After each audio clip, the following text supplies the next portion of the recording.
On the side of the houses, they have all over Europe. They take the wood, they throw it into the. What is the thing? They used to sell wood. Fireplaces. That wood, you go fireplace. Big wood. So what I say, listen, instead of valuable wood, it's a nice carbon. They got how much is considered a carbon stick? They really like to be. Hey, what am I doing? What's happening?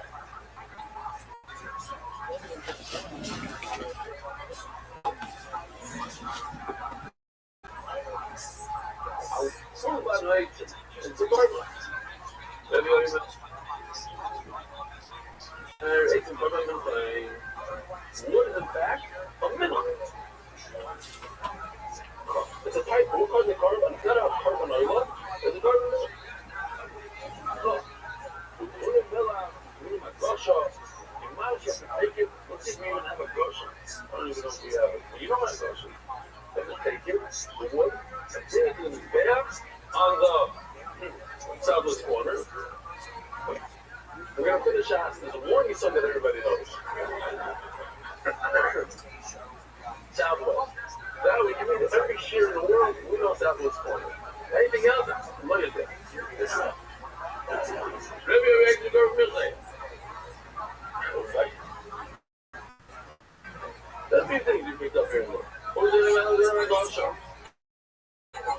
Well, Rabbi, listen to this. You're not going to believe this. Anything you wouldn't pizza. How in the world do you do pizza? So that's this video right over here. Let's watch it. Schmack. Why is it schmack? Because I told Yoshi to do this video a half hour before the show. Well, maybe that one.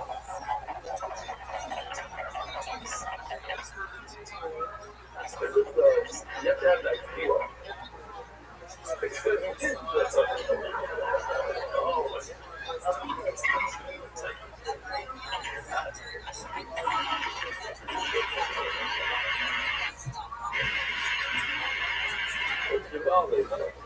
how do you do pizza with water? Rashi at the end of the receptor says you have to make it into the sawdust. And then you do pizza. That's what he said. Break it up in small pieces. The schmack, huh? Come on, you can't complain about this one. You gonna take it?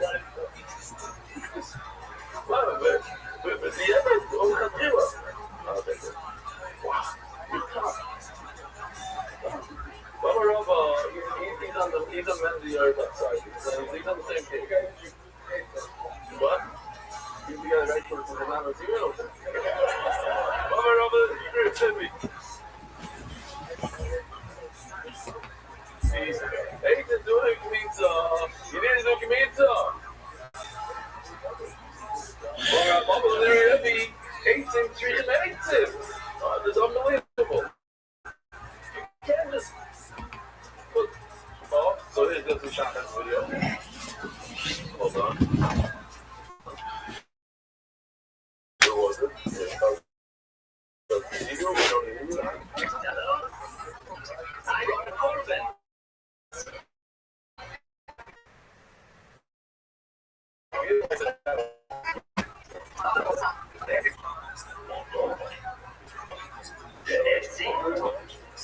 Yes, the wood can be lower a little bit. So just with the wagon. There. You put 2 corbanos.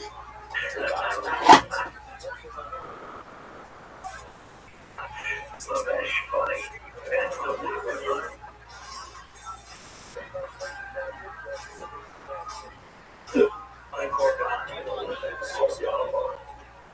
I'm interesting. Yes, sir, you need wood to put in the wood. You just bring wood. Oh, the problem is, I don't know what to do with the price. In the 39, wood doesn't need salt. But over here, Rebbe said the first wood needs salt. Says tomorrow, okay, so maybe God ate to be right. If so, you have to take the word 18 out. 18 does need salt. They'll crawl the food is nice. Now we have some, so that is a whole long ration. Two, the yolk that we have. We have almond cup. I told you guys to remember one. We have this one, the cloud of rocket cloud.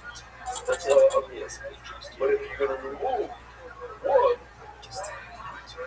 which requires salt, so what's the second meat for? One minute, okay, we'll say blood doesn't need salt. What's the second one for? My healer would be the Mamun Chosefana that I already took out from Mamun Chosefana. So now what do I do with the cloud of rocket cloud? This is more applicated in the okay? The socket, wine doesn't need salt. How do I know that from the second meal? I'm like, I got that base, like, where is it? We're really going to start over here tomorrow, we can just read it. But four things that don't require salt: wine, blood, wood, and players. Says Gemara Mani, he read the actually, Rebbe just says that wood doesn't require salt. Syrup going on, actually, players, they do require both players. And then I love the one that was on to say that Tano that says what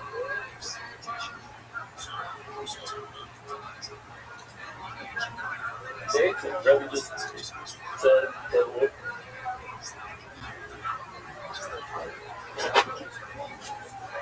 Jason, okay. The socket. Wine doesn't mean salt. How do I know that from the second assignment? How do I get my dad to my players? We're really going to start over here tomorrow with each reading. So four things that don't require salt: wine, blood, wood, and players. Says Gemara Mani, he read the Hashem, Rebbe just said that wood doesn't require salt. Here going on, that's players. They do require both players. And then I love the word of on to say the McDonald's that says we'll finish tomorrow. Wrap outside. Have a wonderful day. Have a good ball.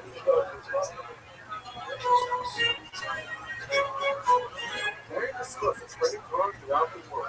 Sponsor a share today. Enjoy sponsor.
I noticed this the owner said, ooh, he must have sent me a photo. I was like,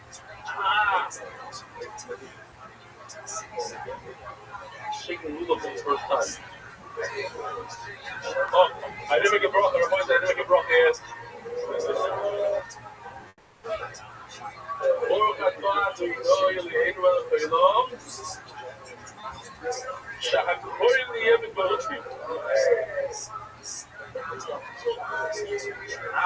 It tastes better in this cup.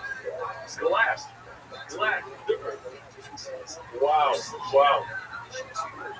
I have to apologize to my ear. I'm taking this home. I want the glass. yesterday, somebody knocked over my cup of coffee and I had cup. Yeah, it's not, excuse me, not really somebody knocked over my cup. It's not gonna last. Is there?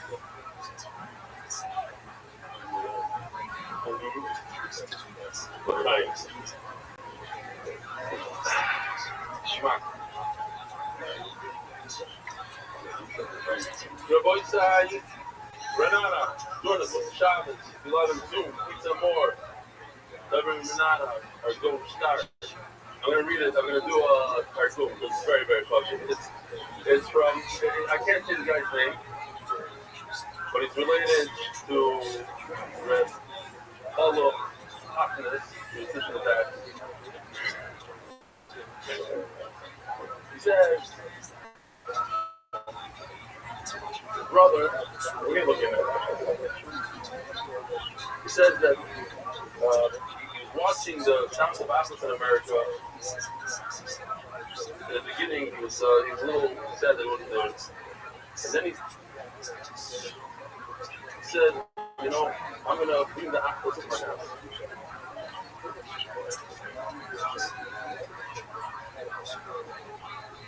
That's what he did. It's a beautiful, he writes so beautifully. Yeah, I found that I'm watching it up here, but it's still fresh. I gotta read it. Anyways, so he invited Arla Heimlich, which is the spot of his house. Now, he was in more of a, let's call it a modern kind of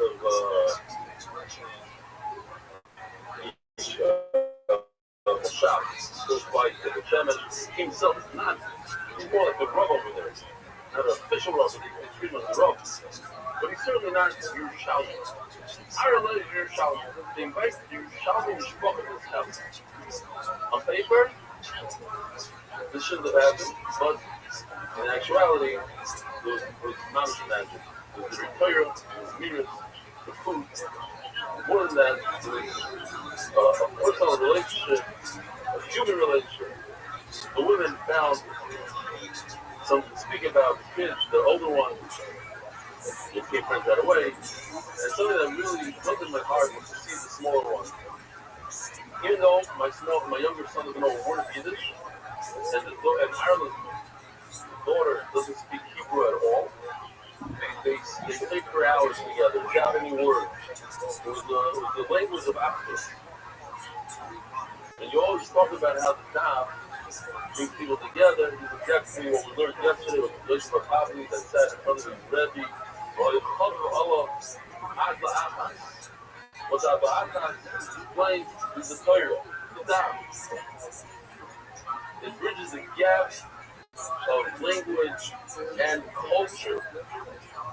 They're not relevant. We're all Jews and we're all connected to this world. So, to finish off, you don't need to fly to New York. You just have to be close with them. You need to fly to New York. Based on Shem, when Benny gets into he's into it already, but when he's managed full time, you're going to make a Shabbat phone here that's going to manage the same like the American business thing. You don't have to go to New York. But it's enough to add one cheer at the Shabbos table. And from here, I'm calling out to everybody. Invite people from the shir and make a Shabbos after a private Shabbos after. It's cheaper and it connects the hearts. And maximum, you learn a little Yiddish or English. And thank you for letting me be a part of this unbelievable organization. I have no problem to show my picture, but please don't say my name. This is Yaakov Shachnas and Arele. What's his name? Yeah, it's unbelievable. Yaakov's a powerhouse this year. And the Baltic guy. Arele tried, I brought Arele.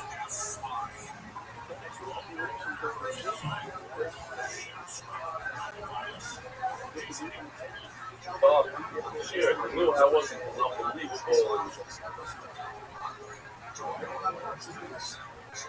He says that at the end of the day, we're all the same. So he thinks we were the same. We're all the same.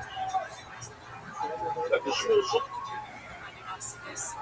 supposed to making the best of his time as he sorts through heights. They're not going to call yesterday. We should make it significant. All the cussing, the hate cussing. No, it's not bad. You have to figure out how to do it exactly. All the tossing, oil in my ball. I don't know if that fits. I don't know. All the tossing, hate tossing.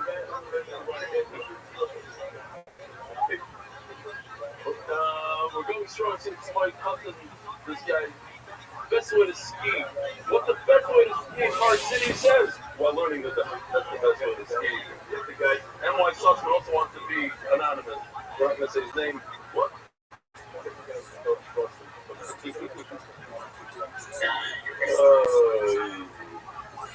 Check this out. Personal story of Philip. Message against the law to the Jewish community in Ecuador. Rabbi, I love this year. I wish I can enroll more people in Ecuador. Ecuador! All right, big dog. Maybe your ICT can use AI as captions in Spanish. Have Shibboleth Kapur for around 8 people. There's a chance you don't understand your share. Definitely enroll. Rabbi, Slav, thank you, Daniel. What else? Well, I don't know what the fuck that second part was, but all right. What do you think? When no one got up on Friday night to welcome us and announced all we want to know is what is today, he immediately began to understand what everybody Yeah, pretty interesting. Most Mix or fake. You think so? Yeah, I mean, I don't know for sure. No, that lecture at the end was like really red pilled. Oh yeah, totally. And it's amazing that it's so old, and like the guy's like, I swallowed this, I swallowed this, I swallowed this. Nothing's happening to me, and just like the thing about like right after Hiroshima and Nagasaki happened, they're like people who survived it from like just like 4 miles away or something. And they're like, yeah, everything was fucked up and it blew out the glass and stuff, but like we feel fine. And they went on to live like for years afterward, which is not what you hear. You think that like everyone died there, and then you think that like the radiation was so bad that like everyone was born with like 15 heads afterward. And while there are some pictures of people that I've seen that are like affected by radiation, that could have been by a lot of different things, not necessarily that. And it was really interesting the early pictures that they took of like atomic weapons, and they're like, look at the clouds, they don't move. This is like an overlay. And it's like, oh yeah, it is an overlay. Like, what the fuck? Like, I just believed it because everybody else believed it, but um and then how it looks like they used miniatures on that stuff. How they like blow up a fucking giant like house and car and trees and stuff, but like the camera doesn't shake at all. Doesn't even move. Doesn't even like think of moving. And I know that they say that like, well, the way that we did it is with mirrors, and we had like a camera like miles down a tube away, and we shot through mirrors. But it'd be like there'd be degradation of the camera. It's not like you could have like fiber optic wire that carries all this information really quickly. It's like they I mean, and well, and then they explain like when they Why were is it so impossible to build a bunker for the it's not necessarily impossible, but why wouldn't the camera shake? And it's in the air, and then we'd camera? I have mean, you can't see the. Oh, I see what you mean. It's high up in the air. exactly, we'd see it like they'd be like, this is the bunker where the camera was. Like there's no evidence of that. There's not there isn't like a concrete structure where they're like whenever anybody asks this question, you could just be like, here's the building where the camera was stored, and like it was 2 miles away, and they used all these different mirrors. There's none of that. They just say it was in a bunker, and it's like, okay, where's the bunker? And they're like, oh, Doug, why are you asking so many fucking questions? And it's like it's a good question. Like we have cameras that can survive nuclear weapons blasts. Um, I mean, I I know what I go through with cameras, and it's not the same because my cameras rely on the internet. But I know even the cameras that I have, GoPros and stuff, they have so many different crashes and issues that occur that it's like 70 years later, and like the equipment's better, and on top of that, okay, the camera blows up or whatever. Well, the camera doesn't blow up, but it's like in the air. Like if you notice where it's shooting downwardly on that house. So that means there's at least a structure somewhere that no one's ever seen that is up in the air. That's a bunker, but no one's ever seen a picture of it.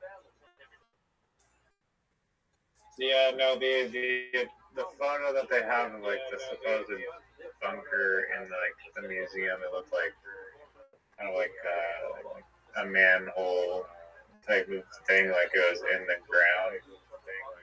But there's certainly no 30. I mean, I'm assuming there's no 30-foot tall camel bunker there. Exactly, and if there were, it better be pretty strong because you saw what it did to trees.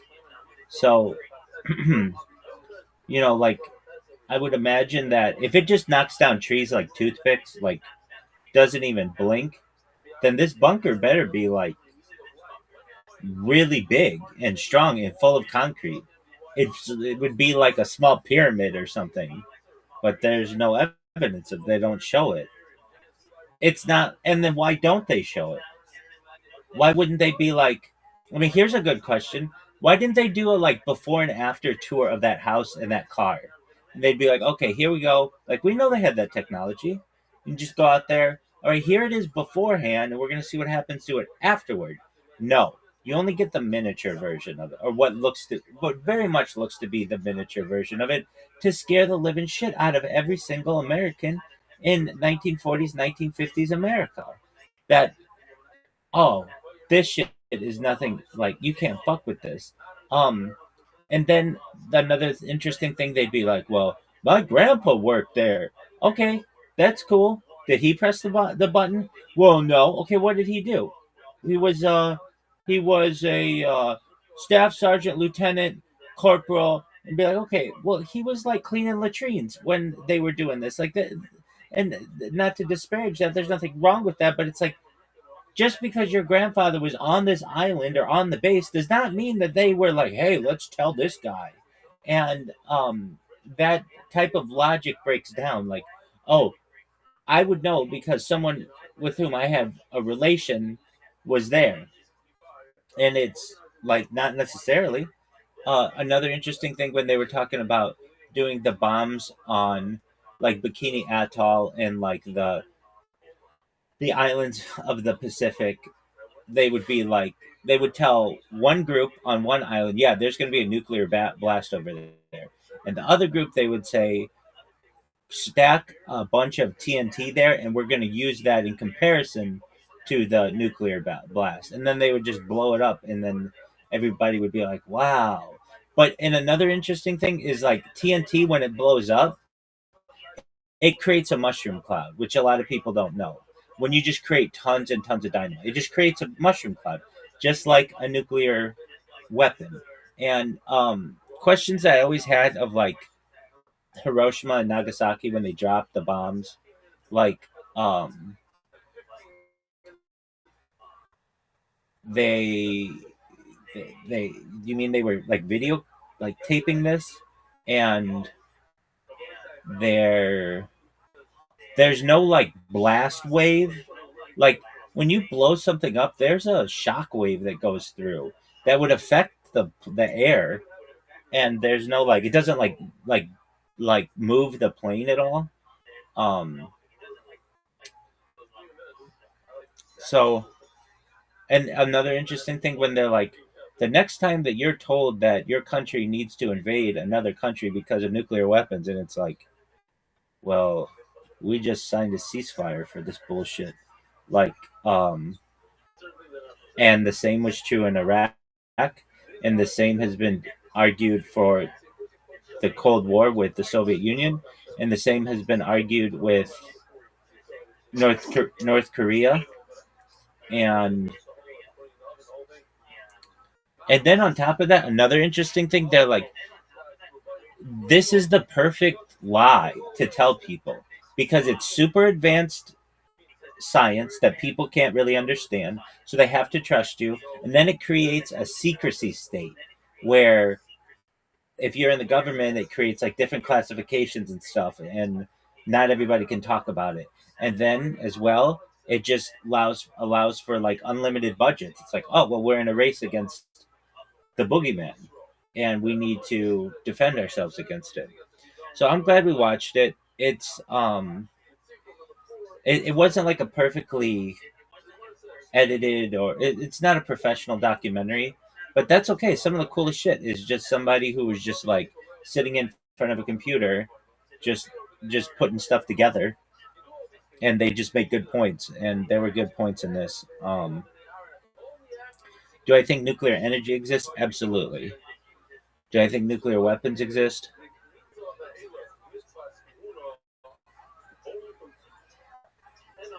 I still think they exist, but not in the same way that is traditionally thought. Like, I still think it's possible, but um, at least for Nagasaki and Hiroshima, there's some questions there. There are also questions why they haven't been used since then. That's another question. Oh yeah. Well, because they're so devastating. Yeah, I mean, if they're saying that they like carpet bomb Tokyo. Hiroshima or like wherever, like I mean, I guess everyone that would be a witness would be too dead, but like to report it maybe. But And how do you know the difference? How do you know the difference? When they bombed Dresden in World War II, they bombed it with so much, so much, so many explosions, so much TNT that a first of its kind, at least witnessed event occurred, which is fire tornadoes. Like basically, when you have enough fire and shit, a tornado can occur from fire. And like if you're involved in that, how are you going to know the difference between that and a nuclear weapon? You just aren't. And even if you there's like one, the nuke is like a singular explosion, but like the carpet bombs, I imagine we have 10 minutes of explosion, so you would think or at so. least a bunch of airplanes. You would think so, but when something blows up like a nuclear weapon, there it's going to start other stuff on fire that might not have blown up, like gas tanks, propane tanks, car tanks. So there's going to be boom, boom, boom, boom, boom, no matter what.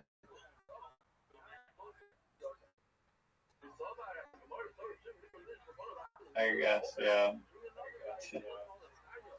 I mean, I don't know what happened. It was just an alternative take, and but do I think nuclear energy is a thing? Yeah, absolutely. It'd be interesting though if there were like more like witnesses from Japan in those areas that would perhaps inform us one way or another. Yeah, that's a good question. The only thing that I really saw were those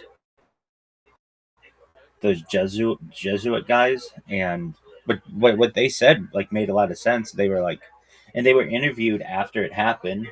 Like, let me just say this: if I drop the biggest nuclear weapon that's ever been dropped, uh, up to that point on or like on anybody of a population, 4 miles away from you, you're gonna think you're dead. Like I would think that like everything within like 50 miles would be dead. Not that it just broke the glass and that like their building survived and that they didn't have any radiation. Um, and then they talk about just dropping huge amounts of, or like detonating a big amount of TNT makes the same uh, makes the same reaction. Another thing that was interesting were the pictures, how they had these overlays where it would be like, hey, we just took a bunch of TNT, exploded it, and then put it over like the clouds in the sky, or we just showed people like literally the camera pointed at the sun, just something really really bright. And another interesting thing, they have these people who are like looking at a nuclear blast and they just have sunglasses on. That's another interesting thing. um you would think that, like, think about everything that they would do today to protect you from that. You would have like lead shielding, but they literally just had sunglasses on. I've heard another thing that you get a bad sunburn from a nuclear blast, but I think the same could probably be stated for if it was a large amount of TNT. Like the lecture guy at the end was saying something about how he was like 5 Mile Island or whatever. Three, 3 Mile three, Island. 3 Mile Island. Yeah, Like, what was it? it's called 3 Mile Island. It's in New York City or near New York Yeah, City. yeah. I may be butchering this, but he said like the amount of whatever radiation from that like explosion or whatever was like 5 times less than what you get in like a doctor's office for like if you're a cancer patient getting radiation or something. Excellent point. Yeah, or an X-ray. They had there's this story. Joe Rogan always talks about it, but and generally it was women. The nurses who were the first people to start the use of X-rays, they all got this weird kind of cancer in their hand. And normally people don't get cancer in their hand. It's like extremely rare, but they all got it.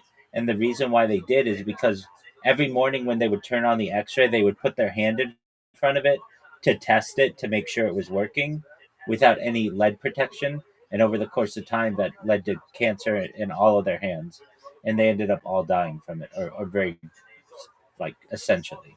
Um, and yeah, and there had to even be a big push in like the dentist office to for people to have lead shields. Like there was pushback on that for a long time.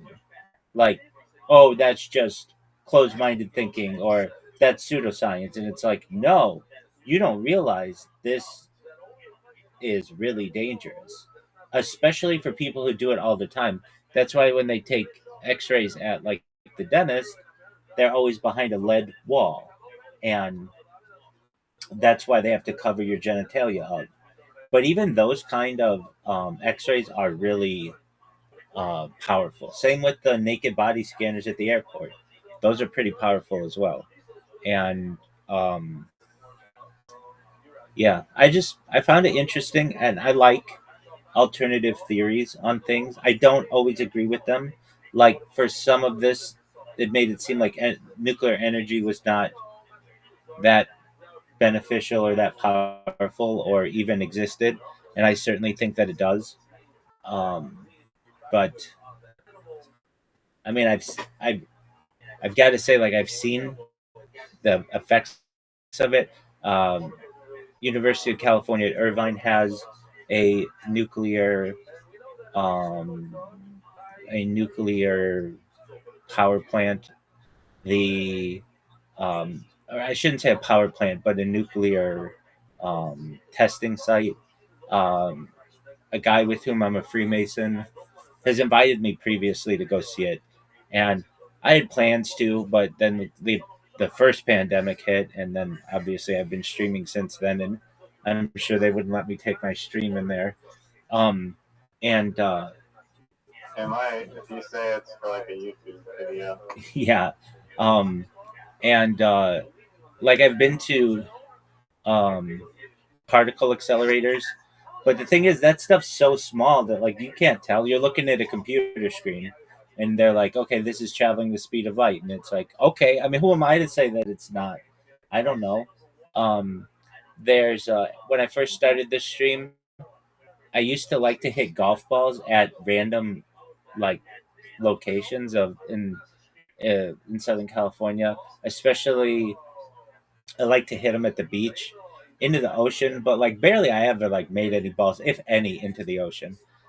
But there's a nuclear power plant. It's called San Onofre. It's between uh, Orange County and San Diego, and I would go there. It looks like two big breasts, it looks like a woman. Everybody calls it the tits. It looks like a woman who's like lying on her back with like two tits in the air. It's like two big domes, and I would just hit random golf balls at these things, and that's one. But like at least in So California, you hit the structure or just not the structure, no, like no, the no, nail I'd gun. hit the shit out of it to the point where my balls are like bouncing off, and I've got it on camera. It's on the back tapes, as I say. And then one time I was doing it, and there was like train tracks right that go like right along the area there, and I was like, oh, like I bet these train tracks aren't used anymore. Like I bet they're abandoned. And so I'm like, I bet I could hit the ball off the train tracks. And I'm hitting it off the train tracks. And then I hear doo doo doo doo doo doo. And I'm like, oh shit, there is a fucking train coming down. And so yeah.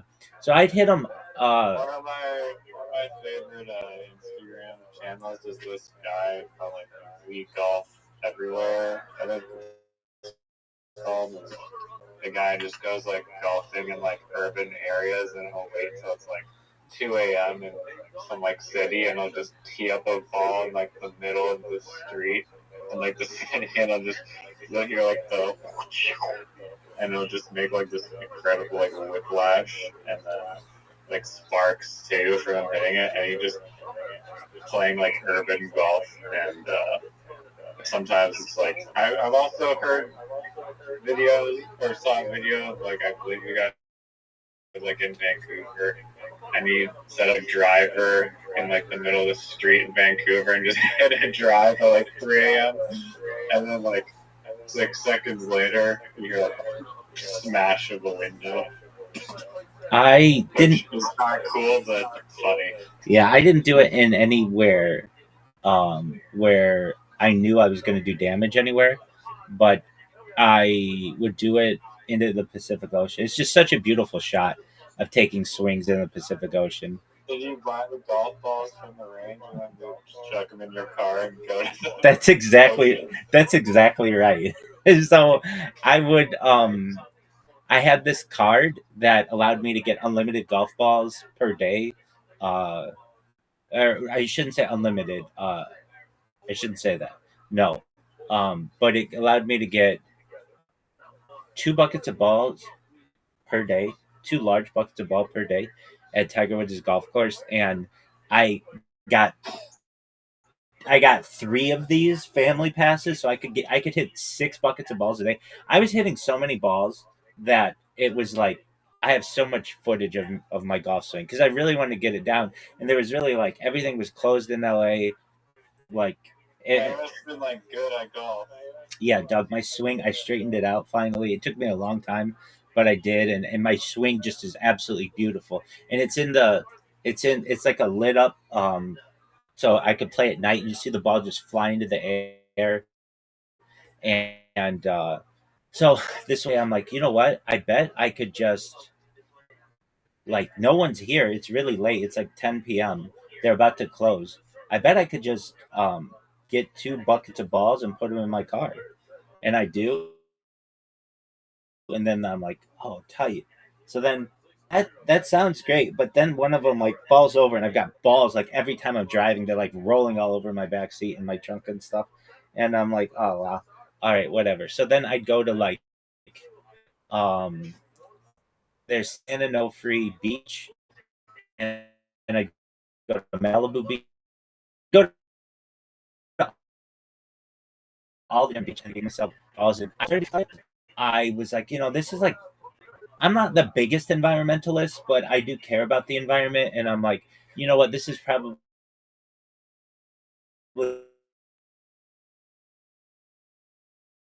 not like that great. Like if I just viral, other people are gonna want to. They're gonna hit balls into the ocean. 100% was hitting a ton of balls in the ocean because a lot of times it was at night and a lot. Well, not always. Many times it was during the day too. But I have pretty bad vision for distances, so I couldn't even really tell how far it was going. But I could just see what my like off a cliff.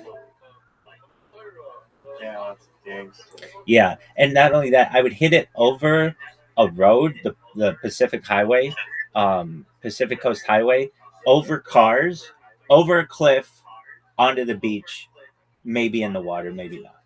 And Were there people on the beach? Or... yeah, yeah, definitely, but it wasn't like a super populated beach, but it's like where all the ritzy like actors and actresses and super wealthy people live. It's Malibu, so um, and Uh, I would also find that I would get a spark, just like you're talking about. When you hit that ball, like there's a spark that happens sometimes. And where else did I hit? Well, the highlight was going down to the tits to the San Onofre um, nuclear power plant and just bouncing it off of those things. And yeah, that was a lot of fun. Where else would I do it? I did it there. I did it in Malibu. I did it at San There's Onofre like Park. some pranks that people do, and they'll go to the golf course and then at a driving range, and then they'll bring like this. It's like a little firework. I forget the name of it. But Yeah, this I've like seen that. tiny, tiny little firework, and then they hit it, and they're just like, Yeah, and then exactly. everyone at the range is like, what the fuck? Right. I would do a thing to try to see what kind of reactions I would get out of people. I could hit golf balls really, really quickly, like one after another, after another, after another, after another, after another, and to the point where I've gotten it so the whole tee box stops and starts looking at me because they're like, "What the fuck is this person doing?" They're just swing, swing, swing, swing, swing, swing, and the only thing that slows me down is having to put the ball in the tee. I really tried to get it down where I could take. This is a really hard thing in golf. If you can do it, you're pretty talented. Where you have the tee down and you take your driver and you can roll the ball onto the tee. It's very, very difficult to do. And I always wanted to do a top golf, but at the time LA didn't have one. And so the best thing I could do is um, just swing really hard. I would also decorate the tee box with like feather boas and like lights, like because I was on camera and I was playing it up, and this is like the infancy of me of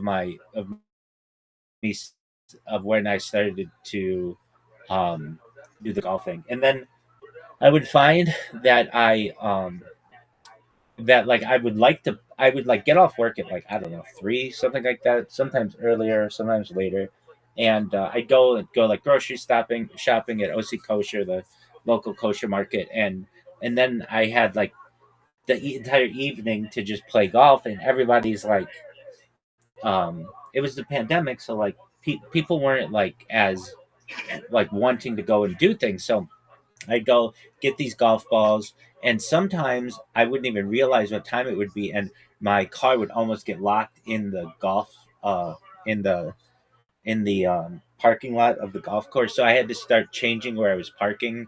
There's a school right next to the first tee, Tiger Woods' charity, and I would just park there, and I would just I made so many videos in this parking lot just And then, but I knew I had to start like watching myself. I didn't realize it, but that school was like a place where cops would go and sit for long periods of time and just like wait for people to go down the street really quickly and then go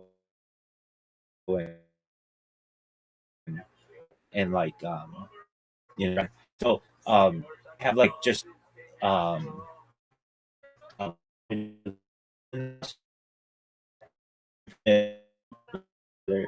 and I just did everything I could to just yeah, because like it was already funny that I'm like swinging a club like really really quickly, but now let make it look like a huge dick. Like that was hilarious to me, and then when I would hit it, it's fucking straight every time, which was tight as fuck. So anyway, all this getting back to nuclear power plants. I used to bounce golf balls off of them, and I'd like to do that again in the future. They're retiring that nuclear plant. California hasn't built a new nuclear plant in 30 years or so. It's shut them all down basically. There's only been one, I think, nuclear power plant open in the United States in the last 30 years, and that's in Georgia. It's like there's a lot of bad um, there's a lot of bad juju or whatever, like um, bad. Like a lot of people get scared when you mention nuclear. China building nuclear? Oh yeah, Nu- dude, they're building like 50 a year. Yeah, huge amounts. I think right now in the United States has the most amount of nuclear plant. Last time I checked, and this was actually a couple years ago. Let's just get the statistics. But yeah, China outpaced the United States. It was like the United States had like 300 and China had 250, but China was aiming for 500 by 2030 or something. How many nuclear power plants does China have in comparison to the United States, and how many were built recently in both countries?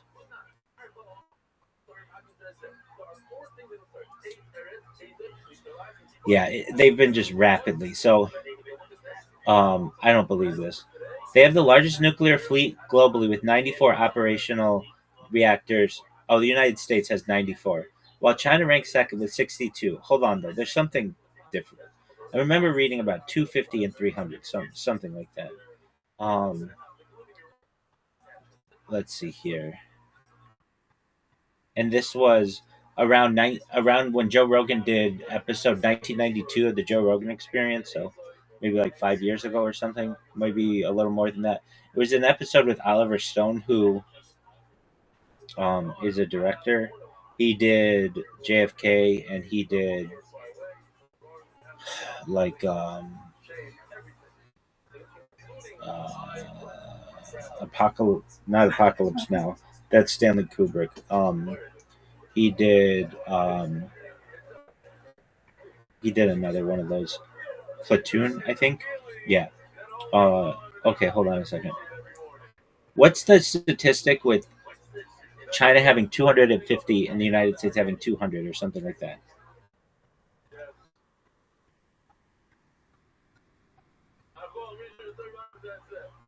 The statistic that you're referring to, yeah, this is China's ambitious new plans. Um, so, oh yeah, okay.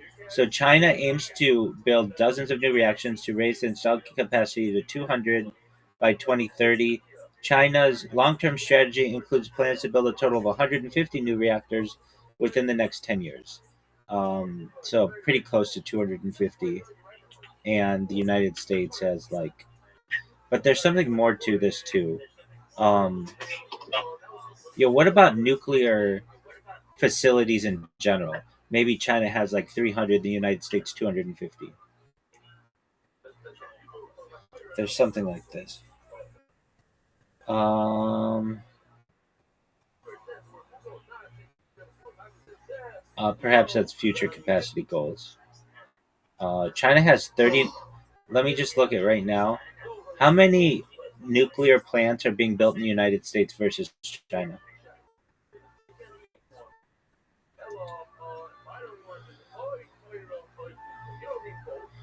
This is so interesting. China has 39 being built, and the United States, guess how many we have being built? 1 to 5. 0. And that's going to make power in the United States extremely expensive. All right. Do you want to lose before you go to What bed? like private equity want to invest in Yeah. nuclear? Yeah. They're about like the most amount of money, most bang for your buck, though, and that's still like like natural gas and coal plants. Yeah, true. I mean, they're doing this thing. They're doing that with like wind and solar. Yeah, but that's all bullshit. Um, Wind, you know those wind turbines need a diesel engine to continue to move when there isn't any wind, so they actually burn more gas than they save, or something like. I know they need an engine. Maybe it's not they burn more gas than they save or whatever, but additionally they kill lots of birds, and they need a lot of maintenance. So those are like I'm not a huge fan of. I one time thought wind was really cool, but then I learned, dude, just put the turbines in the ocean and don't make them so big. And it was like, oh, well then you don't need wind anymore. But when I'd first see them, I would drive through the Central Californian. Um, it's called the. It's just the Central California Valley. It's called the Grapevine as well. Some aspects of it, and because of all the like like 50% of all the produce in the United States is raised in this one area of California, and they have lots of wind farms there as well. And I would see them, and I would be like, "Wow, that's the future," because we didn't have them in LA, and so it was like the first time I saw them en masse. And then um, the solar plants, they work, but they just aren't super powerful. But they do have this one really interesting thing between it's in California between just right on the border of the California Nevada line. Um, or it might be in Nevada. Right on the line. It's right literally on the border. What's that solar plant on the border of California and Nevada? It is the Avanpa Solar Power Facility. It is in California, but just on the border, like right before you go into um, Nevada. And it is a concentrated solar thermal plant. It's basically all of these different solar panels that are firing on this like central spot in the middle. It's like a bunch of mirrors. It's not, but it's basically like that. And it creates a lot of power there. And I've always thought that and there's like one central pillar in the middle that's like super bright. Like you can see it for a lot. Yeah, yeah, yeah. No, I've heard of these, and I was just thinking of it before you said. I was like, I wonder. That's weird. Talking about because it sounds like, but it yeah, is. those things are like just I don't know the power of mirrors. It says it generates electricity by using mirrors to concentrate sunlight, heating a fluid to create steam that drives turbines. So it is literally just mirrors. Right. They're not. I guess yeah, it is using the sun as an energy source, but they're not so instead of panels. Yeah, exactly. And that's what always threw me off about it. Like, is this just mirrors? Because it's super bright. It can be seen for like it's way out. I mean, it's right. The road that you're on is called the 15 freeway, and it's maybe like I don't know a mile or two off of the road. But because there isn't anything out there, it's literally just the middle of the desert. It's this super bright thing. You're like, what is that? And yeah, so it seems like, and it's super hot there too. You wouldn't want to get caught not in air conditioning there, and uh, the the mirrors just heat up water, which turns a turbine and basically creates That's the thing that like blows my mind with all of this is whether it's nuclear or coal or thermal or geothermal or any of them, microwave, whatever it is. All you have to do is turn a turbine. That's it. That creates energy. Yeah. That's wild. All right. Cool. Turbines. And like the turbine is like basically like copper wires and like I forget how it works, but it's like magnetic and like copper and shit. All right, my friend. Do you want to lose or do you want to go to bed? I just have two more questions about the nuclear. Yes, thing. sir. One, I don't know if you're just in like the lecture or whatever, but like I'm pretty sure you know, like the guy was talking about like how he was just eating. I don't know what he just said he directly ate. It was like uranium. Yeah. He wasn't eating plutonium though, right? It was like barium or something. Right. What was the other? What was he eating? He was not eating plutonium, but I believe he was eating like barium 77 or something, and uranium. And he's like, he had the thing with the Geiger counter, and he like would remove the thing, and he's like, you wouldn't want to eat this one, but you could eat this one, the black and the white or whatever. And he just seemed like he was his own little guinea pig for eating interesting shit. But I do think that he lived a pretty long age after that. Yeah, like he was basically insinuating that like the government was like lying about like the dangers of all those substances. And my question is, why do you think they would do that? Great question. Because they want all of it because it's valuable and people want to keep people away from it because they think it's like literally going to kill them. Yeah, I mean, think about it. It allows them to have a confidentiality, or I should say like classified state within the government, and it makes all that stuff very expensive even though it's abundant in the environment. And have you ever heard of uranium glass or uranium glassware? No. So you can buy uranium glassware. They used to sell it like just like ceramic pottery, and it's slightly radioactive, but anything's radioactive, and people buy it at like thrift stores and stuff because it's like a collector's item now, but it's not that dangerous. And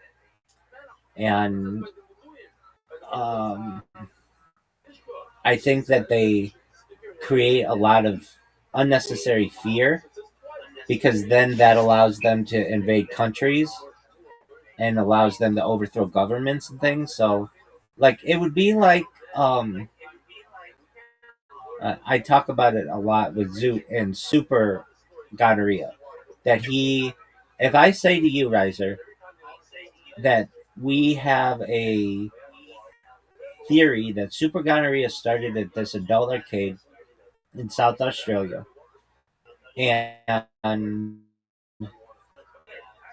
somebody's going to use this as a weapon of mass destruction in Nunavut, and we have to invade Nunavut because if we don't, super gonorrhea could spread to everywhere in the world overnight.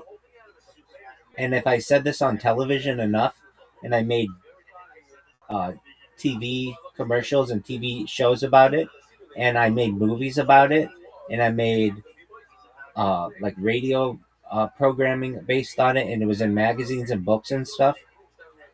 Within a few years, a lot of people would be afraid of Nunavut super gonorrhea.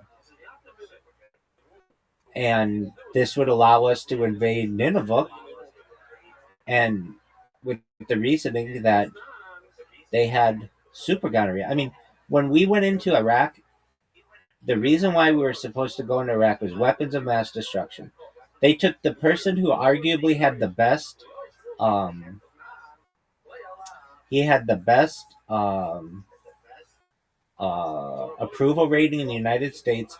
He was a general known as Colin Powell, and they had him go in front of the United Nations and have like a little vial of like uranium 2 something, and he's like, this is an example of what um, Iraq has, and if this were to get out, they could create a nuclear weapon, and that could endanger everyone in the world.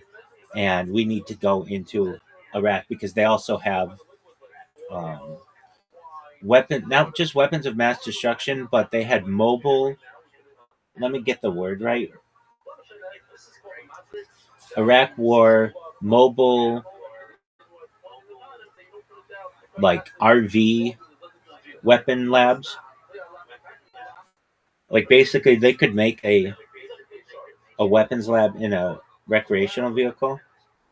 The mobile weapons labs cited during the Iraq War were trailers claimed by the US and UK governments to be part of Iraq's biological weapons program, but they were later confirmed to be hydrogen generation units for filling artillery observation balloons. These trailers were central to the Bush administration's justification for the 2003 invasion, with Secretary of State Colin Powell presenting a computer generated image of a mobile lab to the UN in February 2003, based largely on intelligence from an Iraqi defector known as Curveball. So, like, we went into this fucking country. They had nothing to do with 9/11. Nothing. Not a single. I mean, if somebody had taken a piss in Afghanistan from Iraq, we would have blamed it on. But they had nothing to do with this. Nothing. Yet most Americans can't point out these different countries in on a map, and it was like, and we know that we didn't quote unquote get the job done during the Gulf War like 10 years earlier, and this was like, we're gonna finish off this dictator Saddam Hussein, and we're gonna bring peace to the region, and you see how much peace has been brought to that region since then. So your question, Yeah. your question was like, well, I mean, so like, what's so dangerous about it?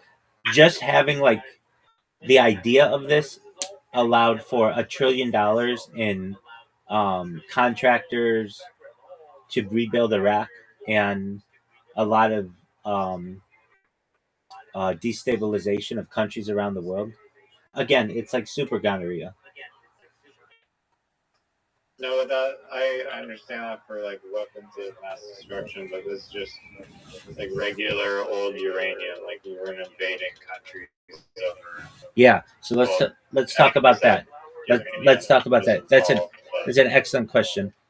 Uranium was involved in that. It was called yellow cake uranium from Africa, and allegedly um, Saddam Hussein had shipped that in from somewhere in Africa, and that was going to be used to create nuclear weapons. And the fact that it had a memorable name, yellow cake uranium, like made in people's minds like this is super scary.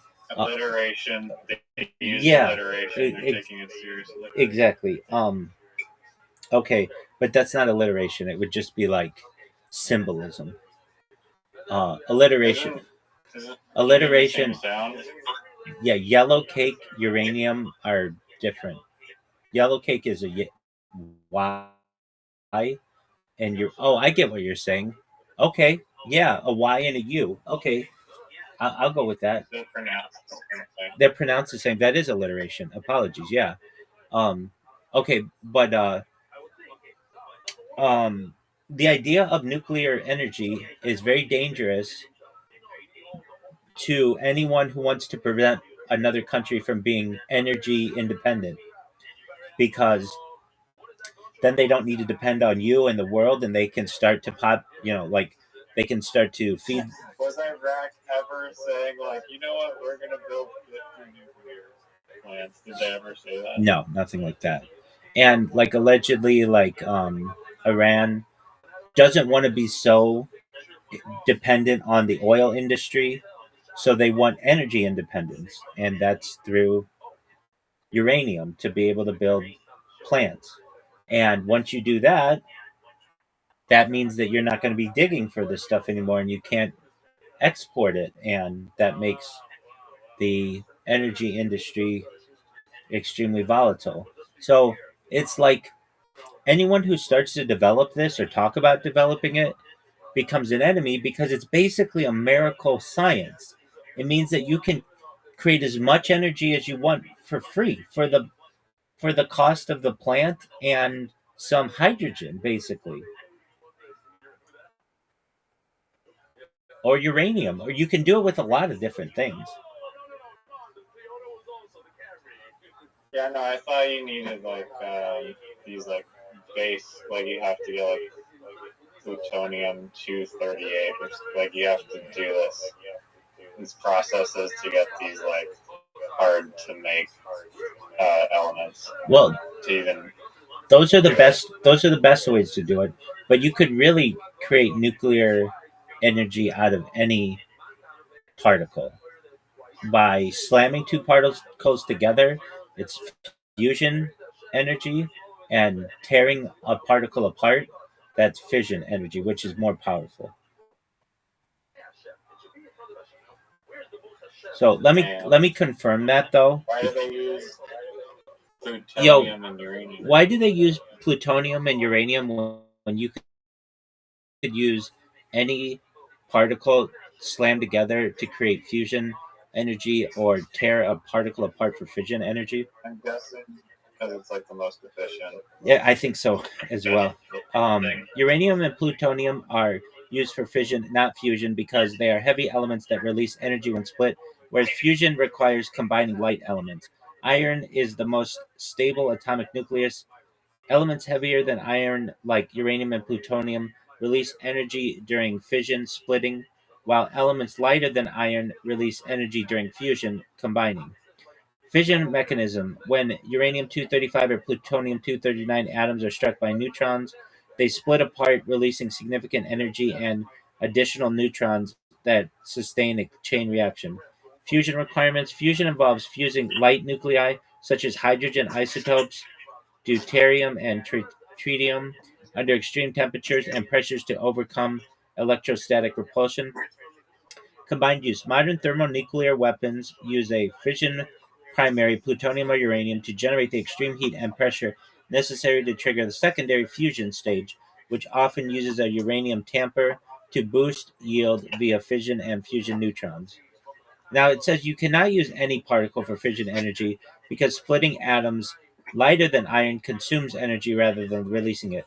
Conversely, you cannot fuse heavy atoms like uranium to get a net energy gain, as fusing them requires more energy than it produces. So I should have said you can do this with any, you can create fission with any particle that's lighter than iron, and you could create fusion with any particle that's heavier than iron. But I still think you could do it. Name a way that you could use like um, gold, which is an element, to power a fusion plant or a fission plant. I think it can be done in a super like scientifically advanced way. May not be the most efficient, but all right. Based on the provided search context, there's no scientific method to use gold as a fuel or power source for a fusion plant.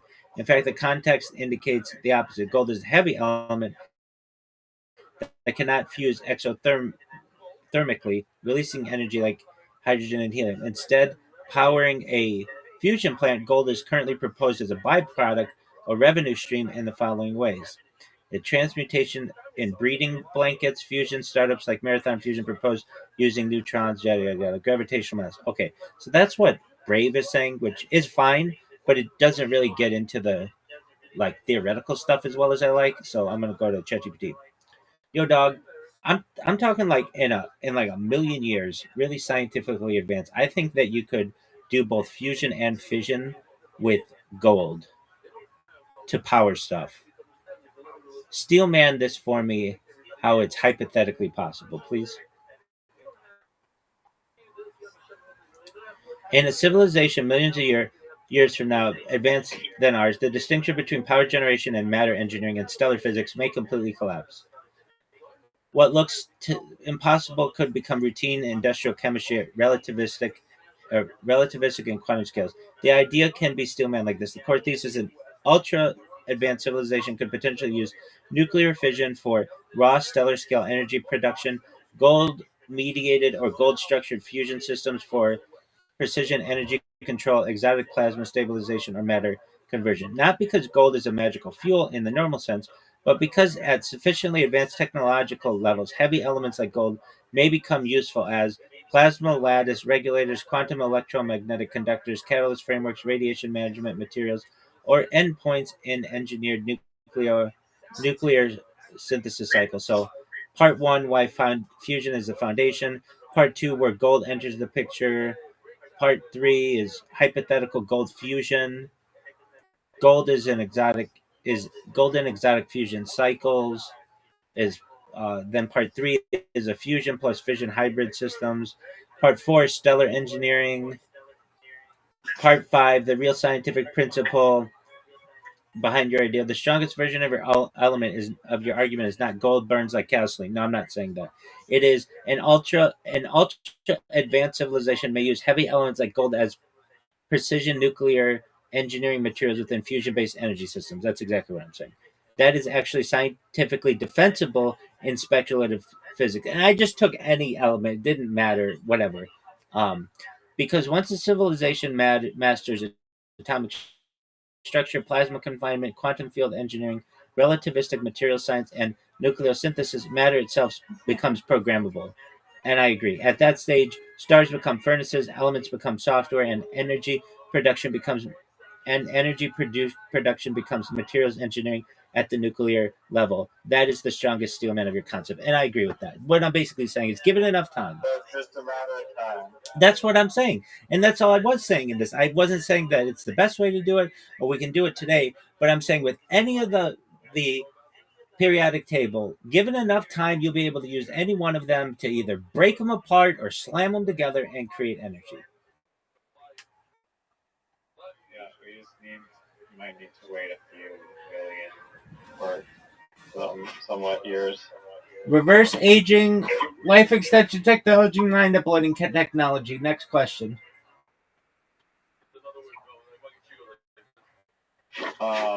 Maybe the Kubrick documentary mentions this, but do you know why they're speculating that Kubrick was involved in these fake nuclear videos?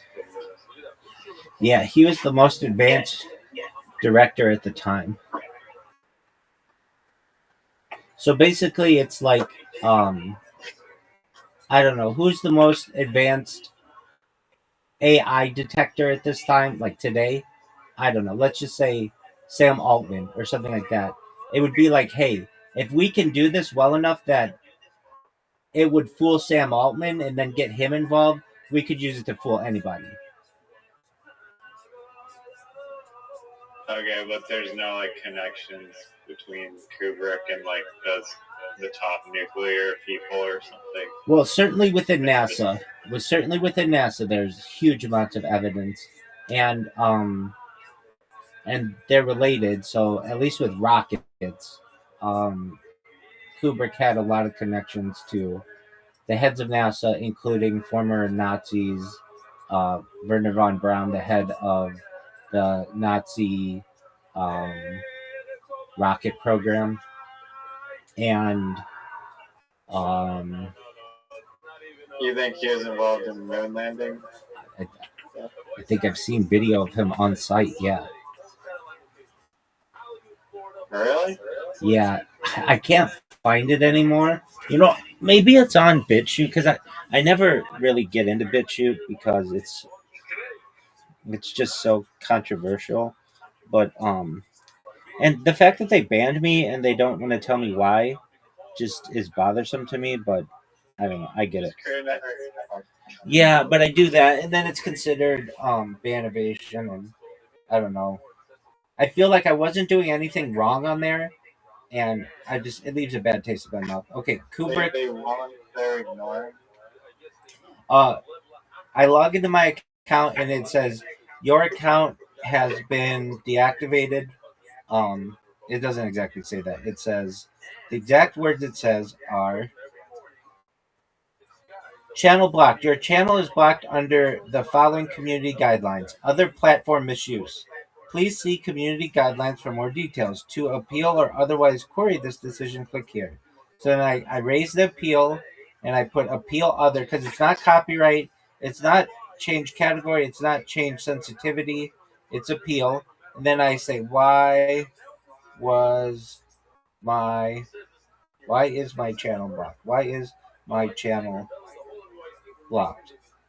And then I will send them a a message, or I send it. It says I'm doing it right now. Thank you for submitting your appeal. We will investigate and notify you of the outcome. Please monitor your mailbox associate. Please monitor the mailbox associated with your account in case we request additional information from you. And then I get an email right away that says we received your request to have it reviewed. And then about 2 days later, it'll say we have. I mean, I'll read you exactly what they say. Because I keep doing this. I keep just um I just keep reappealing. Okay, so BitChute. So um it says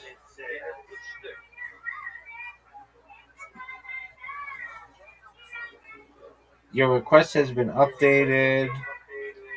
We have reviewed the channel and found it does breach our community guidelines. Best regards, the BitChute team. BitChute support website, DSP 30 North Gould Street, Sheridan, Wyoming, 82801 USA. That's all it says. Same. Yeah, so like all they say is, "Whoa, no way!" I got an earlier email that says we reviewed the video and found it does not breach our community guidelines. And then the most recent one, we reviewed the channel and it does breach our community guidelines. So maybe my channel,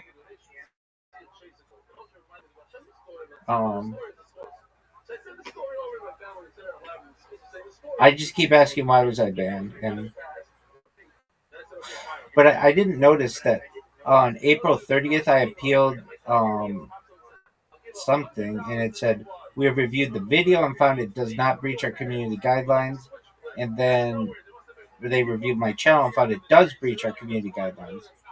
And I mean, I don't know. You tell me, but I'm gonna use their platform. So if I type in Kubrick, it's like this really rare Kubrick Desert Apollo.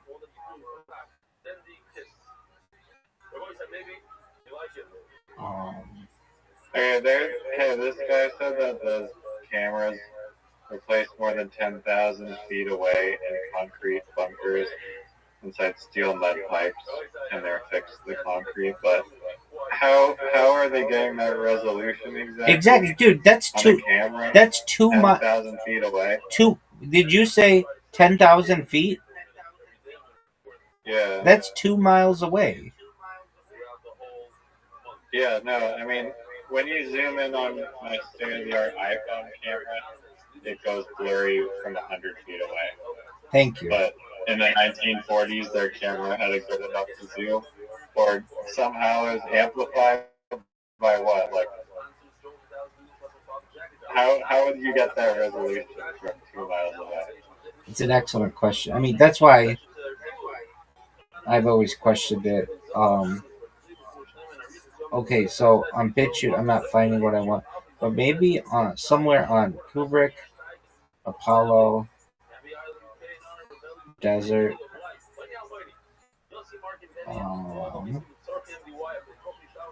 Okay, how he did it. There's video of him I've seen in the desert, and it's like Buzz Aldrin is there too, and maybe Neil Armstrong, but definitely Buzz Aldrin. And okay, so there's another interesting picture, a picture um of Stanley Kubrick with like all these heads of NASA and astronauts. Um, Yeah, it, no, there's bit sheet stuff on it, and room 237 has like a 9-minute part of it, so I don't want to spoil it, but I do believe, I don't doubt that happened. I was more so looking for like the nuke connection, but it sounds like it's there maybe like a few points away. okay, so I see that 9 minute thing you're talking about, and um, I'm not I'm not watching it. I'm just gonna scroll through it and see if I see the video that. Oh, Yeah, I don't see. Part 14 doesn't prove nuclear bombs exist by itself, but nuclear bomb tests created a massive measurable spike in carbon 14 levels across the entire planet. And that spike is one of the most clearest scientific fingerprints of atmospheric nuclear explosions. Here's the idea. Cosmic rays naturally hit Earth's atmosphere and create small amounts of carbon-14, which is a radioactive form of carbon. Plants, animals, animal plants, and everything living ends up with a projected amount of carbon-14 inside them. Then humans started detonating nuclear bombs in the atmosphere.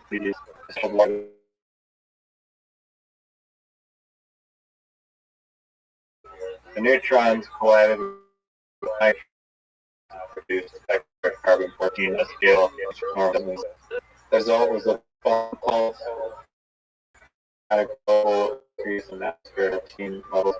Scientists measured it in tree rings, coral, ice cores, human tissue, animal tissue, ocean water.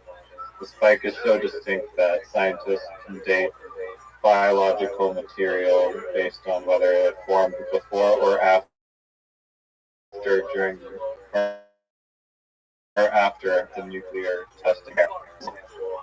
Forensic scientists can sometimes estimate a person's birth year or when cells formed by measuring bomb pulse carbon-14. So the reason is atmospheric nuclear detonations release neutrons. Those neutrons create excess carbon-14. A sudden worldwide carbon-14 spike was observed exactly during the nuclear testing era.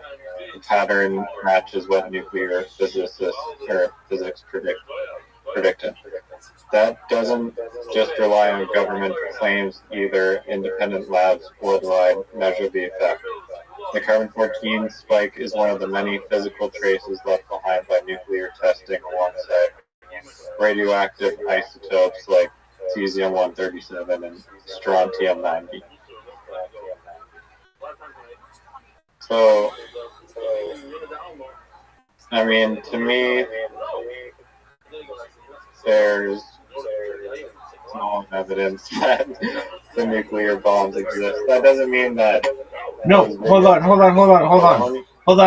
They even said that when you create a huge explosion, it creates radiation. So why couldn't it just be that radiation?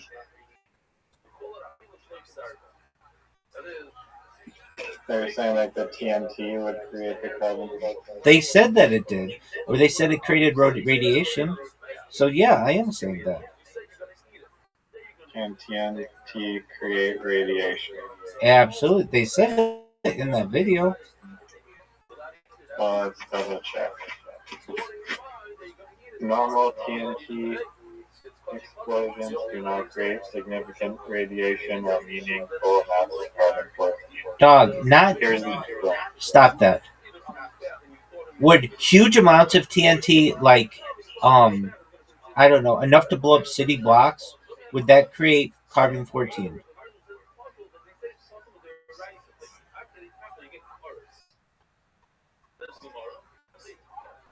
Um,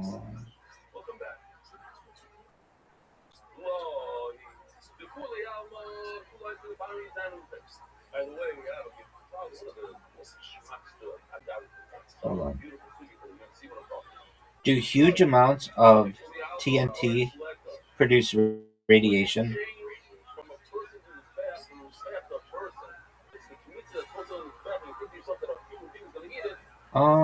It's uh, Even absurd amounts of TNT would not create a global carbon 14 spike comparable to nuclear testing because the limiting factor is not energy alone, it's neutron production. yeah. But I heard in that documentary that they said that it would create some kind of It creates small amounts of radiation, but the neutron production is not like equivalent. okay. But who's to say that they've measured it correctly?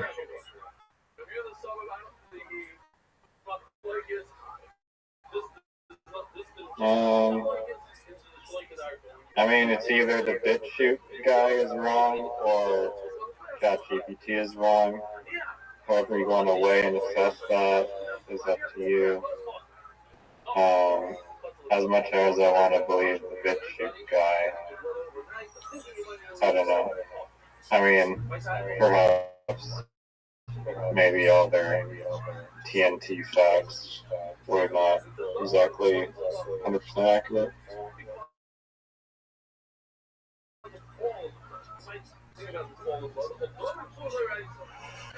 I don't really think that the argument that there was a global spike in whatever, like, I need to see that data. You're just assuming that there was a global spike. Like, where's the data for that? Who's to say that that couldn't have You should research it because it's interesting. Like you can global measure spike in what radiation remains. 1945 Hiroshima Nagasaki?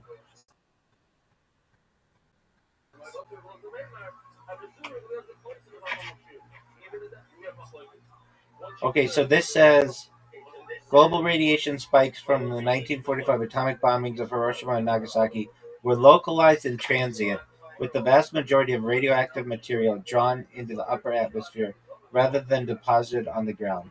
Because the bombs were detonated as airbursts at altitudes of roughly 600 meters, ground level contamination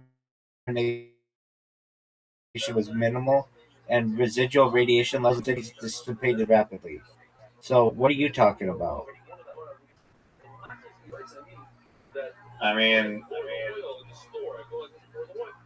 I don't think that disproves the carbon 14.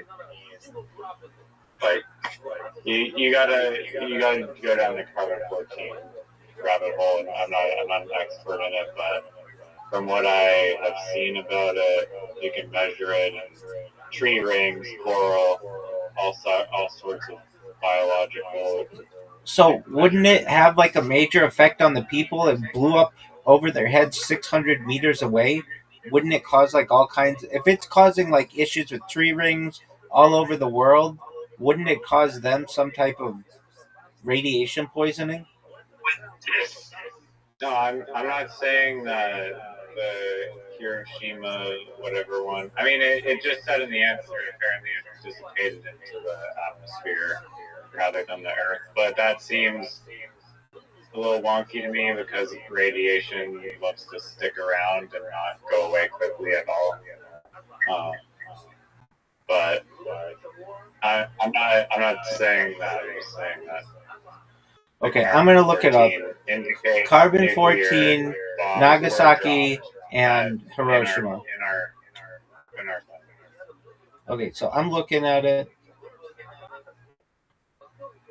Uh,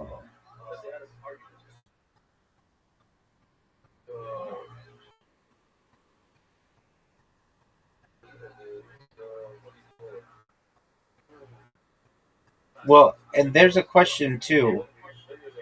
how do we know it was from those spikes?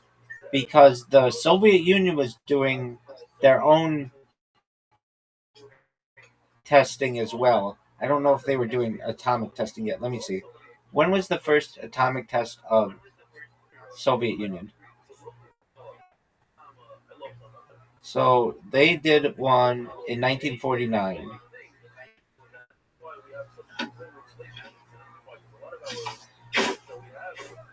And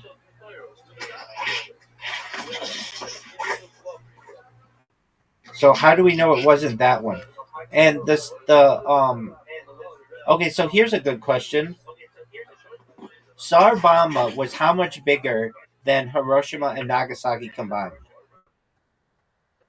This is the largest nuclear explosion ever. So Which one? it's called Sarbama. Tsarbomba. So what you're telling me is that there should be a huge spike in 1960. So Zarbama was 1,570 times more powerful than the combined energy of the bombs dropped on Hiroshima and Nagasaki. So then the question is, why didn't Sarbama have a 1,570 times carbon 14 impact on the environment, right? I mean, yeah, I ask it that.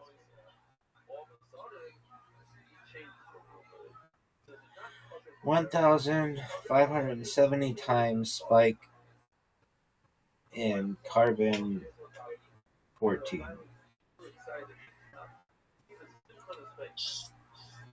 The Tsar Bomba did not create a 1,570-fold increase in atmospheric carbon 14 because nuclear weapons testing does not produce carbon 14 in proportion to its explosive yield.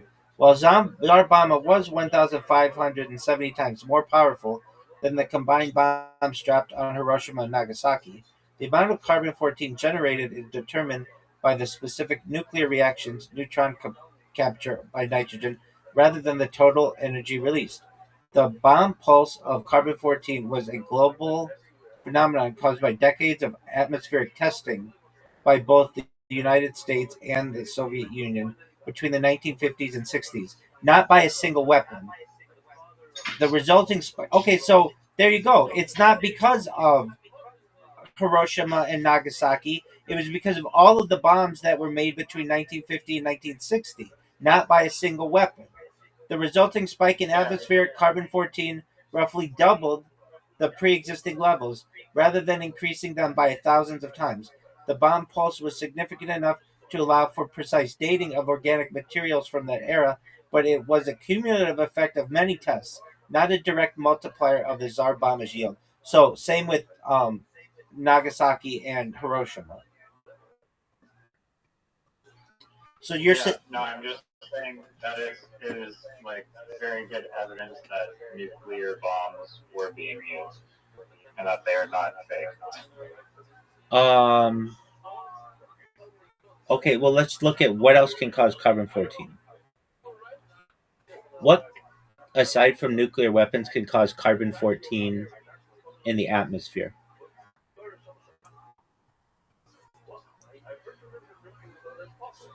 Aside from nuclear weapons testing, nuclear power plants are a significant source of anthropomorphic carbon 14. So, nuclear power plants, which were built across the world starting in the 1950s. So, it could be from that. They had them in the 50s. Yes, they Damn. did. Let's look it up. Yeah, that's good. Like, First nuclear power plant was built where and when?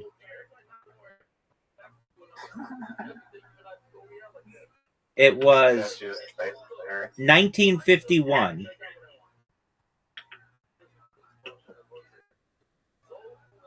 So that counters your idea that it had to be from, like, I get what you're no, saying. I no, get no, then, like, there's like some anomaly of spikes during from 40s to 60s, right? But the nuclear power plants continue to exist today, and were continually being built. So if it was being caused by the nuclear plants, then you'd see an exponential rise in carbon-14. Not necessarily. They could have controlled it better, which they learned to.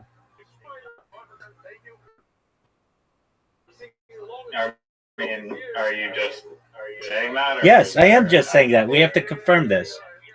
Yo, has carbon 14 been able to be controlled better since the 1950s due to advancements in nuclear energy capture?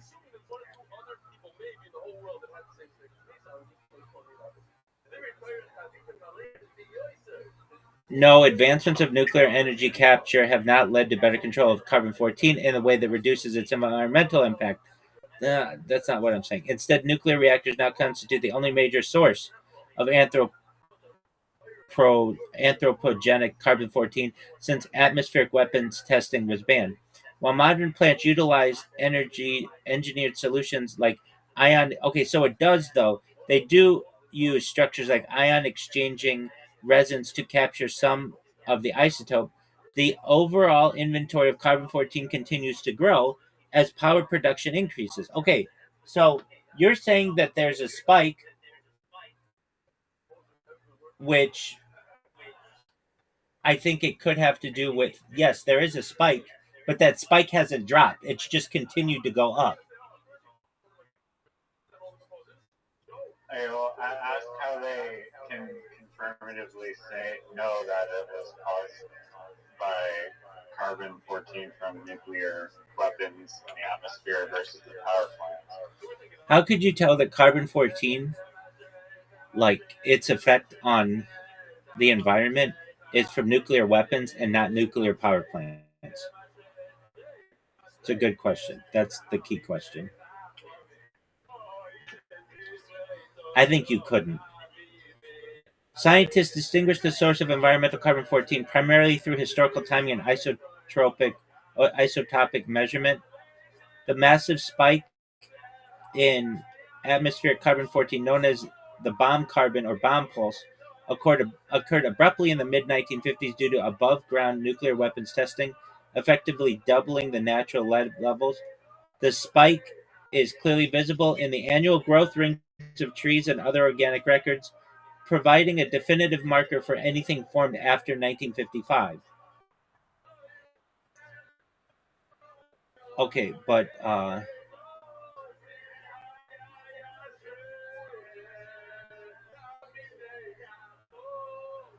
yeah, but how couldn't that just be from nuclear power plants? The first nuclear power plant was in 1951. I don't believe you. I want to counter you and say that I don't think you can tell the difference.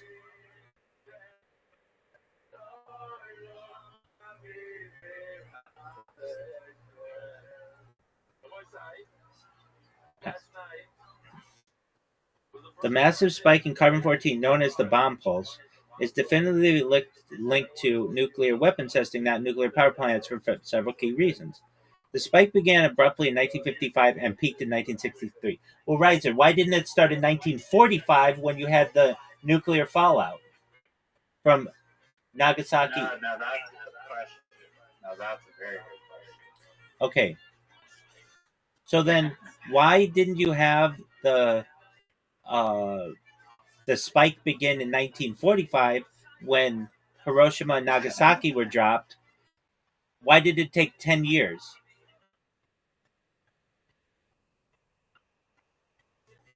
The spike didn't begin in 1945 because Hiroshima and Nagasaki bombs were single low yield events compared to hundreds of high yield thermonuclear hydrogen bombs tested in the atmosphere throughout the 1950s.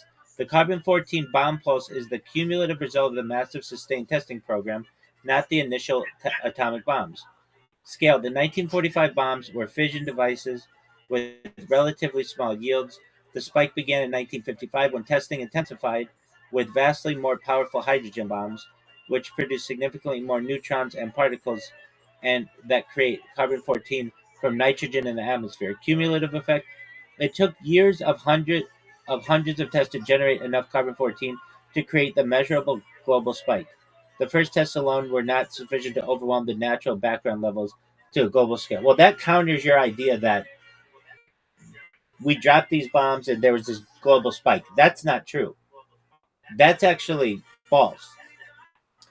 Now the question is, why did No, I mean, from specifically Hiroshima and Nagasaki and all of that, all of the testing of World War II, none of that was detected. It took another 10 years after the close of the war to start to realize this. And yeah, but the how do we know? Like the testing of this kind of stuff wasn't that accurate, and still is not necessarily that accurate. It definitely could have had to do with the creation of nuclear plants around the world. They were happening simultaneously with the bombs. This is possible. Strong arm argument. Steel man this for me. This isn't the thing that I use to do steel man. We'll have to do ChatGPT for that, but we will. You're right. I'm using Brave. It's just faster. You're right to question the certainty of the data, and it's a valid point that nuclear power plants began operating in the 1950s, overlapping with weapons testing. However, scientists can distinguish the sources of carbon 14 through several robust methods. The scale and timing of the spike. The bomb pulse is defined as its massive, rapid increase in atmospheric carbon 14, which doubled the natural levels.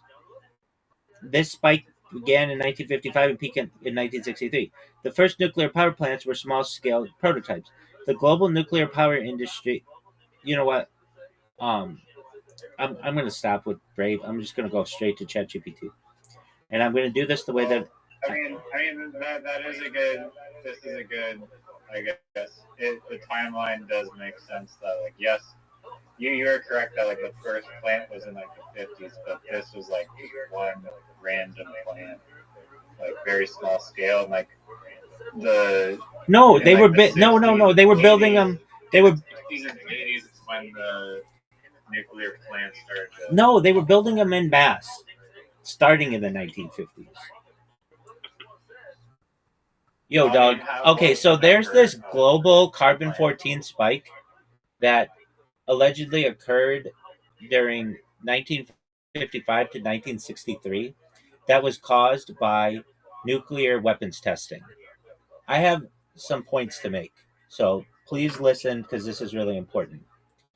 We don't get this spike when other stuff was being tested in the Nevada test site or the New Mexico desert. None of that is detected. And around 1951, the first nuclear power plant starts to become created. And the argument is that the testing for carbon 14 could be off, that the instruments that scientists used in the 1950s to test this may have been off, and that the rings from carbon 14 could have been caused by nuclear power plants or something else, just not necessarily nuclear weapons. And I want you to steelman this argument for me that it could have been something else, whether it was nuclear power plants or something else. Your argument can absolutely be steelman in a scientifically serious way, not by claiming the mainstream interpretation is false, but by arguing the causal attribution of the 1955 to 1963 radiocarbon spike may be less uniquely proven than people assume. I am saying that. I'm saying that they're just going on like old data and stuff. The strongest version is the radioactive carbons. The radioactive spike may not uniquely identify atmospheric nuclear detonations because multiple industrial nuclear processes emerged simultaneously while measurement systems and calibration methods were still immature. And that is what I'm arguing. Here's how to build it. The mainstream position. The accepted scientific explanation is atmospheric thermonuclear tests produce huge neutron fluxes. Those neutrons struck atmospheric nitrogen. Then it gives some kind of equation. I'm not going to read it. But it says this created excess carbon 14. The excess entered the biosphere. Tree rings recorded it. This is called the bomb pulse. The mainstream case is strong because the timing matches large scale testing. The shape of the curve roughly matches test intensity. The spike appears globally. The atmospheric detonations are known to generate neutrons efficiently. But your critique attacks the uniqueness of attribution. That is where the philosophical opening exists. Your strongest scientific arguments. Correlation is not absolute attribution. Your first point is methodological. The spike occurring during the weapons era does not mathematically prove weapons were the only contributor. Many nuclear industrial systems emerged simultaneously. Reactions, isotope production, uranium processing, plutonium breeding, experimental neutron sources, military reactors, classified project. That's all very true. The 1950s were the birth of the atomic age generally, not merely bomb testing. So your argument becomes the bomb pulse may actually be an atomic civilization pulse. And that is what I'm saying. This is a much stronger framing than outright denial. Early carbon 14 instrumentation was primitive. This is one of your strongest philosophical points. Radiocarbon science in the 1950s was still young. Scientists were dealing with detector drift, contamination, atmospheric mixing assumptions, calibration and uncertainty, inconsistent baselines, regional variation, limited sampling. Accelerator mass spectrometry did not Accelerator mass spectrometry did not yet exist. You can argue the original measurements may have overfit a simple causal narrative because the analytical tools lacked modern precision.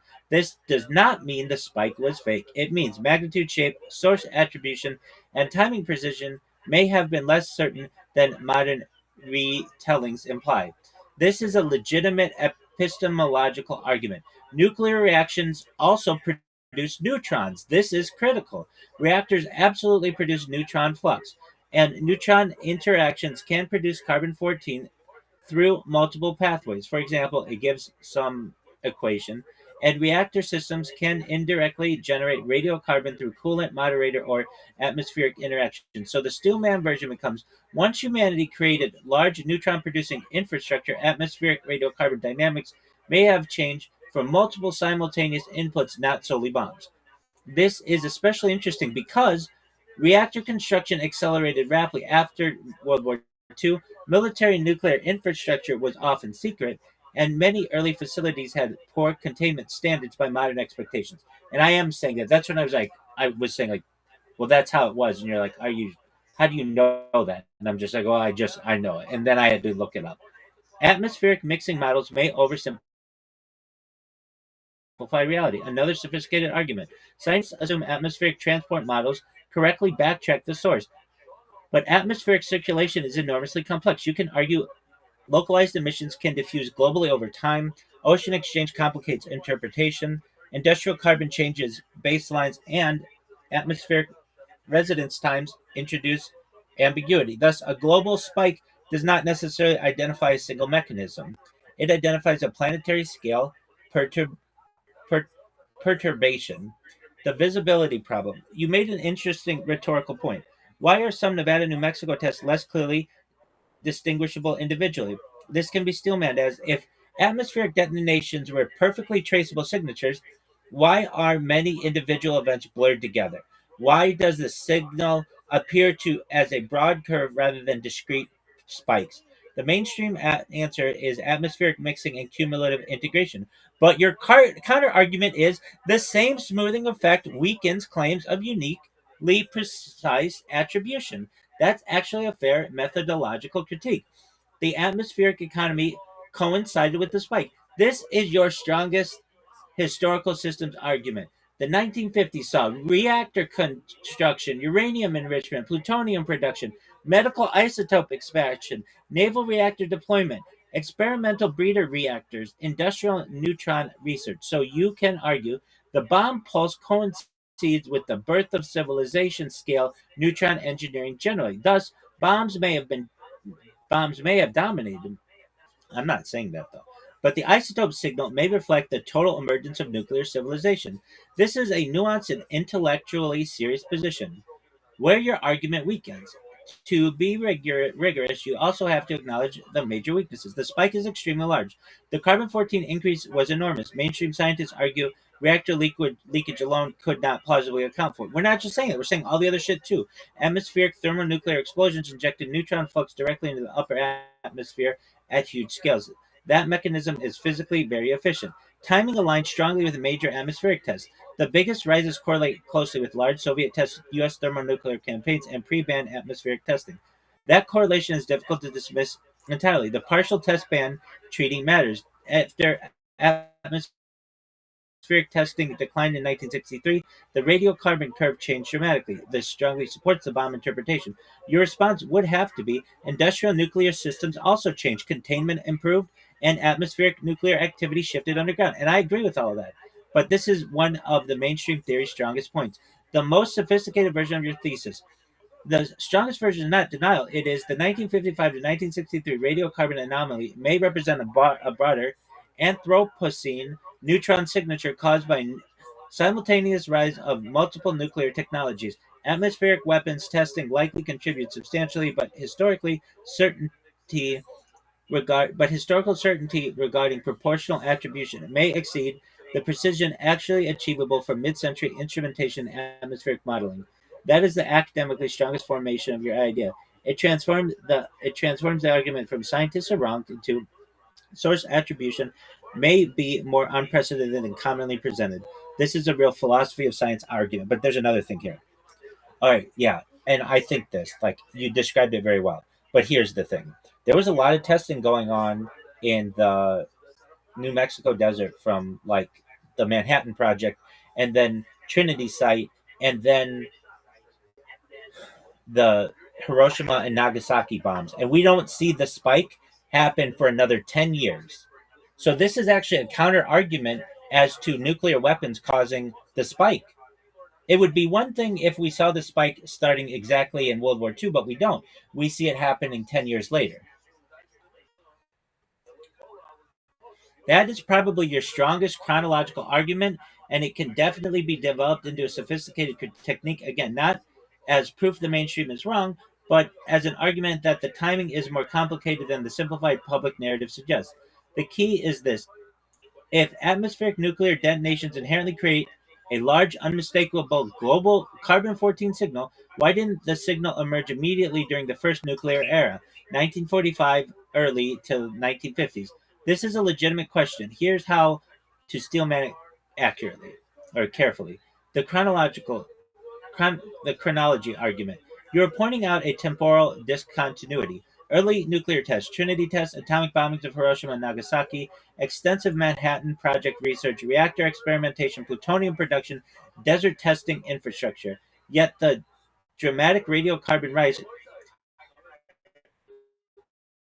becomes obvious mainly mid 1950s through early 1960s. Your argument becomes if bombs alone were the causal mechanism, why is the signal delayed instead of immediate? This is a valid inferential question. The mainstream response is usually early bombs were much smaller. The Hiroshima and Nagasaki devices were tiny compared to later thermonuclear weapons. Approximate scale Hiroshima 15 kilotons, early H bombs megatons. This is an enormous difference. The neutron production scale is dramatically upward with thermonuclear devices. Number of tests exploded later. The biggest atmospheric testing campaigns occurred in the 1950s. The cumulative atmospheric injection became vastly larger. The argument is World War II bombs were insufficient to create detectable global biosphere signal, but later mass testing crossed the threshold. Atmospheric resonance and biosphere lag.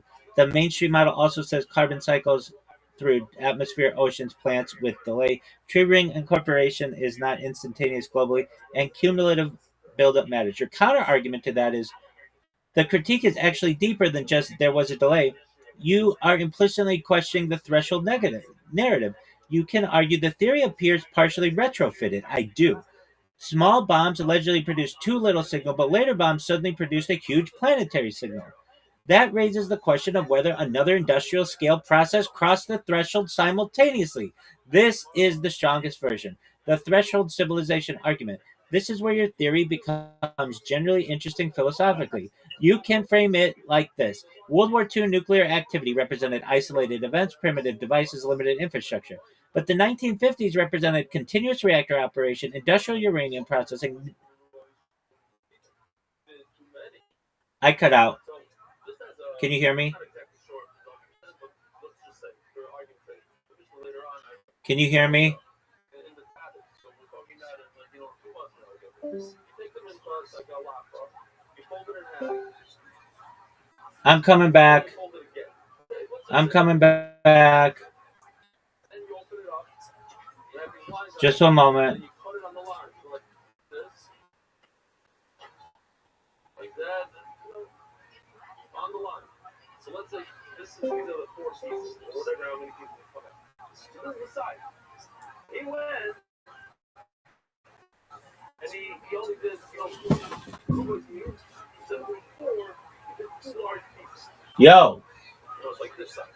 Instead of splitting it, you put it together. That's the problem. You did many small ones. That's the now yo, 4 pieces, yes. yo. Cut it in half. No, that's 8.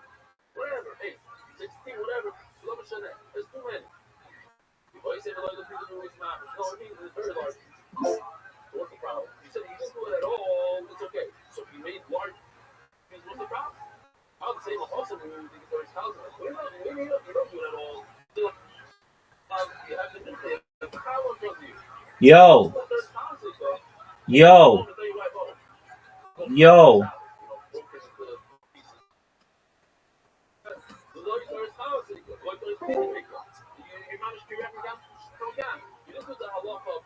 Certain size part, and you don't have a large towel, you have a broken Yo, there we go. everything that's not good. So you Apologies. When I was have a friend, a very good friend, wants to share.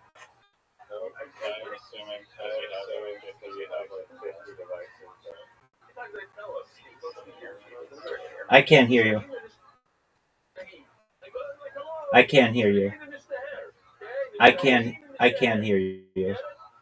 Just one moment.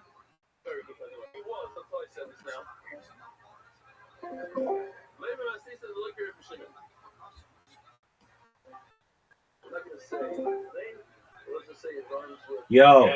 Okay, I can't hear you. You're absolutely right. Okay, can you hear me? Can you hear me? You can hear me? I can hear you. Yes. Okay, even when that particular device is offline. Well, I had this other device so I could hear you, and it doesn't seem it was my internet. It seems like it was a Discord thing that just booted me for a second. Did you know that you were off? Wasn't working? Immediately, yeah, immediately. Sorry. Okay, so I was reading, which is I felt really interesting. But 1950s represented continuous reactor operation, industrial uranium processing, naval nuclear systems, plutonium production at scale, breeder experimentation, isotope manufacturing, globalized atomic industry. Thus, the spike may correspond not to the invention of the bomb, but rather the scaling of nuclear civilization. That is a much more sophisticated thesis. Another strong point: detection capability. You hinted at something important. Maybe the spike existed earlier, but was below detection confidence. Remember, radiocarbon science was still developing, baseline calibration was crude, sampling was sparse, and statistical confidence was weaker. So you could argue the apparent sudden emergence of the spike may partially reflect improving measurement systems rather than a perfectly abrupt atmospheric phenomenon. This is an epistemologically respectable argument, the deepest version of your critique. Your deepest argument is actually about scientific storytelling. You're saying history may have compressed a complicated multi-factor transition into a single dramatic narrative. Bombs caused the spike, but reality may have been gradually nuclear industrialization, cumulative neutron infrastructure, reactor scaling, atmospheric mixing, measurement evolution, plus weapons testing. In other words, the bomb pulse may be an simplistic public label for a broader atomic era planetary transition. This is the strongest academic formulation. Where the mainstream still has strong evidence to remain rigorous, the largest carbon 14 increase to correlate strongly with massive thermonuclear testing, especially high yield atmospheric hydrogen bomb tests, and the decline after the partial nuclear test ban treaty is difficult to explain away completely. So the strongest skeptical position is probably not bombs had little to do with it, but Bombs may have been one component inside a larger and more complicated atomic industrial transition than the standard narrative admits. And look, I agree with that, and I also think it's very suspect that we were doing all this testing in the desert 10 years before, and there's no evidence of this.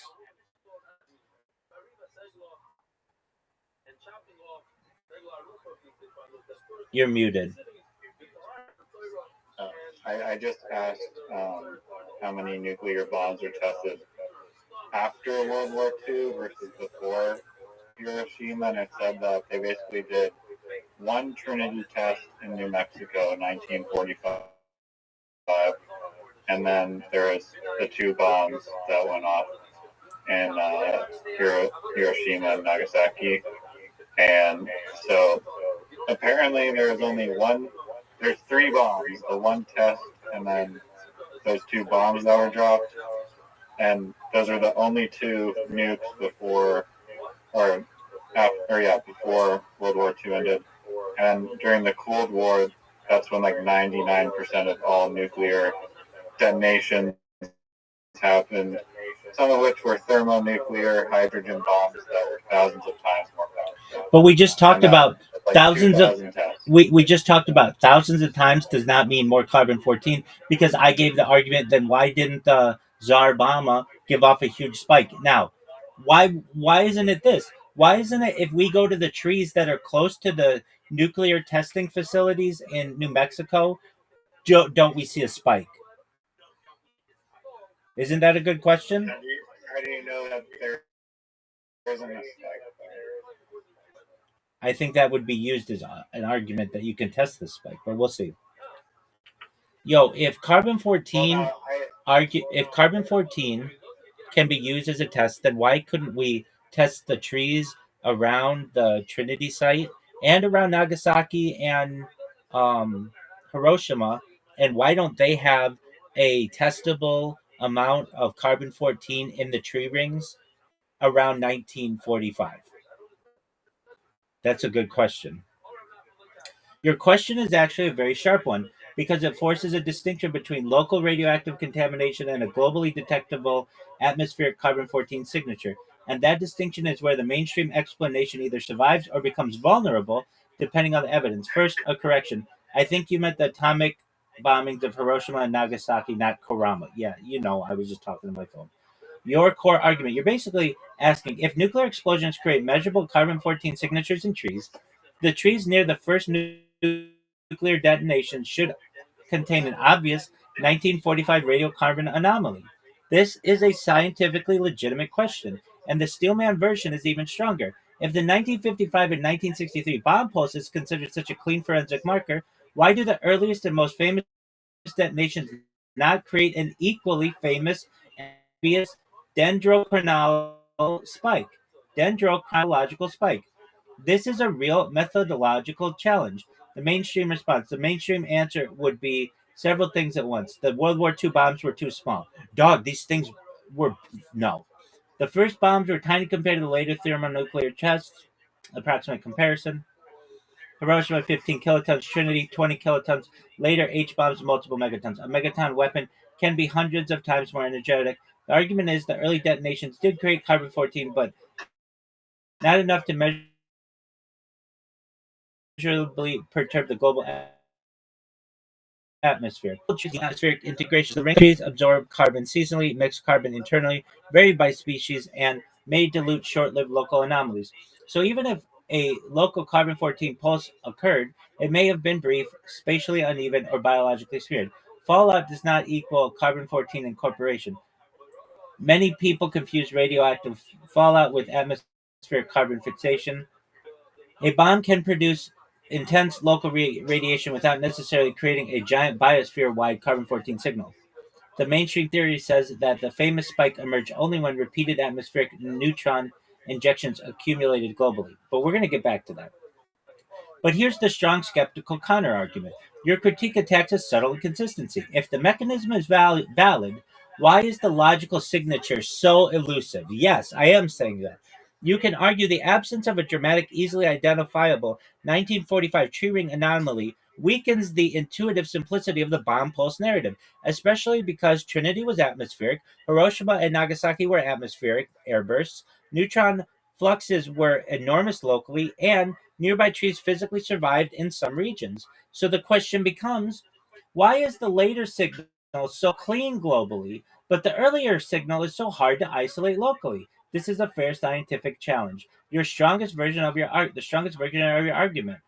The strongest version is not there's no carbon 14 from Trinity. The strongest version is the expected relationship between local nuclear detonations and dendrochronological carbon 14 signatures appears less direct and less intuitively robust than popular explanations imply. That case is much stronger. And even deeper critique, signal attribution. You're also implicitly challenging whether atmospheric carbon 14 data uniquely identifies bomb detonations. Because if small detonations leave weak, ambiguous signatures, but later global signals are inferred statistically, then attribution becomes model dependent, meaning scientists rely heavily on atmospheric models, calibration assumptions, and cumulative interpretations. Your argument is basically the bomb pulse is partially an interpreted reconstruction, not merely a directly self evident fingerprint. That is an intellectually serious philosophy of science point. One thing the mainstream would emphasize, the mainstream would strongly argue that there actually are detectable local isotopic anomalies around some early test regions, but they are small compared to the later global atmospheric spike. They would say the 1950s differed because there would be hundreds of atmospheric tests, many thermonuclear, injecting neutrons directly into the stratosphere repeatedly. So their position is Trinity was a spark, the 1950s were an industrial scale atmospheric neutron campaign. Your strongest final framing.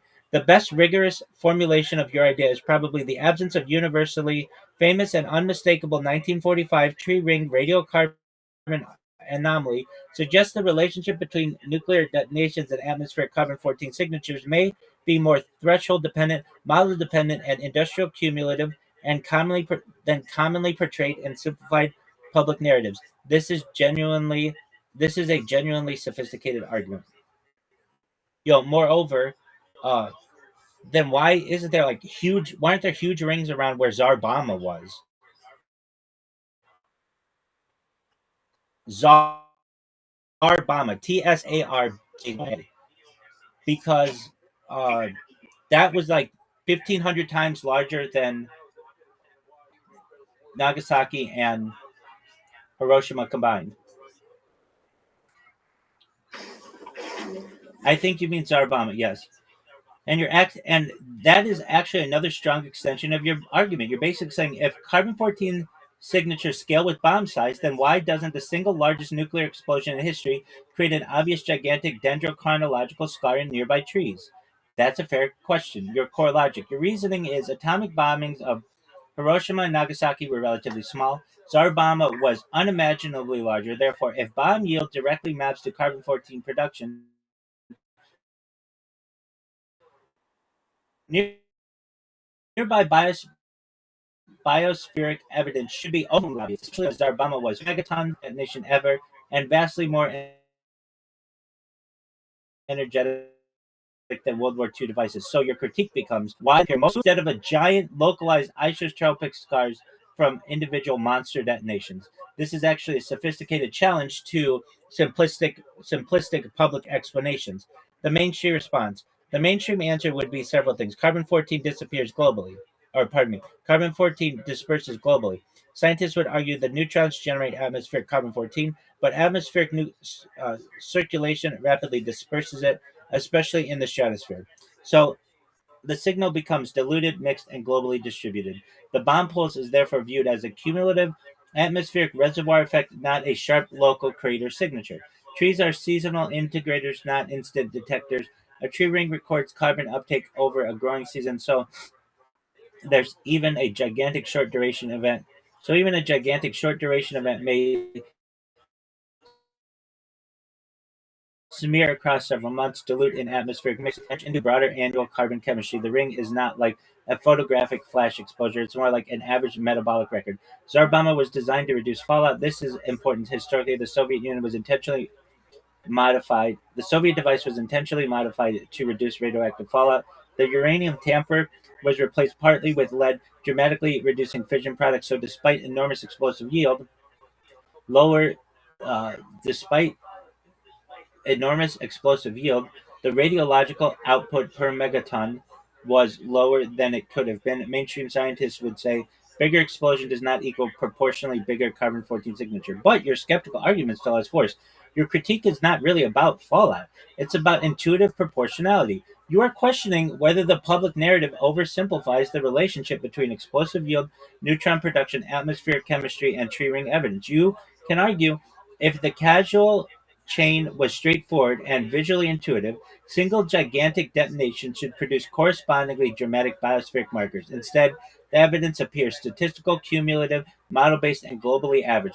This is a meaningful observation. The deeper scientific philosophy issue, you are pointing you are pointing towards something real in science. Proxy records are reconstructed interpretations. Tree rings do not literally contain a picture of Zarbama. Scientists model atmospheric transport, estimate neutron production, calibrate isotopic ratios, and infer causes probabilistically. So your strongest argument becomes the bomb pulse narrative may be more dependent on atmospheric modeling and cumulative reconstruction than people realize.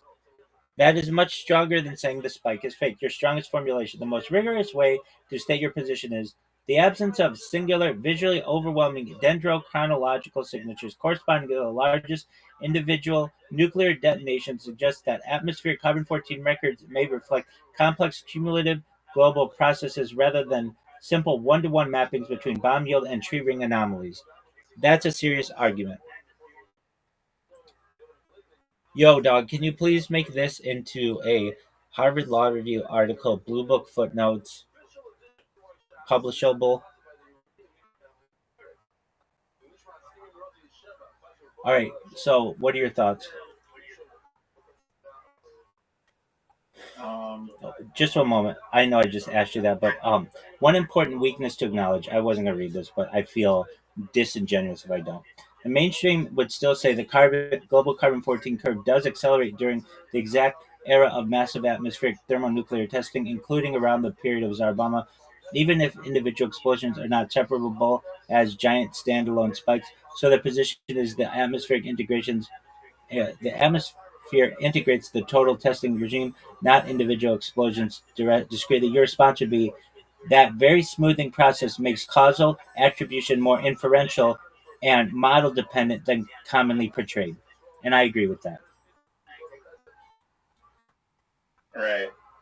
I mean, it was a very good question about like the local uh, data that you can extrapolate from those bombs. Apparently, there is measurable. I'm just going to chat, like read a little bit of AI, but there's measurable radioactive contamination, altered soil chemistry, contaminated water, health effects, damaged ecosystem, and long-lived radioactive isotopes that are still detectable decades later. At the Nevada test site, now called the Nevada National Security Site, radioactive isotopes like plutonium, cesium-137, strontium-90 were measured in soil and dust. Fallout spread into nearby states.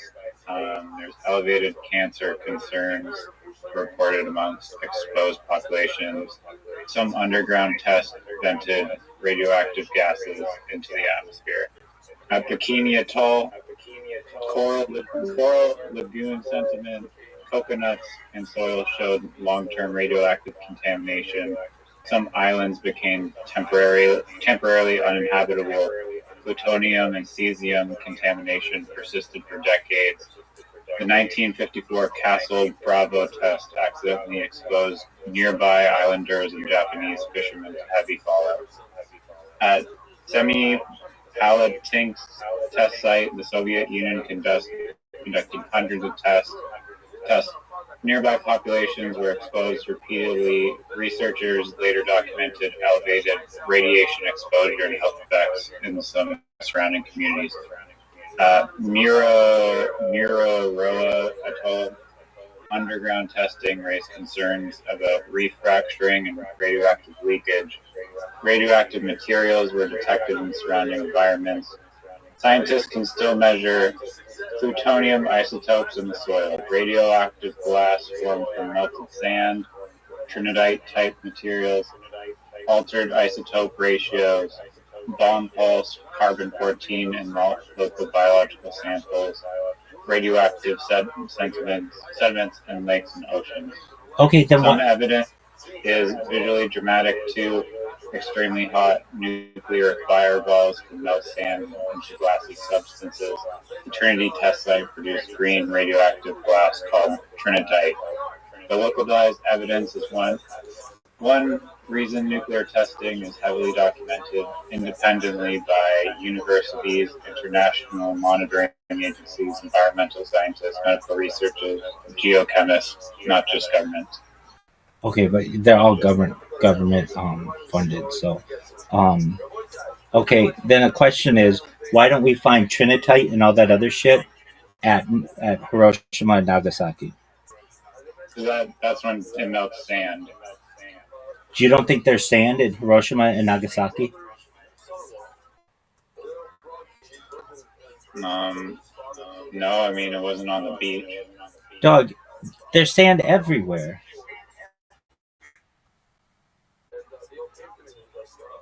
No, there's not. Yes, there is. Even when it's like, You think there's sand in Nunavut? yeah, underneath the tundra. Are you saying like way deep down under like layers of layers? Yeah. Or like, why didn't it Okay. create glass on the ground?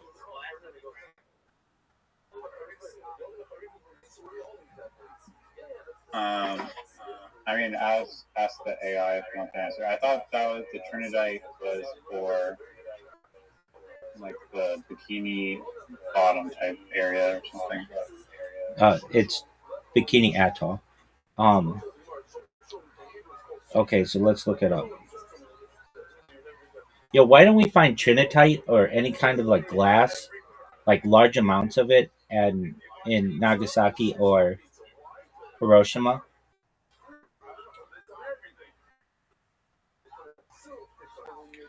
You're asking a good question, but the important physics distinction here. You're referring to trinitite, the greenish radioactive glass created at the Trinity test site. Your question is basically, if nuclear explosion melts sand into glass at Trinity, why did Hiroshima and Nagasaki have giant fields of similar material? The answer comes down to mostly ground burst versus air burst, desert sand versus urban terrain. Those two differences are enormous. While Trinity produced trinitite at Trinity, the bomb detonated relatively close to the ground. Over silica-rich desert sand, the fireball vaporized and melted the desert floor, fused into sand into glass, and then cooled into trinitite. Silica is important because glass forms readily from melted quartz-rich sand, so Trinity had ideal geology, exposed sand, and direct thermal contact with the ground. Hiroshima and Nagasaki were different. Over atomic the bombs over atomic bombings of Hiroshima and Nagasaki were intentionally detonated as airbursts. That means the bombs exploded hundreds of meters above the city. Why? Because airbursts maximize blast radius, overpressure, and urban destruction. The fireball therefore had much less direct interaction. Okay, I get all that. Hold on a second though. Yo, dog, could a bunch of TNT cause trinitite, like basically huge amounts? All it has to do is melt sand. So I think a huge amount of TNT could cause trinitite. Yes, in principle, a sufficiently large conventional explosion could create glassy, melted, and somewhat similar to trinitite because the core requirement is extreme heat applied to silica-rich material. So TNT Okay, could. well, it's not going to produce the plutonium. Where's plutonium? Where does it say plutonium anywhere? Plutonium isotopes in the soil. What could create plutonium isotopes in the soil, or do they naturally occur. Plutonium is a good example where intuition and nuclear physics diverge a bit. Short answer: yes, plutonium isotopes can occur naturally, but only in trace amounts. Most plutonium found in soil is from human nuclear activity. Natural plutonium exists, but is extremely rare. Some plutonium isotopes are produced naturally in very small quantities, uh, though rare through rare nuclear processes. The main one is plutonium 239. It can form in nature where uranium atoms undergo spontaneous fission, or where neutrons are produced by cosmic rays or uranium decay chains and get captured by uranium 238. Okay, so could a bunch of like a huge TNT blast cause any additional plutonium to be made?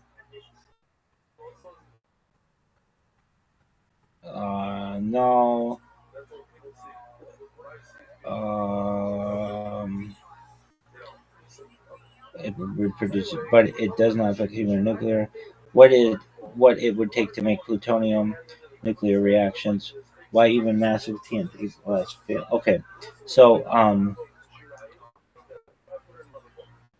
Steelman for me a way that the plutonium that was found at Trinity site could have been found without the use of nuclear weapons.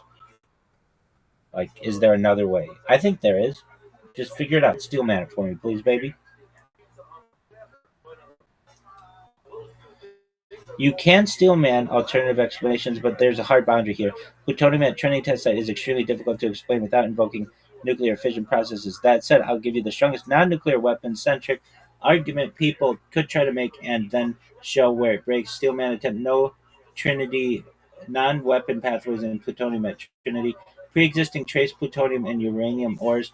A serious starting point is natural uranium deposits can contain trace amounts of plutonium 239 formed by rare neutron interactions. So Steelman claim would be hold on a second. Yo, what if I just took TNT and put some plutonium in it? Not necessarily like a nuclear weapon, but then you would have plutonium in the ground. I see what you're trying to do. Separate having plutonium present by creating plutonium in a nuclear event. But this specific TNT idea doesn't get you there in a meaningful scientific way. TNT does not contain plutonium. If you take TNT, mix in plutonium, explode it, you are still doing chemical detonation, not nuclear transmutation. TNT can disperse material, pulverize soil, aero, aerosolize particles, create contamination widely, but it cannot change elements or generate new plutonium isotopes. So the plutonium you end up with in the ground would simply be plutonium you already put in the TNT, not newly created plutonium. You can contaminate the soil, but not manufacture isotopes. Your scenario would be mechanical redistribution of existing plutonium. Okay. Then key physical barrier, neutron economy. Plutonium is meaningful quantities is not just present metal. It's produced via this requires sustained neutron flux. Uranium targets absorbing neutrons, time-dependent nuclear decay chains. TNT provides heat pressure cycles, but essentially zero neutron production. So it cannot run the equation for. The closest thing your idea does resemble your thought experiment actually resembles something real. Dispersal experiments of radioactive material contamination modeling, dirty bomb scenarios, and reverse concept. In those cases, explosives are used to spread material, not create it. So your TNT plutonium idea is best classified as a dispersal mechanism, not a production mechanism. Yeah, that's what I'm saying. So what I'm saying is, what if you created plutonium 239 in a lab, and then you blew up a huge bomb that was TNT based in the middle of the desert? When you tested the ground, it would have plutonium 239 in it, right? And it could create trinitite silica glass. You're basically describing a fake Trinity site construction scenario. Synthesize plutonium 239 in a lab, scatter it with a huge TNT explosion, melt sand into glass, later detect plutonium plus glass, claims it resembles Trinity. Here's the steal carefully. Yes, you could contaminate soil with plutonium 239 using TNT. If you already had plutonium 239 and you mixed it in the material, detonated a large TNT charge, dispersed it over sand, then yes, plutonium would be found in the soil afterward. It would look like environmental contamination. So, at a purely distribution level, your idea works.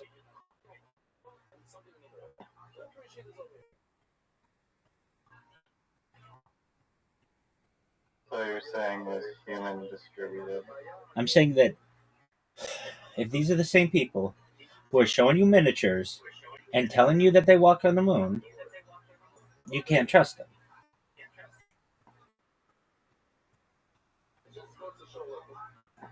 I mean, that's quite the cover up of their plantings.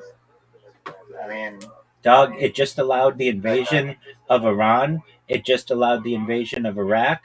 It involved the Cold War and the millions spent in espionage. Look, I'm not saying that I don't believe it in that these they didn't go down just the way that you read it in a history book. I'm not saying that.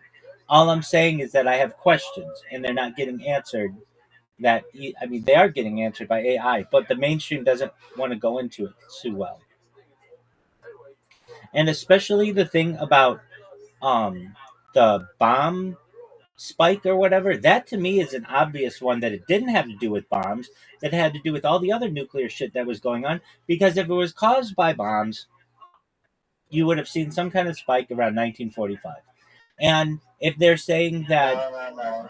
There is not a lot of nukes being tested in 1945. wait, I get that. So then, if it's caused by nuclear bombs, then you would see a giant spike around Zarbama. You can't have it both ways. You can't say that there weren't a lot of bombs, so there's no spike. But then when you have the biggest bombs, there's no spike.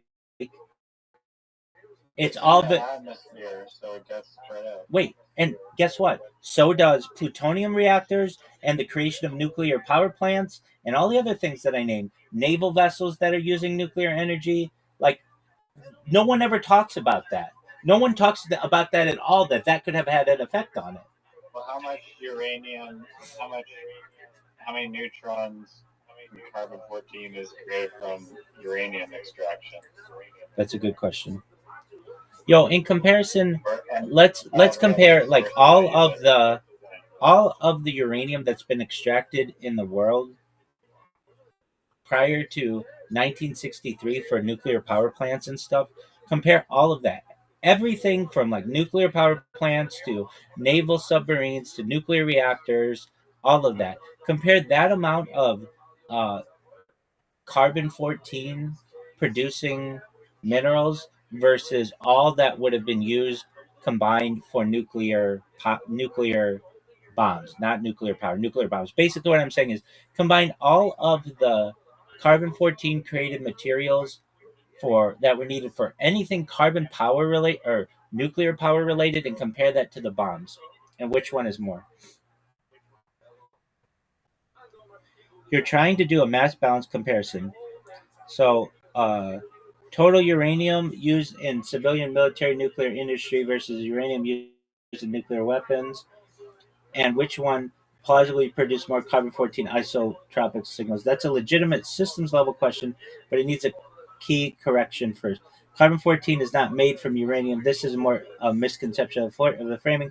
Carbon 14 is produced mainly by neutron capture in atmospheric nitrogen, not by uranium quantity directly. The reactions, yada, yada, yada. The real comparison you're aiming for: cumulative nuclear neutron production from nuclear weapons testing plus and nuclear reactor versus nuclear reactors, naval reactors, civilian industry pre 1963. So, weapons versus reaction. Neutron releases profiles are fundamentally different. Okay. Okay, just give me a number.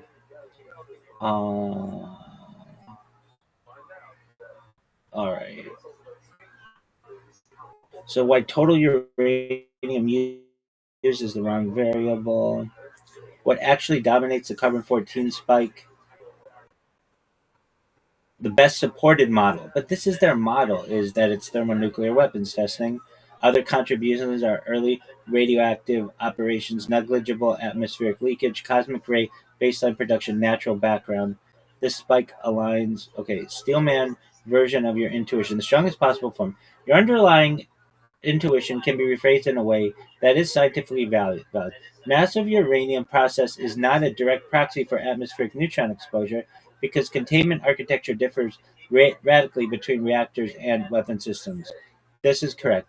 But the conclusion you cannot reach from this is reactors could rival weapons in atmospheric C-14 production because containment suppresses neutron leakage by design, bombs maximize it by physics of detonation. Um, okay. Um, I'll just ask it to strong steel man the argument of why nuclear bombs don't exist. Please steelman the argument that nuclear bombs don't exist.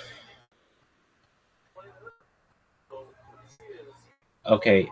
Um, Steelman, why someone might doubt nuclear bombs exist. I'm not reading everything. I'm going to hit the big points. Reliance on classified high trust institutions. A skeptic could argue the existence of nuclear weapons depends heavily on government claims, classified programs, and trusted military scientific institutions. Unlike everyday physics experiments, most nuclear weapons design data is not publicly reproducible. Testing is historically state controlled. Verification relies on intelligence, not open replication. That's a good point, too. You just have to take these, like, there's no double checking to see if this stuff was right. Yeah, very few people can actually test it unless you're another country. Exactly. Misinterpretation of nuclear explosion effects. A skeptic may say explosions produce heat, blast, radiation. Those effects could come from extremely energetic, conventional, or exotic chemical processes. Atmospheric isotope signatures are model dependent. They might point to carbon 14 spikes, plutonium traces, global fallout patterns, and argue these are interpreted through atmospheric models, not directly observed causation. So they could claim co- correlation does not equal causation certainty. Models could be wrong or incomplete. There's a lack of direct public replication. Another Steelman claim no civilian laboratory can independently create or verify a nuclear detonation. That's another good thing. We can't test it. No lab can do it. Therefore, the phenomenon is not experimentally reproducible in open science. That's a very good point. So they conclude this makes it epistemically epistemically uh, different from other established physical phenomena. That's true. Anything else, you can reproduce it. But like the moon landing, you can't reproduce. An atomic weapon, you can't reproduce. So you just have to take their word for it. Historical document skepticism. They may argue early Cold War narratives were propaganda heavy. Secrecy may distort historical interpretation. Atomic age narratives could be exaggerated or mytholo- uh, uh, mythologized. All right, so where it could fail, nuclear physics is independently validated. Neutron detection is independent of politics. Global isotope anomalies are physically consistent. Yeah, but like we said, it could have been caused by other shit. Energy density gap is decisive. Independent international detection. Final Steelman verdict. The strongest skeptical argument is not nuclear bombs don't exist physically, but rather the public must rely on institutional trust and indirect inference for claims about nuclear weapons, which makes them epis, epistem, epistemically epistemically unusual compared to most physics claims. This is a philosophy of science skepticism, not a viable physical alternative model. Bottom line, the skeptical narrative can be steelman as an argument, but about trust, verification, and institutional knowledge. It may fail a physical explanation because nuclear reactions are produced in laboratories, produce unique isotropic signatures, and are independently measured across multiple scientific domains. There's another argument too that we didn't raise that perhaps Nagasaki and Hiroshima were um, not nuclear weapons, but then nuclear weapons were developed later on. Yeah. Um, But wait, I mean, hold on. you got the amazing. There you go. What about the big thing about nuclear fallout though? That people didn't have major like radioactive deaths after Hiroshima and Nagasaki. Basically, everybody died from the fire, and that you didn't have huge mutations. Why doesn't anybody talk about that? This is a common set of misconceptions about radiation effects and helps to separate acute blast effects, radiation sickness, and long-term genetic outcomes. Okay, most people died from fire blast, not radiation. Partly true, but incomplete. Um, at the sites of the bombings, a large fraction of immediate deaths were from blasts over pressure, burns from thermal radiation, structural collapse from fires. Radiant deaths did occur, just delayed. Radiation death, but that could be from a bunch of things. I'm not like that's the hard thing about this stuff. I could have I could have cancer potentially from the nuclear fallout from this. We don't know. Um,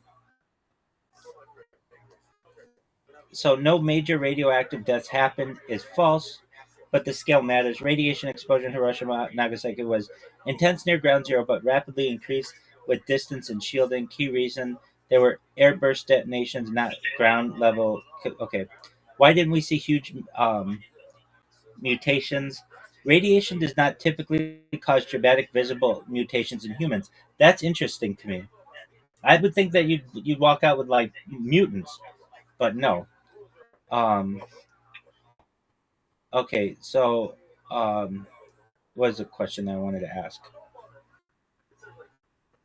Oh, why is there the building at the very center of town of Hiroshima still standing? Like, why didn't that thing get destroyed?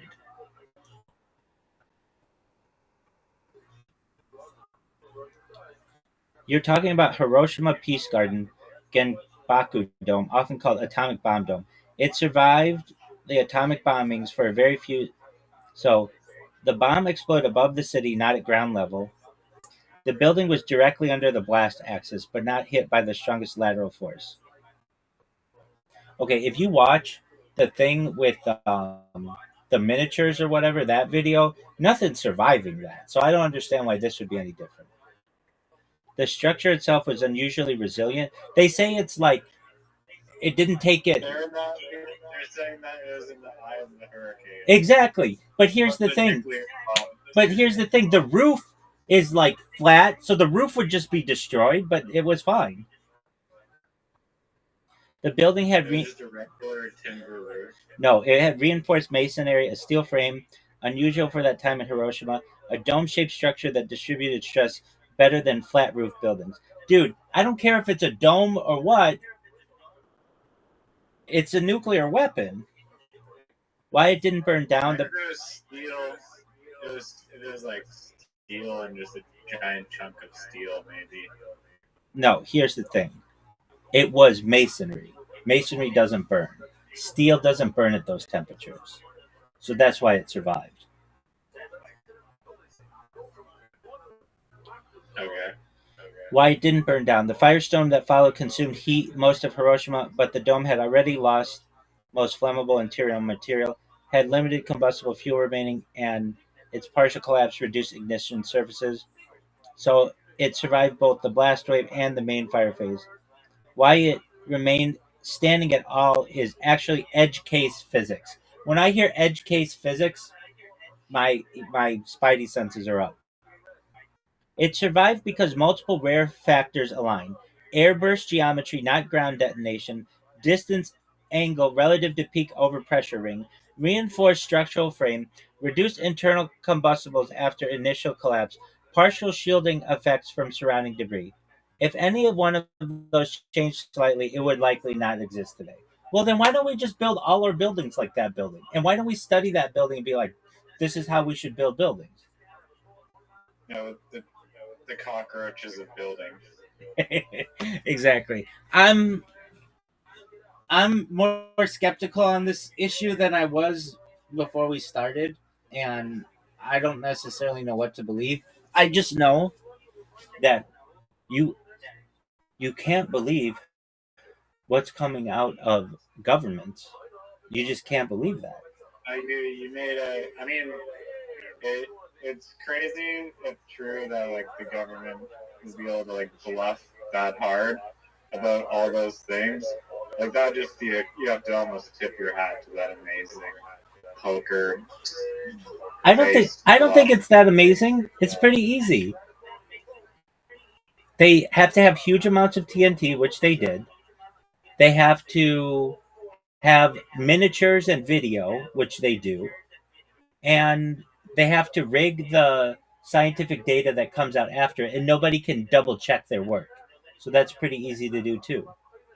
In fact, in my opinion, it's easier to fake that than it is to fake the moon landing. Because at least the moon landing, people want to see video of that, like long term video, and they want to be able to interview the people who are there. You can't do that with any of this stuff. Yeah, no, but just like the overall master plan of like just like exactly what you said, which I thought was interesting. Of like that just the fact that they hypothetically created this immense bomb just opened the portal for them to just invade other Yes. countries over the Yes. pretense Yes. of like we're gonna try to find this imaginary bomb that doesn't exist. Yeah. So let's try to analogize this. Um. Okay. So let's say, I mean, we could just really use what it is, which is if you have the ability to create or to manipulate nuclear physics, then you have unlimited energy, and then you don't need anybody's help. So instead of making the argument, we don't want to allow people to have energy independence, we say anyone who has access to this technology could blow up the world. And so they just use that argument to invade countries. When in reality, it's perhaps more about energy independence and not needing to be uh, be vulnerable or have your population be vulnerable and have to pay huge amounts of money for energy in terms of oil and gas and any type of electric. You have to have it imported when you could just create your own.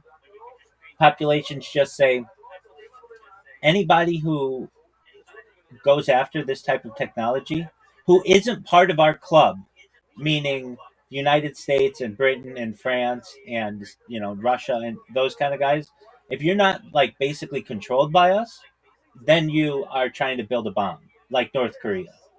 When North Korea in a lot of ways could just be like, look, we're sick of depending on other people for our energy. Yeah, I mean, but why do they allow France to power 80% of their country with nuclear energy? France is controlled. Okay, but still, they don't they want to send the message that nuclear is bad? Not if it's been powering 80% of our not if it energy. not if it's controlled. If it's controlled, then you can allow them to have it. Then they're considered safe. The United States considered safe. Canada considered safe. But like Nigeria, not considered safe. Or North Korea, not considered safe. Or Venezuela, not considered safe. If every country that they control suddenly switches to 80% nuclear, then they're not going to be selling as much oil. Yeah, but they can use that. They can use that oil from other places too.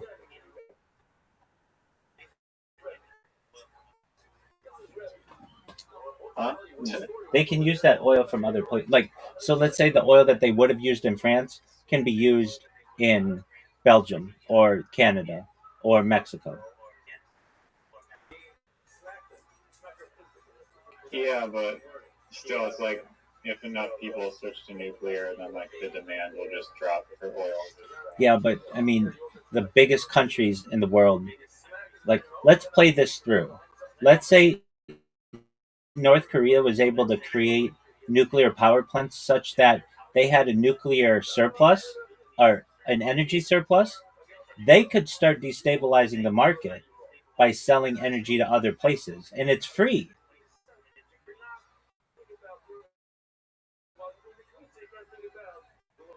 and that becomes a major threat. So they know France. Okay, we know that if they get this technology, they aren't going to be so um, so aggressive, or I should say, so um,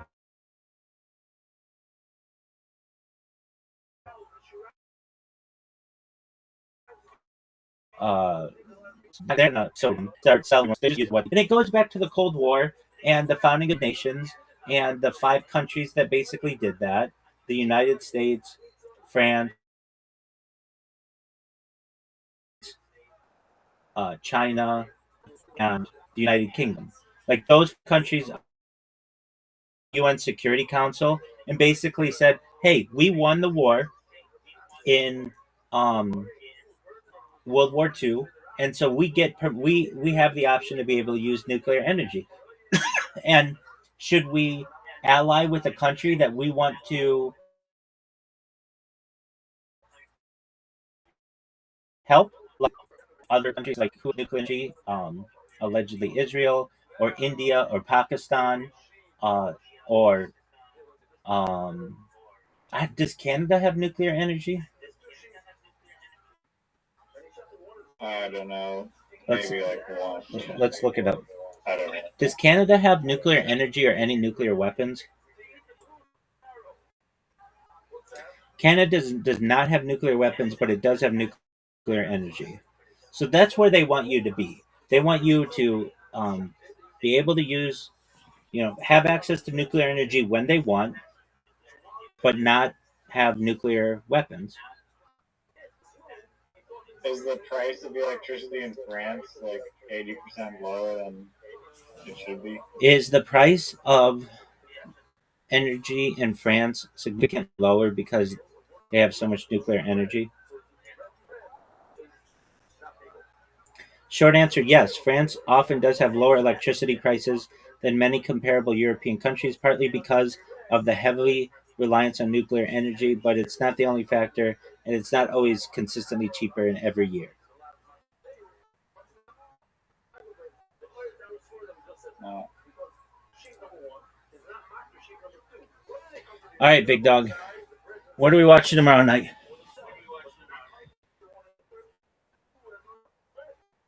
Maybe the Kubrick one or some other good shit. Room 239. Yeah, dude, when we have these conversations that are like really long afterward, um, I think they're healthy and they get us to thinking more than just making fun of them.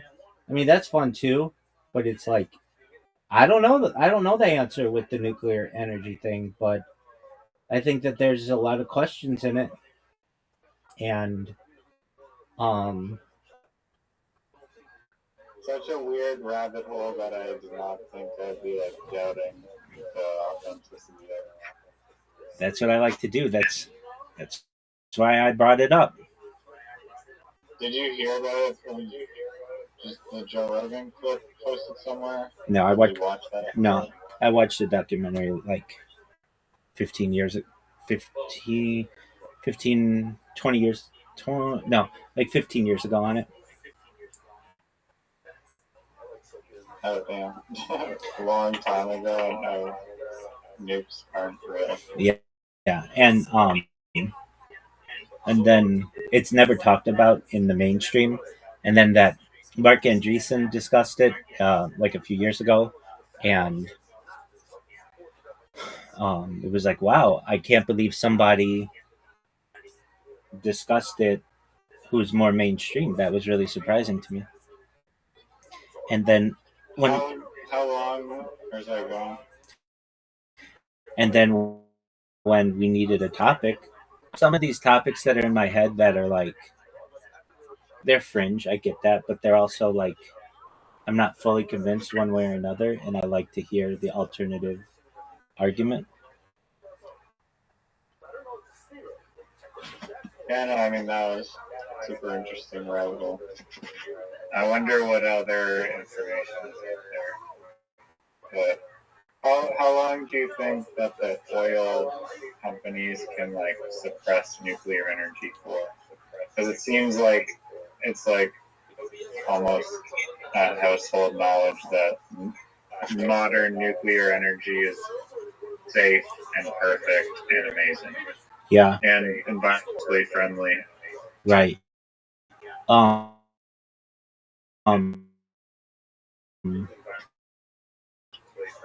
I think they recognize with AI. Um, they need more. Um, they need more energy than what currently can be produced, and they've just recognized that okay, we're going to take. I mean, this is what they did like 20 years ago, but they've just continued to do this. Especially the oil companies and the car companies, they've said, okay, we recognize that nuclear is the future and such, so we're just going to invest in electric cars and things that require the grid, and then we're going to control people using the grid instead of the pump. Or Exactly. All right, big dog, I gotta go to the bathroom. Tomorrow night, room 239. sounds good. Excellent. Peace out, big dog. All right. Peace.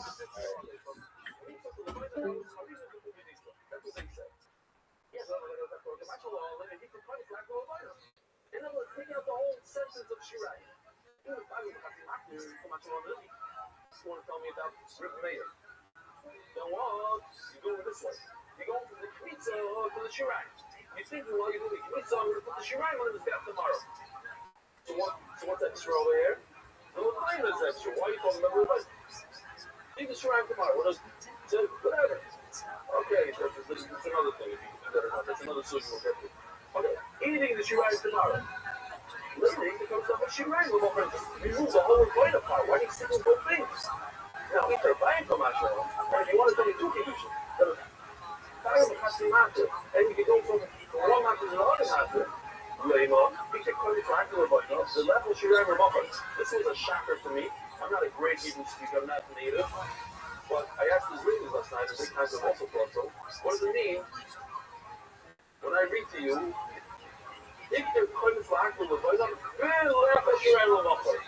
the whole more. What does it mean?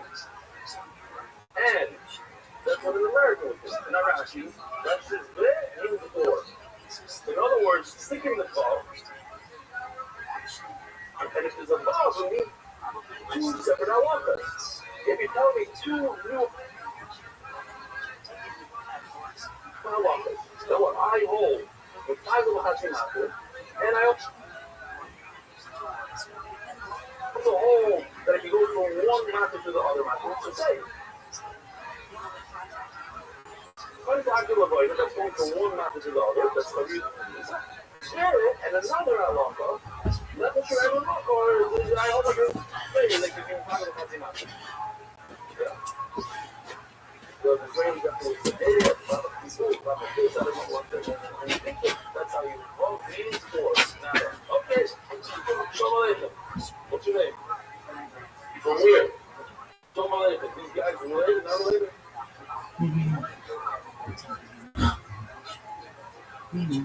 Ooh, that was, remind me? Is that so you're here now? No, that's the good thing I said hello to you. Wow. Wow. Oh, that's what's your name, Sally? What? Sustenance. Oh, you sent me an email stuff? No. Okay, and this guy's yours also? So, what's your name? How are you from Boston? Very nice. Anybody else in the guest want to say hello?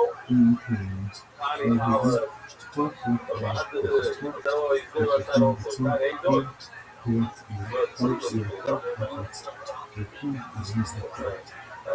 doing? Anybody?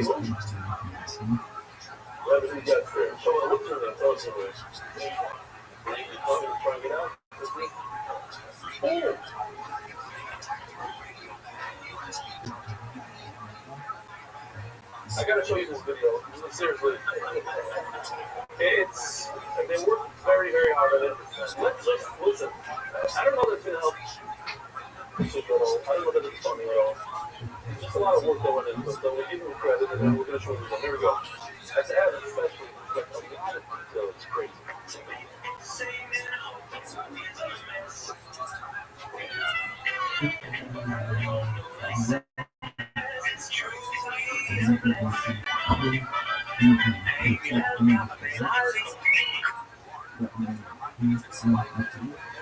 Rise with such heart.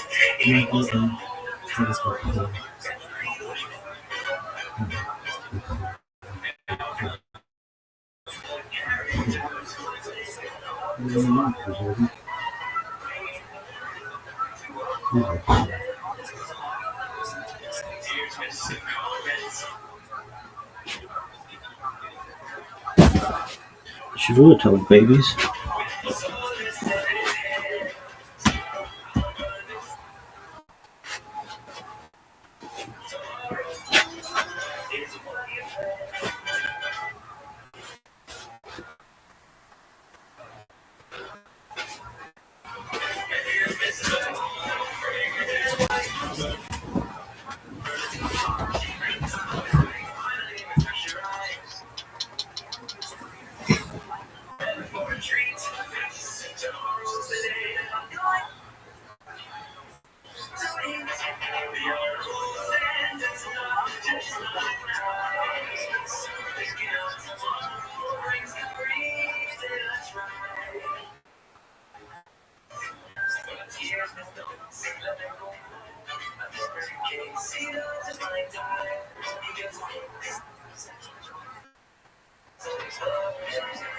There are decades where nothing happens, and there are weeks where decades happen.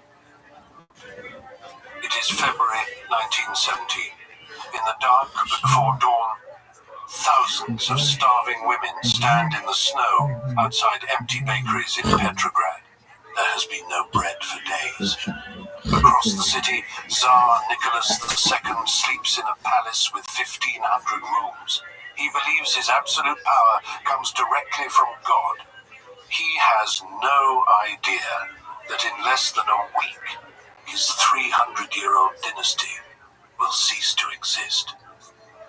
When the city completely runs out of bread, the women abandon their factories and march into the streets. Tens of thousands of desperate workers join them. The Tsar orders his soldiers to shoot the protesters. They obey, and dozens are killed. But the next morning, sickened by what they've done, regiment after regiment mutinies. The troops cross the line and join the rebellion. Within days, a simple riot for food burns a 300-year-old dynasty to the ground, and, without knowing it, permanently rewrites human history.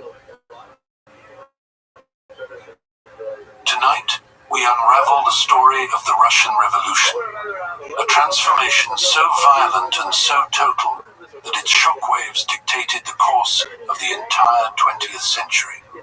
We'll trace how Vladimir Lenin, a bald exile living above a shoe shop in Zurich, returned to Russia and within months commanded the largest country on earth.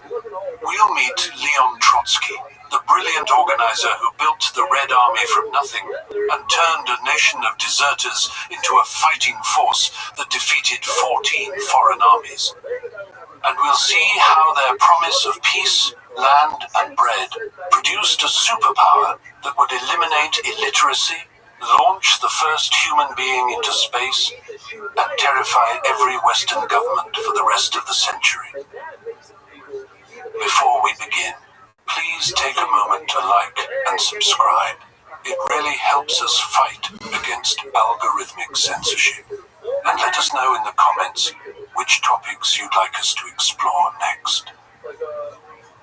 Now, let us return to February 1917, to a city buried in snow and trembling with rage. This is the story of how the Russian Revolution changed the world forever.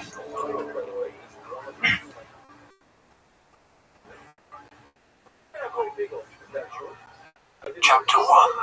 The City of Bones. There is a story about how St. Petersburg began. It involves Peter the Great standing on a windswept island in May of 1703, dressed in fine clothes, watching an eagle soar overhead. According to the legend, the Tsar took a bayonet and cut 2 strips of turf from the earth, laid them in a cross, and commanded, "Let there be a city here."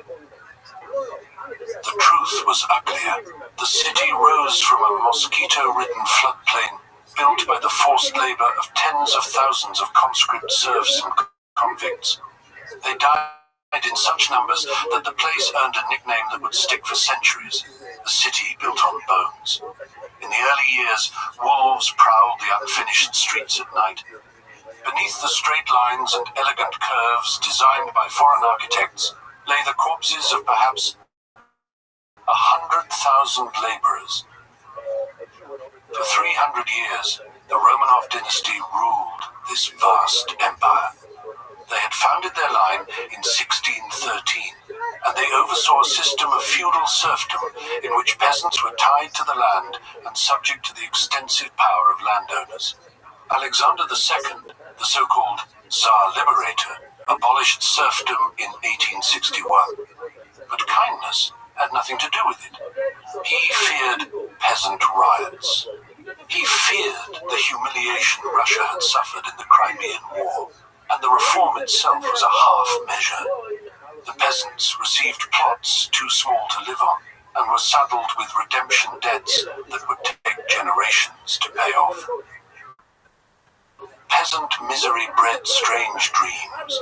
Stories circulated about utopian lands, Belivode of the White Waters, the submerged city of Kitej, places where justice still existed. Young radicals called Narodniks tried to spread revolutionary ideas in the countryside.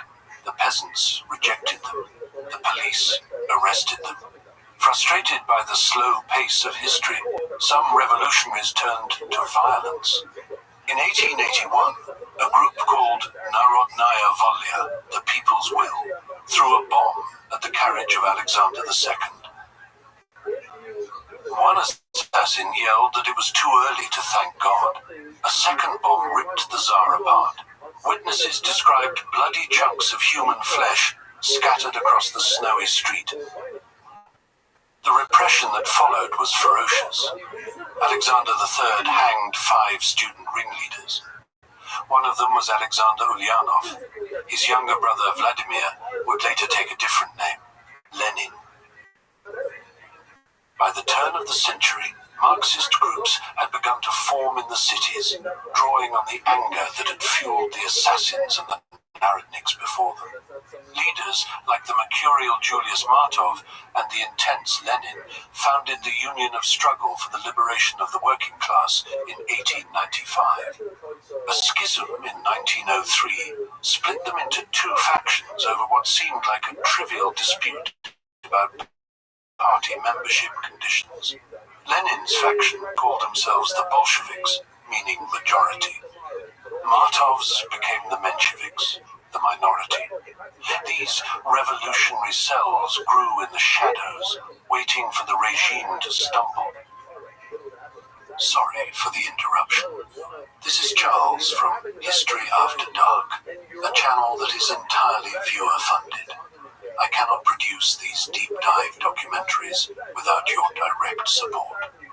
A pledge of just a few dollars a month via Patreon or as a YouTube member provides the material base that keeps this channel alive. In return for your solidarity, you gain direct voting rights on future topics and a completely ad-free experience. Thank you. The stumble came in 1904. The government, hoping to distract the population from its troubles, launched what was supposed to be a little victorious war against Japan. It ended in catastrophic defeat. The humiliation cracked open the surface of Russian society. In January of 1905, a massive strike wave swept St. Petersburg. A sly priest named Father Gapon, who ran a police-sponsored union, led thousands of workers bearing icons and petitions to the Winter Palace. They wanted to appeal to the Tsar as their father. Troops opened fire on the peaceful crowd. As many as 1,500 people died. The myth of the benevolent Tsar shattered that afternoon. Gapon himself declared, "We have no Tsar." That revolution saw the emergence of something new, the Soviet, a council of workers' deputies in St. Petersburg, briefly led by a young man named Leon Trotsky. The uprising was crushed, but the idea of the Soviet would not be forgotten. Reactionary violence followed.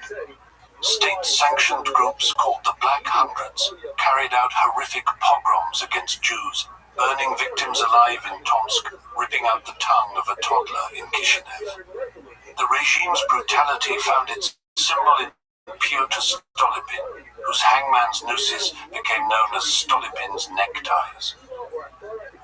The empire limped on for another decade, held together by repression and inertia. Then came the war. By 1914, Tsar Nicholas II led Russia into the First World War. He has been described as a well-educated vacuity with an expressionless face. The war would cost his empire millions of lives. His authority was undermined by his wife, Empress Alexandra, and by her reliance on Grigory Rasputin. The mad monk wielded immense influence over court appointments and military decisions. High society despised him. In December of 1916, Prince Yusupov and the right-wing politician Vladimir Purishkevich decided to act. They lured Rasputin to a palace with cyanide-laced cakes and wine. Yankee Doodle played on a gramophone. The poison failed to kill him. Yusupov shot him. Rasputin revived, lurching through the thick snow, croaking the prince's name. They shot him again and beat him. They dumped his body into a canal and forgot one of his boots on the bridge. When the body was recovered, it appeared he had tried to claw his way through the ice from below. This was not a coup. It was a morbid symptom of a regime eating itself. The Tsar received warnings from generals and ambassadors that the country stood on the brink. By early 1917, the cost of living had skyrocketed. Food was scarce. Even conservative politicians were asking whether the government's actions constituted stupidity or treason. The gruesome death of the mad monk in those icy waters was a desperate attempt by the elites to save themselves. But the rot had spread too deep to be excised by a single murder. As the new year broke over the frozen, starving city, the final blow to the 300-year-old dynasty would not come from the palaces of princes. It would come from the breadlines of the Viborg district, where the patience of the hungry was about to snap.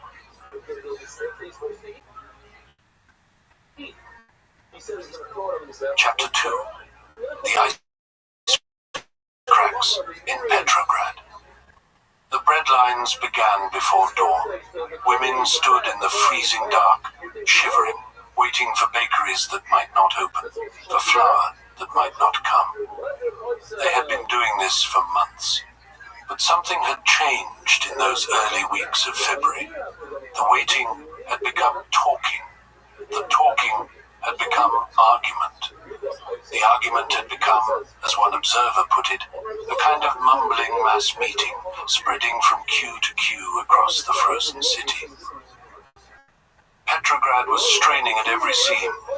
160,000 soldiers were packed into the garrison, crammed into barracks built for half that number, sleeping in shifts, sharing the same rising anger as the 400,000 workers in the factories.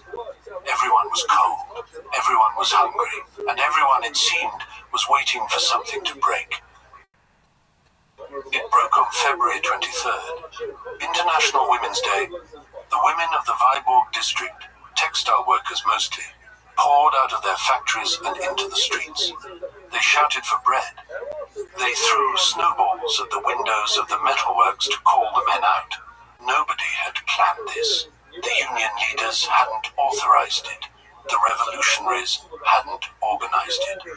It was spontaneous, furious, and spreading fast. By the end of the day, nearly 90,000 workers had joined them. The chants had changed too. It was no longer just bread they wanted. They wanted the war to end. They wanted the Tsar gone. The bridges over the Neva were blocked by police, so the crowds simply walked across the frozen river itself, crossing the ice to reach the city center. And then came the Cossacks. These were the regime's enforcers, the men on horseback who had broken strikes and scattered protests for generations. The crowd braced for the charge, but the Cossacks hesitated. They rode in single file through the demonstrators, carefully, slowly, as if threading through a market crowd. Some winked at the workers. One bowed from his saddle, and the crowd burst into applause. 2 days later, a police lieutenant was beating demonstrators with his whip when a Cossack drew his saber and cut him down. The officer fell dead in the street. The crowd roared. Something fundamental had cracked. The Tsar was hundreds of miles away at military headquarters in Mogilev. He received reports of the unrest and dismissed them. He telegraphed General Khabalov with instructions to suppress the disorders by tomorrow, as if he were scheduling a minor repair. On Sunday, February 26th, loyalist troops opened fire on the crowds. 40 people died. The demonstrators scattered, and for a moment it seemed the government had won. But that night, the soldiers who had done the shooting could not sleep. They lay in their barracks, thinking about the people they had killed. By morning, the Volinsky regiment had made its decision. When their commander, Captain Lashkevich, appeared before them, a shot rang out. He fell dead. The soldiers rushed into the streets, calling to the other regiments to join them. Within hours, the garrison had mutinied. The city descended into a kind of ecstatic chaos. Soldiers burned the district court and stood around the bonfire like revelers at a winter festival.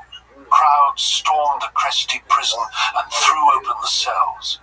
The hated police, the pharaohs, were hunted through the streets, forced to strip off their uniforms or be shot where they stood.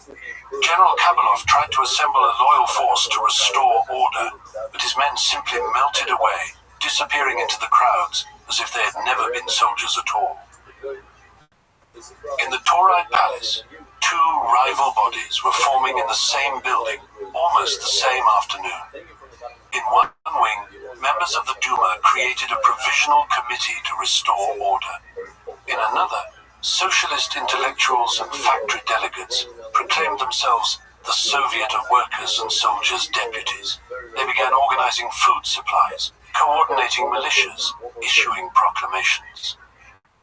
Alexander Kerensky, a young lawyer with a flair for theatrical speeches, managed to get himself elected to both bodies, bridging the gap between them with sheer energy and nerve. The revolution spread. At the Kronstadt naval base, sailors rose against their officers. Admiral Viren was dragged out into Anchor Square in his white undershirt and bayoneted in the snow. In the Astoria Hotel, revolutionaries stormed the building hunting for snipers, and dozens of officers died in a chaos of broken glass and gunfire. In Moscow, the old order collapsed almost without resistance. Workers and soldiers tore down the imperial eagles and pinned red ribbons to their coats. Ribbons so large, one witness said, they were the size of table napkins. The Tsar finally tried to return to his capital. His train was diverted, blocked, shunted onto sidings by revolutionary railway workers who refused to let him pass. He ended up stranded at Pskov, alone in his private carriage, while his empire dissolved around him. In Petrograd, the streets were full of singing, embracing, weeping with what seemed like joy. The 300-year-old Romanov dynasty had fallen, in a matter of days. The prisons were empty now. The police stations were burned shells. But the Tsar still sat in his train at Pskov, seemingly unaware that his empire had already evaporated. And while the streets celebrated with red ribbons and revolutionary songs, a tense negotiation was beginning in the corridors of the Tauride palace. Someone would have to pick up the crown that had fallen into the gutter. The question was, who?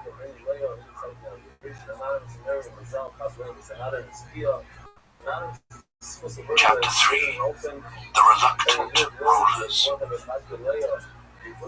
The Tauride palace had been built for elegance. Its marble floors and chandeliers were designed for diplomats and dignitaries, for measured conversation and the rustle of formal dress. By the end of February, those floors were covered in cigarette butts. Exhausted soldiers slept in heaps against the walls. The corridors smelled of sweat and tobacco and something else, something harder to name. The old order had cracked open, and what poured through the doors was a revolution, still figuring out what it wanted to be.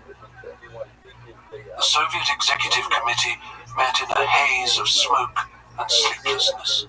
They were trying to decide what kind of power they actually held when the door would burst open and another group of soldiers would push through, rifles still warm, demanding answers. Should they give up their weapons? Should they obey their officers? The delegates had no script for this. They were improvising a new world in real time.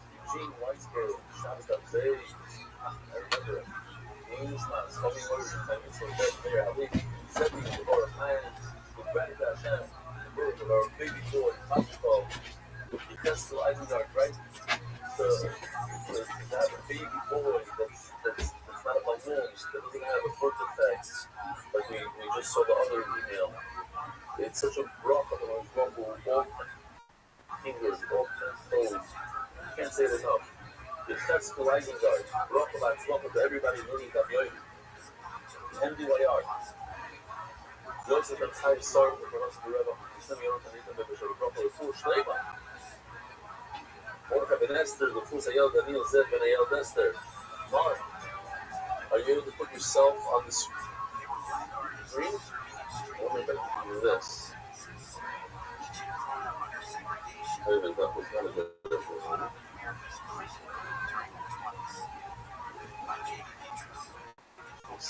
Somehow. Oh, you're on the screen. Good. I didn't have to do that. Fine. That was just my slipping through. Don't worry about that. Okay. Okay, let me get rid of this real quick.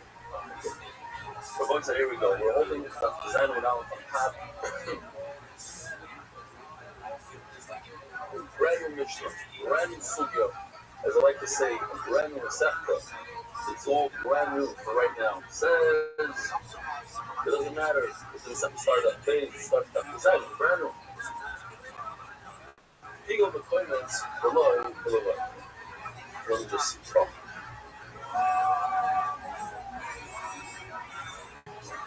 Now, we know talking about monopolies. You want to bring a flower carbon to the Deutschland. So the Constance, and then takes 3 fingers worth, and that's the that will be used back right away. In addition to that, most other monopolies have something called Levina. They have these fragrance. In order for the plant to eat the leftover flour, all this shirai. Here I wrote a nice letter to shirai. Yep. I have to put these 2 guys on the step. Those are the 2 materials. They allow you to eat the flour. Each one by itself is you need to put both of them on. That's why when you're putting them onto the mizbeach, you must, and you want to be over on a big nisser called bigger. And that is thinking you're going to be eating the flour, trying 3 days from now instead of today.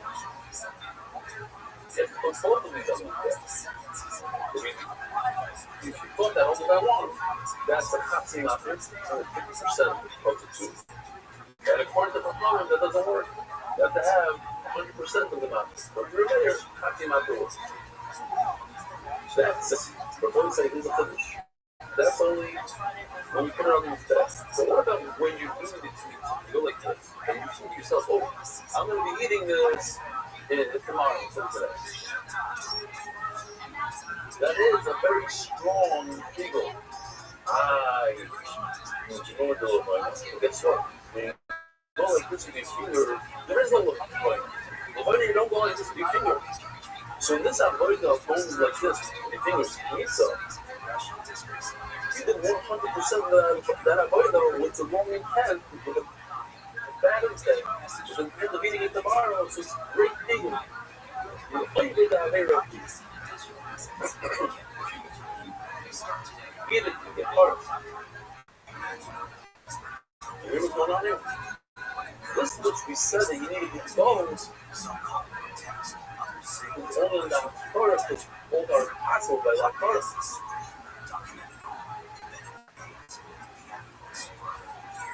But the meat zone, so they must have twice. So now let's do this. People back home at the little one. Now this is actually going back to Torah, going up the head.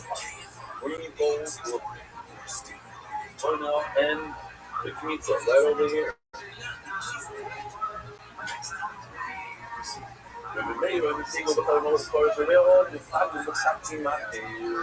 sounds complicated, but it's super easy. The eagles are 50% of this food, so you don't have to have a hundred bowls. Let's take out this note. Just to see who it is. From Shalom Goldberg. Okay? Schreiber Shalom. Oh, it says it's going to write down. Now I have a nice bag of pregnant. Even though I have mine right over here, it's nice, big, nice, funky piece. Now, anybody comes and you buy it, the call on after the say you have to have Kavana when you do both of these materials. Well, what in my phone? I'm going to lay it for this, I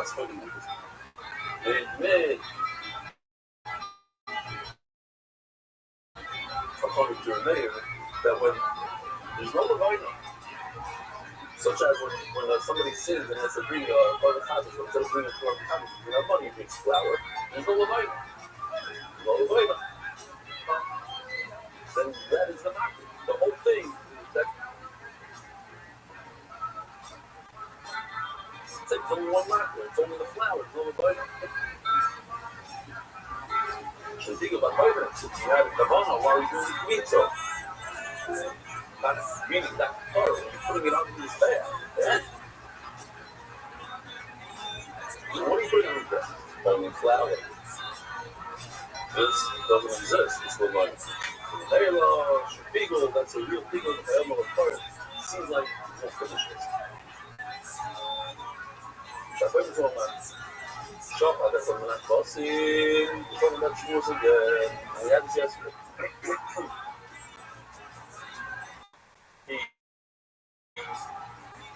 Now you have two lines to get the shop. In order to keep the two bread. Okay.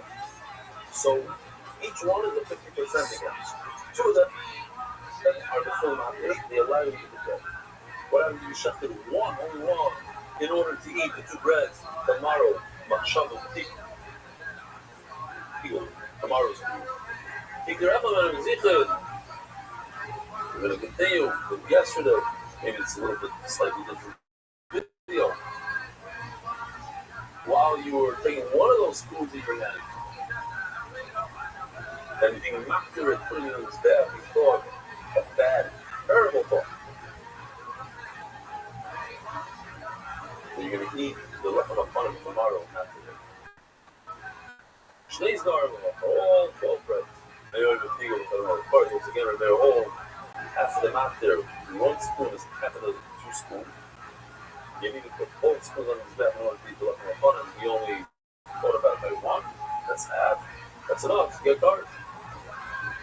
And when because as you're not going to fall out there, no, you have to put both spoons. You have to do both sheep. You have to shop both sheep. Shop on that one and I close and left on the then new. What if you force yourself? Not I'm going to eat two bread. I'm going to eat the sheep. You fulfill the when it comes to the sheep. Each sheep is the matter of itself. You don't have to come on to the friend in the second sheep. You, the sheep itself, is a matter itself to be eaten. And then the Ilah, when you had a mashava, you had a thought of eagle, you thought the entire mashava, the entire eagle. It wasn't a chatzi matter, it was a matter shalom, because for that animal, that is the only thing you have to think about. Ubigal with Chaver kosher, and the second animal is not eagle animal. But what if you thought an animal A, and you're going to be eating animal B outside of it's a lot of time in 2 days from now? Share. Why? Because you have a concept. A matter, mefagel matter. One item that allows you to eat something else, but not to piggle on another item that allows you to eat something else. So here you have two sheep. Sheep A cannot make piggle the sheep B. Amarav, Job. Like you should not say the same thing to the celebrating of Shabbat.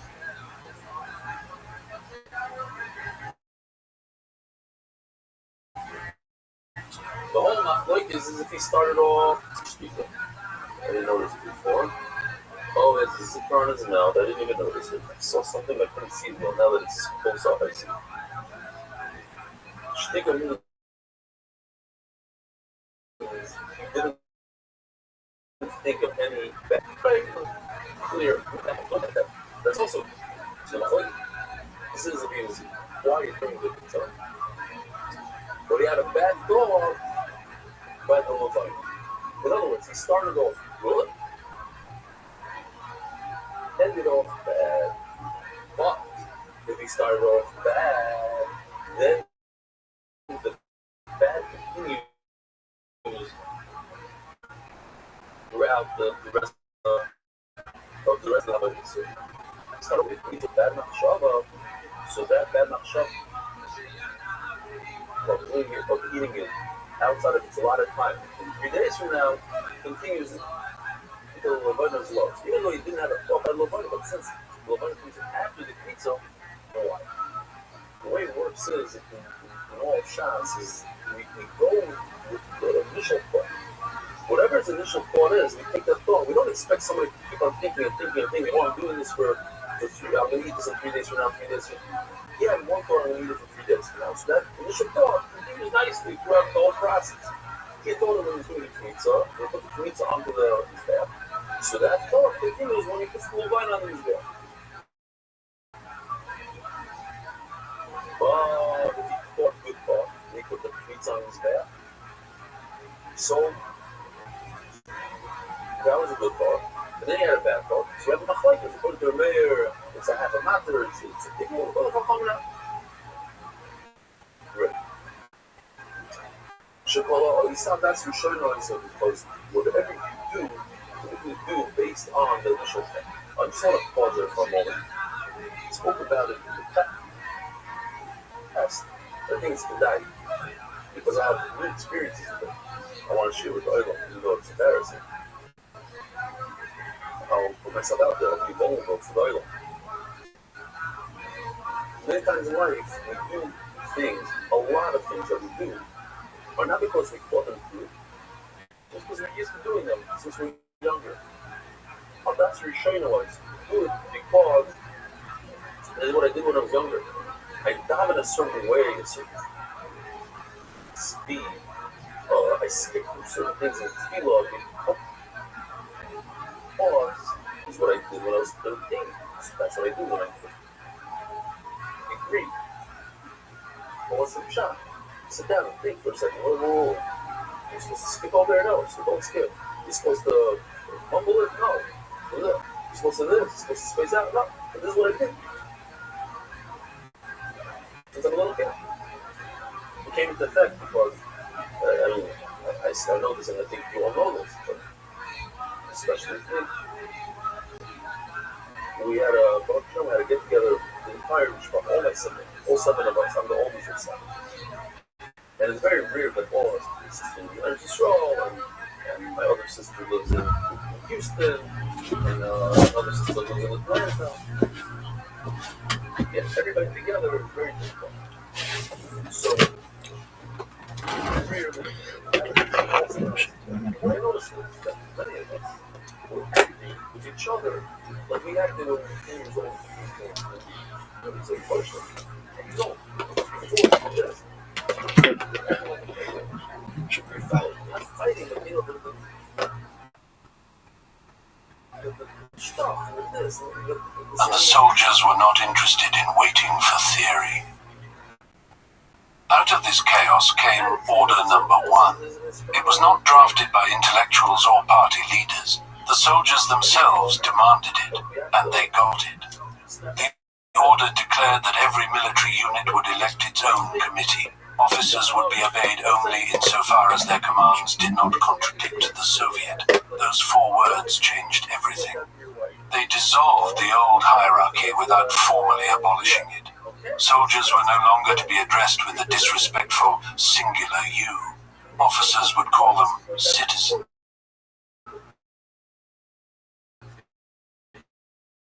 The small humiliations of military leaders who mattered and who did not, swept away in a single document. Soviet leaders hesitated, think that the telegraphs, the railways, they had the guns, but they did not want to rule. Their Marxist textbooks told them that a bourgeois revolution had to come first. The capitalists had to take power before the workers could take it from them. It was a strange kind of deference, this insistence on following the script, even as the script was being rewritten around them. So they sat down with the Duma committee in a smoke-filled room and hammered out the terms for a provisional government, amnesty, free speech, elections. The liberals would take the formal titles. The Soviet would watch from the wings. While these negotiations dragged on, 2 conservative deputies named Guchkov and Shulkin boarded a train from Pskov. Their mission was to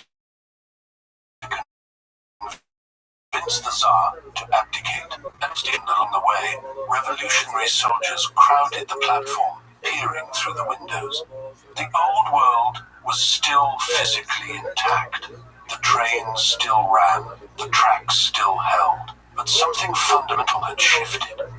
The 2 men arrived at Pskov and found Nicholas in his railway carriage, surrounded by generals who had already made up their minds.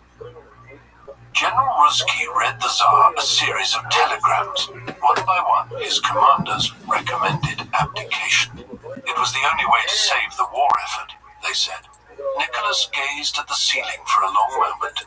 He murmured that he was born for unhappiness. Then he agreed to step down, initially in favor of his son, Alexei. But the boy was sick with hemophilia, and after consulting a doctor, Nicholas changed his mind. He would abdicate for both of them. The throne would pass to his brother, Grand Duke Michael. The document was signed at 11:40 in the evening on March 2nd. Nicholas thanked his generals for their excellent and loyal service. His tone was polite, almost formal, as if he were ending a business meeting rather than a dynasty. When Guchkov and Shulgin returned to Petrograd with the news, the crowds did not cheer. They were furious. The idea of another emperor, even a different one, was intolerable. Guchkov was nearly arrested on the spot. Grand Duke Michael understood the situation better than anyone. He asked the new government leaders if they could guarantee his safety. They could not. He declined the throne. And with that refusal, 300 years of Romanov rule came to an end. The revolution now turned its energy on the symbols of the old regime.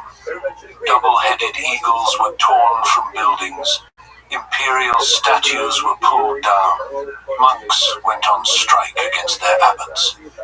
Waiters marched under banners that read, "No tips taken here," demanding to be treated as human beings rather than servants. In the countryside, peasants began writing letters to the new government, asking for space and light, demanding the redistribution of estates that had been won through what they called amorous escapades. In Zurich, Lenin read about all of this in the newspaper. He was stuck in neutral Switzerland, separated from Russia by an entire war. He began concocting schemes to get home. Wigs, false passports. At one point, he considered chartering an aeroplane. He sent frantic letters to his comrades in Petrograd, urging them to refuse any support for the provisional government to prepare for a second stage of revolution. The Bolshevik leaders who received these letters were horrified. Stalin and Kamenev quietly censored them. Lenin was too radical, they thought. He did not understand the situation on the ground. On March 23rd, a funeral procession moved through Petrograd toward the Mars field. Hundreds of thousands of people marched in silence, following 184 red coffins to their graves in the frozen earth. Only the boom of fortress guns and the sound of the Marseillaise played by military bands. It was a new kind of ceremony for a new kind of world. By the end of the month, the initial unity was already beginning to fray. Soldiers grew restless with talk of continuing the war. Workers demanded the 8-hour day. The rift between the well-meaning liberals in the Winter Palace and the radical masses in the streets was widening by the day. And on March 27th, a train departed Switzerland, carrying Lenin and a group of exiles across enemy Germany. It was heading toward a Russia that was changing faster than anyone in the provisional government dared to imagine.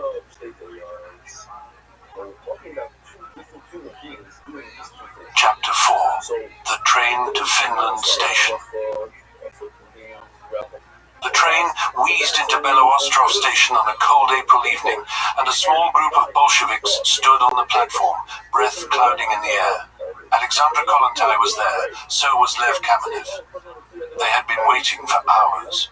The man on that train had been in exile for nearly 15 years, moving between London and Geneva and Zurich, writing pamphlets that most of Russia had never read.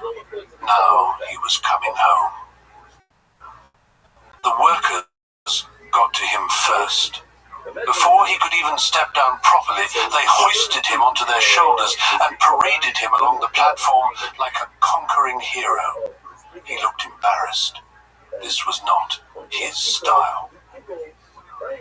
Inside the carriage, there was no sentimentality.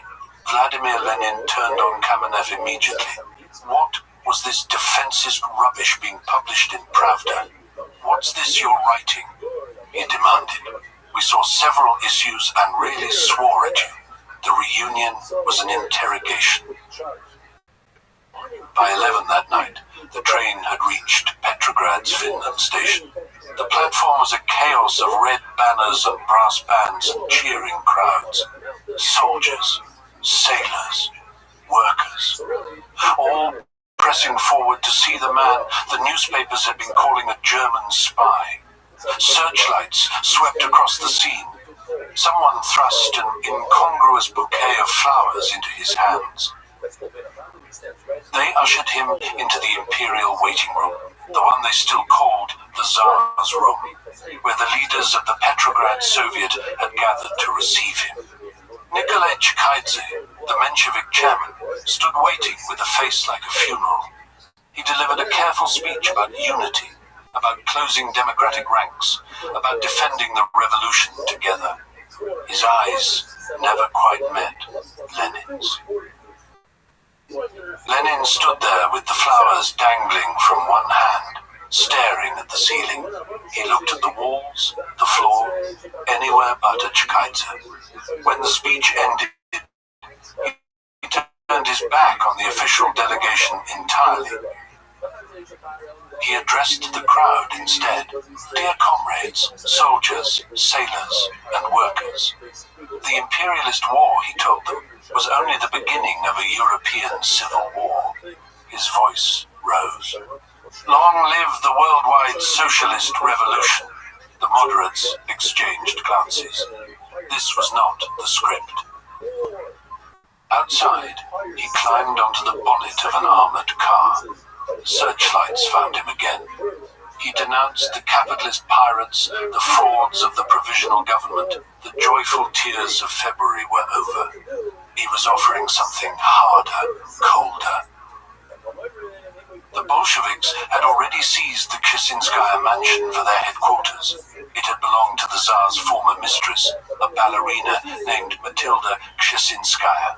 The place was Art Nouveau elegance, satin-lined boudoirs and crystal chandeliers, now filling up with cigarette smoke and muddy boots and the clatter of typewriters. In the main hall, beneath those chandeliers, Lenin addressed his own followers. He tore apart everything they had been doing. The policy of cooperation with the government was finished. There would be no compromise with the bourgeoisie. When he stopped speaking, there was only silence. His own comrades sat stricken. The next day, at the Tauride Palace, he presented his April theses to the assembled socialists. Abolish the police, abolish the army, abolish the bureaucracy, transfer all power to the Soviets. The room erupted. Iraklit Tsereteli accused him of abandoning Marxism. Someone shouted that these were the ravings of a madman. Viktor Chernov dismissed him as a man who had marginalized himself through sheer excess. Even his own party refused to back him fully. The Bolshevik Central Committee hedged. Kamenev published an article called Our Disagreements to make clear these were Lenin's personal opinions, not official policy. The prodigal had returned, and nobody quite knew what to do with him. Then the streets decided. On April 20th, a secret diplomatic note was leaked to the press. Foreign Minister Milyukov had promised the Allies that Russia would fight on to decisive victory. He still claimed the Dardanelles for the Empire, the myth of a defensive war shattered overnight. A sergeant named Fedor Linde, a romantic with no particular party affiliation, was so incensed that he led his battalion to the Mariinsky Palace without orders. He wanted Milyukov's resignation. Other regiments followed. The April days had begun. For the first time, pro-government crowds clashed with anti-government demonstrators on Nevsky Prospect. Some shouted hurrah for Milyukov. Others carried banners reading down with the provisional government. Gunfire echoed near the Kazan Cathedral. 3 people died on the pavement. General Lava Kornilov ordered artillery into Palace Square to disperse the crowds. His own troops ignored him. They obeyed the Soviet instead. The general learned something that day about where real power resided in Petrograd. Milyukov resigned. So did Guchkov. But to save the government, the moderate socialists made their fatal choice. The Mensheviks and socialist revolutionaries agreed to enter a coalition cabinet. They were now responsible for the war. They were now responsible for the collapsing economy. They had tied themselves to a sinking ship. Lenin watched. He had won over his party through what he called patient explanation, though patience was not quite the word his comrades would have used. His rivals had done exactly what he predicted. The divide in Russia was no longer between the Tsar and the people. It was between the compromisers in government and the radicalizing masses in the streets, who were starting to listen to the one party that promised them everything they wanted: peace, land, bread. The liberals had failed. The moderate socialists had stepped in to prop up what remained hoping their moral authority would keep starving soldiers in the trenches and angry workers in the factories. But as the spring mud dried and the days grew longer, another voice was crossing the ocean to join the chorus of discontent. His oratory was sharp as a blade. He would help forge the Bolsheviks into something capable of striking the final blow.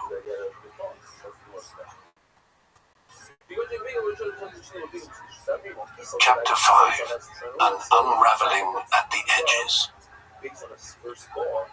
On the 4th of May, Leon Trotsky arrived in Petrograd. He had come a long way, from New York across the Atlantic and then into the hands of the British, who detained him in a concentration camp in Nova Scotia for weeks.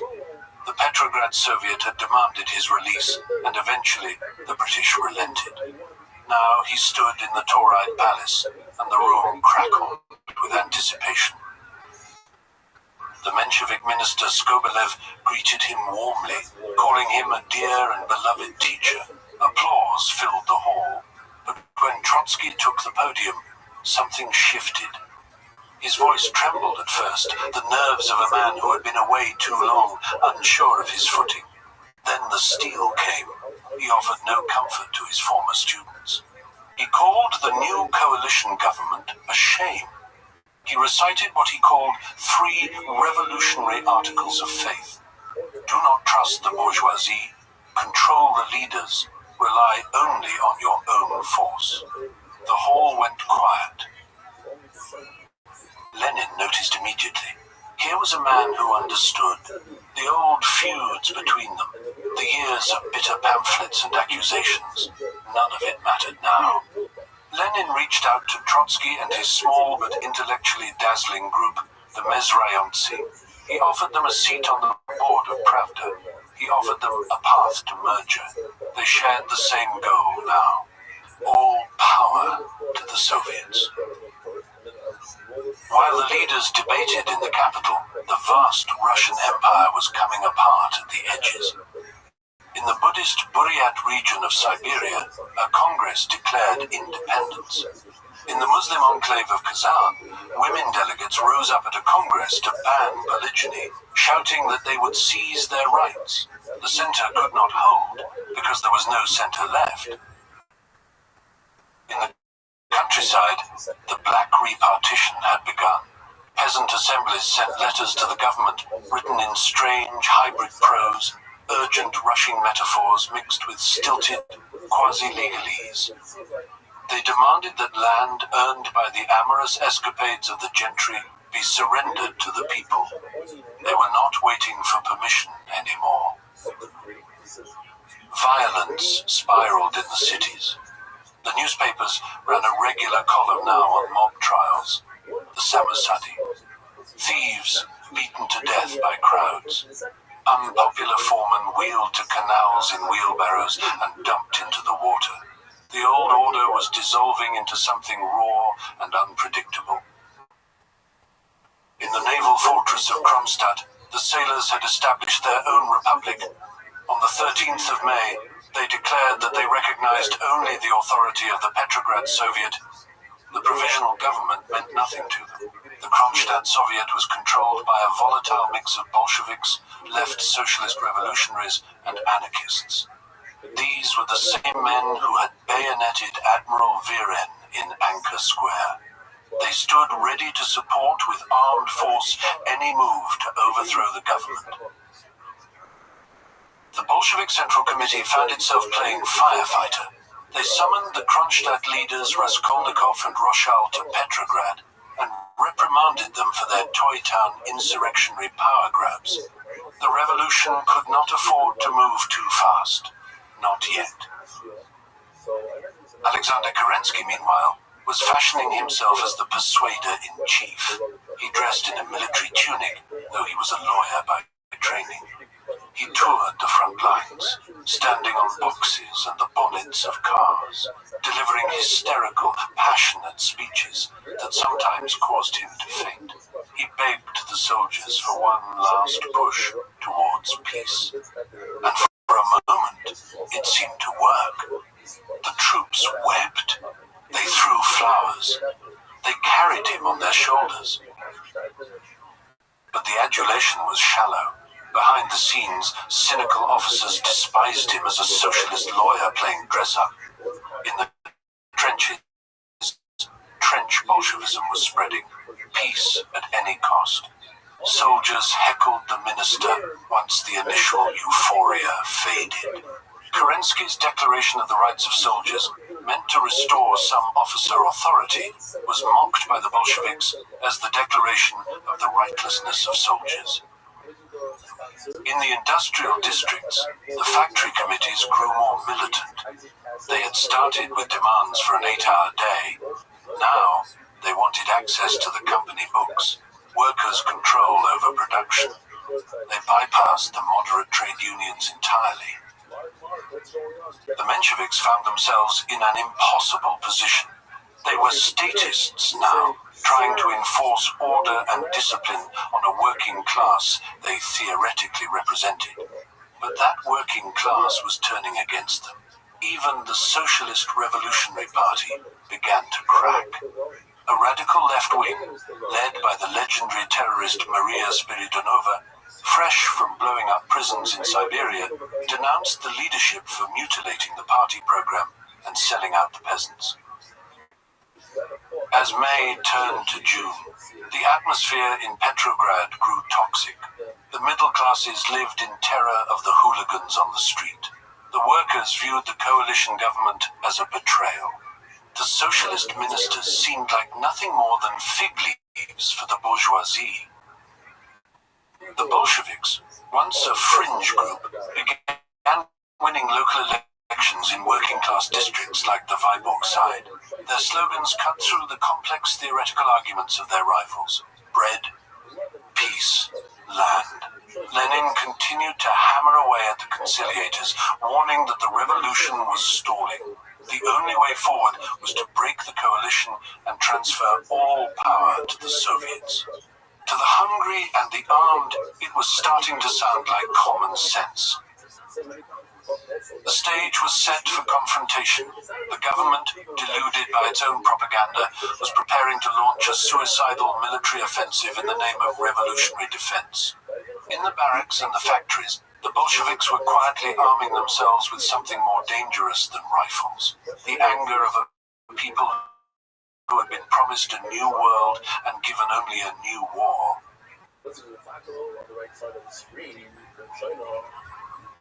Chapter 6. The Edge of the Abyss. On the 3rd of June, more than 700 delegates gathered in Petrograd for the first All-Russian Congress of Soviets. The Socialist Revolutionaries and the Mensheviks dominated the hall. The Bolsheviks held only 105 seats, a modest faction in a sea of moderates. The mood was confident, almost self-congratulatory. The Menshevik leader Tsereteli rose to address the assembly. He spoke with the certainty of a man who believed history was on his side. There was no political party in Russia, he declared, that would dare say, "Give us power." Coalition with the bourgeoisie was the only path forward. It was sensible, it was cautious. It was the responsible thing to do. A voice cut through from the back of the room. "There is such a party." The hall turned. Lenin was standing, small and intense, his hand raised. "The Bolsheviks," he announced, "were ready to take power at any second." The Congress laughed, but the laughter had an edge to it. Outside the hall, the Bolshevik military organization was already planning an armed demonstration to show the Soviet leaders where real power resided. It was not in speeches. Tensions had been building for weeks over a strange flashpoint, the Durnovo Villa. This was the occupied summer home of a Tsarist official, now transformed into a headquarters for anarchists and radical unions. The garden had become a park for local children. Black banners hung from the facade, bearing the words, "Death to all capitalists." When the government ordered the anarchists out, workers in the Vyborg district struck in solidarity. A wild-haired figure named Bleichman, an anarchist communist with what observers described as a Jewish American accent, urged the crowds into the streets. The Bolshevik military organization planned an armed march for June the 10th. They hoped to channel the fury into something purposeful, but the Soviet Congress forbade it. In a tense late-night meeting, the Bolshevik Central Committee voted to cancel the demonstration. Lenin and Sverdlov abstained. The majority feared a premature civil war. They pulled back from the edge. The cancellation enraged the militants. In Kronstadt, the naval fortress where the sailors were already half anarchist, the Bolshevik Florovsky faced what he later called the most unpleasant hours of his life. He had to explain to furious armed men why they could not march on the capital. They did not take it well. Tsereteli was white as a sheet with rage. He demanded the Bolsheviks be disarmed. He accused them of conspiracy. The Bolsheviks walked out of the Congress in protest. The political temperature was rising by the hour. To prove that the masses still supported the moderate Soviet leadership, the Congress organized its own official demonstration for June the 18th. It was meant to be a show of strength, a reassuring display of unity behind the coalition government. The plan backfired in spectacular fashion. Nearly 500,000 people marched through Petrograd that day, but the banners they carried did not bear the official slogans. Instead, the streets became a river of Bolshevik demands. Down with the 10 capitalist ministers, all power to the Soviets. The Menshevik diarist Sukhanov watched from the platform with growing horror. The official Soviet slogans, he noted, were submerged by the mass. The political tide had turned. While the streets of Petrograd belonged to the radicals, something else was happening on the front lines. The Kerensky offensive had begun near Lviv with a massive artillery bombardment. It was a desperate gamble, an attempt to unite the country through military victory. There was initial news of success. Then it collapsed. Soldiers refused to advance. They held meetings to debate orders. Some shot officers who tried to force them over the top. Deserters flooded the rear, commandeering trains and terrorizing railway stations. They brought with them stories of slaughter that only fed the anti-war agitation back in the cities. The 1st Machine Gun Regiment in Petrograd received orders to transfer to the front. These were thousands of heavily armed men. They understood exactly what the order meant. It was an attempt to break up the revolutionary garrison, to scatter them across the killing fields before they could cause trouble. The machine gunners resolved that they would not go. They would not die for the provisional government. Instead, they would stay and overthrow it. They threatened to use armed strength to break up the government if their demands were not met. The weapons were oiled and ready. In the countryside, the collapse deepened. Peasants in the Tambov and Pskov regions formed what officials called gangs of robbers. They stormed gardens and estates. The government in Petrograd watched, helpless and paralyzed. The cadet ministers threatened to resign over Ukrainian autonomy, looking for any excuse to abandon a sinking ship before the disaster of the offensive became public knowledge. Lenin sensed the volatility. He tried to restrain his own ultra-left followers, warning that a premature uprising could be drowned in blood. But the anger in the barracks and the factories was becoming impossible to control. The Persuader-in-Chief's military gamble had failed. The official Soviet demonstration had turned into a Bolshevik triumph. And in their barracks, the machine gunners were polishing their weapons with mutinous intent. The heat of July was descending on the city.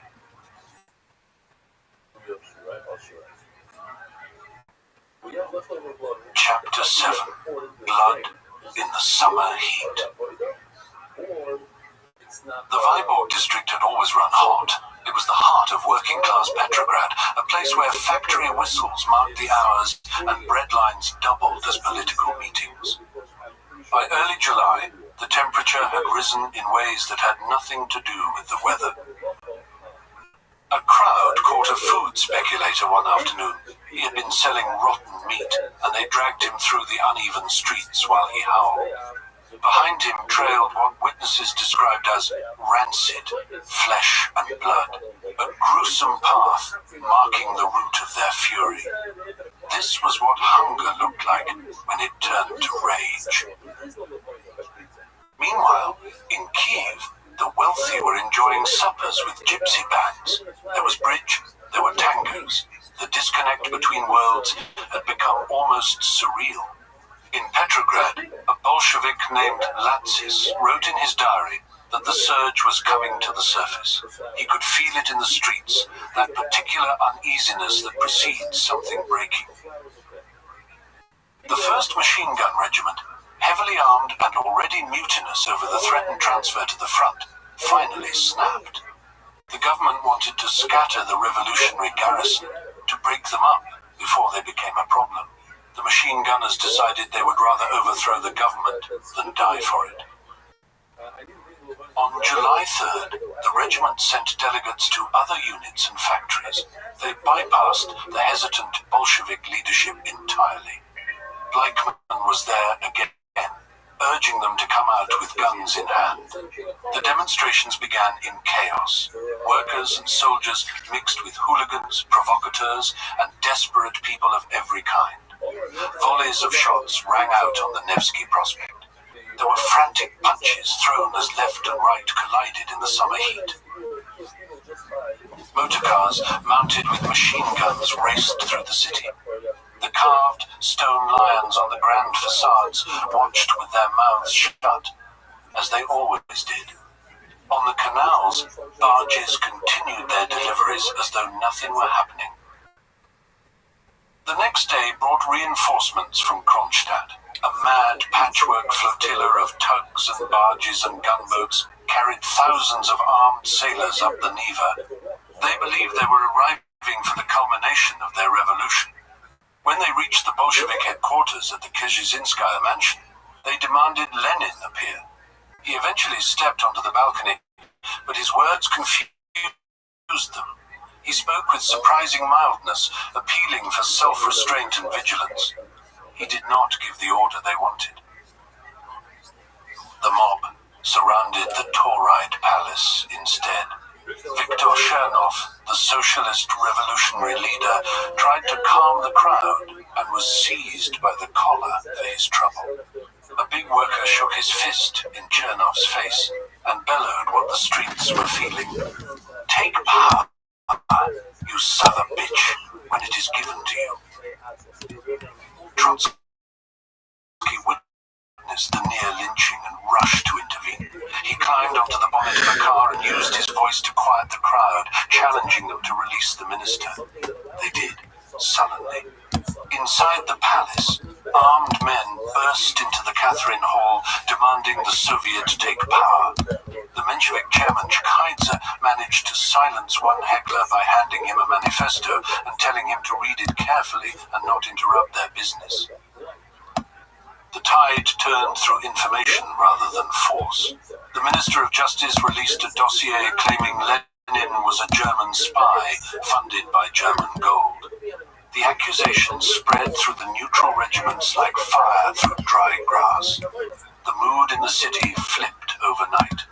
Loyalist troops arrived to clear the streets.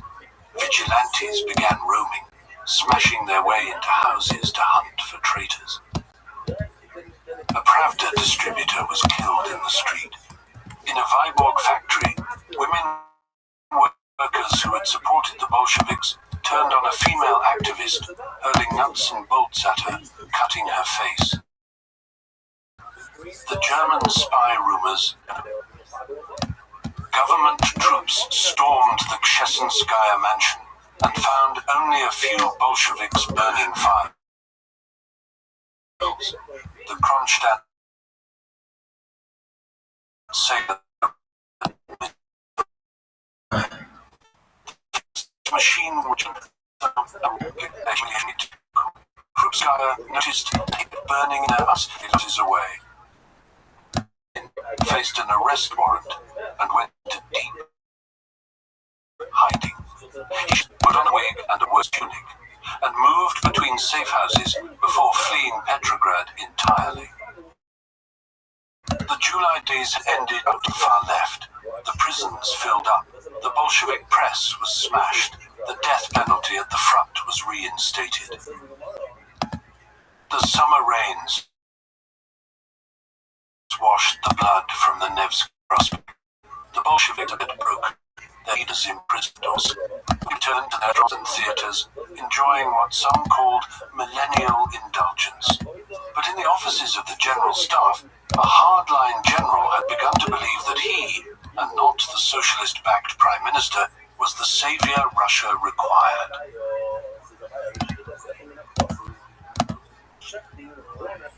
Chapter 8. The Phantom Coup. While the revolution seemed to stall in the late summer heat, the upper classes threw themselves into what one observer called a sybariticism for the end of a world. Bands played through the night at endless dances. Flies circled above warming cake and pools of spilt champagne. The old order was rotting in plain sight, and those who had money... Look at this pimp with the West Side Gangster.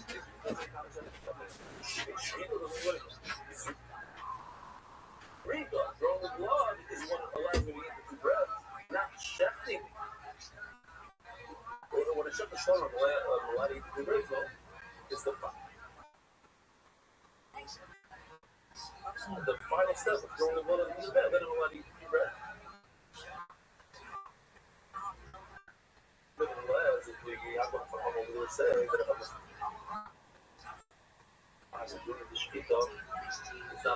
It's not a good figure over the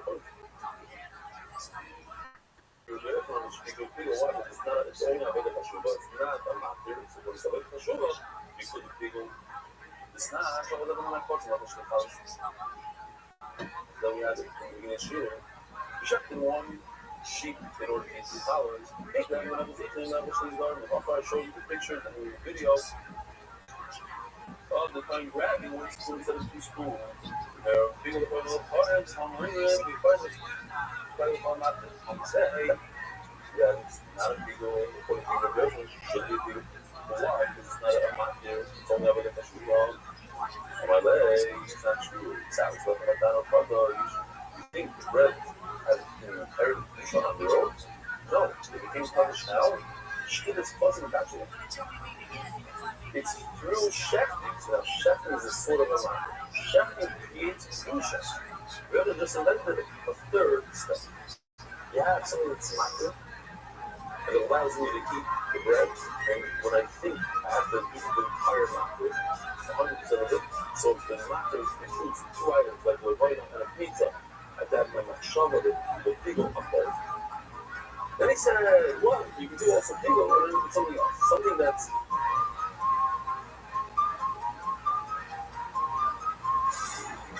I look at the sugar. And now he's saying,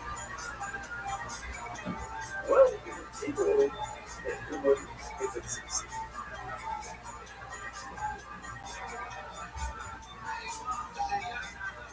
Something that creates douche or something, like the bread. How do they get the douche on tours? Through the shkita.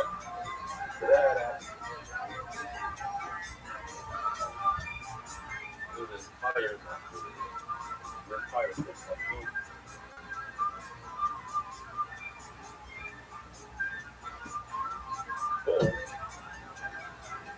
Gold shkita.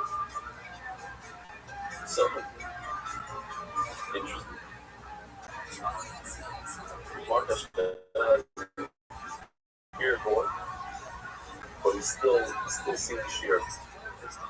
I guess after you hit a certain altitude, maybe then the Wi-Fi will see good. I don't know. Either way,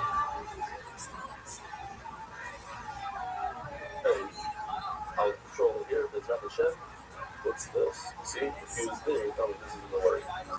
Nothing. Okay. What's taking it away? There's a pillow right on there, but it's okay.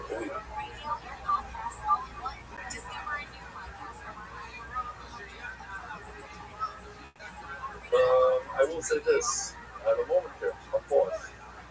I'm very happy and excited for my brother and sister-in-law and my niece, Kira. I got to know the cousin and the Mishpata. Happens to be that cousin's grandfather, years ago, was my Rebbe in Berlin. He's Shumaki Yid, a real fiery Yid. And the cousin is speaking of cousin from London. Great lawyer, great guy, Shemayim. So it was like, the Mama Zoifa, Leo Bronstein, should continue steiging away and bringing us as your parents. And now, my brother, my sister-in-law, bring them not as they Hashem. And should have a wonderful, wonderful life. Something in my house. Olay. Misavers.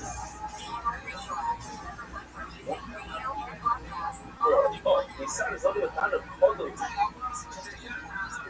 You think it's just like baking the bread and it gets short. It is awesome, actually. Not yet English, something that we didn't know. By shifting the sheets, that's what gives you usually the bread. That wasn't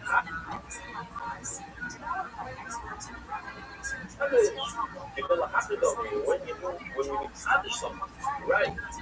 The shkita is not a massive because what happens? It does accomplish something about it. It accomplishes Yusha. And when it accomplishes Yusha for the bread, you have to do the entire thing. You have to do the whole sheet you have to share. It's not enough. Once the Rabbi Shimi Barashi, I can't go ahead and people. We were not even question we have a beautiful halacha here. The halacha is that when the Kohen chefs from Pesach, you cannot have in mind that chef is for somebody that doesn't have a group. So that's to be for somebody that's behind a mold. There's a whole line of people. Whoever wants to eat the word of Pesach after Shabbat house has to be Shabbat.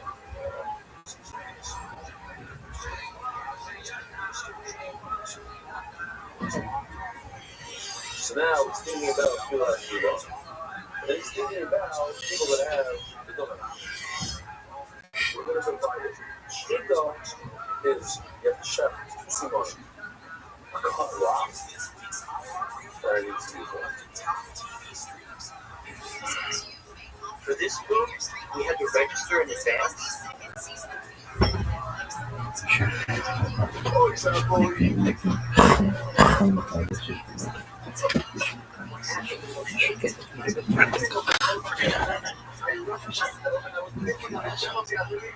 Good Hody.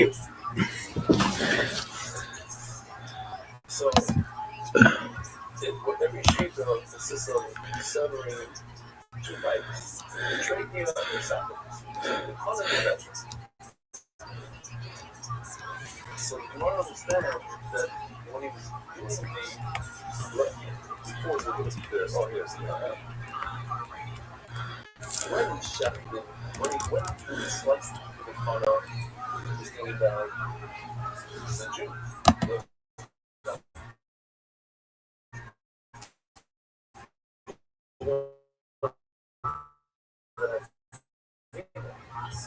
And when it's hard to pick the book.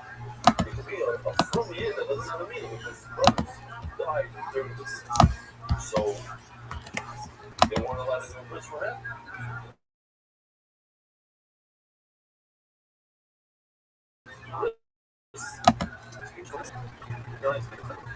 Well, if you thought about the diarrhea first, and then the woman second, then it's open. So instead let's see inside. If you didn't do the diarrhea question, if you thought about this case, you thought about those who have the meal first, on the first.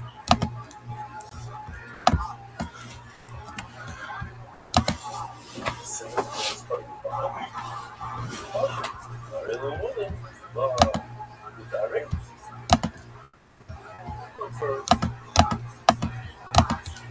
well, I don't know, that's not they're arguing in a situation of virtual type is a half of the number of officials.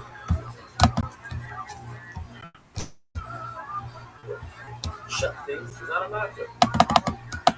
But and first of all, by Congress, it doesn't allow you to eat bread. No bread, no share bread.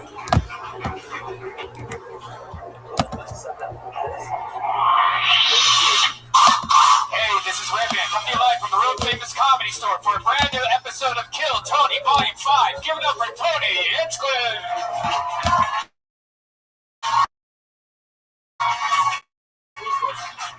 Wow, everybody, making it the #1 live podcast in the world. Holy shit. This is exciting. Another beautiful day. 2017 is amongst us. Yes. And this show, Kill Tony, is going to Austin, Texas, Moon Tower, April 20th, and we're going to Sketchfest January 27th. Maybe a different day. January 27th. No.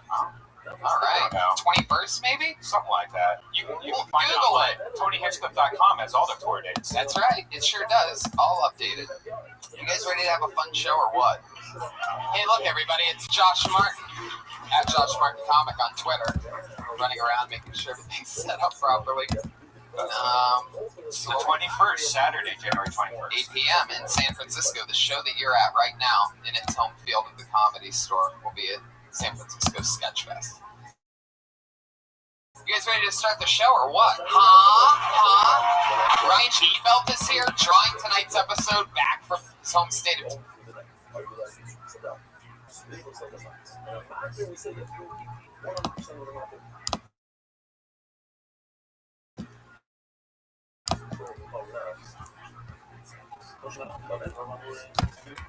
Texas. Powerful Jamie Vernon on the HD camera in the back with his new white powerful hoodies. Doesn't exactly, not the best marketing way to describe it, but the hoodie is powerful. The color is white. They are white, powerful hoodies. They're actually pretty awesome. He's wearing one. I want one. I don't know if you make it in let's get the show started. Should we bring up the band or the guests? Let's bring up the guests. Let's bring out the guests first. Let's do that. Actually, let's not do that. Let's bring up the band first. I changed my mind. You know the band. You love the band. I've missed the band. Some have been here. Some have been out of town for the last few weeks. They all took different weeks off, but they're all back together. Put your hands together for the entire Kill Tony band. It's Pat Reagan, Jeremiah Watkins, and Joel Jimenez. Holy shit.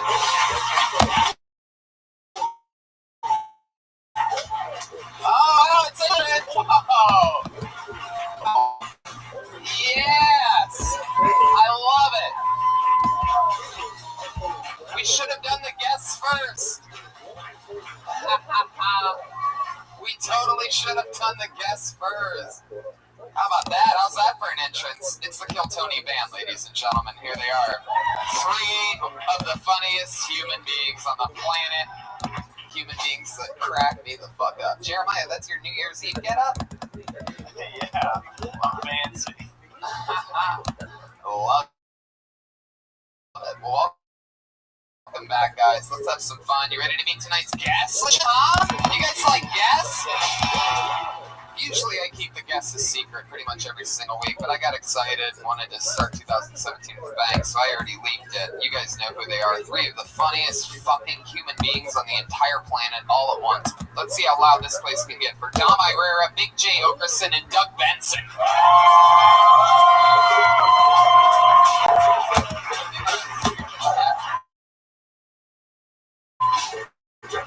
Here they come.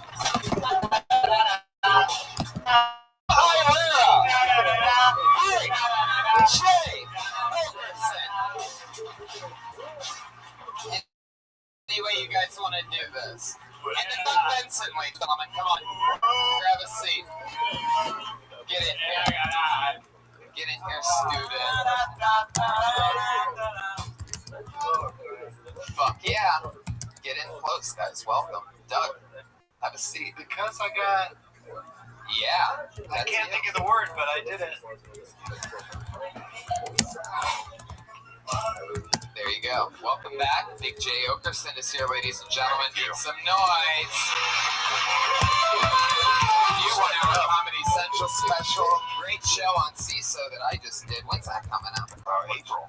What's your fucking deal? Catch that on CISO in April. You brought this up, dude. We were in the belly room last time. This thing's got fucking for reals. Yeah, we have fun. Every other Monday we switch down to the main room. Sick. History-soaked stage. And we let fucking crazy people come up and do 60 Here's seconds. the Rose Bowl. Come on. Dom Irera's back, everybody. Look at him. Come on. It's been a while since he's been on. He has parties on Monday nights during football season, and clearly also he's been training boxers in his spare time. The corner man you look like. I like that hat. Fucking eyes are drooping. So, I mean, you guys are all here. You've all done the show before. Let's just jump right into it. Guys, you know how it works. We talk to comedians after they do 60 seconds uninterrupted on this stage. They get to do whatever they want for 60 seconds. 40, 50, some people signed up before tonight's show. Their names are on pieces of paper in this bucket right here. Absolutely anyone can sign up for the show before the show starts. Sometimes it's some of the brightest young talents that just moved here, that are here to take over. And sometimes it's completely insane people, like to extreme levels. Is there ever nudity? Yeah, there has been a couple times. There's been glimpses of it early on. Early on, there was nudity. We've cleaned it up since then. But somehow, I mean, like, Not expecting any. No dong tonight? They're not going to see a little dong? There's a woman named Aphrodite who keeps her clothes on, but it's so wrong that you think her clothes are off. Yeah. Oh, okay. That's fair. I don't know if she's in the bucket tonight. But let's start the show. Comedians and people that signed up for the show, you know how it works. You get 60 seconds uninterrupted. You know your time's up when you hear the sound of a kitty. Wrap it up then, or else you're going to bring out the angry West Hollywood bear. There you go. That's very good. Okie dokie. All right.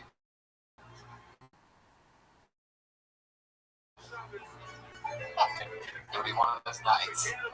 You guys ready to Joe Comedy Store First Show 2017?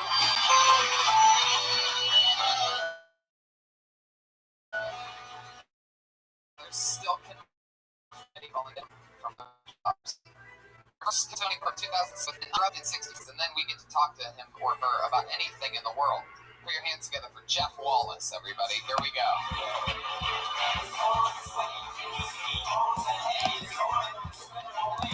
Spaghetti House, come on up.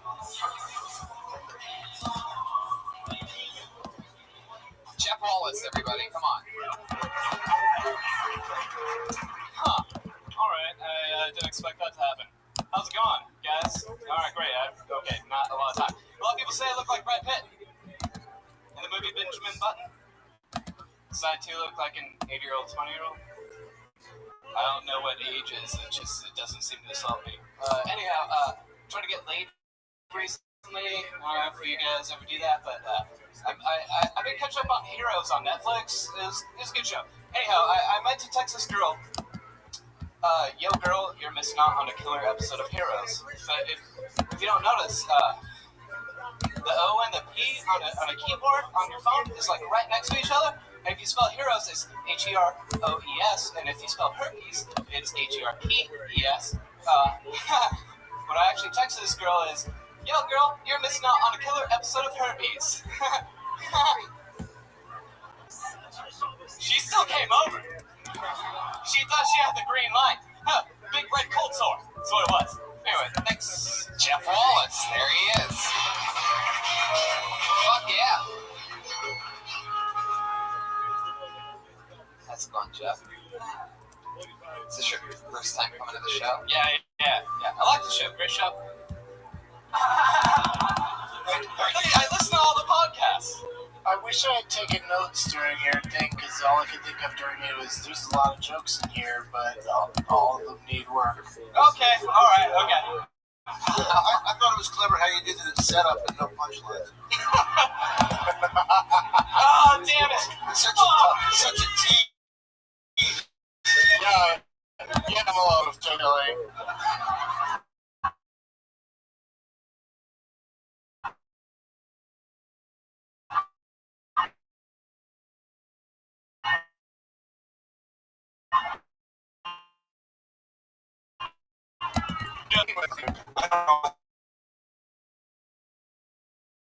The legendary stand-ups like Oliver Hardy,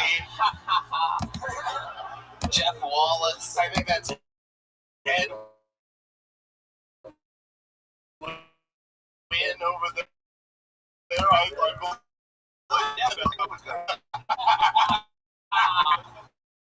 I think 4 years now. Wow, where at? Is that too long? Yeah, where at? What were you like when you started? What? What were you like when you started? No, pretty much the same. Pretty much the same. Wow, where have you been doing it at? Visalia, California. Where? Visalia, California. Magic Mountain. No. It's Oh, much further than that. Gateway to I was thinking of Valencia. Have you ever been there? They have good oranges. Do that. I like oranges. I just don't remember his jokes. I remember he had a lot of them. Do you really have herpes, Jeff? No. Alright, Not really. then make out with Toby. You might as well have just said yes, straight up. Oh shit. How is your love life? It's gone relatively well. My love life is going relatively well, said the gentleman from the south. Relatively well. I'm dating mostly relatives. Oh, come on, That's Doug. the joke I was making. It took a while. If I had to give real comedy advice, it would be take 800 words out of that telephone dialing thing. Okay, alright. I really wasn't expecting to get up here. I do enjoy the show, but like, holy shit. Okay. Right, it's a lot of pressure and How old are you, Jeff? 36. 36. Older than you, which is weird because it seems that, you're older than me for some reason. It does not seem like that would work to anyone. At all, to no one would ever in a million years, no matter who they are, guess that I am older than you. I don't know what kind of rose-colored glasses you're looking at life through, but obviously the ones that you were wearing when you wrote those fucking jokes that you did up here tonight. Because you are way off, sir. No, it's because of your experience and how, like, you're like Kate Blanchett to his Benjamin Button. What do you do for work, Jeff? I'm in sales. What are you selling? European architectural hardware. Well, like you tried to put an extra spin on just the word sales. I'm in sales. No, it's nothing fancy. I'm in sales. Does he sort of look like a college party rapist? Yes, sort of, definitely. It's like looking for a guy that raped that party. A snap shirt and like the kegger fucking cup. Hey, And I'm wearing wallet chains for fashion. And I can spot that. That is a nice wallet chain you have there. Thank you. This week on Kill Tony, the bucket is only people that are part of it. We're doing a sting operation. And so if we call your name, there's a chance you're going to be arrested. Jeff, what's the worst thing you've ever done? I've done a lot of terrible things, but Can you answer the question then, Jeff? I don't know if I can really talk about it. I've fallen out of a tree before on my head. Wait, what? Oh, what? It's not like the worst thing I've intentionally done. It was relatively unintentional, but You visiting LA or do you live here? I live here. I live in Long Beach. How long have you lived here? A year. Awesome. How far away is Velusa or whatever? Visalia. Visalia is about 4 hours. North. Yes. Yeah. Is there a comedy? Visalia is like Fresno adjacent, right? Yeah. There you go. I've actually I been know here it. before. I know the Central Coast. You've been to Visalia. Yeah. Okay. Doug, you're so prideful of your California geography knowledge.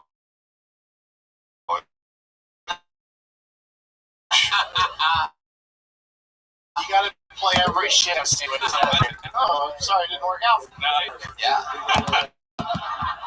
She's dead. She killed herself.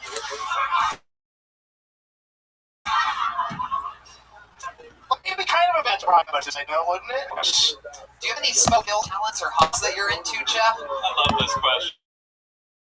I wish I knew how to do the yo-yo very well. I don't. Some yo-yos. I'm a writer to do that. What do you write? I write short stories and screenplays. Obviously, they haven't been sold or anything. You write very long jokes. I'm sorry. Don't apologize. He's got a lot of guts. He's staying up good. Hell yeah. Thank you. Yes. He didn't run after his I'm set. dumb. I'm not running. Well, Jeff. I'm not running. And apparently, I'm not funny either. But, Stop it. whatever, guys. You make it so sad. I mean, you're not. Look, you're definitely not, Jeff. So, like, I completely disagree with you on that. all right. Well, you'll have to send in a tape for us to believe it. Post it on YouTube and Do you listen to your sets? Like, I mean, have you ever listened to your sets? Yeah. A lot of editing. I mean, like they've already said, but so you'll next. No, I told there you go. I do you do the same steps without mosquito. And then change all of it. I got some laughs, guys. Come on. Got some. We're just talking. Please take nothing I say You worth anything. just play such a good victim. That's great. Yeah. Oh. That really is it. You did a good job, actually. Yeah. That's not funny. That's the only thing I'm remembering from this is he just said he actually did a good job. Yeah. After that great And the qualifier of actually, it never brings any compliment down at all. Actually. It's fine. It's fine. Taking it home with me. Yeah, take There it you go. in your pocket. Walk around with it. There you go. Stay mediocre forever, brother. Oh, God. Oh, shit. Well, that's the biggest diss. Mediocre. That was a fucking compliment compared to what he did. Mediocre's the middle, right? Well, Yeah, 4 years. How did that get Solid. it, bro? 4 years mediocre. Yeah. It's good. mediocre. All right, guys. He did pretty good. Let's move on. Let's not dig it at the beginning of the show. Give it up for this guy, everybody. Wow. Jeremiah. Wow. Shit. That's what I like Jeremiah. Unbelievable. Is this what happens in Trump's Yeah, America? Jeff Wallace, everybody. Jeff L. Wallace. A guy in the band gets to just do that? Yo. Thanks, everyone. 4 years mediocre is like 10 years fine. If it was like his, I don't know. If it was one of his, Fortnite, I don't know. By the way, to get on the stage is right over here. Just go over here. For Yeah. comic, you're supposed to be sitting over there anyways. I mean, Yeah, sit where you're supposed to sit. Yeah. Fuck Jeff. Goddamn comics roaming around like you're some sort of special individual that should be listened to. There was something. Yeah. There was something likable about it. He liked that our functioning retard stuck up for him. I appreciate it. yeah. Let's not dig a sad hole. Oh, now you're gonna turn it against me for being a positive Polly? Screw you, Tony Hinchcliffe. Let's keep this show going, right, guys? Oh, I can't believe you guys have nice guy bullshit. He thinks you're fucking peasants. Guys, I love you guys. Reach out to me on social media. At Jeremiah Stand Up. I pulled another name out of the bucket. Put your hands together for Alex Hanna, everybody.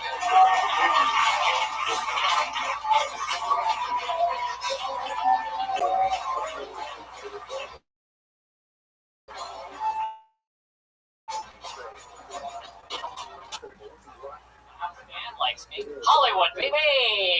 Hollywood, baby! We're doing it nice in Hollywood tonight. I have to do the common cliche, dating so hard. Oh, man. I think it's because girls nowadays are into very low drama relationships, which sucks for me because I'm into very high drama relationships. I will be wearing a Phantom of the Opera mask every time I go down on you, and that's on my Tinder profile. I think that's enough. Thank you so much. Wow. That was half A whole minute? That was 35 seconds.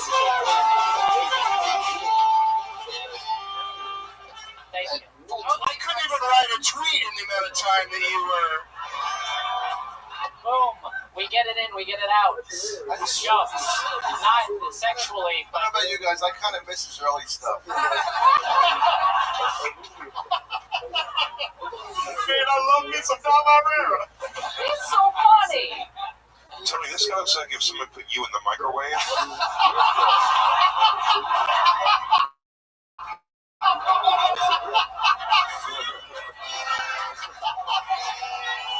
It's like a fucking David Lynch movie. I'm terrified. I'm very uncomfortable. I think personally I look better than Tony, but that's just me. Again, two people in a row that are very confused. I don't know what your guys' mirrors of cake did at home, but Just Vaseline. I've got an important question for you. Okay. Is your mother back at the motel? Is there a skeleton back at the motel waiting for you to wrap up your night of spoken word? Oh, is she dead in this scenario? If I answer your riddles, can I enter your forest?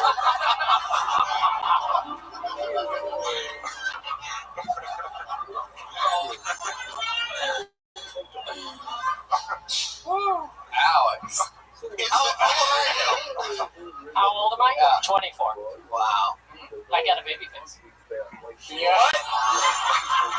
How are the Elijah Wood face change procedures going for you? It's the 1 year. Did you ever? Are you due back on the Shire? There is. It's the 1 year hangs out a little more than the other. Oh, is that true? I used to have huge ears when I was a baby, like a kid. Yeah. And I really grew into them. Unfortunately, not both of them. That's interesting because one sort of hangs off like a Yoda or something like that. Like Yoda? It's all dude. One of my balls hangs off. It does. Are we emotionally hanging this kid in the locker by his underwear? I feel like we are. I love it. You know, I feel like Amelia Is this a remake of Lucas? I'm too young for that reference. What is that movie? There was a nerdy child in a film, and he was treated poorly, but he was a nice kid. Thank you, Don. You're welcome. Yeah, I enjoyed. Can I give him a compliment on his set? Sure, we can I talk like about when it. people say words funny, and I like the way you say opera. Oh, thank you so much, Don. You called it an opera. What do you do for work? Hi, Nan. Fuck yeah. Wow, I'm sorry I wasted any of our time with that opera shit. We got a nanny on our hand. Fa, fa, fa! How long you been nannying for? A year and a half. It's gotta be called something else than nannying. Oh, Alex has to go. Someone gives you the kids, and then goes on with them. One kid. I'm good with kids. Let me ask you this. You did 35 seconds? I think so. You got 25. Just other one-liners. But can you give us an example? Yeah, you should do a minute. When they say, can you stay with the kids for 2 hours, do you leave after an hour 15? Tom, I got an idea. Let's give him his last 25 seconds. Tom, sit on a stool over there and let him sit on your lap and put your hand up his ass and you say funny things. And just move his mouth. Let me hear one of the jokes we missed. Oh, that's all I prepared for tonight. A minute is such a weird amount of time to give a comedian. Right? You have to start strong, which I feel like I did. You did. You can't remember one-liner? Like a sentence? But that's such a weird thing to tell a joke. Like, that's like telling a joke to somebody. This is episode 190 of the show that you're on right now, Alex. Oh, no, I know. I'm over time, though. It's okay. Let me ask you another How question. dare you not know the specific words there have been? You just sit here all willy-nilly not know what episode you're on? Exactly. Wow. Don't you know how it works, Alex? Wait, Where are you from? Get your shit together. The bully becomes the bully. I started comedy in Seattle. Starting comedy. Oh! So, how long have you been in LA? About 2 years then. What do you do for like fun when you're not doing stand-up comedy? Like any hobbies or fun skills or talents that you have other than nanny? Oh, I just like playing video games. Yeah, you got any one-liners about that? Playing video games? Yeah. Yeah, you know, you run jokes at an open mic. You try to find them. You try to do them. Tell us a one-liner about video games. Go. Doug, you're beating him up the whole way through it. He tried to do it 3 times. Like, you know, when you're come on. When you play video games, do it now. I got a One-liner, though. Don't take pauses in your one-liner. I got one line about video games. Okay. All right. Okay, my bomb. Dude, Black. Okay, you know what? My favorite part about Blackborn is when it goes EA Sports. It's in the game. Okay. Yeah. Alex, you talked about Off the top of my dome. Don't pitch. I think we don't even really know on that Tinder? Patty just killed right there. Okay. Okay. You really on Tinder? Yeah, I'm really on Tinder. How's your dating life? What's that look like? It's fine. I like meeting people in real life. I don't like meeting people online, though. I play so many video games, you'd think it'd be easy to meet people online, but it's harder than you think. I don't like these matches. I look like a kid, so I match with people who also like kids, and that's not who I vibe with. Shit. Please tell me you talk about that. Yeah, that's a joke. That's a, like, Let's just talk about real life, though. Let's not. Can we please stop asking this guy to do jokes? I know it's become a running It's gag, such a but weird if we thing, just like, stay in the pocket here for a It's like second. having a regular person be like, do your act, except you're all famous people who I like. Right. You should add to your Tinder profile, still breastfeeding. That's funny. Yeah, play right into You it. might as well, swing So into let's it. talk about a date that you've gone on in just real life. Yeah. Is that a thing? Yeah, the last night I went on, I went to the drawing room, and I had, like, a nice conversation with this gal, mousy-headed blonde. Gal? And, yeah. Mousy-headed blonde. What's mousy-headed? What does that mean? What era? She had a rat face? She had whiskers? Uh, Whiskers and was You eating know, cheese? when you can, like, make the transformation to on the Lion King on Broadway very easily, you're like, oh, yeah, just put some whiskers on her, and she's a mouse. You know, like that? You're a funny guy. This man does this crap. I can't believe they're discussing. I thought I did. I think you guys are, like, really ripping into people, but I like it because I like this show. You think of the two comedians tonight we've been ripping into everybody? Yeah, but yeah. I try not to rip into anybody while I'm here. Look, I mean, I get it. Your opening, how you came on stage was awesome. I would kill to be able to do that. That was hilarious. It immediately made me like you. So, like, you could pretty much talk for like 5 or 10 minutes, and I think anything you said would have been positive because just how you came on stage. So, keep up that I part. do think I'm a weird-looking guy, and that's Yeah, you sort of play into it, though, right? Like, yeah. like when you're like getting ready, you like have a picture of one of the elves from Rudolph the Red-Nosed Reindeer next to the mirror, or something like that. Yeah, I did make a transition into the Shire. Anyone else just see that movie recently, like me? No. All right. Well, Alex, that's fun. You probably have a whole other routine about how you want to be a dentist. Right? Yeah, that's what it was. Son of a bitch. That's the exact fucking thing. I want to get this guy laid so bad. Well, Alex, all right, we met you.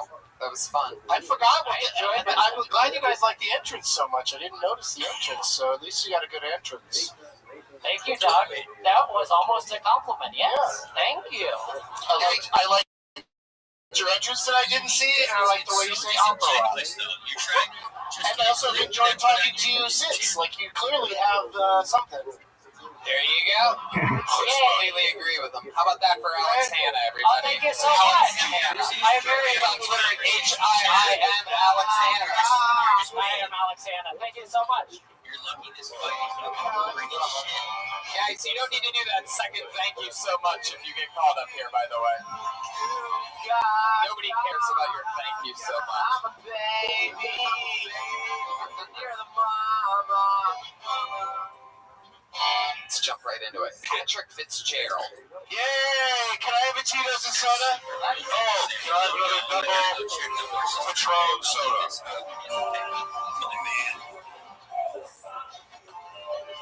Half the viewers are off doing other things, but just leaving devices on for me, and we appreciate it.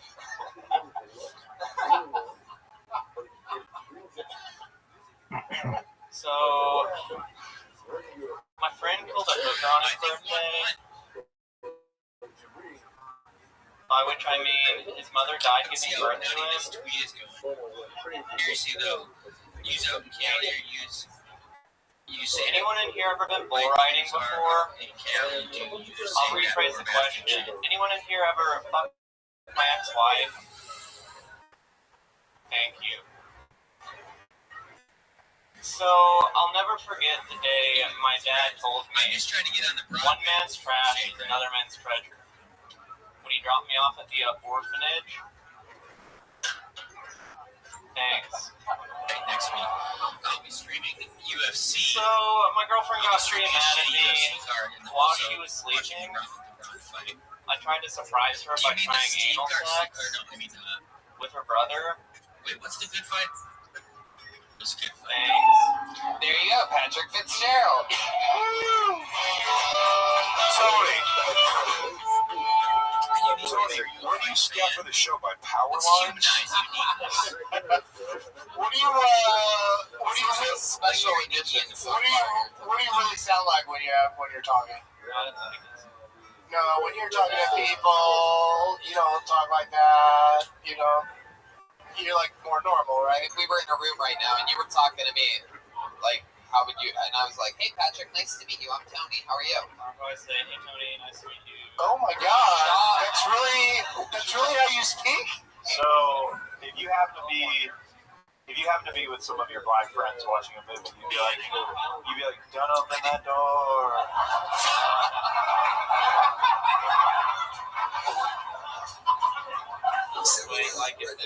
Like if somebody's about to go, like, watch out there. Like a horror movie. Yeah, and you'd be great if they need to replace the voice of Tina on Bob's Burgers. It's just super Dan Mintz is the problem I'm having with it, but and the material's extremely bleak. Have you ever been projecting-esque? Have you ever been, is there something that happened to you which you became this way?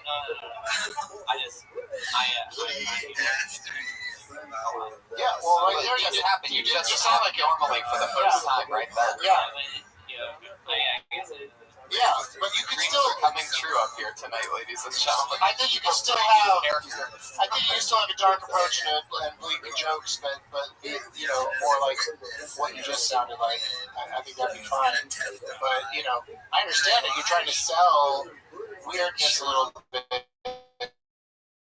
And that's certainly like a weird way to speak. But and the thank you thing will always work. It's very divisive. How long have you been doing stand-up comedy? On and off for about 5 years. I mean, at least the thank you is like learning that you should, got to do something.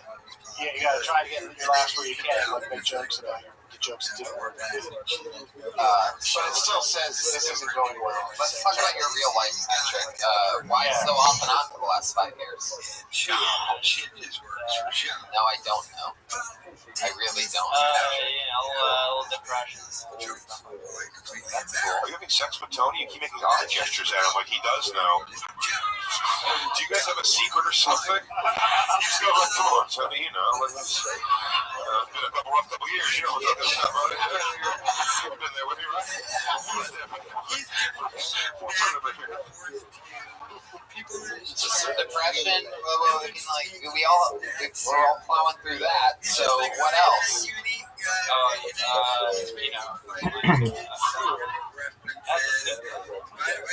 Has anyone ever talked to you before, Patrick? In normal life? I like that persona. Like if you could harness the kind of more real stuttering, stammering you than the one that is confidently weird. What would you say is the coolest thing about you, Patrick? Not very cool. I guess that is. The new cool is to not be cool. Yeah. No one will knock anything out of your hands now. I mean, like, no one's ever going to mistake you for not cool because you're so not cool. Tony, I think you nailed it. I think this is his first conversation. It's so awkward. Why have you done stand to that? Because my life was going good until now. Just finally decided to ruin it. Patrick. Wow. Let him. Oh, shit. Let him. It's happening. Tito soda. Tito soda. I know one guy who's never going to have depression again after this. Dude, what if he just rips acoustic guitar eruption by any That'd be amazing. Then he's got to sing. Let's see what happens. Yeah. Play something. Patrick, don't overthink it. Yeah, play from your soul. Carry on. Wow, he's good. He's good. This is amazing. How are you able to do that? Wow. Do you have a synth pedal? Somebody suck this guy's dick, please. This is amazing. All right, here we go for reals. Keep going. No, you get this is good. Wow, yeah, a Tarantino movie is about to start.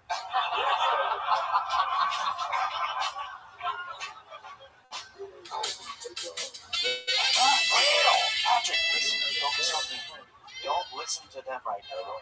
I believe in you. You're gonna kill this. Solo on the guitar. Keep going. Don't react to the snide comments that are about to come. Play the love theme from Titanic. You got this. Anything. You can play anything. Play anything.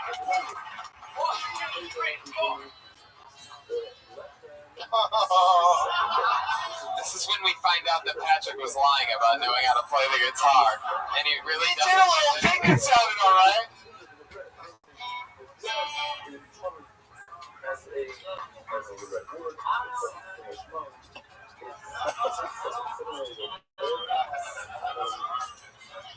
You're staring at us talking off mic. You say you were good at guitar. I want you to be awesome at the guitar. We all want you to be awesome. Yeah. Do you want to try doing a series of things you can't do at all?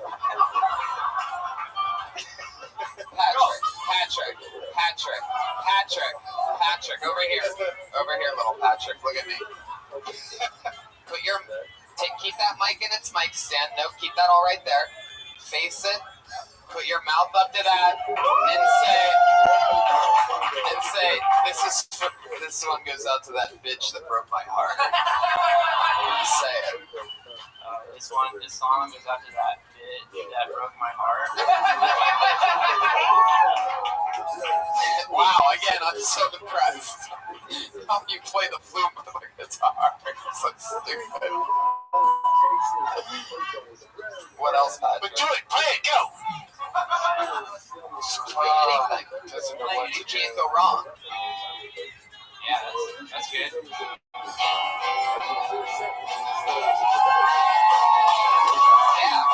My name is Patrick, and I've got some problems inside my head.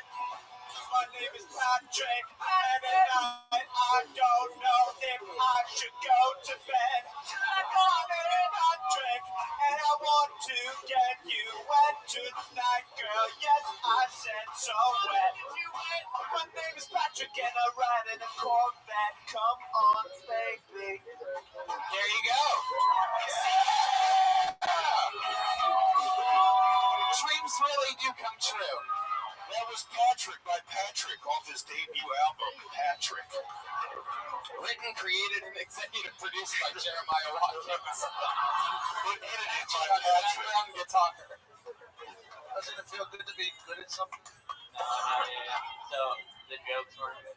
All right, now I'm gonna give They were just having fun. After the show, you become just a guest on a podcast with the rest of us, and that was fun. For a second there, you were like Tom Cruise if someone siphoned the talent out of every orifice of his body. But then all of a sudden, you came around right when I was totally about to give up on you, and you fucking saved it. You made a song. You and Jeremiah jammed. That was great. So please, don't hurt yourself or anything, Patrick. I'm sort of concerned for you.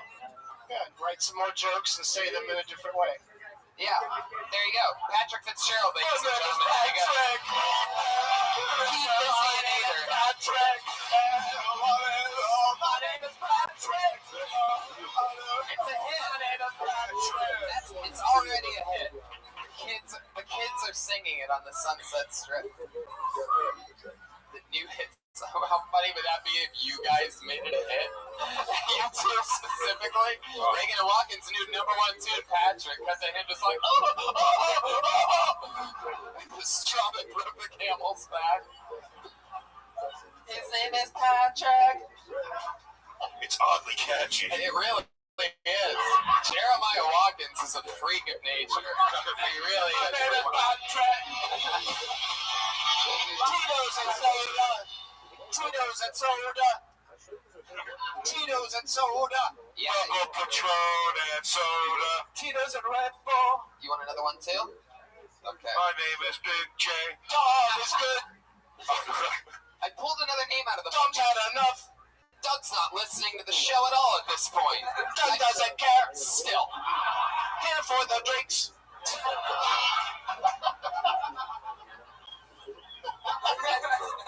I pulled another name out of the book. And put your hands together for Andy Gold, everybody. Here we go.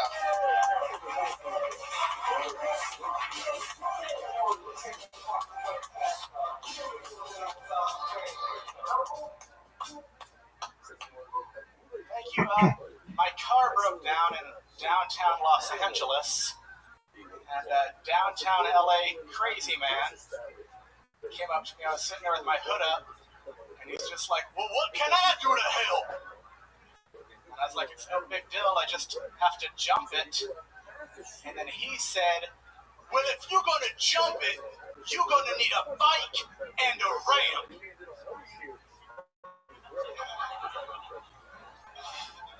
And I was like, "No, I don't think you understand. I don't need that at all."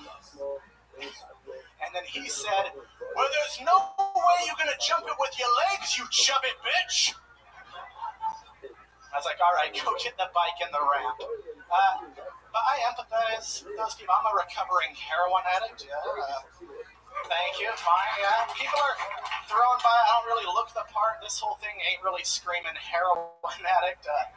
I look more like a bully from a 1990s Disney movie. My mom told me I look like a Hitler youth who got locked inside of a golden corral. There you go, Andy Gold getting it in right before the bear.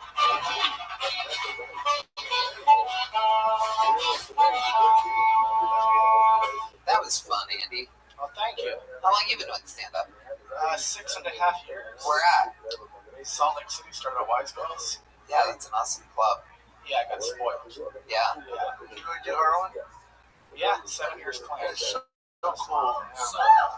So at Wise Guys, what do they pay you in? Like at gold, frankincense, and myrrh? I didn't get that. Oh, no, that would be Wise Men Comedy Club, but I guess is that pretty big reach there, Pat. You know, I'll put you all through Pat's missed jokes, by the way. I'll always let you know what Pat meant to say. Tony, you know, the 3 wise guys. The baby Jesus and the man. You know, the frankincense and But come on, you know the story. Andy. Finally, some Christmas jokes. Andy. Thank you, and my drink. Thank you very much. There you go, Doug with his drink update. It's getting drink with Doug. Josh, one more for me, por favor. Andy, you are by far one of the funniest 5 umpires we've ever had perform on the show. Top 5 Really is good. incredible. Thank you. What do you do for work? What was that? What do you do for work? I work at a treatment center in Malibu. I help rich drug addicts get clean. Oh, wow. I thought your joke about the homeless was low and outside. He was playing it safe. I found it interesting. I forget what the first joke was exactly, but it was so mild and vanilla to your second statement being like, "So I'm a heroin addict recovering." I was like, This guy's like, I'm going to jump a car with it. What do you got to need a bicycle and a ramp for that? Like the first joke, I put needles in my arms and inject poisons. it really was. So I drive a town and country. Hey everyone, have you ever sucked off a guy in a subway? That's not a true stereotype. Junkies don't Listen, here's what you need to understand. Most drug junkies don't listen. You said it. No matter how much we tell. That's the thing everybody always says, though. I bet you used to suck a dick for her. Most drug dealers didn't get into the business to get a beach from this fella. That's not a thing that actually happens. You seem like you're getting really upset and defensive about it. Yeah. By the way, I think some stereotype that like took hold. But I think it's a stereotype just about the desperation for it. Like, what is the worst thing that you did to get money or get there? yes, that's what it is. Worked, I would be on board. He just asked you. So what'd you have to do instead? Like, did you have to put your butt up somebody's? No, I became that doesn't even make sense where I was going with that. If you didn't give him a blowjob, then what exactly did you do with his dick to get the drugs out of it? What was Is that how it works, guys? What was Would some of it do? Would somebody give you it just if you slapped it? Just like a secret hand job? Like, well, if I'm on the outside of the car and my hand's in there, then I guess I'm still not gay, right? Because you're in a different place altogether. I feel like we've got set off on the wrong. I think this theory's all wrong. You don't suck dick for heroin. You suck dick for a guy who wants his dick sucked and gives you money for it, and then you go buy heroin. So I've heard. Right. Which dumbass? You were trying to suck off the dealers? You're gonna get shot. Andy, what is the in your years of doing heroin? What if you don't mind talking about, like, what is something crazy or silly that you ended up doing to try to get some more? Well, I mean, the craziest thing I did was rip off drug dealers, which is dangerous. Yeah.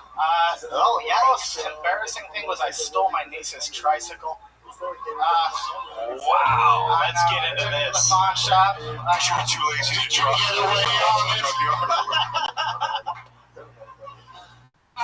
So, did you try to get the tricycle? I'd imagine a drug dealer would much rather appreciate a blowjob from you than a tricycle. I mean, how terrible are your blowjobs, Andy, where you're like, well, will this do?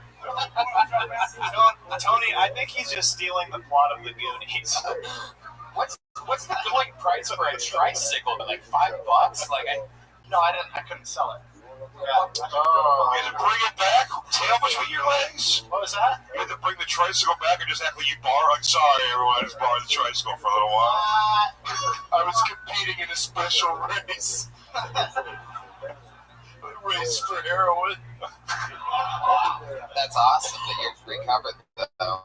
What do you find yourself, like, leaning on to help you with that type of stuff, other than, like, sponsors and shit like that? Like, any cool new habits or fun things to fill the place of heroin? Something that seems like the most awesome feeling of all time? Well, I mean, no, nothing's replaced that feeling. Right? I mean, not even clothing shopping could be as thrilling as... Not even what? Clothing shopping? You know what you're doing. Was that a compliment? Yeah. Oh, thank you very much. You're welcome. So, Andy, like, no answer to that? No, shit, I got hobbies. I like basketball a lot. You play basketball? I know, yeah. I have a jump shot. Yeah. Well, no one thought you could dunk. If I get a running start. I'm glad you found something else to shoot. I started doing comedy like 6 months after I got clean. Oh. Yeah. So, that's been a nice little... Yeah. You have a girlfriend? No, I just came out to LA like 2 months ago. Oh, to the whole place? You arrived and said, I'm gay? What was that? You said you came out to LA? Like, where do you do that? The LA Weekly? Came out. That's a sharp beard. Most of these jokes are going over me, man. Well, you're in a tough spot, in a weird spot, because you're just like, hey, audience, look at my ass, and while I get critiqued. There we go. But I think you've got a wealth of experiences. I think Tony's pointing that out through his questioning. You have a wealth of experiences that are very interesting to people. That could be for a very fun act. Yeah, I'm doing the Addicts comedy tour this year. So I had no idea that was like a niche. I just started writing about that shit. Well, you mean you're just going to show up at a meeting and say, we're doing some jokes, fuckers? People from it's at comedy clubs and shit. Yeah. Wow. Yeah. They had a sober New Year's Eve the other day on a South Comedy Hall. Yeah. Or like a bunch of people that are addicts go to addicts, dude. Oh, I thought you meant just people that are being honest with themselves about the upcoming year. Yeah. That's not the funnest holiday for people. Sober New Year's Eve. New Year's Eve? Yeah, New Year's Is that a good heroin day? No, it's just not a good sober day. Every day's a good Heroin. Isn't it though? Heroin day didn't. Yeah. There was no non-good heroin days. Did you write a song at least or anything? Remember that? What? Did you write a great song or something while you did heroin? No, I'm not the last guy that was there. I have no musical chops. Do you have any cool memories while on heroin? Anything else while on it, maybe? I mean, at the time, I thought it was all fucking cool, but no, none of those memories are good memories. You ever shoot between your toes? No, I shot at my feet a whole bunch. Oh. Like where in your feet? The bottoms? Where a good vein was shown because my arms were fucking Hell yeah. Wow. I've got some heroin here. Could you show us where you injected it on your foot? Did you ever pitch or officiate at a no-hitter? I was a little league umpire, Right? There was a guy on. There was a guy on acid that pitched it down. You have a certain look that really only umpires have. It is almost unbelievable. Like more than pretty much anyone I've ever seen before. I think you still might have a calling in it. Oh shit, dude, I would do it for some extra money. I know a lot about baseball. I bet. We know what you'll do for extra money, Andy. You want to store your niece's goddamn tricycle. I'm pretty sure you'd umpire a baseball game if given the opportunity. Potato, really? Yeah. Those two Fun, things. though. Did your girl ever fuck you for drugs? Oh god. Yeah. Well, he's taking us through from the end of the story. There were some junky girls that I ran around with, and okay. I wonder what flash. Jumpy girls? Junkie. Oh, junkie. Here's a fucked up thing I did once. Were they hot for a little? I had sex with another girl. She was a heroin addict for some heroin, and afterwards, instead of giving her the heroin, I gave her a peanut in a balloon.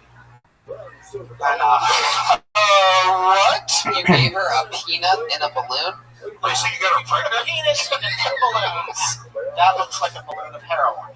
Oh. After having sex. Come on. Oh my god. Dude, that's just brilliant. That's called free trade in the USA, bro. You may have saved that girl's life, bro. What? Look at the positive. Maybe Yeah, right? That didn't give her heroin. How cool is that? Or is it dangerous to shoot up peanut? I mean, let's just hope she wasn't allergic, because that could have been a real fucking mess. You know what I mean? That could have ended up really sloppy. You killed Macaulay Culkin when he shot up overdosed peanut. on a single peanut. I mean, he shot up bees, but you know. Hey, Tony. Yeah, Pat Reagan. At one point he said it's no big deal. And I was wondering why the hell was he starting to talk about pickles? All right. Wow. I don't remember saying it's no. Hey, Pat. Andy, Andy, you have any questions for the great Dom Irera? One of the greatest. Oh, that's a good idea. Get some advice from Dom. We would call him. I saw you at lab work last week. It was really, really fun. I don't know if that's a question, but it's the first time I saw you live. Wait, you're not sure if that's a question? I do know if that's a question, and it is not a question, Andy. Okay. Hit him up with a question. I thought it was some funny shit. Remember you were at lab work last week? At the improv. That's a question. Yeah. At the improv? Yeah. This guy's gonna compliment his way to the top. I had no questions off the top of my head. It's the first time I saw Dom. What's your ethnicity, Andy? Fucking a bunch of Scandinavian stuff, like German and Icelandic and. Did somebody say German? No, nobody did. Danish and Germany's my favorite part of Scandinavia, if I gotta be honest. Hello! Did you vote in this recent election? Yes, I did. Who'd you vote for? I voted for Hillary. What a loser. You were with her? Loser. I thought she was the clearest choice to fucking stop Trump. Yeah. She was the pretty much our only option. She was. There was other. Yeah. Hey, did you hear George Michael died? Uh-oh. I did hear that the other day, yeah. Ha! There you go. All right, Andy Gold, ladies and gentlemen. There he goes. He's on Twitter, Andy A. Gold. That was fun, man. There he goes. Andy Gold. But did you hear George Michael died? Really sounded like a setup for something. Yeah. He had nothing. That was it. Somehow it worked better than.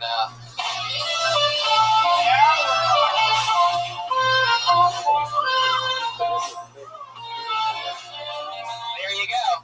We all know that jingle. We've heard that a few times. Tony. Yeah. So Jeremiah Watkins. so weird for me that George Michael, Prince, and Bowie died. Yet out of the four of us, I'm still alive.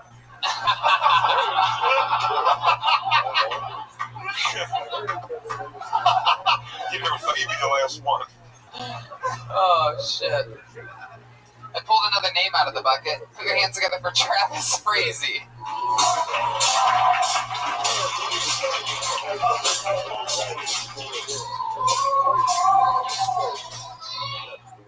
So, I was a medic in the Army for 6 years. I got out a year ago. I don't really do anything medical anymore. I don't practice. But it still really interests me. Medicine's fascinating. The body's crazy. This study came out recently that says an orgasm a day can prevent prostate cancer, which is great news. My first thought was, thank God my wife doesn't have prostate cancer. She would fucking die. And then I had a lot of regret because what I could have done to my granddaughter's dad.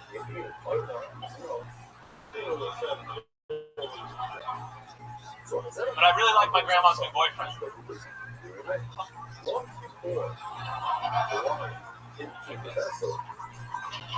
There you go, Travis Frazee. We are going right down the barrel on a bunch of white school shooters here today, one after the other. Really? I love it. Dom's been rocking this hat for a few hours, and it's already taking off with the kids. Travis rocking the Domica, if you will. At the not quite a hat that'll keep your ears warm, but just a little something to trap it in. Clearly, you two just got cast together in a new Home Alone spinoff. That Yeah, if you want a hot dome or gonna do some second story work, that's the hat for you. I was thinking like a Jewish fisherman. Yeah. Does this guy look like he wears a lot of Old Spice? Never once. Whoa, Jesus. Whoa. Anger at you. It's offensive. Travis, it's okay. We're gonna take good care of you. That last joke you had actually deserved more, I thought, from the audience. But you came out of the gates and had so much time explaining that you were a medic and that you got out recently, and then no joke had anything to do with that. That was weird. It was really part of me when he said he was a medic, army medic, part of me wanted to boo really loudly. Whoa, Jesus. Pat with his wacky Which part of you is weird part? Thank you for your service. I do not support what that guy just said. Not at all. It just seemed like a funny, incongruous thing to happen. Oh yeah, that's true. It would have been incongruous. Me and you share hair color choices. I do not share your disregarding of this man's service.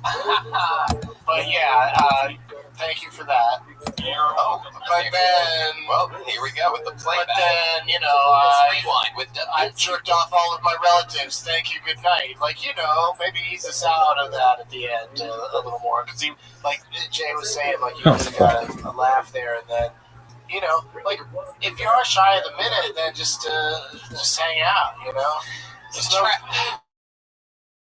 there you go. There's no reason to go any further. There's no reason to give up, It is absolutely true. Whatever, yeah. Why'd you bring it up? Like, what was the point of it? To get us Yeah. Why do you have to start? start with an obvious lie? I was bringing war heroes back to life recently, and then a chicken crossed the road. Yeah. It wasn't over there in the Middle East where I was, but it was a different chicken on a different road here in California, actually. Travis, hear me out. The joke happens exactly the same way if you go, So my wife had a thing about I heard a thing recently that an orgasm a day can keep you alive long. That's like you don't have to. As long as you're like, hey man, one time I knocked a guy out with one punch. Anyway, I work at a hospital. See, what these guys in the panel are doing is called comedy writing. Whoa, Pat, you have deep hatred. You hate me. Yeah. Travis, how long have you done stand-up? Just a year. Very Nice. cool. Where are you from? Northern California. Turlock. Northern California. Hey, Turlock, not far from. Shout out to Turlock. You like Turlock? I like Turlock. Yeah. Now you're on board. You want him back over. And what do you do for work now that you're done with the Army? I'm in school. What are you studying? Jesus Christ, Brian, you're out of control over there. Are you studying running on a log while it's in water? I could. What's the fastest you got to the top of one of those things? No answer? There's another. What are you studying? Log rolling, log climbing. You look like a logger. Oh yeah. Oh, I didn't know we were gonna. You have friends that work at a barber shop or something like that? You seem like that type of... No. Coffee shop? Do you know Nick Yusuf? Do you like coffee? I do like coffee. Do you have a record player? No. You ever pick up a drifter? Do you ride a bicycle? No. Never. Do you own a refrigerator? I have a bicycle, but I don't ride. Did you see? I have a scooter. Do you have a tricycle? I do not. You have dry elbows. Yes. Whoa. Did you see Pixar's Inside Out more than once? No. Have you tried the new cool hot photographer Huckaball? Why do I feel like Jeremiah just got paid $15,000 for that?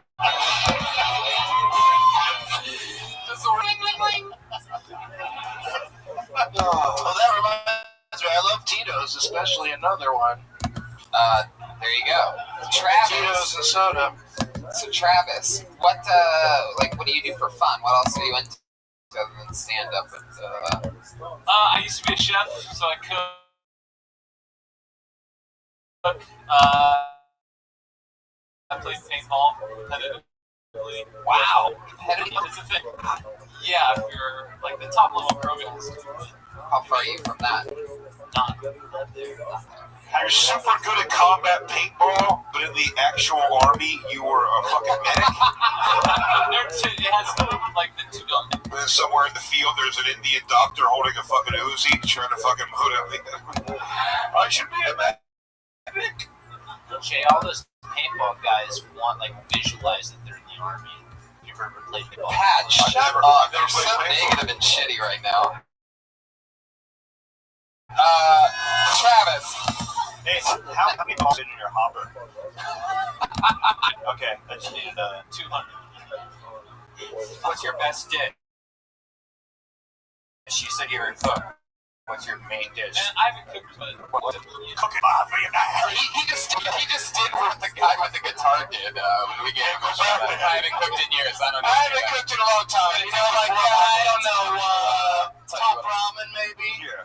Sick ass grilled cheese with an iron. Yeah, I made a spaghetti. How long did you serve in the army? I was in for about 5.5 years. 5.5 years. Where'd you go? My first duty station was Fort Carson, Colorado, and we went to Afghanistan in 2012.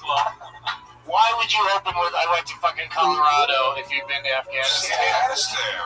Colorado, what a hero you are. Because you don't just join and then you're like, right, I know. Get to the good stuff. Yeah, we want to be Afghanistan.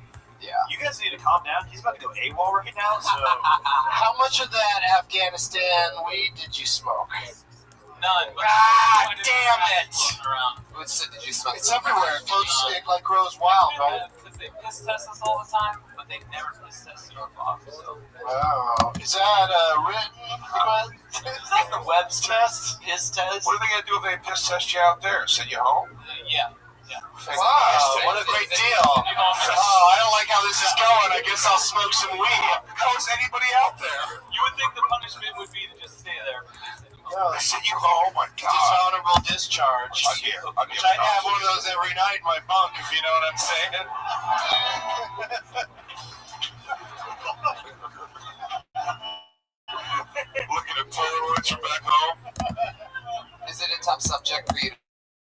about your history? No, not at all. I think talking about it has been the best thing. Perfect. In that case, have you saved anybody's life? Yeah.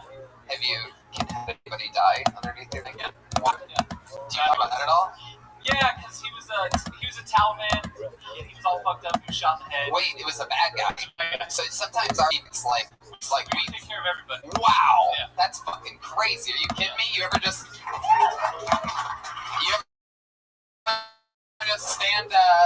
stand over him and like fuck with him ever? Just like, oh man, I'm gonna totally save your fucking life right now. Oh, I'm totally about to do it, and there's a lot of blood coming out of you. Good thing you're not a piece of shit, or else I'd just walk away. Yeah, have you ever been in a Mark Wahlberg movie? No. You ever fuck a Taliban's bullet holes? That's a good question. That is probably one of the greatest questions. I mean, with a condom. Do soldiers get to fuck it all out there? Do you hook up with the locals? Yeah. Do you hook up with other soldiers? How does that work? It happens, but we have these cameras that are like white hot infrared. Right. There was we had like a lumber And section. boners show up double time on there because the blood flows through the much. Boners and jizz. You guys were So finish that up. Sorry, I cut you off. Boners sound like pterodactyls. We caught like one of the senior ranking dudes fucking one of the soldiers on the white hot. A dude? Dude. Oh, thank God. Those chick soldiers just get fucked like crazy, right? I mean, I imagine the unit I was in, there was no female. Did you jerk off to the infrared video of them fucking on the mountaintop? Like, if I could get a copy. How many people would you say saw your unit? Whoa. It's a win. Joke of the night for me. Do people hook up with locals there? Like American soldiers ever go to a bar and like Afghani women, you know? They're just like, hey, what's going on under there? Huh? Hello. You know what I mean? Nothing like that? No. You can't fuck them out there? No, you can't even you can't just wander off the fob. Wander off the fob. Yeah. What's that mean? That's what I always say. Yep. What does FOB stand for? Forward operating. Whoa, that's really cool. You can't wander off that at all. No. So you can only fuck female soldiers.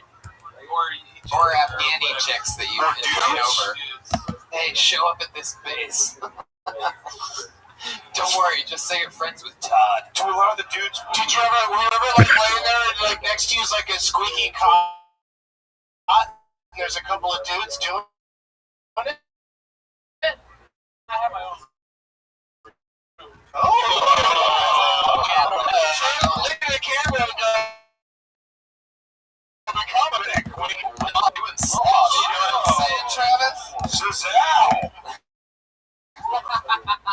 The coolest thing that you got away with. You didn't smoke the hash. You didn't do this. You didn't do that. What is it though? Just eat painkillers out of the pharmacy. Oh wow, great, yeah. Nice. That'll do it. Perfect.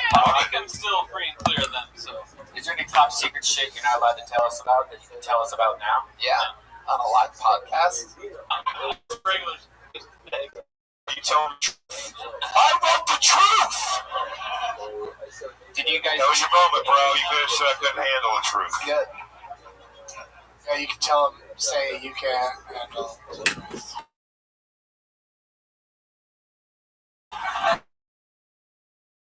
All right, hey, let's talk about being an American hero. He just got the numbers, and it turned out that he saved a lot more Afghani soldiers than American soldiers that considered him like one of the weakest doctors out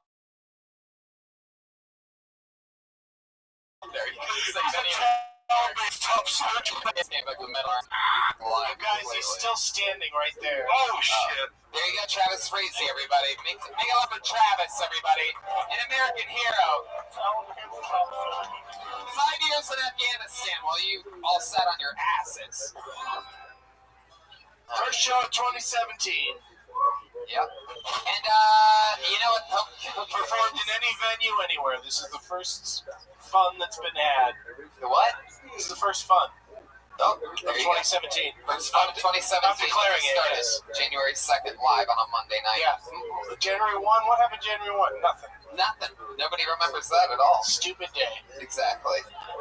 Moving along, We're gonna go back to the bucket in a second, but what do you guys say we do something fun? You know, What? I wasn't gonna do this, but since there's 3 guests on this show tonight, and I like things in threes, and people say that they work in threes and comedy in threes, why not bring up one of when we talk about bringing dead things back to life? Why don't we bring up Kiltony Google should stop Legends? when They they're are doing real. And they are real triplets. search I results. give Maybe to like you right at the end of the the page. I should be able to triplets, everything ladies. Google before it says that.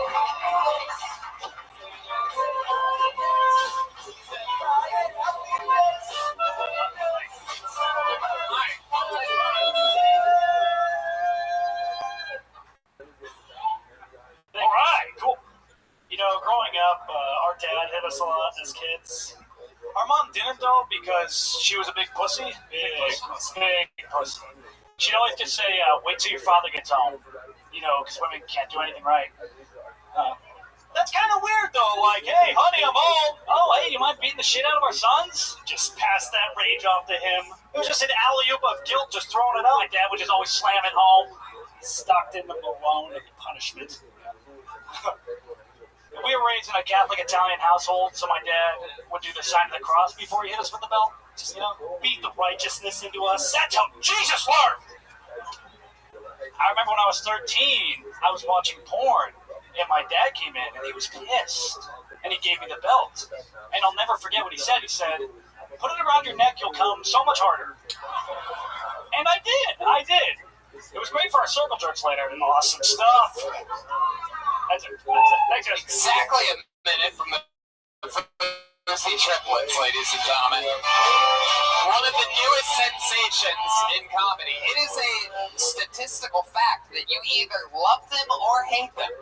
So you know where you stand already. If you're probably Somebody groaned when we were coming up. Yeah, I heard a few. It seems like people really have taken a knack at not liking you guys.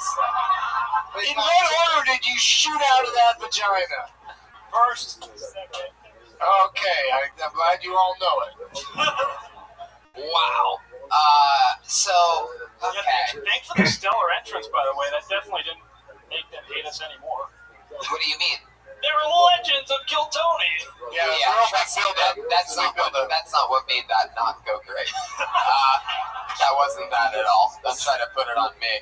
No, I won't. Do you guys go like into a Forever 21 or what have you, and say we need 3 shirts that are not the same but are the same? One of my favorite parts of your guys' set was when I noticed Big J just shaking his head no. Can I explain that in head shake? I will. Yeah. That's a lot.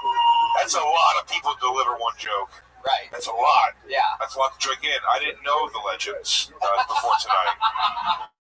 And that's a lot. So I'm just trying to drink. It's like my head's moving. Maybe I'm too close. If I was in the back, maybe I could take it as one picture. Yeah. But all 3 of them, I was just bouncing back and forth. I couldn't follow the You should maybe have like a competition, like raise money for charity and throw one of yourselves out of the group. Like have a competition who are the 2 best, and then the third guy has to be like, well, I gave it a shot, but then the other 2 guys got more of a star future.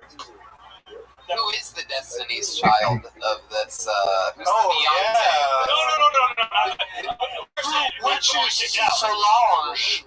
Wow. That's a Solange of the book. You guys hate Solange has been good Look at tonight. herpes on your face. Look at he's got a Band-Aid on his face. Yeah, last week we found out, for those of you that didn't listen to last week's episode, we found out that this Verzi triplet in particular has a huge cold sore on his bottom lip.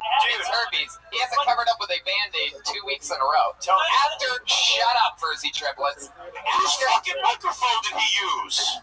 That's why I wore the Band-Aid. That's a good But that's why I wore the Band-Aid.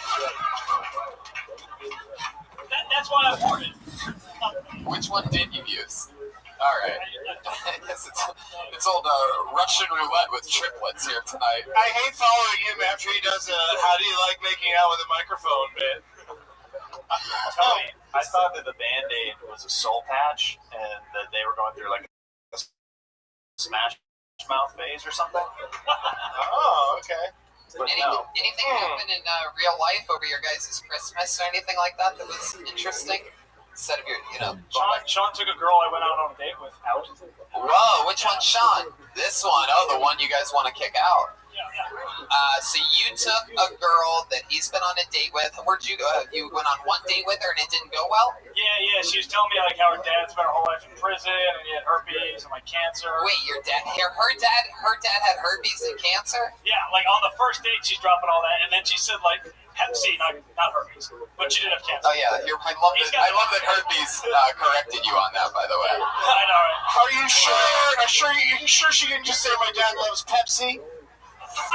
So she said at some point in an entire date of conversation, she said that her dad, not her, has Hep C and cancer, and you're like, ooh, fuck this. This is not going good at all. Spent his whole life in prison, and then had an ex-boyfriend that beat her, was into bestiality, got high on meth, and then fucked the pillow. And you're just like, lady, look, I'm one of 3 triplets. I can't handle this type of. The worst part is he knew that, and he still took her on a date. Yeah, goddamn right. Dude, all those red flags, that's free pussy. Did you fuck her? Not yet. Not yet. Going to. She's into bestiality, and you. The ex was. But if I didn't fuck her on the first date, he sure as fuck. Hey guys. When was the last time each of you had sex? Mine was a month ago. I know. Jesus. 2 weeks for me. Whoa, 2 weeks for 2 weeks for the thicker 3 one. months ago for this guy. 3 months ago for herpes Mickey over there. Yep. Wow, that's a real sore loss you just took. Hey guys, guess what? Earlier today. Whoa! It doesn't count if you fuck your instrument. The sex-a-phone. Why not? So, what else? Sexy motherfucker. Where'd you take her on the date? I took her to a bar, and there was like a bar lounge, and there was a club. And where'd you take her on your date? You took her to eat, didn't you? Yeah, a small Mexican joint. Yeah, you go straight for the drinks. Did you end up hanging out with her? Yeah, of course you did. What are you going to do? Get her happy off chicken parmesan over there in the middle, huh? He took her to some hole-in-the-wall Mexican place. Rufio's. Fucking check, man. Margaritas. Get her like the upgraded. But he doesn't drink. When Brian's only agreeing with you because he heard the word hole in the wall, and that's literally how he fucks, is through a glory hole. So. Glory hole. I respect it. All right. Hey, Tony, I got a joke for the triplets. Yeah, it's in the game. You guys, your mom only has 2 tits, so how did she breastfeed you? Hey, something like that. That's pretty interesting, actually. That's actually really cool. Like that, but she does like a garden hose thing where she like pinches it and squirts it all in her face. We said it was like a lazy Susan thing. We just kind of spun around in a circle and sucked up until it's wet. I'd use a different reference than that. I'd sit at a table and I'd think a little bit harder for a couple more hours. Don Herrera, you got something to say to these guys? I don't know. I'm not trying to instigate anything, but you three guys are pretty tough. And this guy, no, I'm serious. And this guy went after your mom's breast, and I thought it was kind of rude. And if I were you, I'd beat the fuck out of him. Right? It's a triple threat. Unless you guys are pussies and don't want to. Oh shit! All right, there they go, the Grizzly triplets, ladies and gentlemen. Plowing through it. Always a pleasure. Yeah. All right. That's wild. So, like, 3 Abercrombie and Fitches had nobody standing in front of them that entire time? Isn't that what they look like? The guys used to stand in front of Abercrombie and Fitch? Who used to stand in front of Abercrombie? They used to have them standing out front, right? Yeah. Just, all right, partners. Whatever. I'm a world traveler. The worst store ever, by the way. That's a store that's like the music's blaring. It's loud. There's a guy with no shirt on. He's all standing out front. And he's like, I'm part of a comedy team, but there's 3 of us. Yeah. So, we have a regular that performs a brand new 60 seconds every single week without being pulled out of the bucket. That's sort of a different gig. Really not easy to do. So, let's just jump right into it. You know her, you love her. It's the one and the only Allie Makovsky with another brand new minute.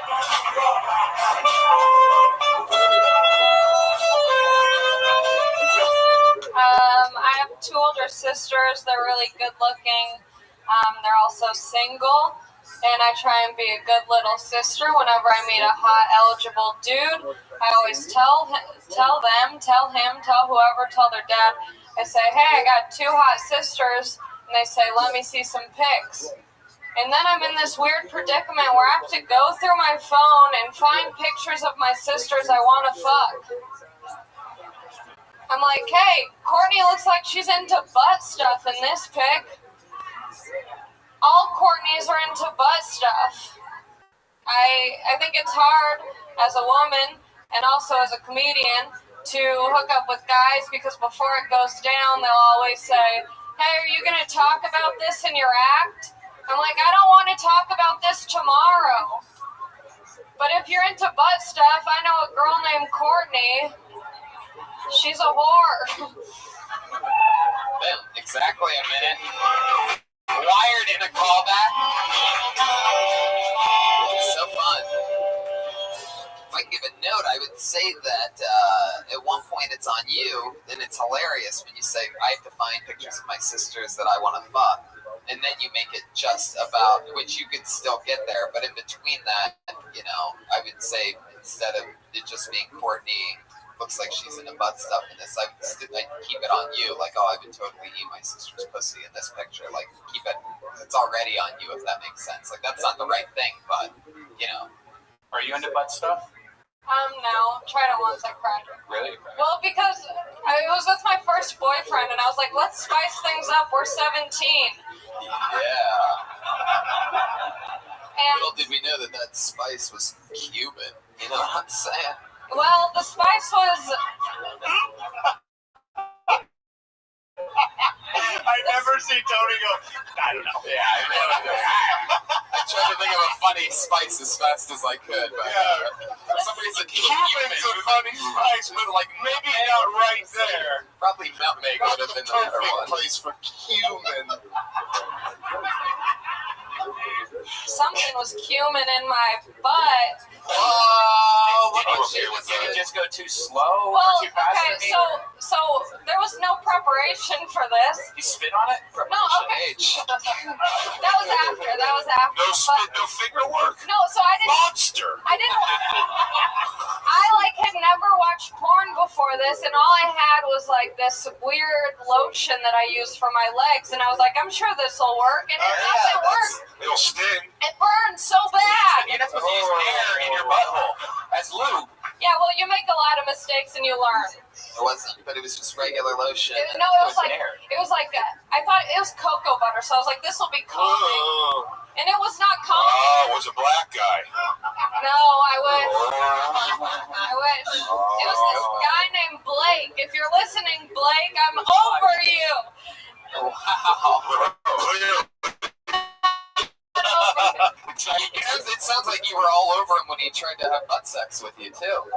Would you shit on him, people? Would you try it again? But I tried with someone I love. Oh, that's sweet. I mean, it really is a matter of like if you're willing to have that person's poop on you. Yeah. No, you poop on me. Oh, you think that's the big problem? The old poop I mean, thing? that's the poop thing. I think it might be another thing. What? You don't want somebody's dick in your ass. Oh. That's fair. It's one of those two, for sure. I mean, there's definitely that part, yeah, the old dick. There's a lot of facts. Yeah. I mean, like, even a clean ass might not be that exciting. That's great. Chip fun holidays, Allie? Anything crazy? I was in Hawaii with my family, and Is that a euphemism for butt sex? Taking the family to Hawaii again with some human, trying to keep up the relationship. Yeah, the red eye, the brown island. no, we just went to. There's nothing funny about it. We were just in On Hawaii. a doo-doo. Maui, owie. It was.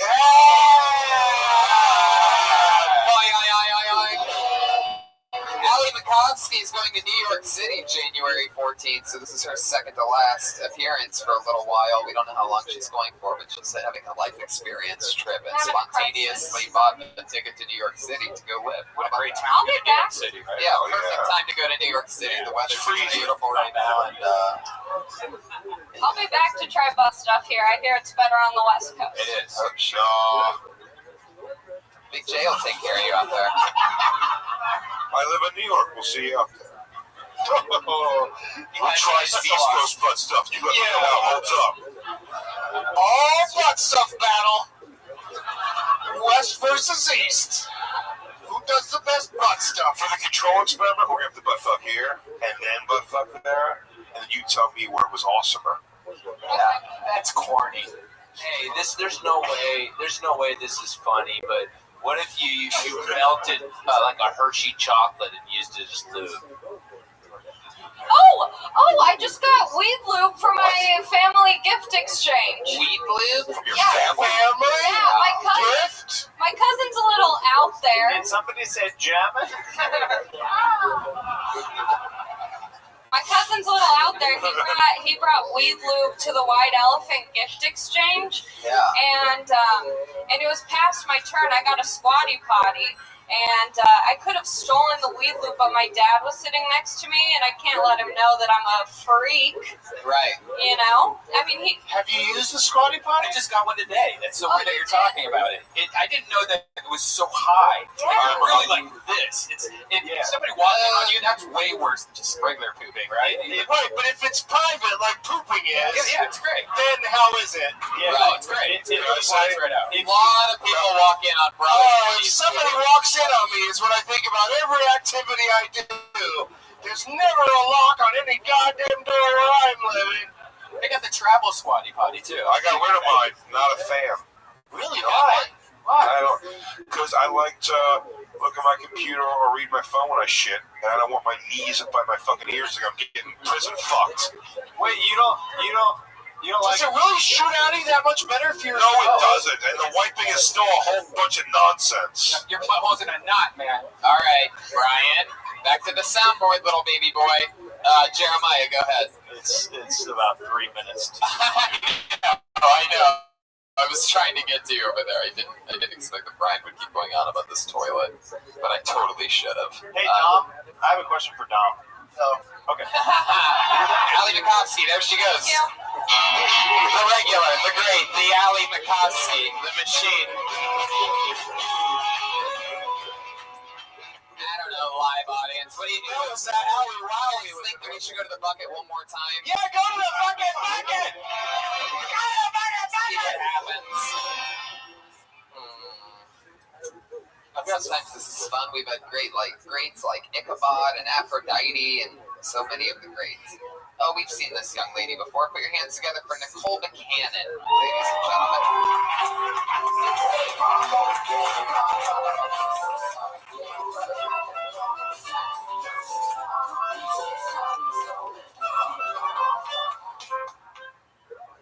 Hey.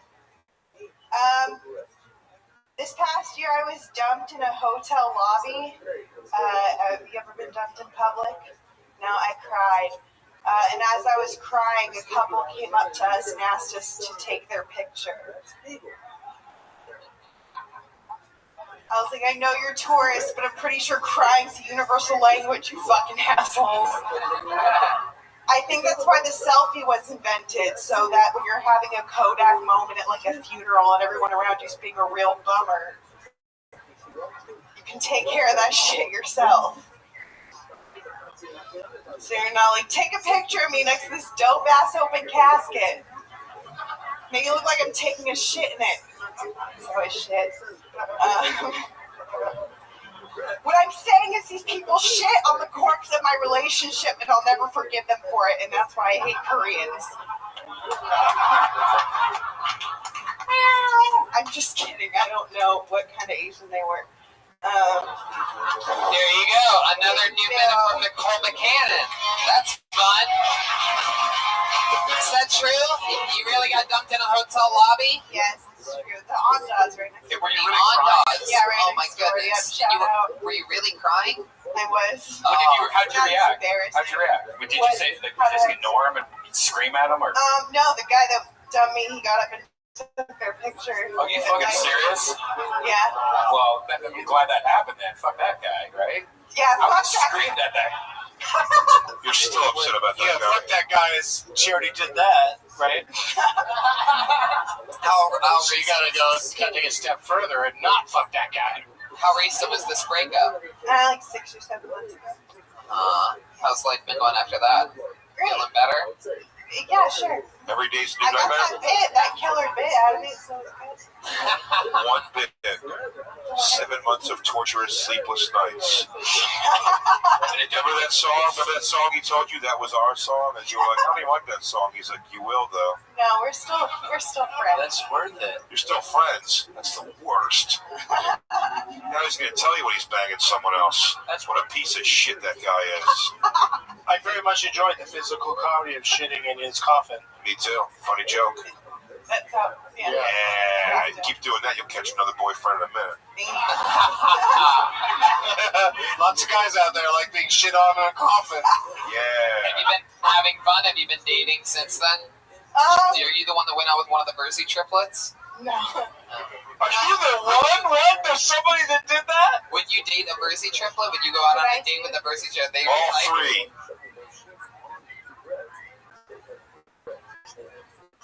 Duck water tight. At the same time, yeah. I don't know if I can handle it.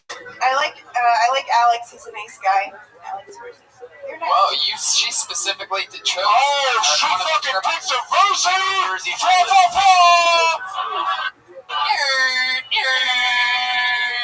Alex Mersey. Crazy thing is that's the one with the cold sore. So you're a ballsy one. Nicole brings up an interesting artistic question, which is, if you go through a traumatic experience and you get something artistically viable out of it, was it worth going through the experience? Yes. Shit that guy's guitar.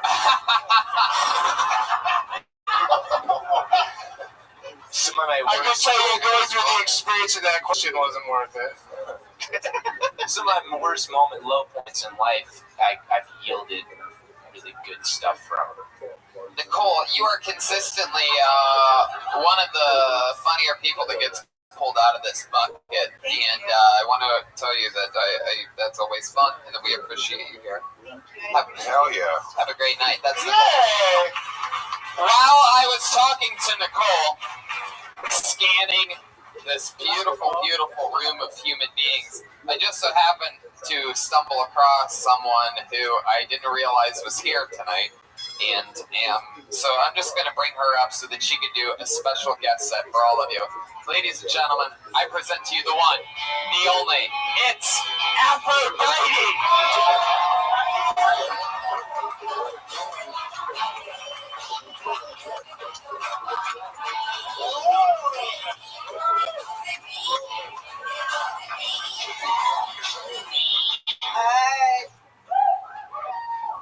I have a disability. I can't get work because my ass is too big. It won't fit in the office desk chair. They have to order me 2 chairs. One cheek on each chair. Do I look like I can type? Right, hell no, right? I can type with my breast. You know? I mean, it's really difficult when you're black to get a job. A lot of white people don't understand that. You know, I have a friend, she finally got a job, but comes to find out she took these Don't Be Black pills. And, you know, you're supposed to take them and gradually you turn white. And I had an interview like a couple of days after I got mine. It's 48 capsules, so I decided to take all 48 of them at one time, you know. So sure enough, I got this porcelain white skin, blue eyes and everything, blonde hair. And I got the job and everything and shook the lady's hand and told me come in Monday. Next thing I know, my afro popped out. I'm like, damn. She said, you know what? I'm so tired of you black minority people. You're still a good white people's job. Wow, there you go. Aphrodite. Just telling some truth, it sounds like, here tonight. Yes. You seem like you're in a different mood tonight. You seem like sober or something. Yeah, you seem like you're in a very mellow mood or something. Yeah, I changed from the afro, you know, kind of fried my brains a little bit, you know, but anyway, I'm me. She whitened her act up. Just say it. Just say it. Leave me the hell alone. I'm a angry black woman.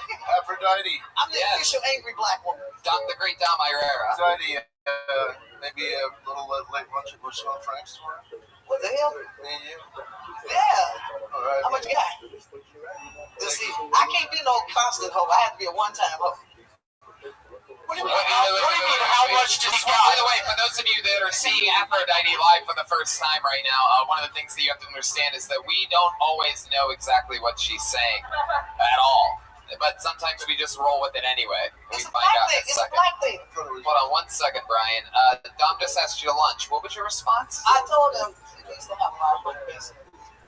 How much have you got? Like, how much money does he have? I'm not attracted to him. What the hell? You want to know his net worth? Dom is a beautiful man. Yeah. Beautiful ain't paying no damn rent. Wait a minute, you're not attracted to me? I've never dated a white guy before, okay? Aphrodite, right now, 1 through 8, who would you fuck most to least? On this panel? On this stage, 1 through 8. I like this. I gotta fuck Tony.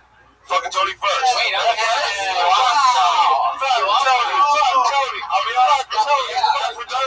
Really? Aphrodite, if you let me fuck you, I'll tit fuck you with Tony. No. Tony got a sexy fucking voice. Goddamn right. He probably could eat me out. Who you telling? Really? Wait. Hold up. Who is the second sexy voice? You're preaching to the choir over here. Preaching to the choir. Everybody stop for one moment. She said... No, really, he's a little bitty motherfucker, but I bet you can go. You know? Oh, yeah. He's hung like a pony. Hold on. She said that Tony has a sexy voice. And I just imagine Tony in the bedroom. Yeah, I'm going to eat your pussy. Yeah. No. I might fuck you with my number 1. See, if I was going to fuck him, he would have to talk just like... Have you ever seen a golden pony penis before? I'm going to rub it between your forehead. You Oh, yeah. I'm going to jizz all over your butt. Oh, my God. See, if he talked in a different voice, I wouldn't be turned on. You know, then I could feel you forgot one. I killed Batman's parents. No, but you have a sexy voice. I don't know your size. I would expect you to have the voice you have. You really think Tony has a sexy voice? Yes. Yeah, Brian, a lot of people think that. Yeah, he really does. It's not just effort. I mean, I think... See, I would just have to feed him a little collard greens, get a little grease in them, you know what I'm saying? Yeah. Oh, yeah. Grease Tony up. Grease up that little white pig. All right, so let's go all the way through it. Who would you fuck? Who do you want to fuck second most? Let's try to fly through it. Okay, second. Fuck him. Oh, you have no type. And it's you're the closest to black up here, so that's why goddamn right, player. Yeah. All right, who's number 3? World star. Who the fuck a world star? I can go with Red Man over here. I can go with Red Man. There you go. Brian's excited about that. How about number 4? Number 4. Oh no, this is terrible.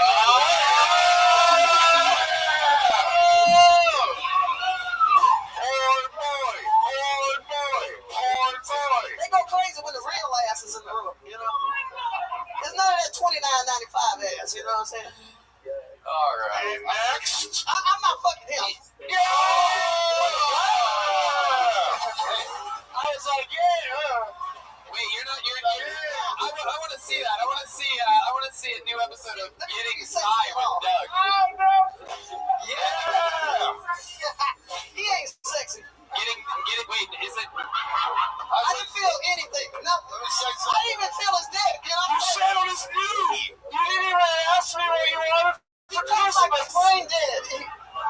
He talks like he's fucking brain dead. You know? I'm too stupid to fuck. You got like one eye that's leaning down here and shit. You know? Getting dug with. I think he came ass, you know. She wants a lover. Yeah, she wants a lover who is present. She wants a lover who is not trying to escape. I wouldn't fuck him because he looked like he paint freaky shit or something, you know. I wouldn't fuck you with the triplets cold sore. No. Hey, don't bring them triplets back up here. They make me feel violent. No, Aphrodite. Did you do anything special over Christmas or anything like that? Did you make in love with anybody? No, I'm an angry black woman, so I don't celebrate Christmas. It's funny because we never see that side of you here. I bet like your neighbors probably fucking hate you. No, they're actually cool. Really? Actually cool. Matter of fact, I left my purse on the fence one day. Went to the bank, all of a sudden it hit me. I didn't have my purse. They had my purse when I came back. Wow, good thing there was nothing in that fucking purse. Or else somebody would have taken just my passport, that's all. Yeah. How'd the purse get on the fence? Nobody can do anything with your Why passport. are you putting your purse on a fence? Because I was doing some shit and forgot. Yeah, you were doing some fence shit. This is like a stage I'm production gonna of go back to Medea's talking about Boo. Sexy Tony. Oh, are they gonna change the name of the show to Sexy Tony? No, he really is fucking sexy. I don't know where you get your voice from. Aphrodite, you have to settle down. You're putting out way too much of that. Hey, I had a great New Year's Eve show. Oh, tell us about it. Yeah, go ahead. Grand Park. We played with Jungle Fire. That's the name of the band that I sing with now. And we had probably maybe 50,000 people downtown. It was really nice. Wow. Nice. Well, who's booking the park? Say that again. I said, who's booking the park? It sounds like a great. Grand Park is the city of Los Angeles. Oh, she's gonna come over that table at you. Yeah. On her way to not fucking you. I just said, I'm definitely not fucking this guy. Something's wrong with him, okay? Right, yeah. Aphrodite, Yeah. you grazed upon this in your act here tonight, but you do have let's face it, you do have one hell of an ass on you. I know, it's an ass. Is there anything that you eat over the She holidays? just wanted to have an ass on me a minute ago. Is there anything that you eat or drink over the holidays? I eat a lot of grease. Grease makes ass. Oh, okay. Just a big bowl of grease. That sounds awesome. Fucking healthy. That's what Yeah, got grease. flat asses. Yeah, right? You are. Grease is the word. Grease to have ass. Just grease. Grease. That's your Y'all only. food. See, again, white people eat too fucking healthy. That's why y'all fucking flat. Bullshit. Eat some grease. Grease is the mood. Grease is the feeling. Yeah, I watched that movie over 100 times, and I have no ass See, that's what whatsoever. I'm saying. Y'all don't understand. Real Grease grease. is the time, it's the place, it's Real the motion. Yeah. Grease too. Cook the food. Instead of paying the thousands of dollars to have an ass implant, you can just go to some fucking Crisco and eat the shit and get your ass on right. Aphrodite, do you have any? I got chills, the multiplying. Oh, yeah. And my blues is in control. Cause the power of flying. It's electrifying. Aphrodite, Yes, sir. do you have any New Year's resolution? You better say Yeah, about. my resolution is I won't kill Cause all I the need a man. Yeah, more grease. I'm gonna stop being an angry black woman, and this year I will promise not to kill no white people.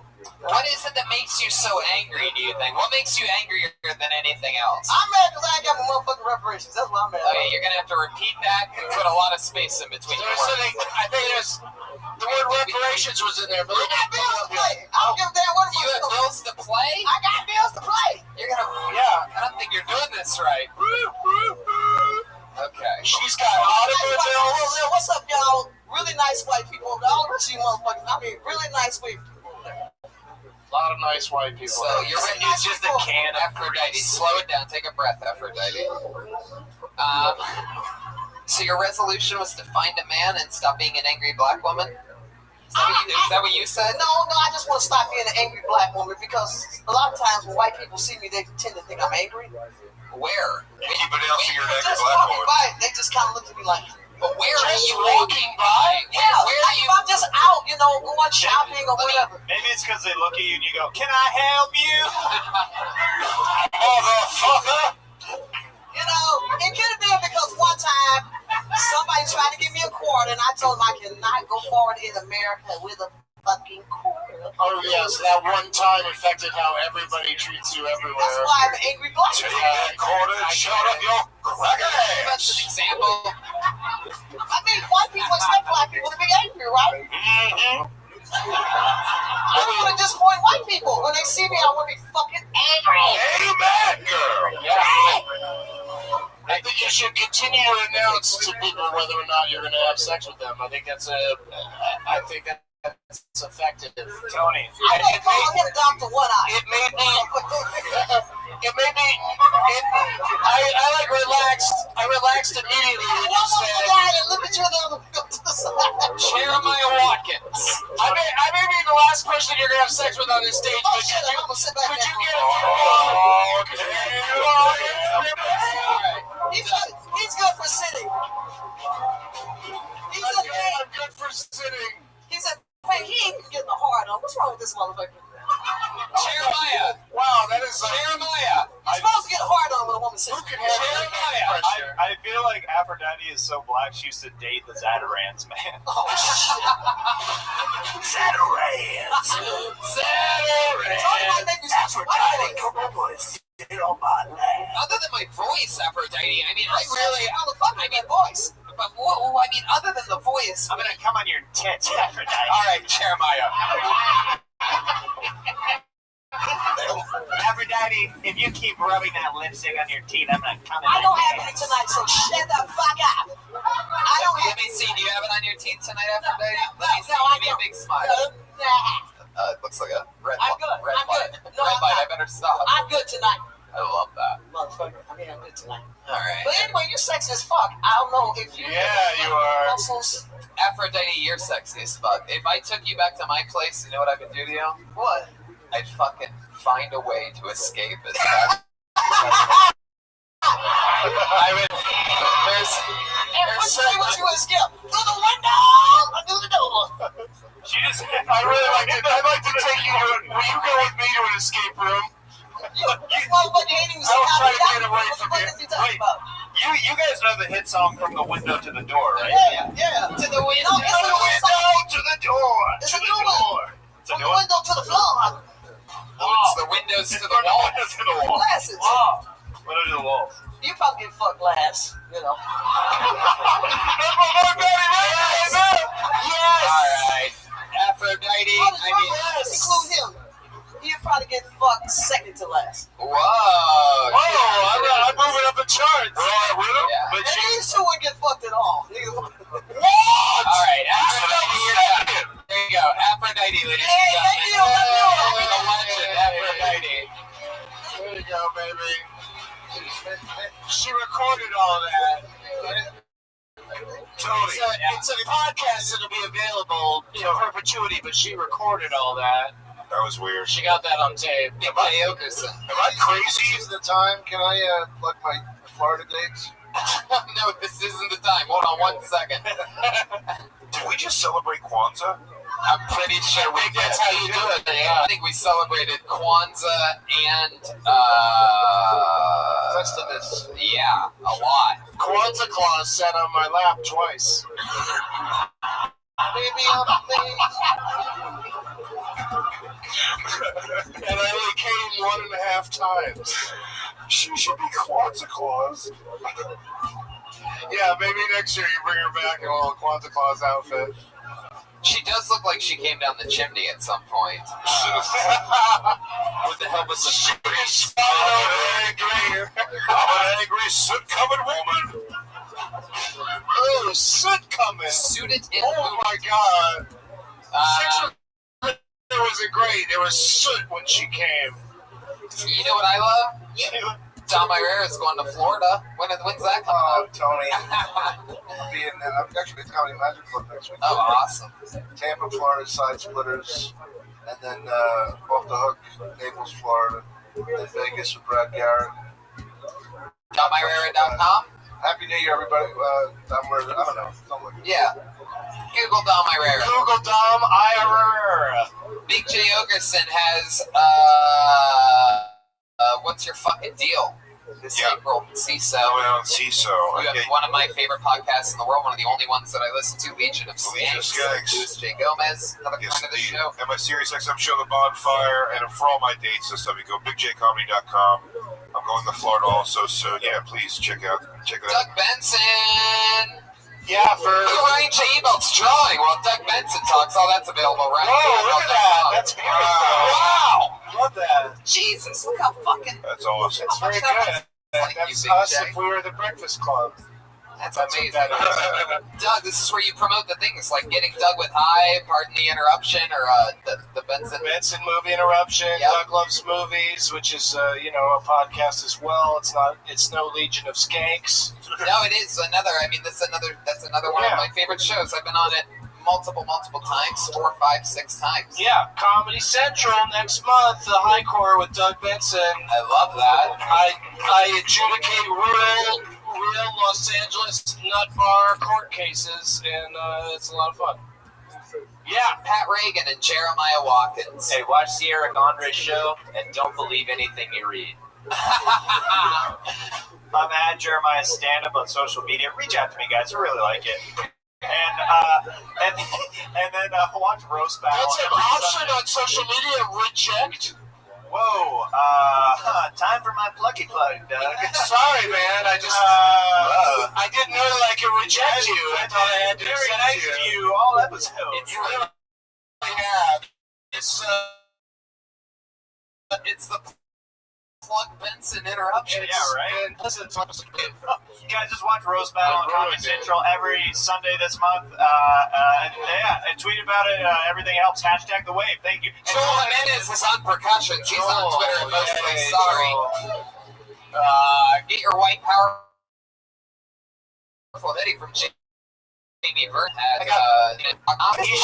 I got free Baby Boys t-shirts. Listen, Jamie. What's Jamie? JamieVernon.com. JamieVernon.com. Right? Brian Redman and I, No, the it's not. entire Kill Tony crew, are going YoungJamie.com. YoungJamie.com. That's right. All one word, Young, Jamie. Reminder, Kill Tony is going to San Francisco January 21st. Moon Tower in Austin, Texas, April 20th, 420, which is fun. And this Wednesday, here in this very room at 8 p.m., it's going to be a killer Death Squad show. Brian's got some of his funniest friends coming. Nick Swartzen, a guy named Big J. Okerson is going to be performing. Stand up here. Steve-O, Tony Hinchcliffe, Steve-O from Jackass. Come on. Yeah, you guys know. You love Steve-O for his stand-up comedy? Chris Come on, Bill- guys. He's gonna put this whole mic stand up his ass.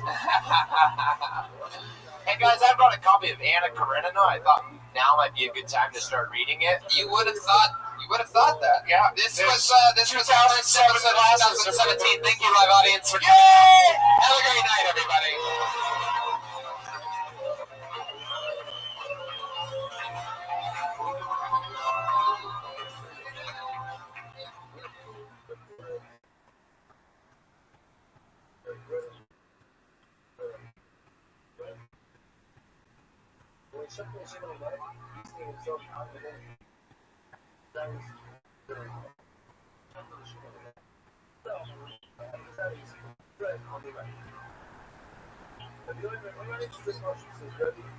It's so far-fetched, so like unstable.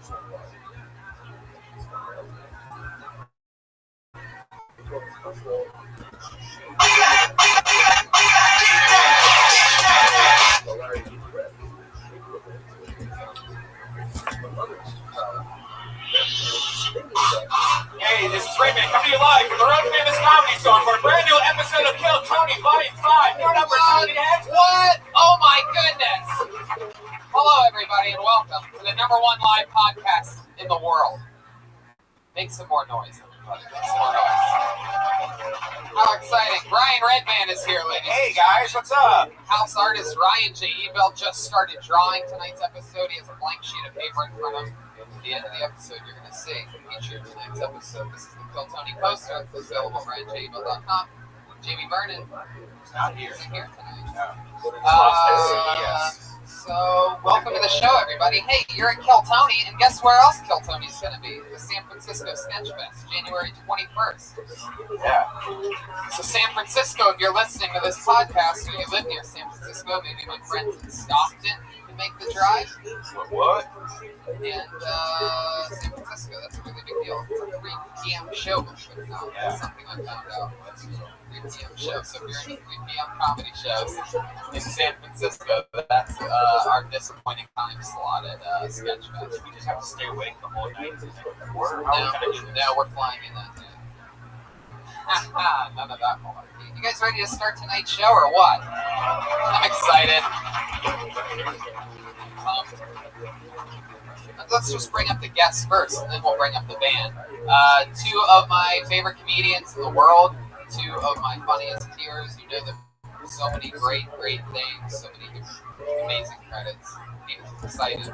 Make it loud for the great Mike Lawrence and Big J. Okerson. Holy shit. Here they are.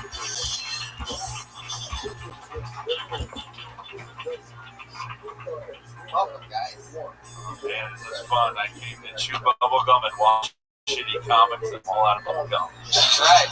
And we have a bucket full of shitty comics. What a sad way just to say maybe they're going to be really great comics. Some of them are. And that's our dynamic for tonight, guys. We're both sitting on different sides of your shoulder. Yeah, I want these people to be fantastic, and then sort of hope they do. It's always a great mishmash. We never know what's going to happen. A lot of fun things I'm excited to get into. Before we do, what do you say we bring up everybody's favorite band? Out of all the late night shows and podcasts, put your hands together for them. You love them. You know them. It's Reagan, Watkins, and Joel Jimenez.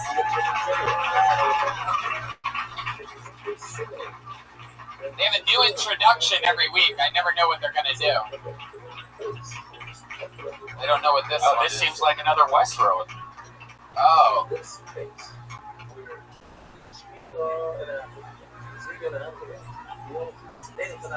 Yeah, they are. Bottle of Mountain Valley spring water. The Latino one just looks like how Trump sees all Mexicans. Wonder how long this intro was supposed to... Oh, there it goes. All right, here they are. Reagan, Watkins, Joel Jimenez, paying homage to Westworld for the Westworld theme, yeah. They're about to take us to Brokeback Mountain. Mike Lawrence never looks like he's talked to a woman in his life. Whoa! And yet I'm happily married. Yeah, he would survive it on time. They stay in full character during this Westworld thing. He did it last time. I actually ended up falling in love with the Western character, Jeremiah. Let's see how it goes tonight. How you feeling today? Pretty good. Just found out I'm wearing a family heirloom. I like that they had ripped jeans in the Wild Wild West. Yeah. I reckon that cowboy's wearing Vans. Actually, I picked up these. This Warped Tour isn't big enough for the both of us.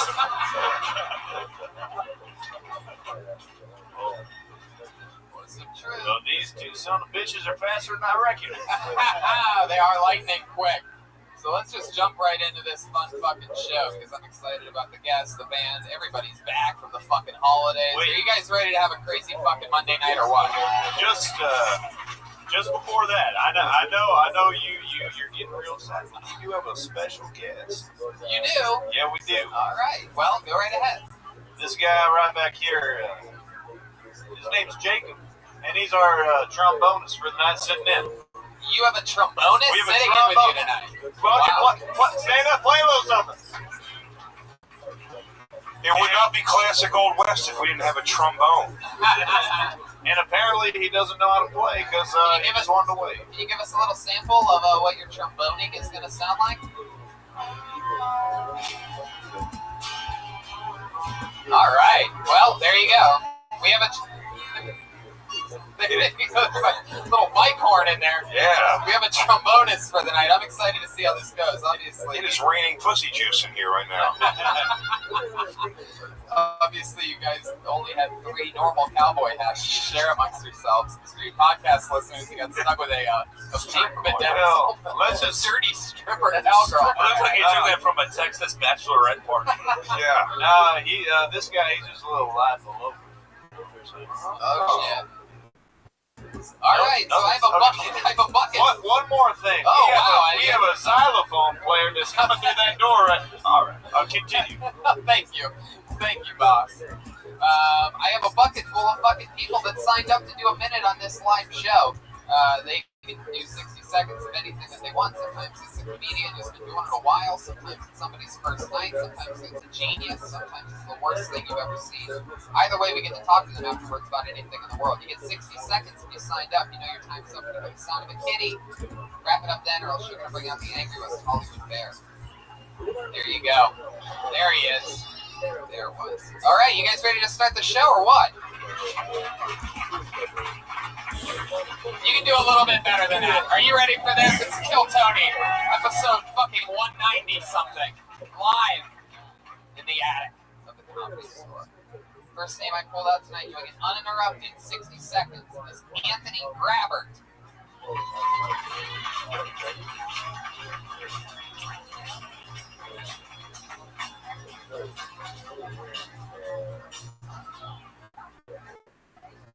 you, I'm great. Hey, look, I like to get fucked up, man. But not by like drinking or nothing. I like to find new ways to do it. Like, you ready to get high by huffing a can of Ready Whip? I don't know if I'm doing it right because I've gained like 47 pounds. That's got over a pretty bad bout of erectile dysfunction too. Every time pretty bad bout. I lay down with a lady, nothing would work. I'd take these pills and they would help. But then last week I went to the doctor and it turns out I'm just really gay. So I've been dabbling in homosexuality now. My doctor says it's a little dabble to it. And, I've been meeting people on Grindr and OkCupid and things like that. It's great. You can meet all these gay people online. Because before the internet, you could only meet gay people in hell.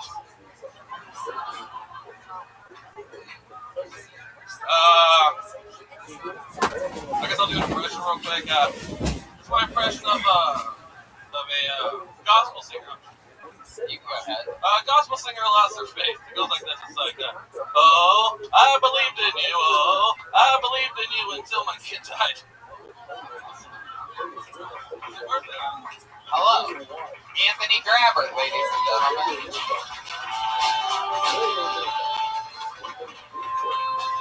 Well, thanks for answering the question. What if me and Big J combined into one person? It's the mashup. Tony, I just saw this film for Red. Yeah, believe it or not. Man, this guy to me looks like Leonardo DiCaprio got eaten by the bear, then he ate his way out of the bear. Yeah, I think he looks like TJ Filler. I think he's shaped like a... Oh, that's pretty good, Brian. This show's a lot of fun. I love this. This is great. The show's great. Are you, you're actually doing gay stuff now, or is that just jokes? Oh. Are you getting any pussy? You think a gay guy would fuck him? Oh, there's a guy that would fuck him. 4 a.m. I'm not gay at all. 4 a.m. I'll give this guy a knob polish. Yeah. Oh, thanks, man. Yeah. Anthony, how long have you been doing stand-up? 2.5 years. That's awesome. All here in LA? No, I live in San Diego. San Diego. How long have you been doing homophobia? Raised with it, If you do that at a club somewhere and a gay guy hits on you afterwards, would you think about doing it so he doesn't blow up your spot? I'm pretty good at yeah, that's great. Being like, If a guy presents to you his dick, you'd say, pretty good, man, thank you. Yeah, no thank you, is that what you said? No gay guy is into Big Lebowski cosplay, alright? Can I just be fucking... It's got its whole own keyword search on those porn sites, man. This is the biggest Lebowski. Anthony, you do have an interesting shape to you, though. What is it? It's like a garbage bag full of teardrops. What's your favorite food? That might be the saddest damn thing I've ever heard in my life. You just called this man a sack of garbage filled with human tears. I think we need to think about that for a moment. Oh, they don't have it like that in the Wild West. What do you do for work, Anthony? Oh, I'm unemployed. And yet you're wearing fur-lined hoodies, bro? That's ghetto. Thank you. Ghetto fab. What did you do before you were unemployed? Working with other video game testers. That sounds like an awesome job. You have a great build for that. You are the default setting for video game tester. Create a character. It's version 1. What do you like to do for fun? Any special things to do with stand-up? I pretty much just do stand-up. I watched this one called Kate Plays Kristen. It's about the lady who was on the news and killed herself. How many times did you masturbate? Well, I can only get like 1 out. That might be diabetes. Breaking news. You can only get 1 out during the documentary. Change that to a garbage bag full of gum. Same Or like a Ziploc bag. You only came one. What's a Ziploc? Where are your favorite places to perform? I pretty much go up at the Madhouse. You look like everyone who owns an Eagle t-shirt. If me and you did have gay sex one night and had to leave shamefully in the morning, there's a good chance we could accidentally grab the wrong clothes.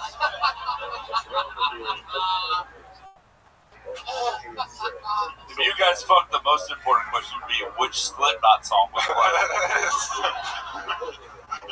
The first side of Volume 3. No. What do you like to listen to?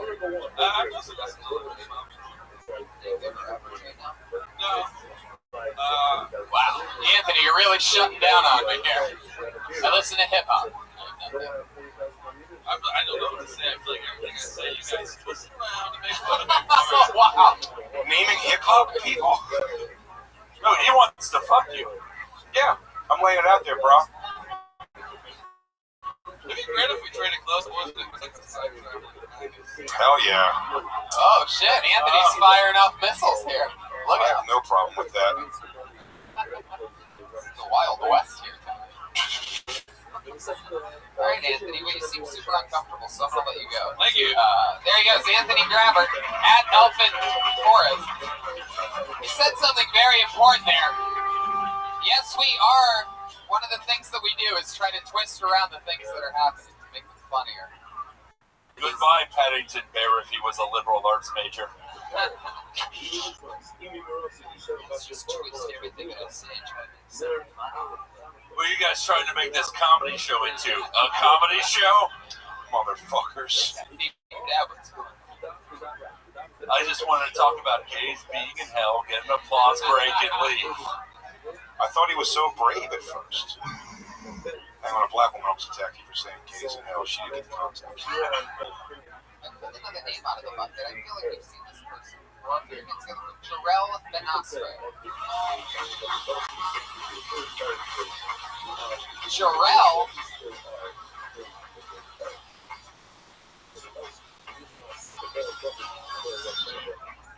I just quit my job at Target. I was getting bullied by an autistic kid. Actually, it was a 40-year-old autistic dude. And they always put him on a pedestal, right? Because he stocks like 1,000 freaking items in like 30 minutes. But fuck him, he's autistic. Of course he can. He's always in his head. One time he was in the break room and he called me a sweaty burrito. I was like, what the fuck? Everyone was laughing. And I called him Asperger. I get sent to HR.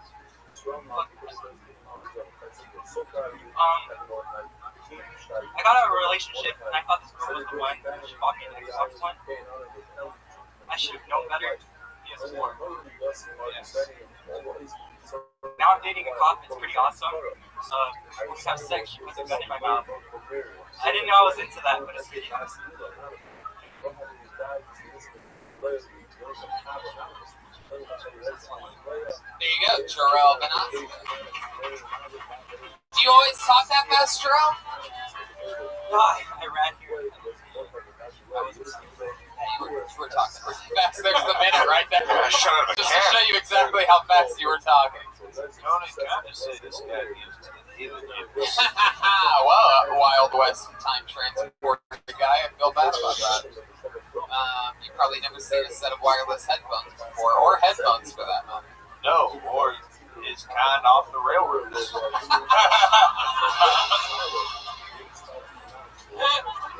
Very good. I get the character now. I'm gonna walk it. Unbelievably. Alright, Jarrell, let's talk about it. So, let's say that you probably do a lot of open mics, right? How often do you stand? How long have you been standing? March last year. So, you say you've been doing mics then? Yeah. We've been featured legendary stars only. Watch how we do it. Start the meeting. Like this whole summer was an adventure. It's always Christmas. I'm dating a cop now, so it's like it's an adventure. You're really dating a cop? Like a real cop. She's a real cop. Like not a security guard. What was the adventure? Were you leading Indiana Jones down a mine shaft? Okie dokie, Dr. Jones.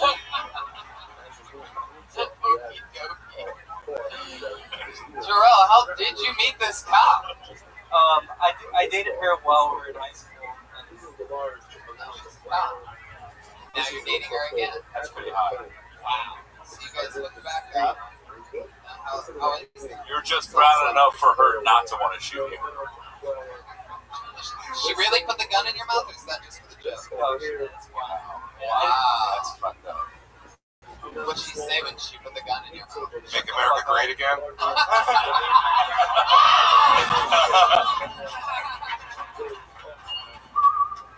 So great. Oh my god. It's a magical gift. Jarrell. What did she say? Shut the fuck up. Wow. Why are you dressed like you're about to meet the rest of your dance crew? Are you one of the Jabberwockies? What is your ethnicity? Go easy on that R. Jabbo. Hey, don't be racist. We're just talking to this surf ninja now. So, Jarrell, what are you working at? What's the target? You quit. Sugar mom. If you afford Beats headphones on the Target salary. I went 5 for 5 tonight, not bragging. It's very rare I go 5 for 5. The reason I picked Strickland, a few reasons. One is cardio, which wasn't great this fight, but Bernie told me I like that you already said he's from the Philippines. I'm still going to make this up in reference. Totally. They won't remember. Oh, jungle people are 185 against Strickland, which is tough. So he had to do the most weight cutting he's ever done. And then another birdie told me his weight cut was a disaster last night. And we saw what happened with this scale game, right? Dicey. So I just figured that Strickland survived the first round, which he did. Definitely, I think you'd win the second round. I thought you would start taking over in the third, fourth, fifth. When I saw him in the second round, Are you sure you're not mistaking your arresting officer for your girlfriend? That's how I came to my conclusion. And that's why I picked Strickland. A lot of other people in my field, quote unquote, experts, picked Strickland, even though he's a massive underdog. Here's the thing. A lot of y'all don't like Strickland because of his rhetoric and some of the things he says to build up the fight. But he beat Izzy Adesanya, the greatest middleweight of all time. Are you okay? Get him on Amazon. Are you okay? He beat him. And more importantly, why do you think the PS4 is a better system than Xbox One? I mean, that's what we're all thinking, right? I mean, Xbox One, he's out there, Strickland up pumped. I freaking told y'all. I told y'all. Strickland was going to win this fight. I went 5 for 5 tonight, not bragging. It's very rare to go 5 for 5. The reason I picked Strickland, a few reasons. One is cardio, which wasn't great this fight. Doing what, a background check? That Hamza was training before he had the Strickland fight to go to 205. That was the goal. You got to adopt an everything just so you can action fight in. Strickland. Just tough. So he had to do the most weight cutting he's ever done. And then another birdie told me his weight cut was a disaster last night. And we saw what happened with this scale game, right? Dicey. So bullet to Krypton is destroyed and Jarrell has been said Kal-El to Earth. Survived the first round, which he did. Definitely didn't think you'd win the second round. I thought you would start taking over the third, fourth, fifth. When I saw him in the second round, I'm like, this could be trouble. So that's how I came to conclusions. And this is why I picked Strickland. A lot of other people in my field, quote unquote, experts picked Strickland, even though he's a massive underdog. Here's the thing. A lot of y'all don't like Strickland because of his rhetoric and some of the things he says to build up the fight. But he beat Izzy Adesanya. He's the greatest middleweight of all time. Right number 2 in everybody's book. Anderson's number 1. But Izzy's number 2. He beat him. Now he just beat an undefeated Hamza. Where's he ranked all time? He's up there. You might hate him, but he can fight. I like that you have like really expensive headphones with like the digital watch from 1977. Yeah. I was gonna say before you said Filipino was the least Asian of all Asians.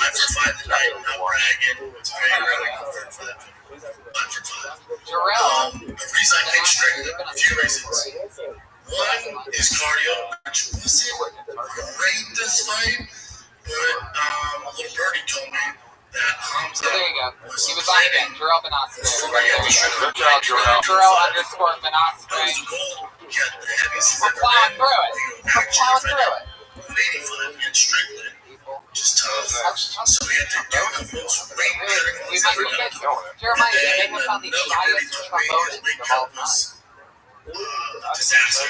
We saw what happened with this scale game, right? A little dicey. So I just figured that Strickland could survive the first round, which he did. Definitely have to give him the second round. I thought you were going to start winning. This place is packed tonight, so these guys are stacked way in the back. Is he coming? Any movement back there from a guy named Eric? Alright, we'll go back to the bucket. Just fucked his whole life up. You know this young lady. At one point, she was a regular on this show. Now she signs up for the bucket. Kill Tony legend, Melissa Esslinger, everybody.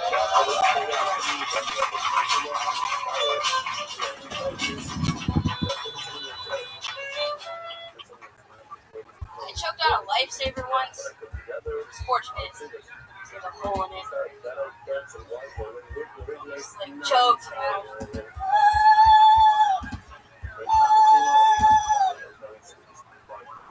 Speaking of choking out a lifesaver, I flunked out of therapy today. I didn't know you could do that. I wanted to tell her about my issues with paranoia, but I was too scared to talk about it. So I started talking about my mommy issues, and she just looked at me and was like, "Are you talking about it?"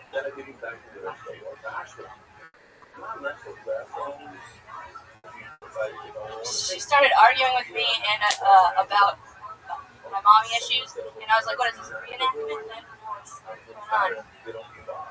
She tried to use her authority over me. She was like, "I'm the therapist, I'm the professional. I've been doing this for 14 years." I was like, "Well, I've been doing it for 7 years. I'm a professional." And I was like, "Well, I've been in therapy for 14 years, so I think we're about even." That was awesome. Melissa Esslinger.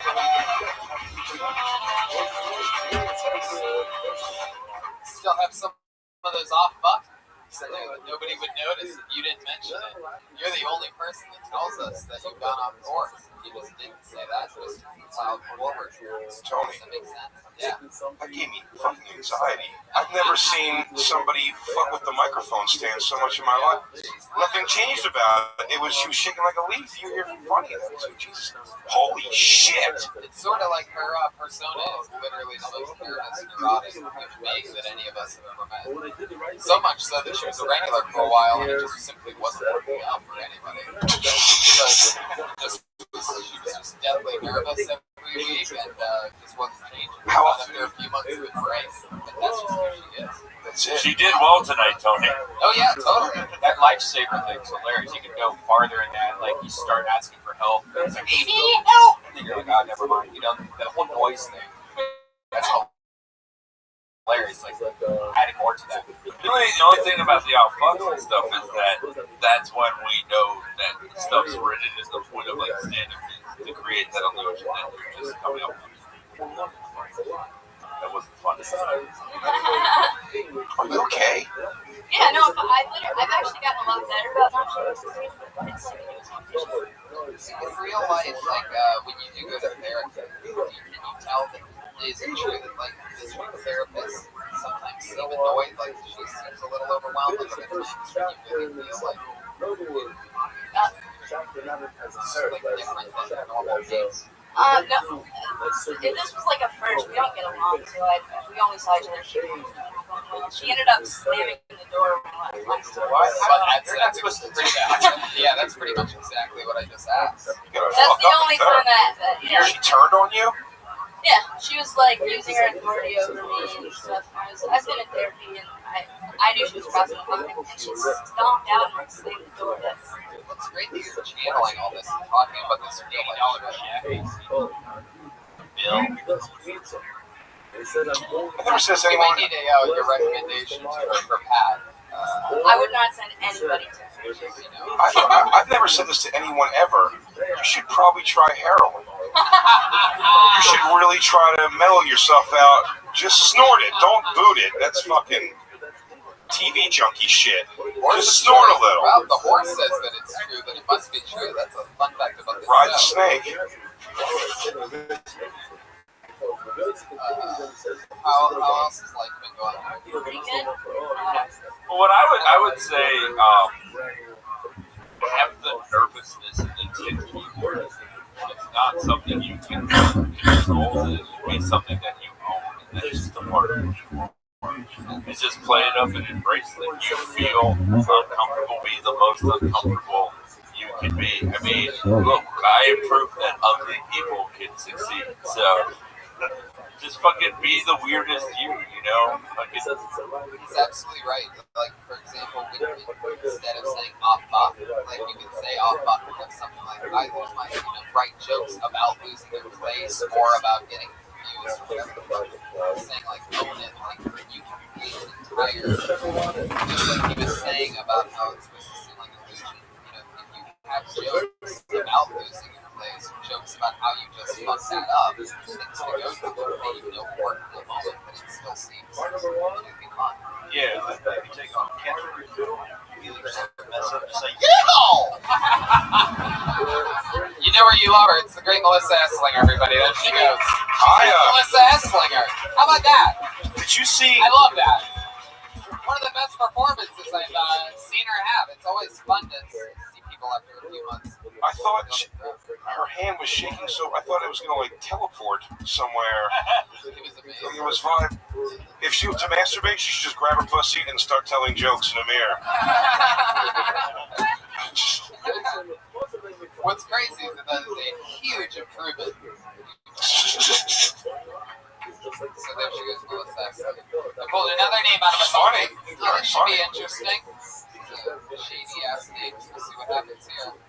Put your hands together for Mystery Dan.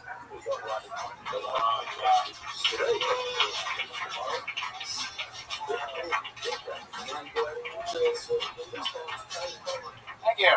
Thank you. Just go with your opinion. I am so goddamn sick and tired of all these fucking fake news stories. Started with that one about Trump winning the election. I'm watching Fox News, and they say he won. Well, I'm thinking Fox News, fake news. That's what they do.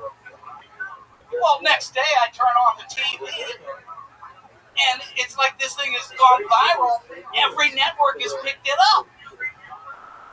And I mean, it's just crazy. And it's like, so they were so accurate. Like MSNBC was just acting so bitchy and whiny, just like you'd expect.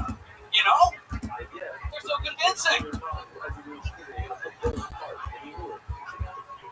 And it's like every other day they come out with a new one. With some crazy half-ass appointment he supposedly had made to the Trump administration. I love the one where Melania's not going to move into the White House because she's too busy, Mystery Dan! Holy shit! Yeah. Wow. Can I tell you something, Mystery Dan? First off, I fucking love you. Thank you. Thank you. Holy shit. Are you here to take the Westworld guys back to the future? And I love you have a founding father haircut. It's the fucking... It is incredible. Has anybody here ever seen Phantasm? And you guys get it. Wow, I love that. Thank you for leaving your pet rat at home. And I like that someone could look even rapier in a Cosby sweater. Fucking love you. That's so true. You feel you should just scream science and then leave. I'm glad you could be here and take time for being a piano teacher who fucks his students. Each one of his fingers smells like a different student. A different grade. One of them is most certainly Caroline. God is hitting it. No, but I want to hear it so bad. Just recited lines from it. I did, yes. Mystery Dan, you are the coolest motherfucker ever. Maybe. Welcome to the show. Thank you. This is your first time on, correct? Yes. I don't know why they fired you from conducting the orchestra. Now you're doing a phenomenal job. And now they started hiring a bunch of different people to play you in the KFC commercials. You look like you invented the word sheeple. I would have liked to. I really would have. We're glad you're here with us, Mystery Dan. And Well, thank you so much for having me. not out opening the door at every haunted house in the country. Look at the fucking face. Wow, Ichabod, you better watch your ass. We might have the greatest guest of all time. This is gonna be nominated. I call you a creepy uncle, but I can't imagine any family acknowledging your existence. Well, that's why I went with Mystery Dan. It was on my family request. What's your actual name? Scullum? Dan Scullum. Okay. It'd be great if it was like Jeff Skull and Mystery Dan is just a mind fuck you. There is no Dan. My mother went back to her maiden name just to see. Stayed in the pocket there. I would love to see you. If you were the guy on the political channels, I would watch the dog shit out of that. What is this fake news? Like your approach on, I could watch you for hours. So. Your career is right on track pants. So how long you been on stand-up? About 3 months. About 3 months. Love that. You just started doing it. What made you want to start trying it out? Something you've always wanted to do. Well, no. You were getting bored living on the front of the corner? Yeah.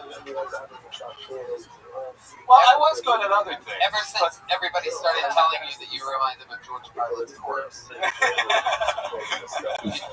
like maybe I should get off the Quaker Oats box and get my life together. So, what have you been doing your whole life? A lawyer by trade. A lawyer? What kind of lawyer other than shady as fuck? By the way, defending yourself on your own murder trial doesn't make you a lawyer.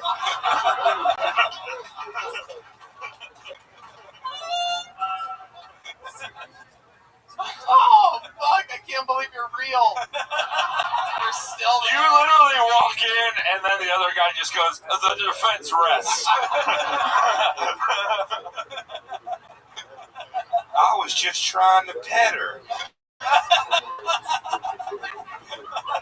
Where can I park my gyrocopter outside?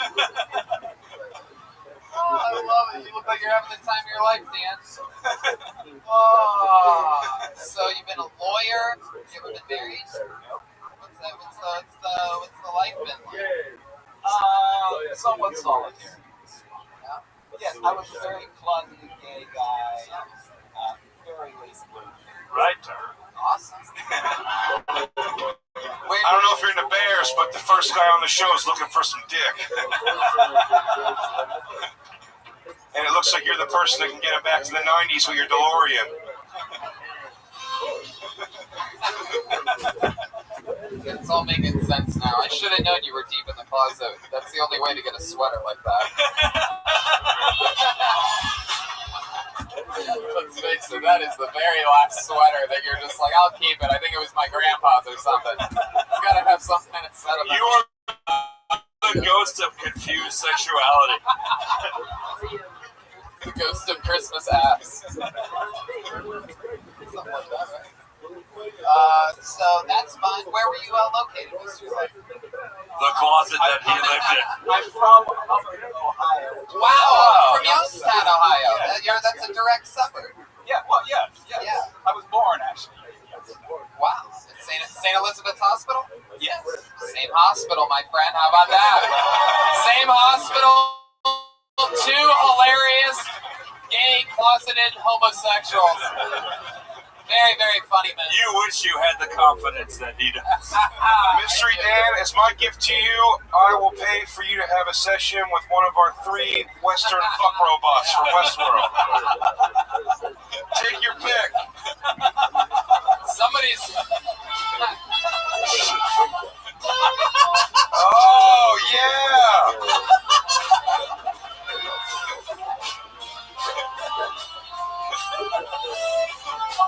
Oh, The other one.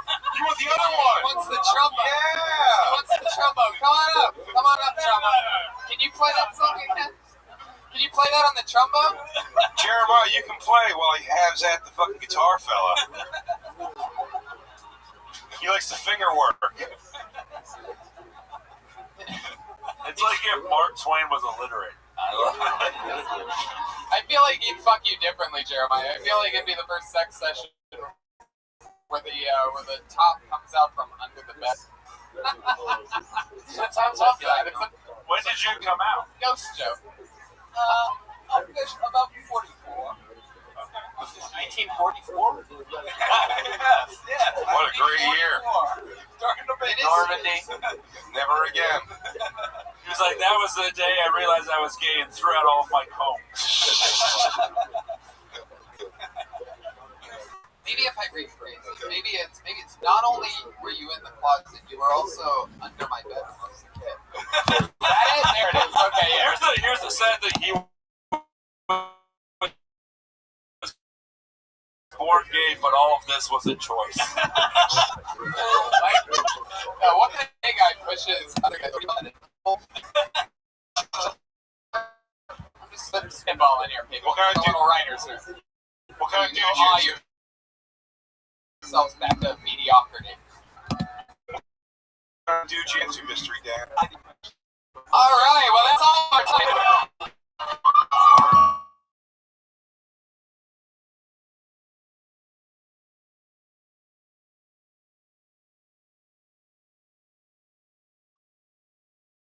Filipinos that have Beats by Dre headphones. This was not Anthony Hopkins. I want to believe that you were Melissa's therapist. This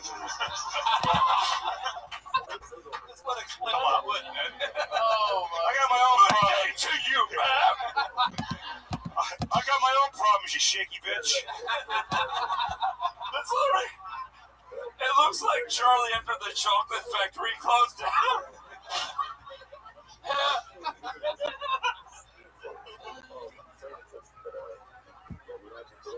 So Dan, you lived in Ohio, so like, how long have you been in LA? 22 years. 22 years. You came straight to West Hollywood, and that's when you came out? Oh, well, I discovered West Hollywood after I received How did you discover, like, what was that moment like when you found out that there was a city full of people butt fucking? It was mind-blowing. I could not. I used to dream of such a place in my youth. Right. In Ohio, they have no such. Oh, they don't have no such places. I think the term is dick Especially blowing. where I grew up. So I can't change, even if I tried. Have you always rocked that hairdo and like that? Oh no, this is just Really? What do you normally do with all that? When I normally. You one of those lawyers with like a ponytail or something? Is that a wig? Man bun? Hey, Tony. No, I haven't worked in a couple years. You've been doing comedy for 3 months and you grew your hair for your act. That is a fucking commitment, Mystery Dan. I appreciate that. I love it. Hey, Tony. Yeah. How long has it been on the dollar?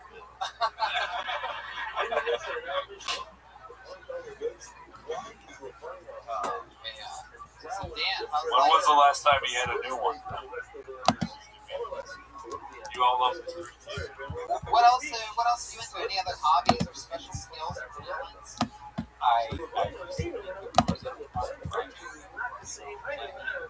What's 10 years. Yeah, it's basically.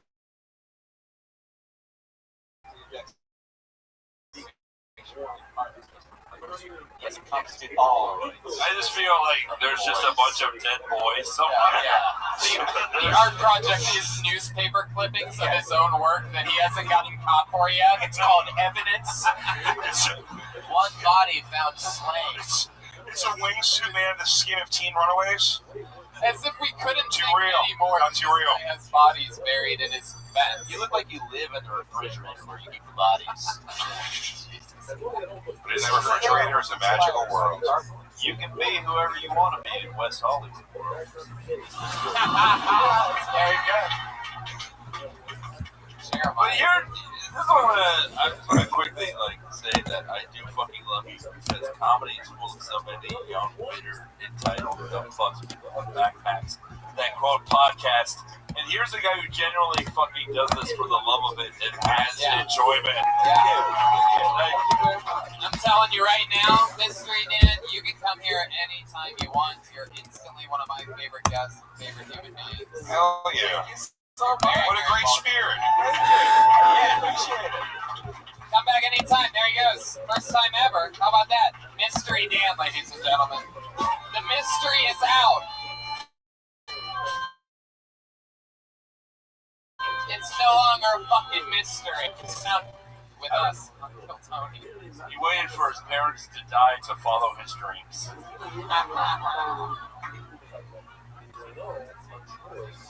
There we go. Alive and well. Shout out to Mom. Mystery Edna. Hopefully she listens to this episode so she can do that shout out. Alright, we've seen this guy before as well. Notorious for, well, I guess we'll talk about it after his set. Put your hands together for Zach Stein. We're definitely going to see his set right now. We're going to watch his set together.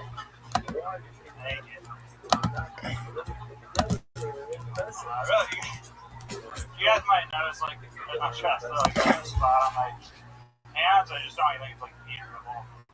Like that. It's just pretty common. I suffer from depression, and doing stand-up, making people laugh, is one of the things that makes me happy. I'm not trying to kill you guys with laughing at my next joke or anything. I just think, like, if you don't laugh, that's what I might do. That's very dark. Hopefully, no one here has killed themselves.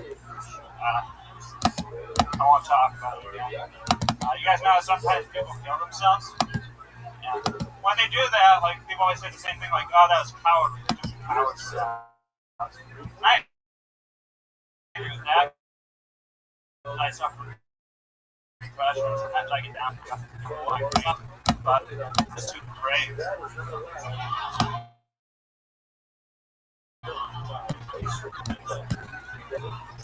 It's Zach Stein with a new minute. Zach, you're a popular figure on the show. You've been on a couple times, and both times, or your body since then, what people recognize you as, like, hey, there's the guy that, like, we see you around and stuff. Notoriously, the guy that has a monster cock that you can always see through your pants while you're performing. Now tonight I noticed that you did something really special. You made an opening joke that makes people look at the crotch, which before we just noticed it regularly. It was a very blatant thing because, you know, a lot of people say that he fills it up with stuff. A lot of people, yeah, give a little piece that Big J can see. Oh, yeah. Is that the mushroom right there? That's the head, right? Oh.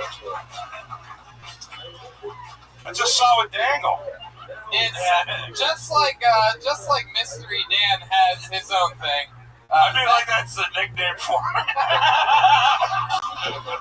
Mystery Dan's own thing? Mystery Dan. Would you like to meet my friend Mystery Dan? Does that thing, so what's the story with that dick? What's it been up to lately, Zach? How big is it? Like, erect, like 7 inches. Got good girth, though. 7 inches erect? Yeah, but it's not crazy. That's good, though. But he's got, like, fish tank girth or something like that. Yeah. Well, maybe it's just like he has gigantic balls, perhaps, or something, right? Yeah, I got good balls. He has, like, for those of you listening to the podcast, it looks like he basically has a baseball glove in his pants. Like, there's no real explaining. There's different, it's patchy. There's different areas that are a little bit bigger than others. You think you know right where the dick is, but then Tony, I'm not really a gay thing by focusing on his dick. Well, no, it's after he told a minute of jokes. There's a lot of bush. It's interesting. Oh, there you go. You got heavy bush? You got heavy bush? I like trimmed it a little recently, about like 4 years before that. It also looks like you're saving receipts for tax purposes. Alright, Zach, so what do you do for work? I manage a hair salon. Yeah. Just put your dick on people's shoulders all day? You could be like the first Nebuchadnezzar porn star. Like, I want to fuck you hard if that's okay. Pardon my bush. Alright. So, you've been doing stand-up for how long? About 5.5 years. You always wear this. The blazer and pants, yeah, something like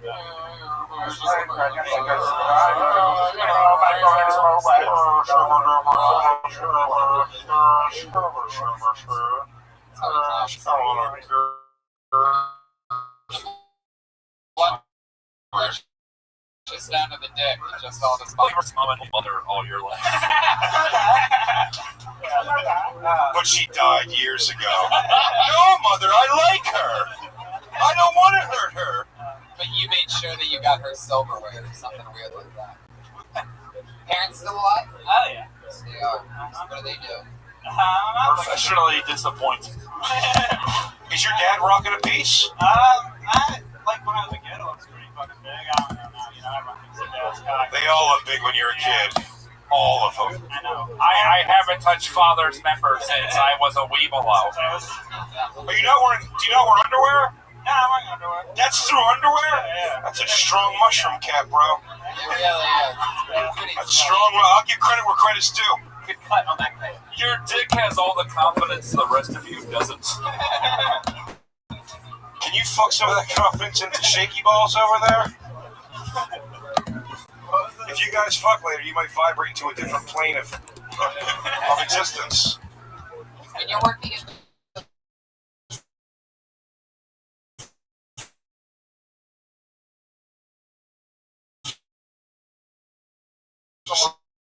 you're getting some of these hair. It looks like a rough, very good hair, but it's a rough action. So Zach, what's been going on in life?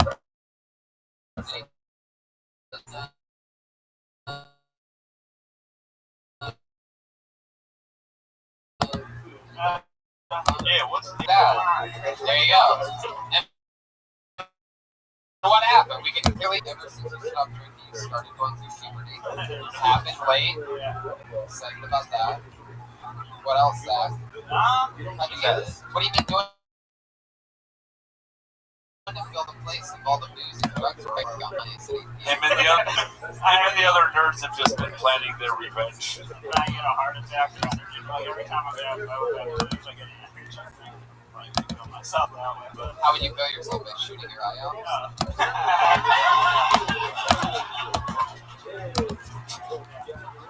Alright, Zach.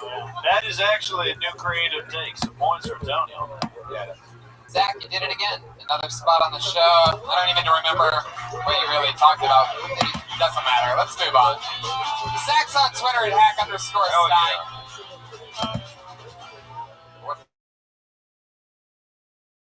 Flying through tonight. I'm excited about this. We'll spend a little extra time on Mystery Dan. I think you guys understand. Alright, this looks like a new name. Put your hands together for Jerome Tennyson.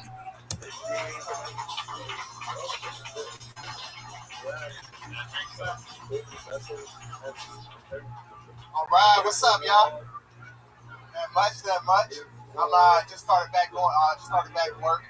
I was on Christmas break. I'm a high school math teacher. Yeah, I love it. I love my job. It's crazy because I'm thinking like dealing with high school kids, you don't have to pay attention as much. But last time I wasn't paying attention, the fight broke out. Yeah, this is how the fight broke out, right? They were taking the test, right? It was nice and quiet. I put my head down for a minute, you know, and I was like, working some jokes with Gil Tony. And then all of a sudden I heard, hey, nigga, look at your own Scantron. Other student was like, nigga, ain't nobody looking at you, so you can't try, dumbass nigga. I was like, oh, God. I looked up, saw it was 2 Korean students. I was like, what the hell? What kind of school am I at? And then, like, they tell us, like, so they started fighting. They tell us as teachers that we can't touch the students. So I'm trying to break up the fight with my voice, right? Like, sound like an older black man. Hey, not in my yard. Y'all ain't gonna be doing that. And then I was like, okay, let me call security. But this is my first year there, and I didn't know security number. So I'm sitting there for like 5 minutes looking for security call. You go ahead. Go ahead. Hey, looking for what? Is that it? There's more to it. All right, lovely. That's great, Jerome Tennyson. That was awesome. Fucking great. First time on the show, right? Yeah. That was great, man. How long have you been on stand-up? 10 months. Wow, that's fun. You really are a high school cat.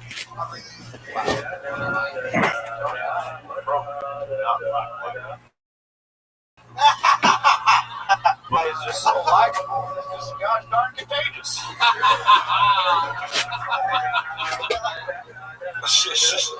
I gotta say, black people are so not into snitching, they don't even know the number for security. Alright. That is true. What's the number for security? How long have you been teaching high school math? First year. That's great. You know, before that.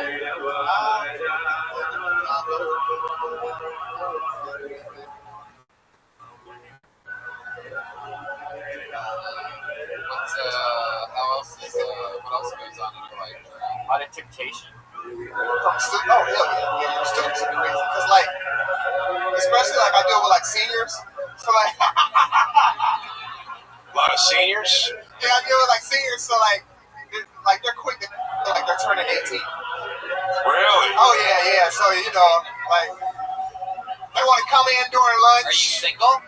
No, I'm not. I have a girlfriend. She's 17. Yeah. I'm not supposed to talk about it.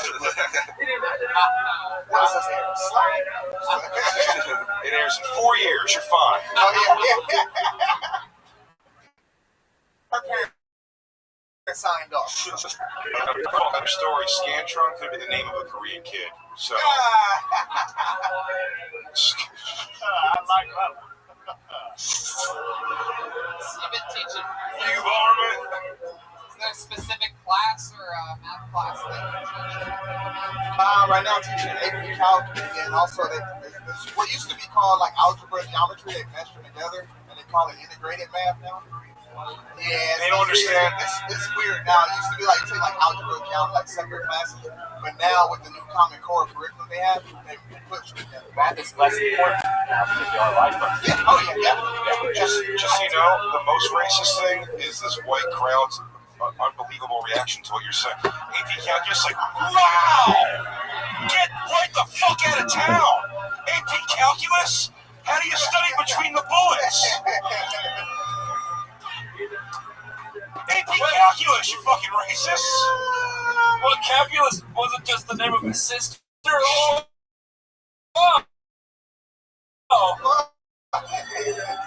I saw 2 Koreans in the back look at each other and go, damn, nigga. There you go. The cowboy hat allowed him to say the whole word. I am really funny. Like the stand-up was really good, and then but in the moment, fucking funny too. How long have you been doing it for? 10 months. Oh yeah, that's what I'm saying. You'll be fine. Your girlfriend white? No, she's not. I said this to.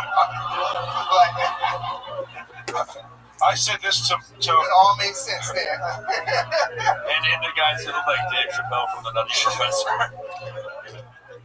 Fuck me, shit, Lance. Fuck me. Oh, you're gonna be fucking white comedy club waitresses for years to come, bro. I said that 8 years ago to Michael Che when I was judging a contest he was in, and now he can buy and sell me. So, just know you're in great company. Jerome, What My favorite category in porn is probably Young, high school, no. You gotta throw them off. You can't just in case they check the searches. You're right, fat grandmas. It's not high school girls. You know what's weird? Also showing results for high school girls. Definitely not young teens. That's a senior and then. I think I exposed myself to porn at such a young age, and now like everything I like is like the street now. But Like what? All right. Nobody's asking you. I do like gay fisting, Wow. all that stuff. Hey, It's not gonna have a job. Seems like our friend from the Wild West is a little confused over here.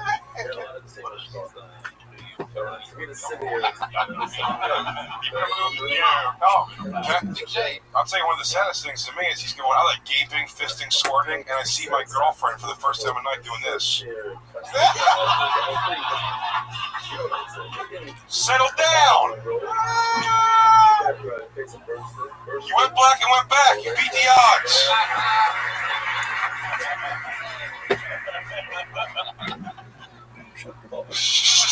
Jerome, anything other than stand-up that you're into? Like any other like hobbies? Like baseball card collection?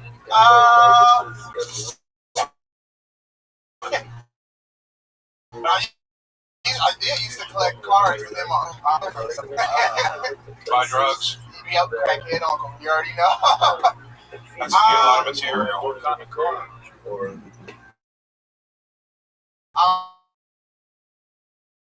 I have basketball cards, rookie cards, girl strawberry. I forgot. Wow, to think that your uncle Well, their crackhead uncle only stole baseball cards of crackhead athletes. Yeah. Pretty embarrassing. You gotta support my uncle. Not good. Cool stuff, man. You absolutely fucking killed tonight. Oh, That was fun. Yeah, great job. In real life. So there you go, Jerome Tennyson. All right, thank you guys.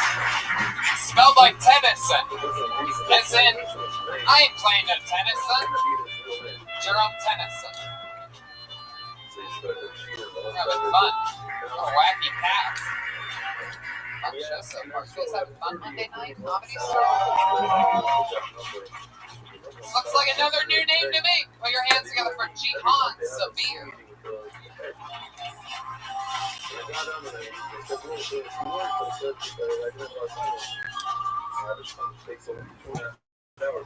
Hey guys. So, in the best of this mini-series on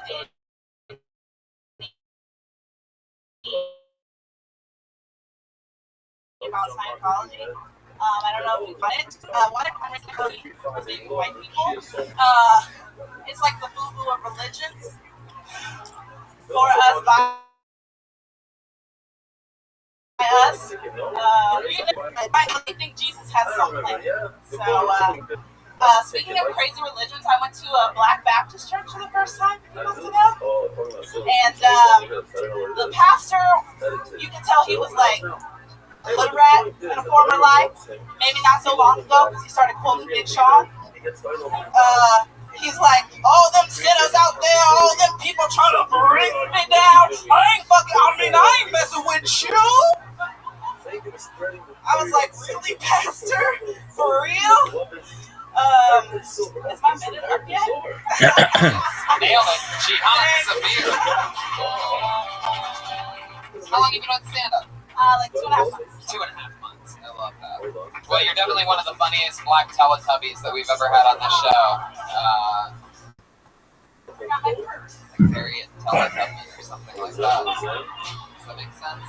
You know, I'm going to take that because Black History Month is coming. You are adorable. Can I tell you something? You are the most likable, just bubbly thing. I like your style. You've been running like...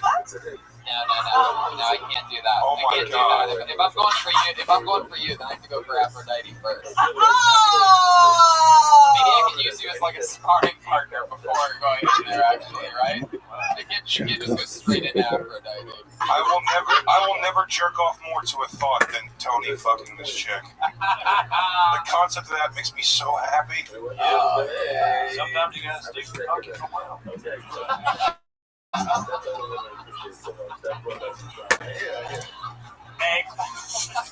Make love to me, you Nubian princess. What you want, motherfucker? What you want, motherfucker? I want you to get on me. You're a sweet, fine woman, won't you back that ass up? What do you do for work? Ooh, I got a baby that needs some sitting. Everyone does. Yeah, your titties are huge. How big are your titties? You don't know the size? I know the size, but That's where you're gonna keep private. Scale of 1 to Big J. Let's just. I don't know. Mine being perfect.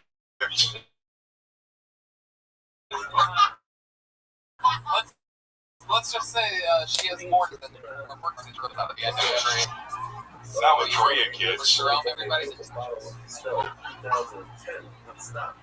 I am programmed to like that. Now, what did you something? I know you ain't coming at me with that beard. Oh shit! The defending, reigning roast battle champion of the world, Mike Lawrence, is a guest on this show. People are taking shots at the What do you do for fun? What else do you do? What do you talk about?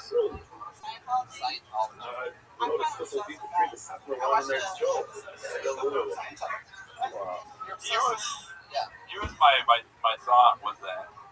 This is you're good for 2.5 months in. It's that you have good premises. And as you know, the more you do it, you'll explore those. Because like you would say a punchline like the Scientology for white people thing, but then say 3 or 4 sentences after, which were redundant. So like the more you do it, the more you'll just like type in stuff. Like even like the Big Sean thing, if you ended on taxed out, which that Oh, now Mike's trying to fuck. Oh, boy. She noticed my beard. We're gonna look like Neapolitan ice cream. Oh, you're the beard there.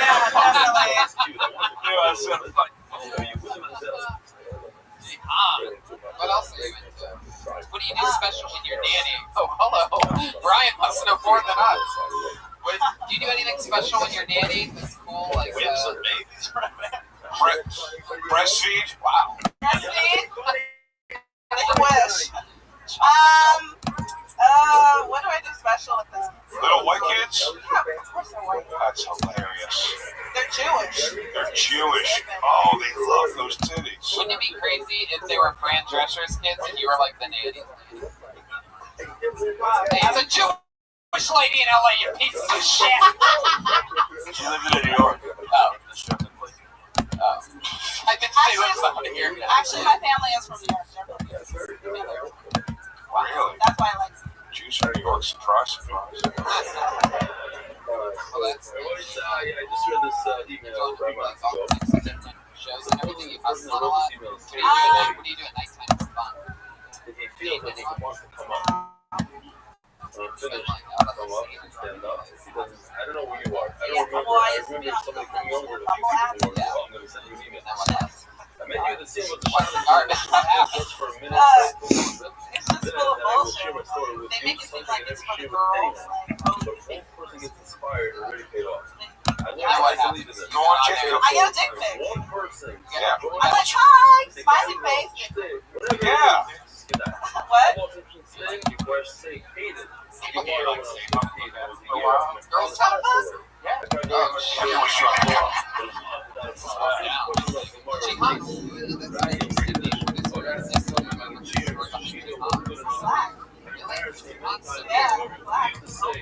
Oh, That's terrifying. Yeah, my name is Egyptian. It is Egyptian.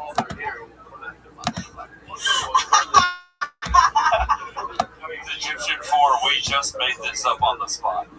Oh. That is something Thinly veiled. like we're missing something. She nannies for Jewish kids. I just found out a pretty interesting fact Yeah, over here. go right Matt, ahead. do you want to say it? I got it. You're not saying it? Yes. Matt has had sexual relations with a girl. 2.5 months?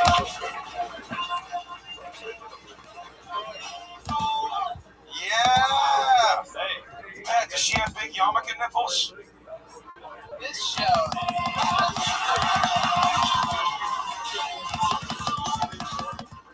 Wow, Brian Redband. Did he have the hat on the entire time? That's hilarious.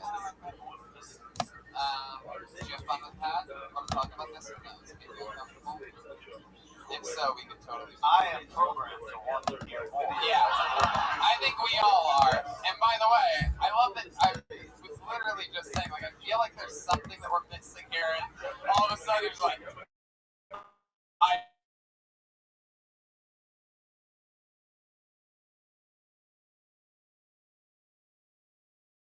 Been there, done that. Pat, I guess the question is, should we be trying the fuck? Yeah! Oh, yeah. So tell us about Pat. Yeah, anything funny that you remember about hooking? Not funny, you know what? Let's not worry about funny. I think Was he a generous lover? Yeah. Yeah, in what way? Like, did he take his time? Did he put on like a Jodeci album or something? Yeah, I'm from the 90s. Dude, you know what? I did the first time I played Cameo. Word up? You got fucked the word up by a white boy? I don't know if Cameo's alive, but if he is. And by the way, I'm pretty sure that I just heard the first time. Oh! Cameo!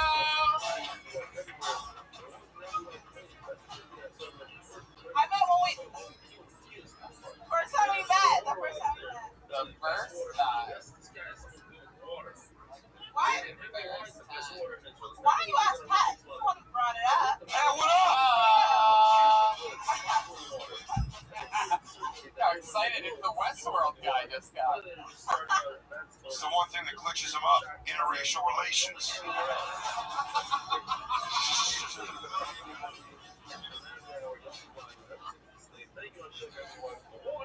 Jeremiah Walker is on another level.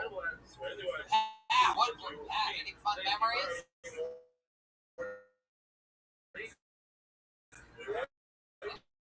Any flashbacks that you're having over there? Do you mind if we ask him super candid questions, or you don't want to know? Okay, go for it. Where'd you finish, dude? Where'd you finish at? I gotta know. Yeah, you do. Yeah, you did. Everyone remembers the first time they see their badge on that hot black skin. I'm gonna take a guess. I got it. Yeah. It didn't work. If I guess correctly, will you tell me if I'm right? Yeah. Oh wow, he's interrupting. She goddamn remembers. I'm about to nail it. Fucking remember too, Pat, you piece of shit. Of course she remembers. How could she forget? So if I guess, will you tell me that I'm right? Yeah. You finished on your back. I think I got this. Okay, go ahead. I'll say inner thigh or filled up the belly button. Yeah! Fucking late jism right in the belly button. Yeah. I do have an innie. Shit. Was this at your house? No diving allowed. I would say finished in a Honda. Yeah, where did it happen? I'm not doing car sex. Did it happen at his place or your place? Both. No. She said both. The first time was at your place. And then the next time was at his place because he got tired of being threatened by us. Yeah. Ow. Wow, this is a magical episode of this show. They fucked so many times, Tony. I know, it's really, we're finding out, like, Pat's sort of like a little bit more shy about it, and I love it, because he's the one that brought it up, and now she's like, oh, you want to bring this shit up? We're going all the way up. Pat, now think stop by. It's Mystery Dan, not the most uncomfortable they should. Mystery Dan. I forgot Mystery Dan existed. He was 3 episodes. Until right this moment. Wait, did we ever find out where he finished? No, who guessed inner thigh, belly button? I'm gonna say right on the fucking titties. Yeah, I'm gonna say he went for it. That seems like the target. Elephant necklace, right on the elephant necklace. And by belly button, I mean mouth. Yeah! They call him mouth. It's the button to her belly. Pat, you want to give it one more guess? All right, who's right? Oh, right side! Piece of shit! Pat never came! That's right, maybe he never came. Oh my god. Is that the answer? Is that the answer? Wow, side of her was That's like a weird fucking riddle. Yeah. Trick question, bud! Ovaries. But the condom was in your...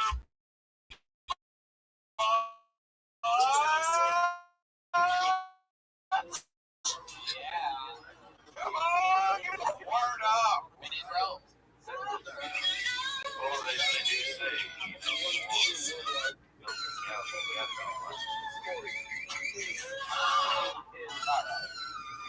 I like that you tried to dance your way out. Bus safe, man.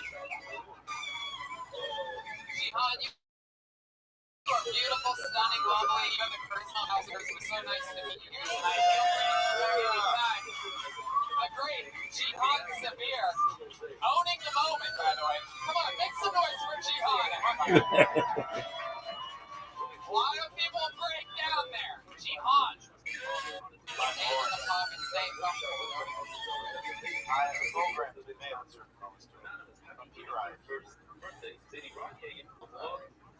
Well, let's do this, and then maybe if we have time, we'll go back to the... Not save it. Oh, there we go. If we have time, we're going to go back to the bucket after this, but we're going to get our one regular. We have one regular, the great Melissa Johnston, done a couple weeks ago. We have one regular right now, and you know her, and you love her, and this is her last small break in this video for a couple of months. Here she is, Allie Makovsky, ladies and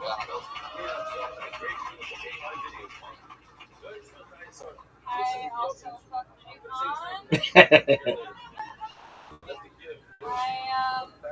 I was gonna talk about my pussy yet again, but my mom is here with me, so I've decided not to talk about that, which is probably a bummer for you guys. But I am curious, you know. I think me and my mom, I went to see my baby niece or whatever she is. And she was so cute, you know, she has her dad's eyes, her mom's face. And I'm just wondering, like, do I have my mom's pussy or my dad's? It's not something you can ask or find out, you know, but I'm like, Mom, does yours hang a little to the left too? And how do I ask my dad, hey Dad, does Aunt Cheryl have a loose puss? Where does it come from? Oh, for a second you were delayed, and then you were just looking there and like you were trying to do it. Unbelievable. No, There again. you're looking out here. The streak continues. Now there's a new 1 minute. Never get to see. These are good. What a nasty speaker. We'll get to see if they watch this episode, which they will. Yeah, about self-deprecation. Someone's gonna call me at some point and text me to get into the building. I guess we just walk to the other side when that happens, or just instead of letting them in, just like them college. that's what it is. They'll tell me how come is it 2 questions for you. One is it the No, all I got is this puss, and that's all I'm hanging on. No, this is for the actual studio, because you know you guys have so beautiful the studio look now. Yeah, she is great. Cox. Yeah, he's Is that right?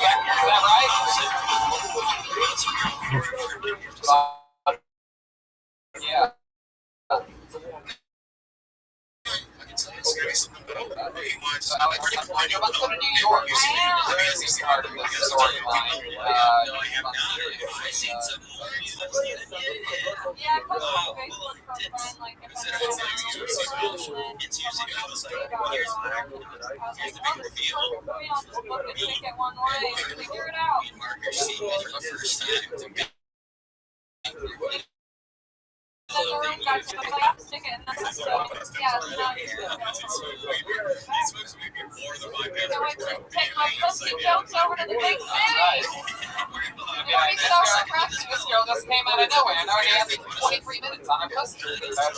As a New Yorker, I'll say, we're ready for the truck. I have a stupid question about you. Do they make a new film for every time? Yes, or every story. So like every member event, they make a different film. There's one time in the weight class, and every time someone weights in, I know what you said. It was pretty awesome. I enjoyed that. I like that compliment. I said 1,000 warriors. You have the charisma of 1,000 warriors. Yeah, she does. Bubbly big black girls a trophy to look at just entire world. Sorry, people. I know a lot of you are racist. We don't want to hear that. But yeah, they're better. I know it's like a real Shout out to advertising. There should be like a Death Squad show where it's all the comments we fucked past. it's instant. Look at that. Okay. Who would headline that? It's just that somebody's built out of the audience. Maybe Jeremiah. This program pennies. Experimenting with what are these ones called? Suspended He's still here. So that's what Allie, answer your question. Did they grow in size over time? When they got party.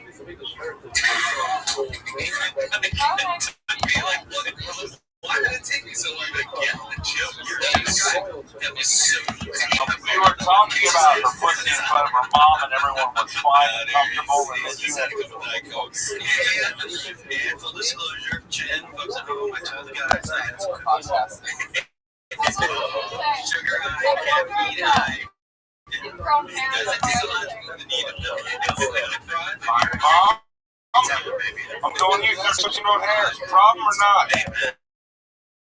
Does it run on the family?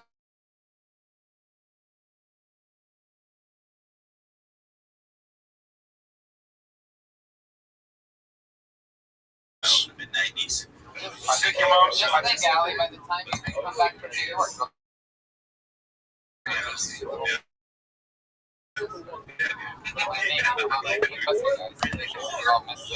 super awesome. Can we edit that out immediately? Can we edit out a live podcast?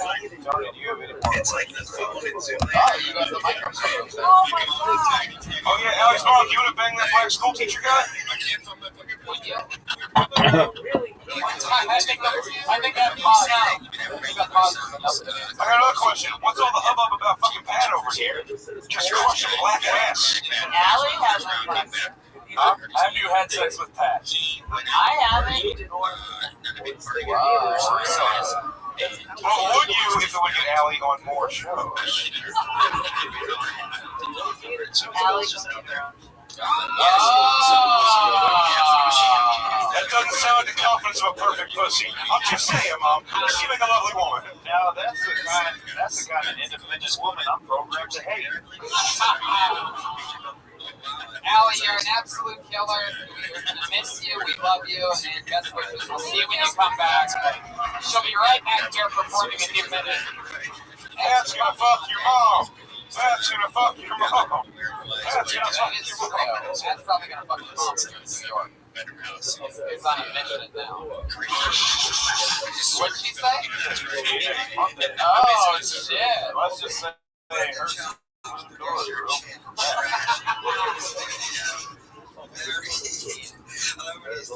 Alright, I'm going to go with the bucket one last time. It's going to be quick, and this is Put Your Hands Up, Paul Douglas.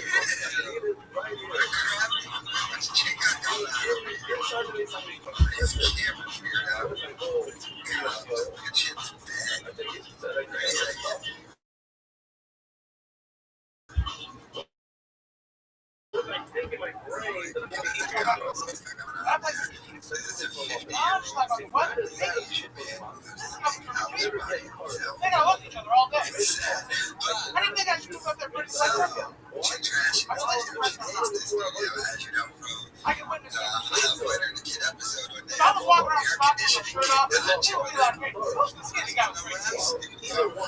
I tried everything to lose weight, but got me into the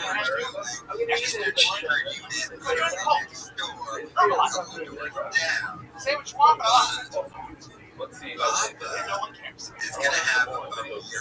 was talking about myself. The more every man comes up to me and goes, you guys are just on the wall. That's right. Especially guys like me. He's commissioning Paul Douglas Nucci, obviously nailing a joke there, a running inside joke on the show that Jeremiah is extremely fat. You knew that, right? Going into this? You listened to the show before? Yeah, so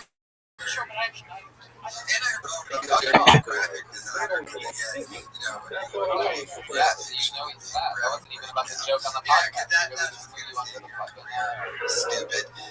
You ended up in a store. And you have to remember, this show started with a fat blonde and well, yes, he love it. He has the biggest. He's gonna get a new studio. Remember, shop.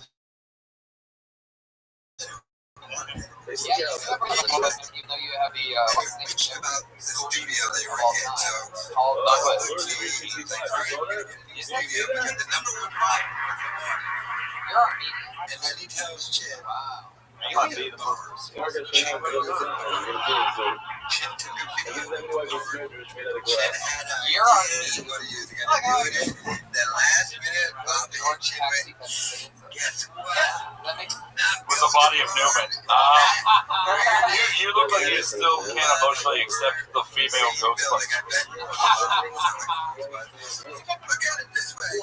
What else, Paul? Anything else about your life? Anything crazy you want to say? You have time left. I don't. Are they here tonight? Special shout out to the Mersey triplets. We've run out of time, unfortunately. I got to bump the Mercies. No, let's give them 60 seconds. No, we can't. We're over the overtime. There was Paul Douglas Moonjean. Special shout out to the Mercy triplets. We love you guys.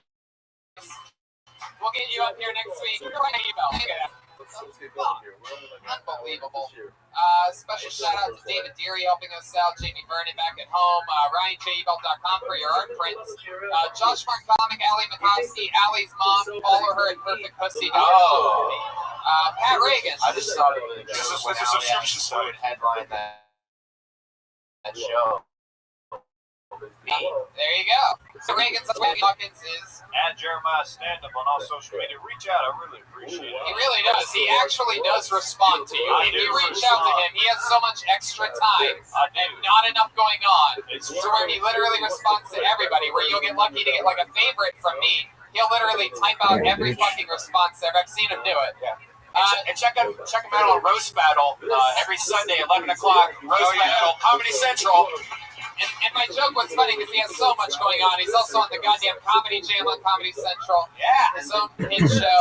Joel Jimenez is on Twitter at Mostly Sorry. Big J Okerson has a new show coming out on CISO called What's Your Fucking Deal? I Did It. Crowdwork show, New York City. So fun, man. Yeah, and listen to Legion of Skanks and Bonfire and all that good shit. Legion of Skanks is one of my favorite podcasts in the world. Big J, one of my favorite skills. I love you, Tony. Thank you for having me, man. Here's what I'm telling you. Have me on here. I love you, buddy. Reigning, defending, amazing, roast battle champion of the world, the great Mike Lawrence, everybody. What's Yes, going on with sir. you, Mike? Zany, Chicago, February 63. Yes, and I'll be at Zany's Chicago tonight. I'm sure able to look at that. Great times. See Mike Lawrence at Zany's. Follow him on. And the trombone guy. Trombone is at Mount St. Barrington if you want to follow him on Twitter. Yeah, no one wants to follow him. He doesn't tweet at all. Just Let's see how this storyline develops. You guys were here the first night that the shy trombone player came on. Live audience, thank you. Good night.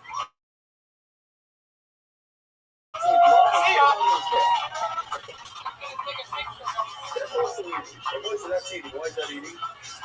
It's the most bad meat, so to speak. The type of eating. There's human eating and there's most bad eating. He thought they were going to do that outside of the Rico. Oh, it's Zionist to take your boy and get one of the Zionist to take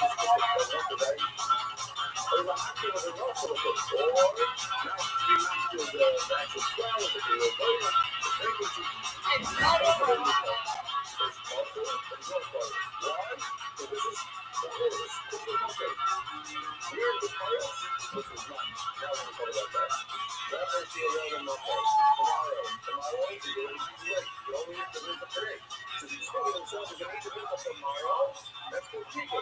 It's very simple. People are very simple.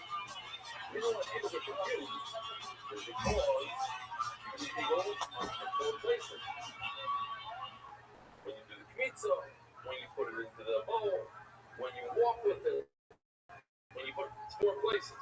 Also, it could be that you're thinking that you are going to eat the mincha, and it can also be that the mizbeach, I'm going to put it on the mizbeach. That's the mizbeach eating. So people start getting confused. There's a lot of detail. But it's very, very simple. Just let's make it caution. If somebody says to themselves, I am going to eat this mincha tomorrow instead of today, that's bigger. And if he eats it, it's chayiv carbs.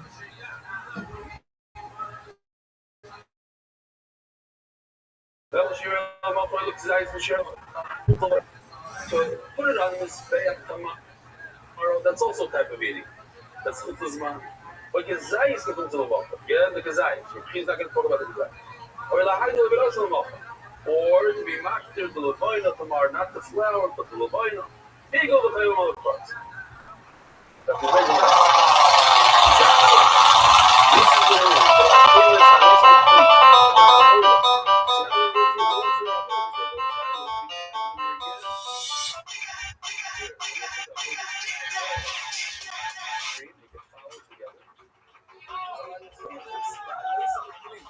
This is the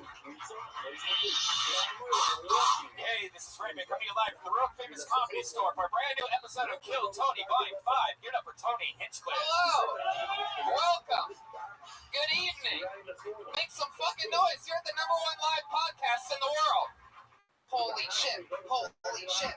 I'm so excited about things. We're live stream right now at DeathSquad.tv. That's fun. DeathSquad.live. We are live right now. Welcome everybody to a fun show.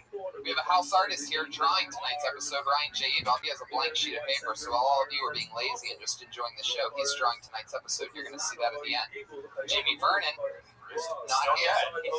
Josh Martin Comic, look at him. He's the real guy. Look at that nerd. Listen to that buzz. He's in charge of figuring out what that is. The producer thinks I'm Dutch.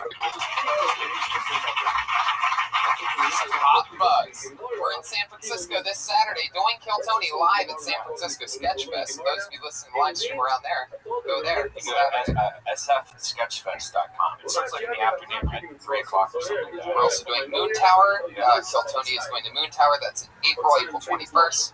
And I'm doing stand-up everywhere. San Antonio, Calgary, all these crazy places. That's all at TonyHinchcliffe.com. Your website's down. Is it? Yeah. Oh, boy. You got hacked or something. Thanks for telling me now. It's a live show. I don't know when you found that out. At any point. On the way here.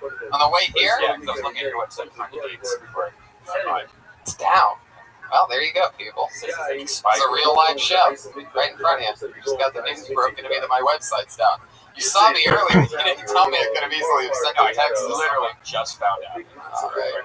Well, if anybody's listening to the show that knows how to fix my website, do that real quick. Breaking news! My website is down. Anyway, we're into the show now. Every week, I always have hilarious guests on. This episode we're going on. You know what? It's just too fucking good. Ladies and gentlemen, I give you one of our favorite guests, one of our favorite comedians in the world. You know him from the roast and so many great things. It's the great Anthony Jeselnik, ladies and gentlemen.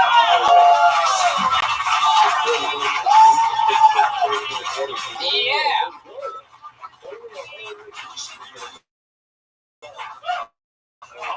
Life is good. Anthony Jeselnik. Thank you. You know the show. Been here a bunch of times. How's life? Everything good? Things are good. This is my first day of sobriety. Oh, yeah? After about 3 weeks of a real bender. I think that's why I made the decision to come here tonight. I was like, if I'm going to be lame, why not be the lamest? I thought... And you are committed. I thought that this was in the main room. I think you told me that. It normally is. Every other week we do the main room. So it's like belly room and then main room, belly room, and main room. But there was some like fundraiser thing. Some rich people literally bought out the main room tonight. So we bumped up. I look at it as a promotion. I look at it as information I would have liked to have.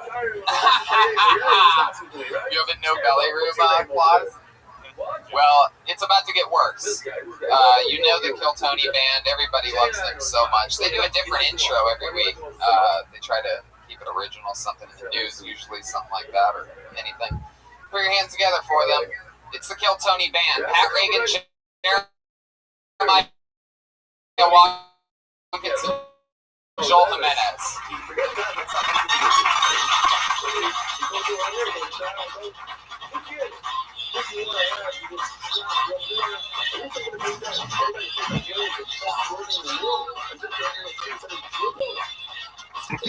All right, they have I think this is a Martin Luther King tribute. They are holding Lawrence theme? They came out to the theme song of the Martin Lawrence show. But with Martin Luther King masked on, because it's his day today. Wait. I got the back of yours has Raisin Bran. Did you guys get those off of cereal boxes? Is that a thing they did? Okay. Tell me. When I was at the print store today getting them printed out, the lady was like, I'm glad somebody's honoring Martin Luther King today. I thought they were the crying Michael Jordans at first. Martin Luther King is kind of actually like the ultimate crying Michael Jordan. Yeah, that's true. I have dreams that one day the audio on Kill Tony will not sound like dog shit. It is a little bit. Was that what you thought he sounded like? You were way off. What's your cereal, Pat? Oh, multi-grain. What's that one? Multi-grain spent. All right. Well, hey, audience, if you could make this weirder, that'd be great. Wake up! I don't approve of the masks. I would have if you hadn't cut out his eyes. That's what freaks me out. Yeah, it does make it really creepy. Can you even see through that? What can you see through that? Like, I don't want to sound racist, but it seems like his nose is a little bit bigger than yours, like wider. So it seems like those eyes are pretty spread out. Can you really see through those? Yeah, I can see the audience right now. I just picture you doing it. Oh, it's also funny that you can see the red. His nose is so long that when he puts the mask up against his face, it just looks like Martin Luther King's looking up at the ceiling. You have a big nose. All right, so the whole setup is here. You guys know how it works. People sign up to get pulled out of a bucket. I have a ton of names in this bucket right now. If your name gets pulled out, you come on stage and you do 60 seconds of stage time. Sometimes it's one of the top rising comedians that we've never seen before, and sometimes it's crazy people. We've met a lot of fun characters lately. I haven't been here in a while. Like, what are the odds? Yeah, it's really tough. Sometimes you get like all like these like cool stories and like everybody kills. Sometimes everybody bombs. Sometimes it's a mishmash. So it's hard to say, but I'd say 1 out of every 3 people are pretty like it's. We're gonna find out something really crazy. So just to recap everything you just said, 1 out of 3 people. If I had to guess, but sometimes it's all of them. We were holding these. Do you know we were holding these masks like fours in a lineup, like hoping to get chosen by John. All right. Yeah, real good one, Pat. Whoa, little turmoil there between the band members. Yeah, he's been texting my girl lately. Whoa! Is that true? I don't want to talk about it. Dude, he keeps airing my business on the show. I don't want to fucking talk about it. You're texting my girl, and I'm tired of it, dude. It's freaking. Aphrodite's been texting me, everybody. Okay. Let's go. Don't you dare do that! You did that to Gentleman at the top of the show, and I think it set a weird tone because. Gentleman, his first line, you give him a wah wah wah. He's a freaking guest. Treat him like one, Red Band. He was talking about at the time. He was talking about not doing good. So I think the sound effects sort of made sense. But the second one, now you have an extra limit on this. That's an interesting feeling in this room right now. And what's amazing about this show is. Anyway, if I pull your name out of the bucket, you get 60 seconds. You know your stage time's up when you hear the sound of a kitty. Wrap it up then, or else you're going to bring out the angry West Hollywood bear. There you go. Oh, that's how loud it could be the whole time. That one part when he turned it up, that's how good the audio is. You guys ready to start the show?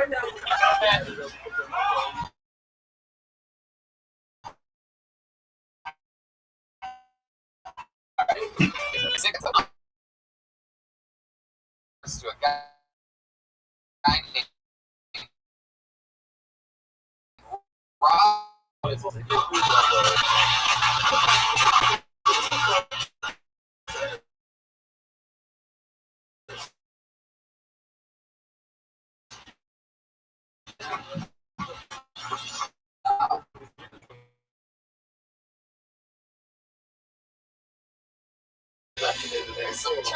It looks like he flaked just like Pat does on our rehearsals. Whoa! I thought you were going to do a dance. Put your hands in for your next person, Zach Stein.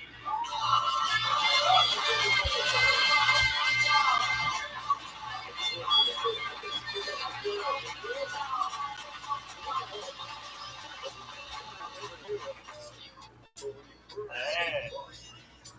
I'm losing weight. It's got me a weird weight right now, though. It's like I'm not fat enough to complain about it in public, but I'm not skinny enough to be happy. Why be such a big deal? There's so much pressure to be thin from society. And for me, it's not like magazine covers or anything like that. It's way closer to home.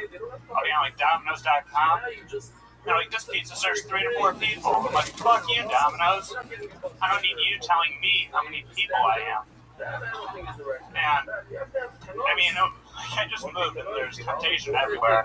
Like, there's a Chick-fil-A right down the street from me, and it's so conflicting. It's like, I think their food is dog shit, but I love their politics. I burned 1,000 calories in 30 minutes the other day, though, which some people think is impossible, but it's not. You believe in yourself, and you tell the elliptical that you weigh 600 pounds. Boom, look at that, Zach. You've been on the show a few times.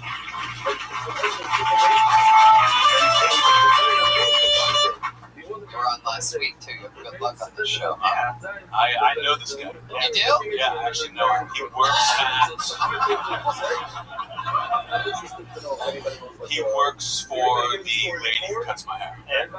Wow, yeah, we do know that about him. He's known for working at a hair salon and...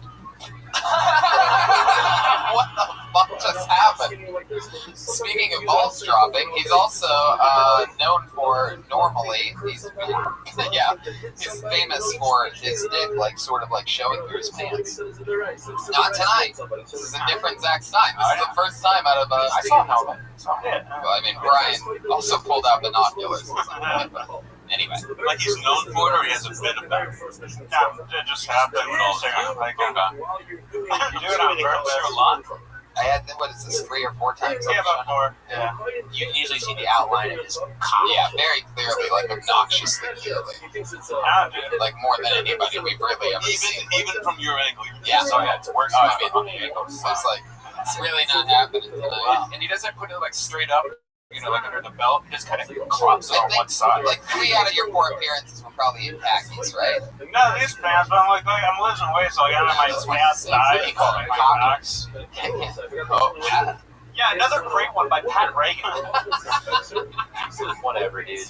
How much of that stuff was new? Not really. Not really? But did it freak you out to see me here and be like, oh shit, that's it?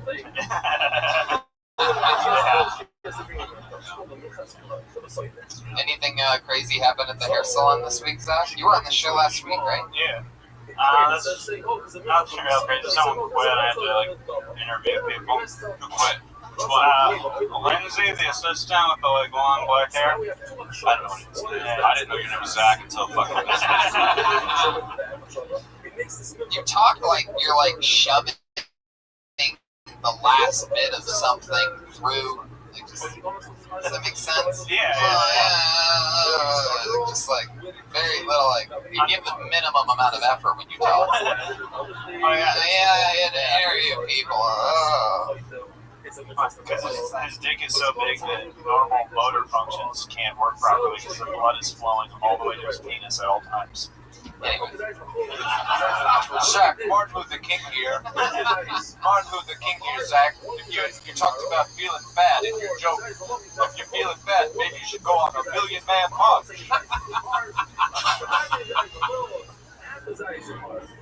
Stop it. He had a big dick, too. Oh, my God. All right, Zach. Well, you were on last week. Let's fly through. We're going to get another Chick-fil-A joke.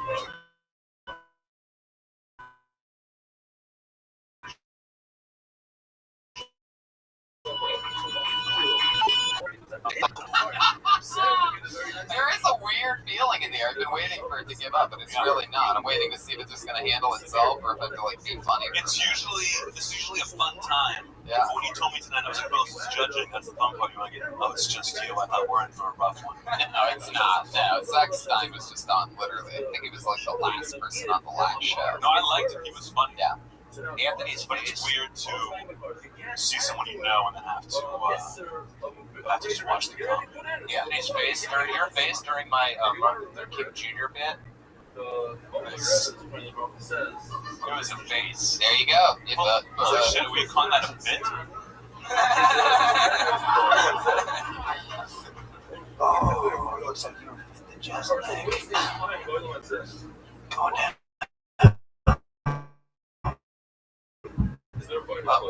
It's getting weird. It's very weird. It's like if you like the wave, but you wish they were less funny. You would like this band. I pulled another name out of the All right, 1 second. Pat and I were doing a bit where we're going to be angry at each other the whole podcast, but guess what? We're joining forces and we're going full steam and Jezelnik. So you better watch yourself. And watch yourself, audience, too. What's wrong with everybody tonight? What's happening, everybody? We can't do a whole show like this. Everything's okay. We're just getting started, guys. Relax, Jeremiah. I don't know what's happening over there, but I pulled another name out of the bucket. Hey, you shut the fuck up. Now that's unacceptable. Pulled a name out of the bucket. 60 seconds, uninterrupted. Kim McVicker.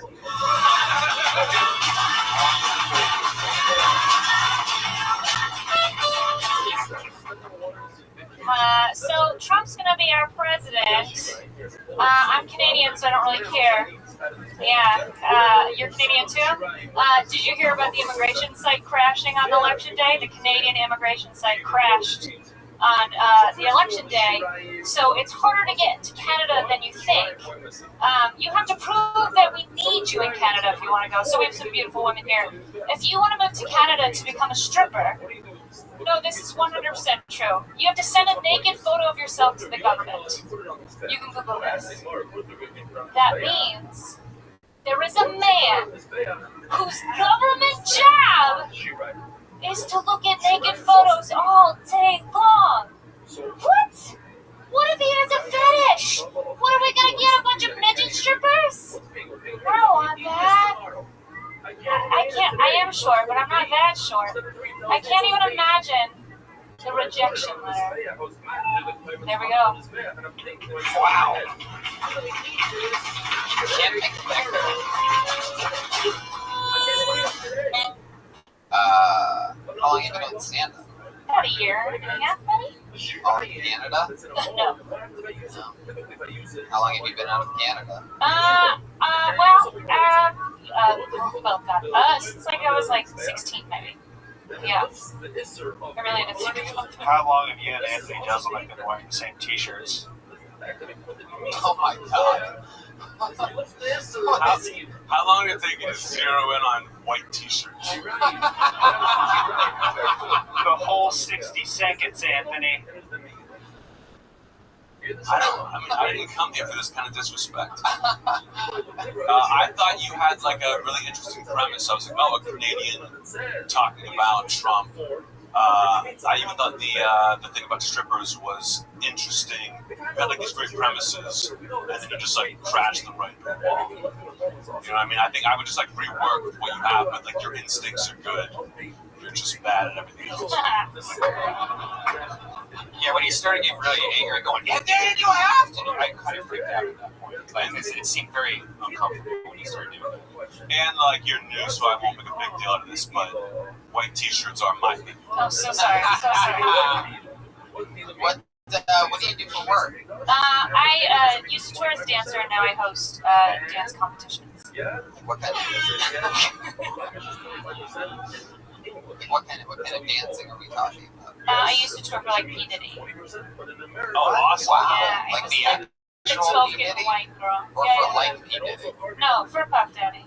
Wow. Do you have to be like the most amazing white dancer to be the one white dancer with Diddy's crew, or do you have to be like so mediocre that no one has ever threatened? I think that's really what it is. The latter. I don't know. Yeah.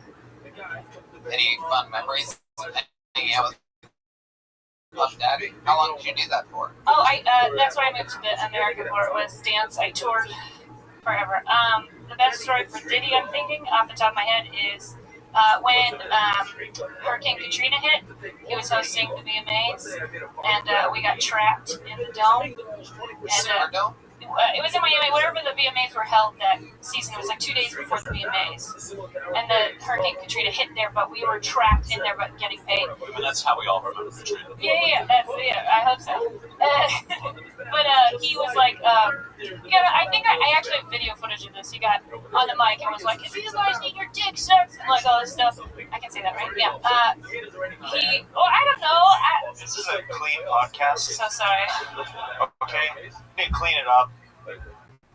And is it me? Or does she look like Jerry Springer just sent her to boot camp? Oh, man. Oh, my God. Jeremiah, what is going on with you tonight? Yeah, why are you so proud about it? It's a special Anthony thing. ruffled my feathers and I am teed off. Take your feathers and take a breath. My heart is racing. What are you talking about? It's beating so hard right now. Just anger is pumping through my body in veins. Hey, this guy's got a lot of feathers. Hey, Red Band, do you have something that she could possibly dance to? I know this is a podcast, it's very visual.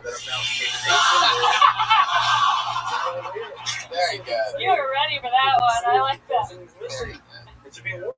So now you're teaching people how to dance. So what kind of like? No, I host. It's weird. I just stand on stage and I'm like, you get a platinum medal. I'm like, that's basically what I do. Wow. And I talk to little kids. Platinum medals? No, like if you go to a competition of sorts, but for dance, I'm the person on stage who gives the awards and like college scholarships. Platinum medal? Platinum is the highest score you can get in dance. They've changed the scoring to make it feel better than gold. I wish. No. Yeah. I don't know why you're asking so many questions. You look, you go there every fucking weekend. I got too hot. Did Puff Daddy ever try to hook up with you? No, I'm not his type in any way. Black. She means black. Well, Puff Daddy gave her his shoes. I think she meant female. You should make female, right? Yeah. Wait, it was a joke. I thought he was joking. Those shoes are perfectly fine. That was ridiculous. If you're listening at home, don't believe them. They're Timberlands.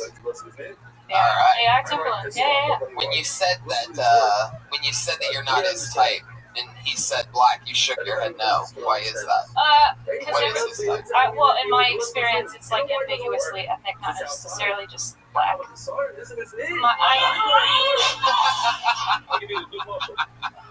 Alright. On Martin Luther King's Day. So sorry. I don't know. I can't say for him. I don't know. So how were you able to get out of Canada? That doesn't make sense. I started touring when I was little for like Savion Glover and then him and then a bunch of other people. People just gasped at that one name that you said. He's a famous black tap dancer. Tap dancer? Yeah. Oh, man. There you go. Yeah. How did you get to work with Puff Daddy? I just auditioned. It's like Canada. No, I was here. No, yeah, I was here. Yeah, I was out here. Sorry. So sorry. How much time do you have stand-up wise? A good joke's less than 10. I don't know. Maybe like maybe seconds. I feel like 10 to 15. Did you talk about being a dancer when you're out? No. Does that scare you to do? I just don't know any, like, I think I'm too attached to the topic to think of, like, something funny from my angle. Like, I'd be too specific. That means it's perfect to talk about. Oh, I understand. Yeah, I feel like I should, but I'm being honest. I don't. Like, every time I'm like, oh, but that's not accurate. I don't. I would say make that your goal. Make that, like, your dancing when you did it. And then achieve it. Okay. Yeah. Kim, it was nice to meet you. She is Kim McVicker. She's Kim McVicker. I used to have an Italian teacher named Miss McVicker that I hated. She hated me. I think we all did. I tried to be positive. Yeah, let's flip it around. Hey, you guys remember that one episode that you came to? You guys No, they already forgot about it. Okay. This is just one name. Put your hands together for Thurston.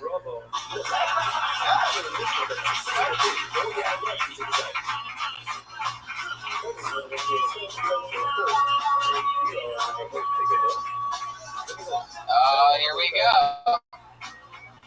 Put your hands together for Thurston, everybody. Yeah, thanks to your show, man, I just got out of jail because, like, I put this on Twitter that I'm going to kill Tony, and unfortunately a guy up the street by the name of Tony was actually killed, and the only evidence my dumbass tweets. So, like, it didn't help that my neighbors also ratted me out. It was like, yeah, he's been talking about going to kill Tony for the past couple of months. So, like, I'm in the interrogation room, and the detective's like, yo, so why you went to go kill Tony? I was like, no, I'm a comedian. It's an open mic. That's not what it is. Like, oh, you're a comedian? Is that what they call you on the streets? You find murdering people funny?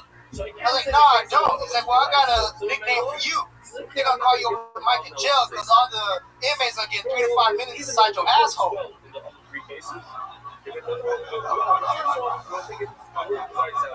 I'm like, no, sorry, that's not what's happening. But luckily, like, I got off because they actually found the murder a couple of days later. They let me off, so I was like, I'm not gonna do this no more. I'm actually becoming a comedic actor. So I went on this audition, and I got the part. It was this. Fuck yeah, put your hands together for Thurston.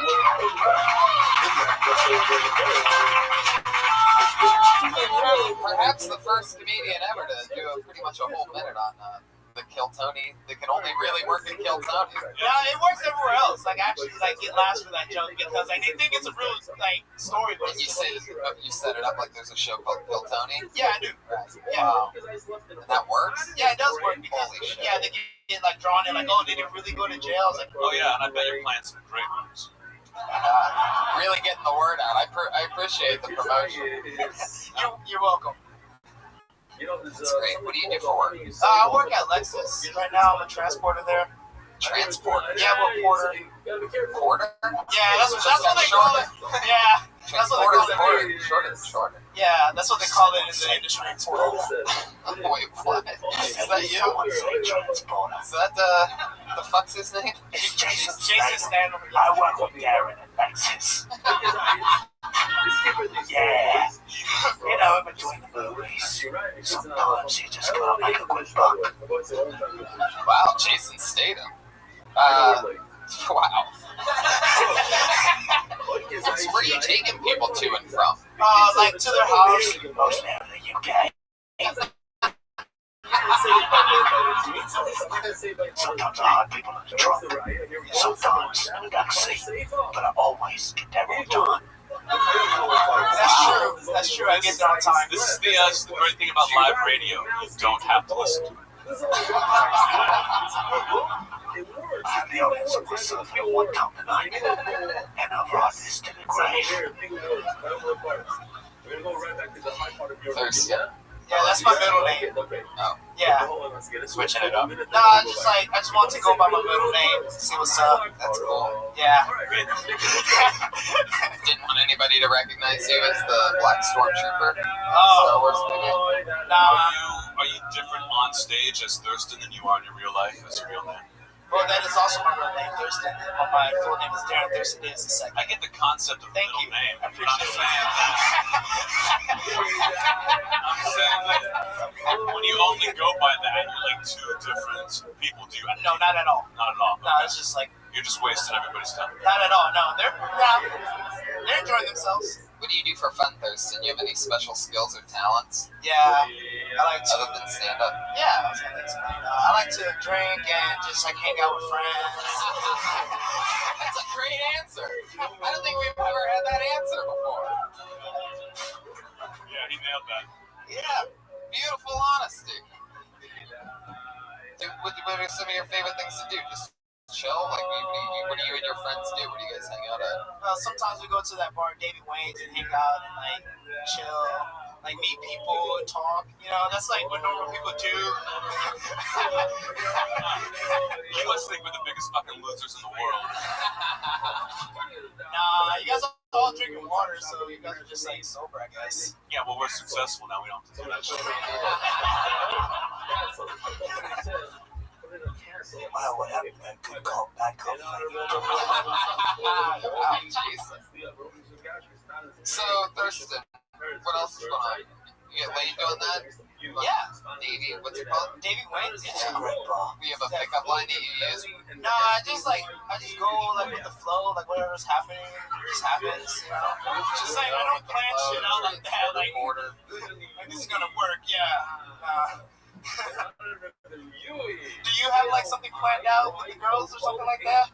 Oh, what the fuck are you asking me questions? What do you think's going on here right now? What do you think? So is it set up? Like, come on, man, hit it back to me. The fuck? So like the last time you got laid, like how does that go down? You go up to a girl, what happened then? Like what was going with the flow that night? Like a one night stand? No, we just like we're speaking to each other. She's staring in my eyes, I'm staring in her eyes, so I just lean in for the kiss, like we're kissing, and it's like, you know. Wow, it happened that quick. You just talk about anything at all? No, we talk. No hello or anything? Yeah, hello, goodbye. Sometimes the exact same thing happens to me. I'm staring into a woman's eyes, she's looking at me, I'm looking at her, then I realise she's a spy. I judo chop her in the head, I judo her cut, I flip her around, light some gasoline on fire, she goes up in flames as I walk away in slow motion. So you're looking at her eyes, she's looking at yours, you're starting to kiss, you're still in the bar? Yeah, and then what? You remember any about the conversation or anything? Or any conversation is over. Oh wait, okay, yeah, I remember. It's like, she's like, oh, you're real, like you're comic. I can tell you're funny. You have a nice smile. And it's like, oh, thank you. Yeah. And then what did you say back to her? What was your compliment back to her? I kissed her. There was no compliment. Like, you gotta like go for it, bro. Like, you got like the least amount of speaking. It's like, oh, yeah, I have this back. If someone comes up to me, they're like, hey, you're a comic, I get to kiss you. I love this. Thurston, you are like a young Bill Cosby over there. As much silence as possible. What do you mean, Tony? What kind of talking are you doing to girls? I just go eyes and straight to the kiss. Yeah, man. You look at me, you're fucked. Nah, it's like, you feel the vibes, you know, like you can feel it out. Like all this stuff are still animals, and like you can like sense each other out. Right. So then you're kissing in the bar. Then what? How long are you kissing in the bar for? Brian has the bar music that was playing. Wait a second. That's the Cosby thing. Even Jason Statham knows that's the Cosby thing. So, like, how long are you kissing at the bar for? Like, no more than like 25 seconds. You know? 25 seconds, and then all of a sudden you're inside her completely. No, not even. Just moving it back and forth. We're not fucking in public, man. We don't fuck in public. Sounds like a real gentleman. Did you take it back to your place? Nah, like usually like the girls in Hollywood, like they're from like outside of the city, so they have like their own spot around here. So you just go back to their spot. Well, me. Yeah. What's your living situation? You have roommates? No, yeah, my parents, they're my roommates. Wow. So you're born and raised here in LA? Yeah, I'm from the Valley. I wasn't born here. I was born in New Orleans, but I was raised out here. What part of New Orleans? Like the Charity Hospital area, like Carrollton. Okay. Yeah. I went to Tulane. Oh, you did? My godfather went to Tulane. He played quarterback for them. Oh, cool. Yeah. What year you graduated? 2001. Nice. You're like a best friend song that you He's my best friend. What's that young thug? You're the one has been trying to get advice from this guy on how to pick up It'll be women. perfect for moments like that when somebody like wants to like kiss up or like when there's a connection. You know you're saying that into the microphone, right? Yeah. No, but it's funny for the listeners to listen to the next episode and fucking drop some place goes crazy. They'll be like, oh shit, Tony was right. What else, man? Anything else cool? You ever go skydiving or whitewater rafting? Nah, but I would like to go skydiving. I went on a fishing boat trip like during the summer with my pops off of Catalina. Do you know how to swim? Yeah, I do. Why is that gonna laugh? I was just curious. I would have asked anybody that. Nah, but like I learned how to swim out of fear though. Yeah, like I was afraid of drowning, so I was like, you know what, never again. Like I'm not. So I decided to take like just like the summer to like learn how to swim from my uncle and shit. That's awesome. All right, man. Well, that was fun. It was. Anything else for Thurston? Guys, you good? Jeremiah Lee. Yeah. Wow, Jeremiah Watkins. He'd had enough of this episode. Like a magic trick or something? Yeah. He'd had enough of this episode. He decided to leave. Oh, okay. Was this a climax? I didn't know we were allowed to do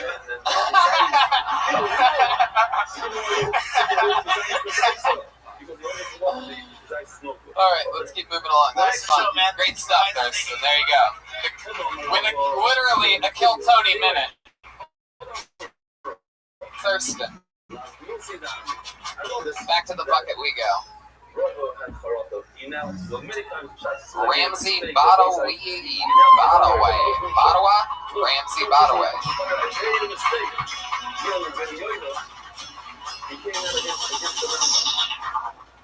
Hey everybody, how's it going? Hi. I've got a ton of student loan debt. Anybody else? I'm a one-set person. Awesome. Nice. I have $35,000 of student loan debt. I don't regret getting student loan debt. What I think I regret is looking at my anticipated payback date. That's what I regret. My anticipated payback date is 2035. 2035. Do people realize how long 2035 is? ISIS will have their first female president, okay? ISIS will have their first female Latina president. We'll still be thinking about it. We'll see how that goes over there. I have a lot of credit card debt too. Tons of credit card debt, which I'm okay with. I kind of like credit card debt. I think it's nice because at least someone gives a shit if I kill myself. You know what I mean? Like, I swear to God, if I ever get suicidal, get near the ledge of a bridge, Chase Bank is the first one on the ground with a megaphone every time. Fuck yeah, there you go. Ramsey. I don't know, Tony. I can't relate to that Porsche. Oh, boy. Yeah, it's rough. I just totaled my car, too. Really? Yeah. What kind of car was it? It was a Nissan Versa. It was pretty nice. 2012. How'd you total it? I hit, a semi-truck hit me, and then 2 weeks later, I hit somebody. Wow. Which one was the one that totaled it? The guy... There you go. And we are back. Anyway. Ramsey. So, what do you do for work? I work for... You look like you call yourself to collect your own student loan debt. I do like I do TaskRabbit, and I also I work for like a company. I just do like data entry. You know, and TaskRabbit. That's the fun. That's the cool one. What did you go to school for? Political science, psychology, economics, and then screenwriting. Now, TaskRabbit, people can hire you to pretty much do anything, right? Yeah. They just offer you, like, you see what the offer is like. Yeah, right now I'm helping a woman put together her case to divorce her husband. Wow. Yeah, it's not bad. She's sending me a lot of interesting texts. How much an hour are you getting for this? Well, so that one I'm getting like 20 an hour. It's not bad. And yeah, no, it's pretty crazy because she like hired me because she's like, this stuff is so personal. I don't want to tell anybody I know. So she hired me to like. So you're doing it on the internet, on a live streaming show. I've not said anything, but it's wild. Yeah. Do you have fun doing that? It's cool. One time a gay guy paid me $60 to kill a cockroach. Yeah, I've been there. Right here, baby. That's great. Do you talk about that? No, I don't. That's amazing. Yeah, I don't know. Totally should. What's more? I don't know. Okay. $60 to kill a bug. Yeah, it was great. No, wow. Yeah. I will pay you $60 to kill a bug. He literally wrote. He had like an ad, like you send out an ad, and it just said, "There's a cockroach in my living room, and I just can't." That's all it says. That's amazing. He sounds like one of those people who's funny online and really annoying in real life. Yeah, I think so, probably. Well, I mean, that's. I didn't know you were funny online. Good one. So, Ramsey, where are you from? I'm from here, like Orange County, and then I just moved here. I live in like a park now. That makes sense. Yeah, I guess it's fine. I hate it. That's why it looks like you're just like you're umpiring a Little League game in an Urban Outfitters. Yeah, that's fair. He looks like Josh Martin got his shit together. Yeah, I do. Yeah. I'm so sorry, Josh Martin. I'm so sorry. Gets that all the time. It's rough. Man, that's fun. That's funny. That TaskRabbit thing. Any bad TaskRabbits? Bad offers. Things gone awry. No, nothing really. It's all been pretty good. Let me ask you this: when you showed up, all right, you show up in that guy's apartment or something like that. Yeah. Is he like in the apartment? Yeah. Oh yeah. He opens the door for me. Right, Yeah. And then what? He opens the door for me and he goes, "It's in the bathroom." He's like, "There's spray in there. Just kill it, and then I don't even want to see it." So I don't even I could have just done nothing and just been like, "All right, I'm out of here." How long did it take you to find it? When you turned around, was his dick in your mouth? No, no. It took me. It was like it was a pretty big cockroach. Do you carry mace with you on these jobs just in case? Or? I used to drive Uber and try to have like a pepper spray in there. I don't know why I did. It was all fine. Everyone's good. Yeah, or not. Why do you have 4 majors? I think I was scared to leave college, so I just kept into my major. How old are you? 27. Yeah. What do you do for fun? I have a girlfriend. I hang out with her and shit. I used to play music. I don't want to do that anymore. I used to play music. That was like the thing I did, and then I quit that band that I was in, and then they became like world famous once I quit them, and then. Yeah, now I just sort of stare out of a window and sigh. What's the band? They're called This Wild Life. They're huge. Yeah, they're really big. What did you play?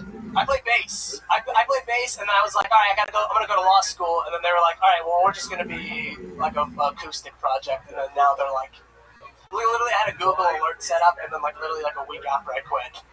Yeah, this is this is you? This is my old band. This is them without me. No, wait, they actually are successful. They're very successful, and I quit because I was like, I'm going to law school. Fuck this. Oh my god! And literally, like a week after I quit, I got a Google alert that was like, "This wildlife sounds crazy. Deal with epidemic." It was just like comically bad. How soon after? Like within weeks. It's bad. But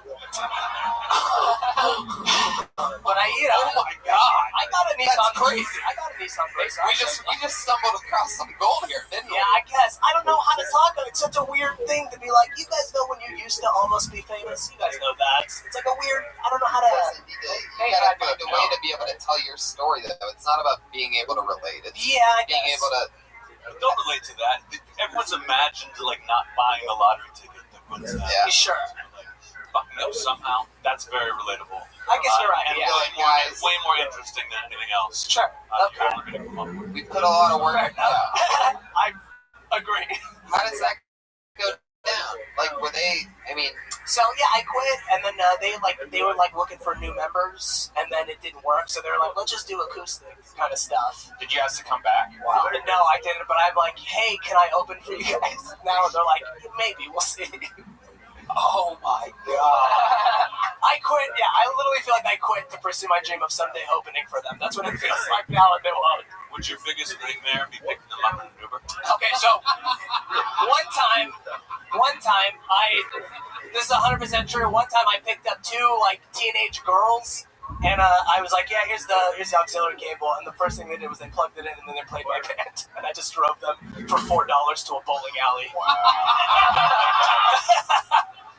It was miserable. I mean, that's where, it's all in that realm, man. Yeah, I guess, yeah. You cover that shit. And your material was great, but these couple things that we've dug out of you since then are really interesting. Sure, yeah. So, it's fucked up, man. Yeah, it sucks. I mean, it's fine. Yeah, it sucks. It's fine. They're good guys. I'm still good friends with them. If you're out there, I still want to open for you guys. But it just got sadder. Don't blink, you might miss it. We're still friends. We're good. It's all good. That's awesome. Is your girlfriend cheating on you with them? Right now, at this point, I would get double railed by the This real life. Just banging my friend's girlfriend. I don't even know what they sound like. You pretty much nailed it. I mean, it's not that far off. Yeah, see. When you hear this, do you picture them fucking your girlfriend to this? Now I will. Thank you. Slowly. She's squirting for the first time. You've never even seen her do that before. You're just like, babe, I didn't even know. Never gonna get hard again. Thank you. This wildlife. Yep.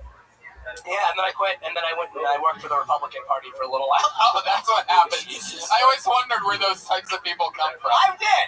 That's what it takes. It's like unbelievable fucking heartbreak to the core. Just cold as ice. You know what? I'm sick of hearing this wildlife. You know what? I'm gonna join the Republican motherfucking Party and work for them. From the ground up. Yep, it was 4 majors. It was a weird few years. I didn't know who I was. It was, processing 9/11. It was a long time. What's your ethnicity? I'm Palestinian, so yeah. Wham, wham. Yeah, absolutely. Yeah. I lived over there for 2 years, too, so it's like, yeah. Wait, this thing of you leaving the band, how close was that to 9/11? Oh, it was well after. It was a good decade. Oh, okay. Yeah. You made it sound like... No, it was just like a weird... in the montage of your life, like those two went together Sure. as you were talking. I totally understand how it would have been great if 9/11 was the day after they made it. They had a song about it, too. You're like, oh, they're going to be rich. Oh, boy. I think it'd be worse to have it happen the day before. The day before 9/11, and then you get kicked out of the band. Oh boy, that would be... People are just slamming your windows like, get out of here, you... Or if they kicked him out, like, in between the two towers.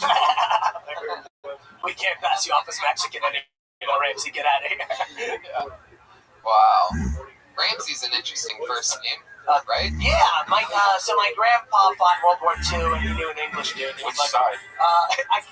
He had to fight with the British. They made Palestine was a British mandate. This is boring. I'm sorry. What a missed opportunity. I know, right? I don't know. Yeah, I can't say anything. I won't. Okay. No, I mean, yeah. I won't make an anti-Semitic joke. Is what I was trying to say. Thank you. But yeah. What else, Ramsey? Anything else crazy happened in your life lately? No, just the fact that I'm thinking about filing for bankruptcy, and just that. I lost my car, dude. I'm on the fucking bus now, dude. It's miserable. Hey man, listen, all your problems are over now. You're getting into stand-up. Oh, buddy. Here we go. How long have you been doing this now? So I've been on the bus now for like a month, just pure bus. You mean stand-up? Oh, sorry. I thought we were still on the bus. Stand-up. I just almost 3 years. Almost 3 years. Yeah.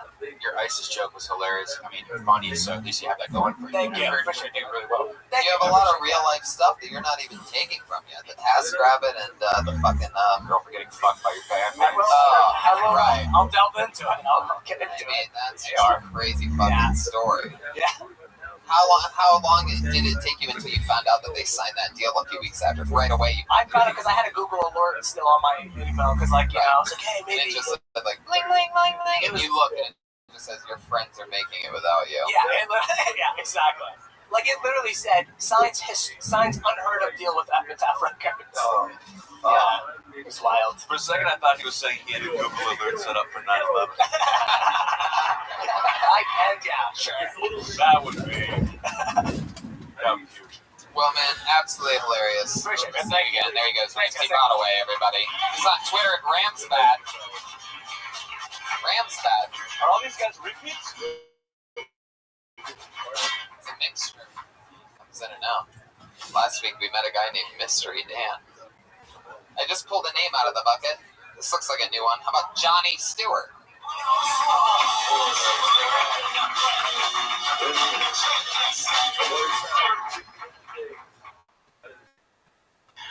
My favorite comedians, Dave Attell, who's the funniest guy on the planet, and Patrice O'Neill, who's the funniest guy in the planet. That was going to go better.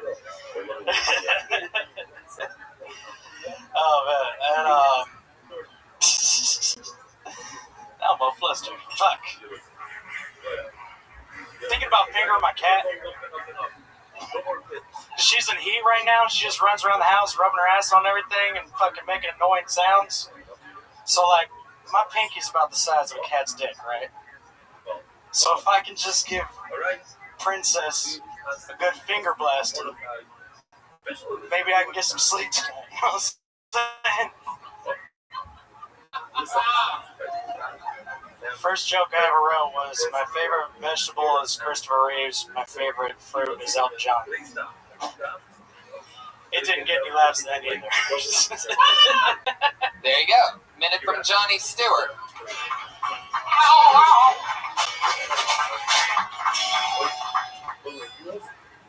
Maybe saying inside. How long have you been on stand-up? About 3 years. 3 years? Yeah. Those were new. Really? Yeah. I was actually on Kill Tony like 3 weeks in doing stand-up with Ralphie May. And then he was like... with Ralphie May? Yeah, no, I was like 3 weeks into doing comedy and Ralphie May was there. It was like my fucking comedy idol pretty much. Like, is that here? Yeah. It's a great one. But he was telling me, he's like, dude, you should quit comedy because I was married. And that it was going to like fuck up my marriage somehow. And since then, I got divorced, guys. Wow, so Ralphie was actually right. Fucking called it. Wow. And you didn't think you were going to get divorced when he said it, but... No, I mean, you know. Right. Yeah. You keep getting more. How often do you go on stage? When you say 3 years, like, where are you doing it at? Where do you live? Well, I used to live in San Bernardino, but then, so a lot of my kind of connections are out there. Like, Inland Empire and shit like that, so I just kind of moved back to the Vital. Moved back over to San Bernardino. How far away is San Bernardino? 60 miles. Yeah. Did you finger blast your cat with those gloves on? Yeah. Think about it.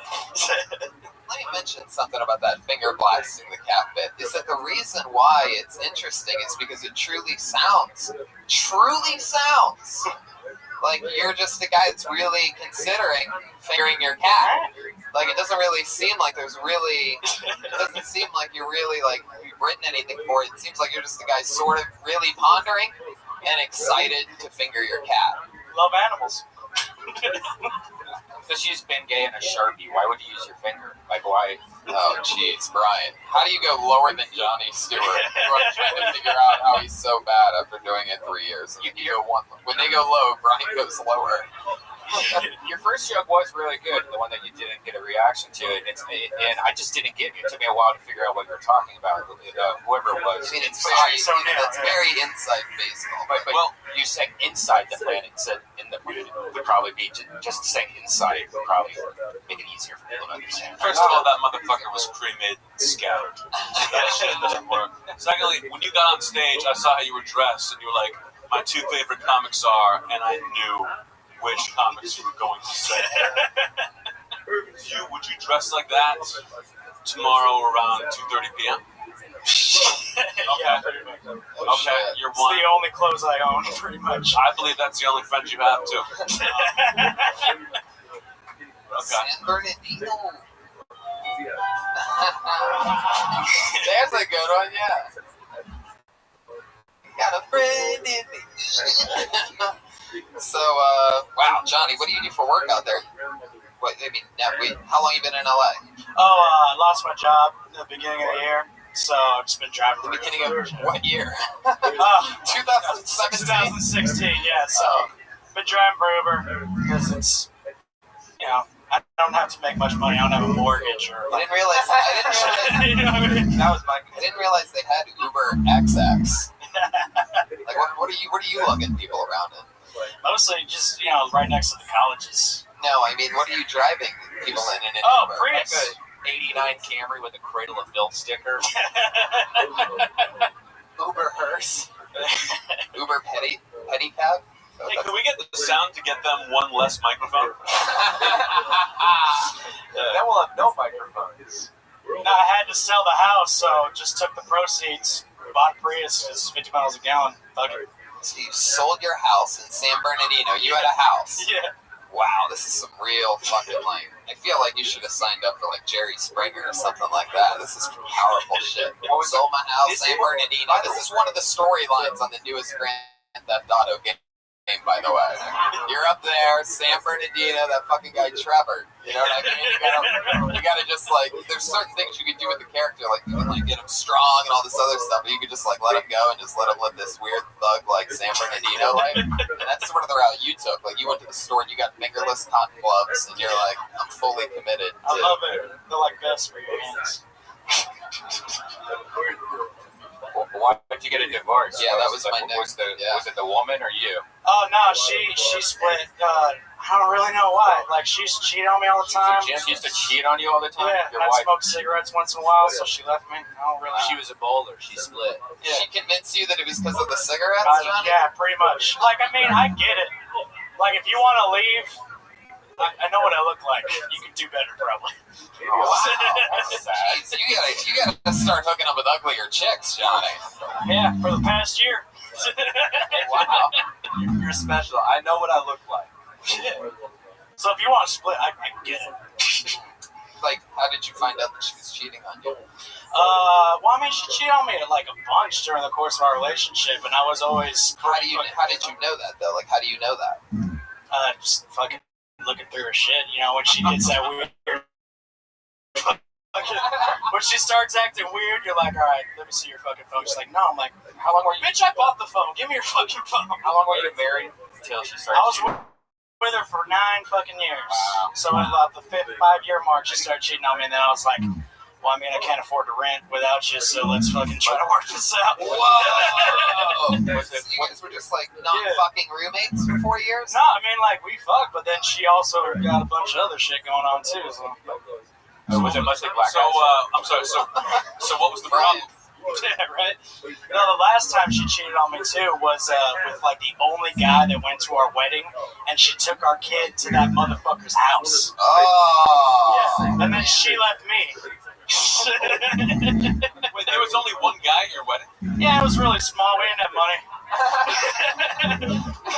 My grandma went to church, the bishop, like, made us a cake and had it all for, like, fucking free, because whatever. She used to get beat up on by her sister, but my grandma, I was staying at her house, and she was really religious, so the only way to get her out of that house was if we got hitched, so fuck it. The sad music doesn't work when it's actually sad. I don't know if you know this, Brian. Wow, Johnny, you seem like, I mean, this lady seems like tough. Did she ever make you videotape her fucking another guy? No, What did she do? Hmm? What did she do? Like computer shit or something? Yeah, right. Dating websites. Yeah, I wasn't really into her all that much. Oh, wow. Yeah, what did she do? All my friends, apparently. Right after she filed for divorce, 2 weeks later, she was immediately dating my best friend. And he was like the first guy I went and confided in, like, oh, dude, my wife left me. It's so funny that you thought they weren't fucking before that. Yeah. They totally were. Yeah, it was this a while back. You just hear Ramsey shoot himself in the head in the back of the green room right now. There you go. Johnny, is the San Bernardino like stereotypes true? Like, have you smoked meth before? I have not. But you know a lot of people that have? Oh, yeah. Oh, geez. Pretty much everybody. Yeah. Did your ex do that? I don't know really what she was up to be honest. Yeah. Apparently. Yikes. Boy. So what's been happening fun lately? Anything exciting? Dude, like 2016, I wanted to take a year off, so you got to do that. You got fired. I don't have a mortgage or anything or any like real responsibility. She has full custody of the kid right now, so it's all good. But like, I worked 300 hours the entire year. I worked 300 hours. I was working at Six Flags Pride Fest. I got fired for smoking weed on the job. Six Flags what? Pride Fest, like their not scary farm. I was a zombie. It's high the whole fucking time. Wow. Why is your tone that of someone who's bragging? Because it was fucking awesome. Wouldn't you want to get high and just scare hipsters all fucking day? How long through the night until you got fired? How long did you last? I lasted, it was like the last fucking week, but then I almost fucked this chick in Porta Potty that was dressed up like Harley Quinn. So I was kind of on like an emotional high, so I was just walking past the park. You wanted with a girl just like Harley Quinn? Yeah, I saw this chick, she was like a 9, and she was dressed up as Harley Quinn. And I was like, I was like, I work here, let me get you an old Macy's for free, and then I tried to fuck her in a porta potty. You tried to? Yeah, knives don't go for that. Okay. No, we were smoking a joint, and then, some guy with a badge came up, and he's like, you work here? And I was like, oh, fuck, here we go. Where were you? Wait a second, though. I want to back up for a second, just like we did earlier. So, were you inside of the porta potty with the girl for that moment, the Harley Quinn? No, we were walking by the backstage area, and then I was like porta potties wanna? She wasn't having it. Porta potties wanna, and she was like, oh, fuck that. That shit works sometimes. Hey, so you gotta go focus for on me. Listen to me. Keep it over here, Johnny. What did we like? How did that really go? Like, did you say like, hey, you want to hook up in the porta potty? Like, oh yeah, we were making out and shit like that, but she was pretty dumb, so I didn't really want to catch her number. So I was like, if it's gonna happen, it's gonna happen right now because I don't want to go for fucking coffee. This chick is boring. A 9 that was hanging out with you. 9s are fucking terrible. Like, they don't have to develop personalities. I hate fucking. When you say a 9, you mean. Yeah, like a San Bernardino 9.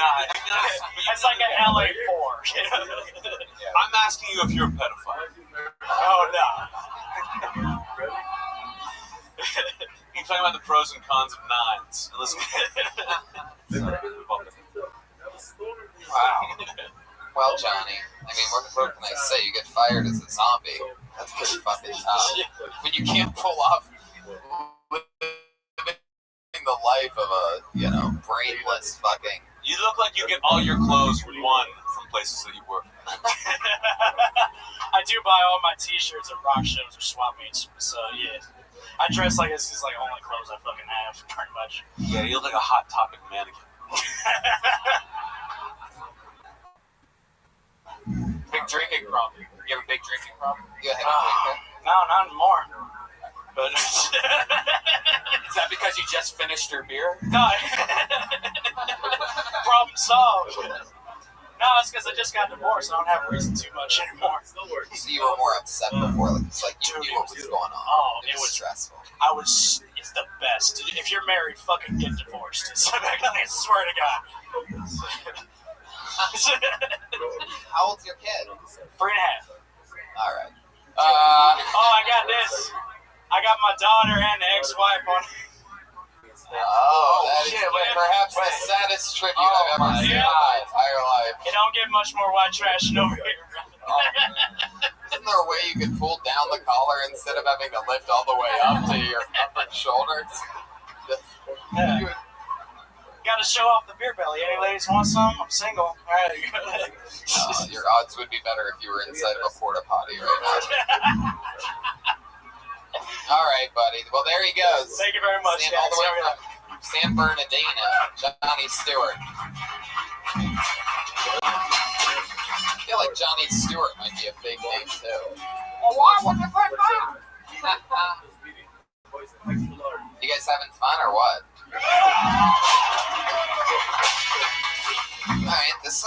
new name. Put your hands together for Ray Eastern.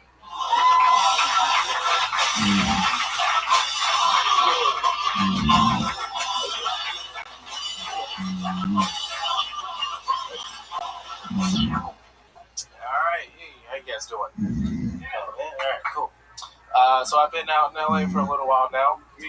One thing that I've noticed is people are very outspoken about what they believe in. They like wear that shit on their shirts, which is kind of annoying when I see it. Like I was out in Santa Monica and I saw this woman with this shirt that said, "I'm one of the badass vegans they warned you about." Really? I must have missed that public service announcement. All these badass vegans running around here just smacking hot dogs out of people's hands. Crip walking away. It's that one, man. Shit, what else? Not prepared to come up here, man. So I want to talk about, there you go. Oh, there you go. There we go. Ray Eastern, Jesus Christ.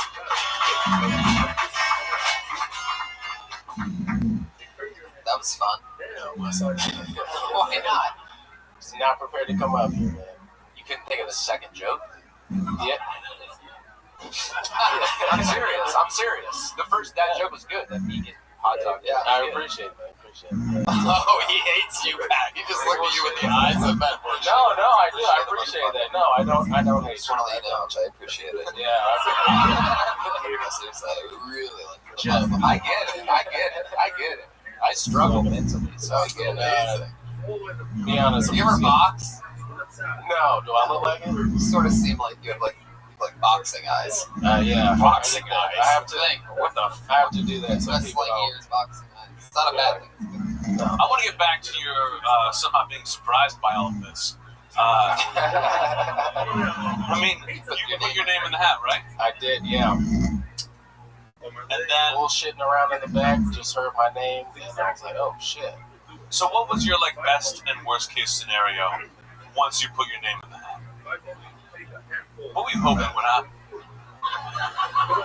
We knew you were busy in the back doing the knuckle puck in the green room. There you go. What the fuck? Wearing a Mighty Ducks reference. There you go. Ducks fly together. What's his name? It's a deep reference. Not really. Mighty Ducks. He's wearing a Mighty Ducks hoodie. I never heard of the knuckle puck. What's a knuckle puck? Like 3 times. Yeah, Mighty Ducks 2, man. D2. Thank you. Yeah. All right, everybody settle down. It's a great reference. I'll get tweets about it. Shit.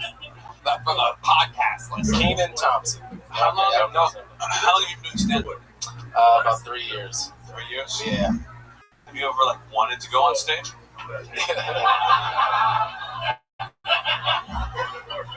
It's been a while since I had that. I'm baffled. I know. At your performance logic. I just perform like shit. But I mean, you kind of successfully stretched. You had a fucking minute, man. Yeah. A minute. 1 minute. You couldn't just on the fly throw a minute together? And if not, then why did you put your name in the book? That's a good idea. How long have you live in LA? About 6 months now. From where? From DC. DC. Yeah. You were doing it out there for 2.5 years. Yeah. How much?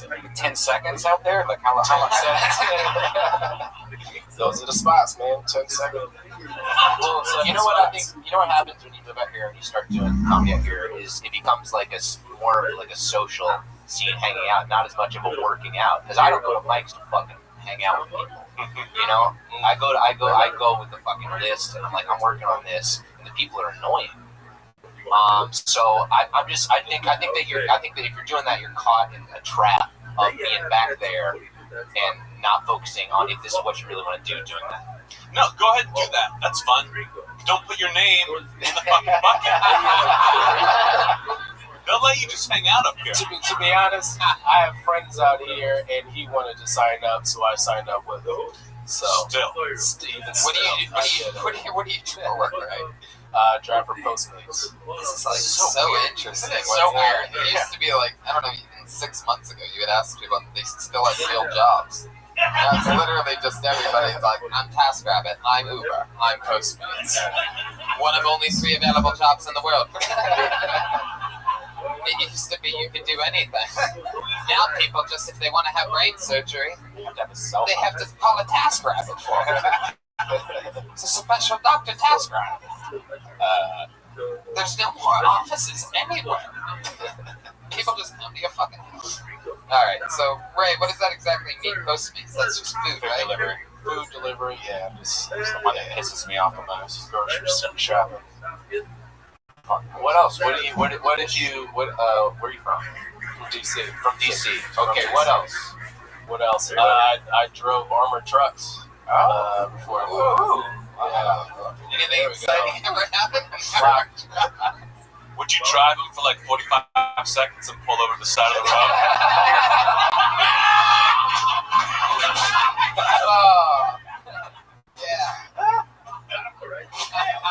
Oh shit. That's why I don't work there anymore. What happened? What happened? I just quit this bullshit job. Way too many hours. Alright, Ray, we gotta move on. Alright. Ray Easter, everybody, there he goes. Ray Easter comedy. For the last time for him.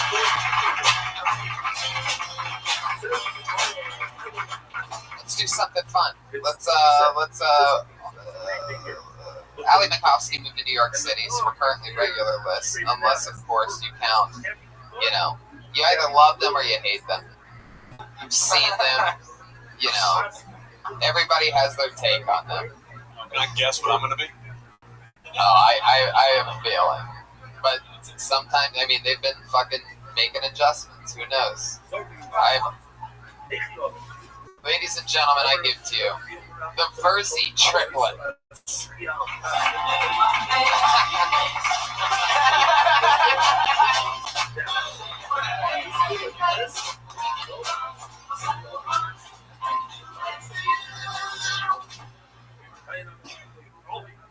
So when we were 15, we discovered that Alex, instead of jerking off into a sock, used to jerk off into a squirrel stuffed animal. Yeah, I didn't jerk off to it. I just came in at once. I didn't fuck it. That means you had to rip it open, or did you buy it with a hole? There was intent involved. Okay, but it's like having a fucking sock in the ground. You come to the sock you know what it's like when you're fucking 15. That sock doesn't have a furry face. In my defense, it was legal. I was 15. Did you make the other stuffed animals jealous? I didn't have too many other stuffed animals. It just so happened that night didn't have a sock. I came inside of it. Did she consent? The squirrel? Yes, she consented to the butt rape. I could just imagine like a CSI outline if they were to go into your room, like there's a squirrel outline, and they're like, the victim suffered severe hymen tears. He fucked a squirrel stuffed animal. That's all we got. Wow! Out of all of the performances on this show, it's never been that bad. That's almost like...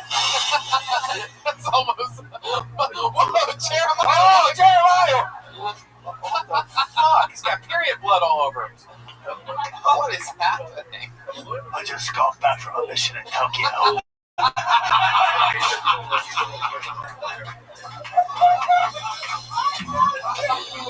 Well, Jason, welcome back to the show. I just want to let you know you have a little bit of Jason Statham. You have a little bit of blatant ketchup on your chest. So I gained about 30 pounds overseas. I don't know, Jason, whatever happened to you can't be as bad as what just happened to us.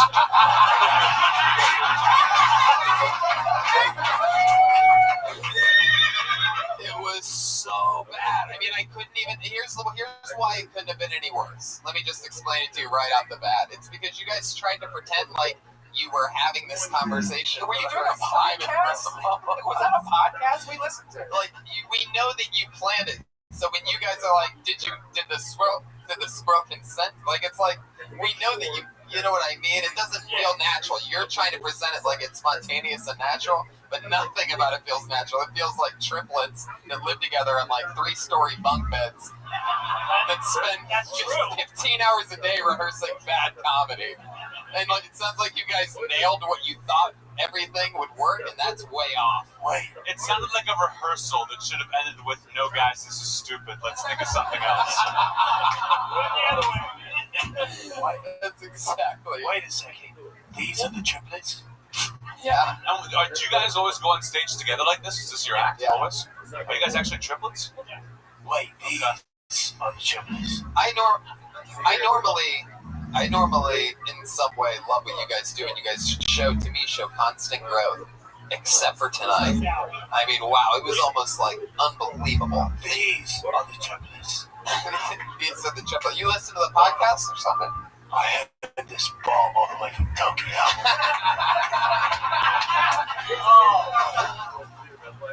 You gave me note the last time you wanted us to try and improvise a bit, and we tried to keep like a loose structure on this, and it just didn't work. That's not improvising. No, you're right. Planning on. How about next week only one of you does it, and then the following week another person does it, and then the following another one does it, and let's see how it goes that way. I would love to see you just do one person. Because, like, I don't think it's going to work, you three, like, finishing each other's sentences and shit like that. It's a little squirrely. Yeah. I actually did try a solo mic the other day, right there. How'd it go? I bombed horribly. That's a part. Were you only doing 1/3 of the dialogue of the jokes? And when you bombed, could the other two feel it? They did. They felt that one. They felt like all the way in Tokyo. I mean, this has been done. Having like 2 or 3 guys on stage telling one story has been done. And even the people who are the best at it, they still suck. Yeah, I don't know what you're hoping to gain from this. It's true. Like, I want you to rethink everything. Yeah, seriously. Whoa, jeez, Brian, just threw you guys out of the... Look at that. I can't take it anymore. I Shut up. Take Yes, it. you can. It's like we give them the same advice over and over and over again. No. It acts like you're being actors. You're doing a script. Me, Pat, Jeremiah all disagree. Yeah, we've been trying to take all the notes we can. The 3 of us. It's 6 against. Sorry, man. It's a 6 against 1. Sorry, Brian. Me, Jeremiah, Pat, and the Mersey triplets all like the Mersey triplets. I think this is an opportunity. You guys are going about it completely wrong. Like, if you were trying to get into magic or something, I'd be like, yeah, those guys are gonna fucking kill it. Those guys are gonna be awesome at magic. But this is like, Do you guys know any magic tricks? We know how to silence it. Yeah, He makes we know how last to do things that. disappear. no one would ever see you guys walk on stage and go, oh, good.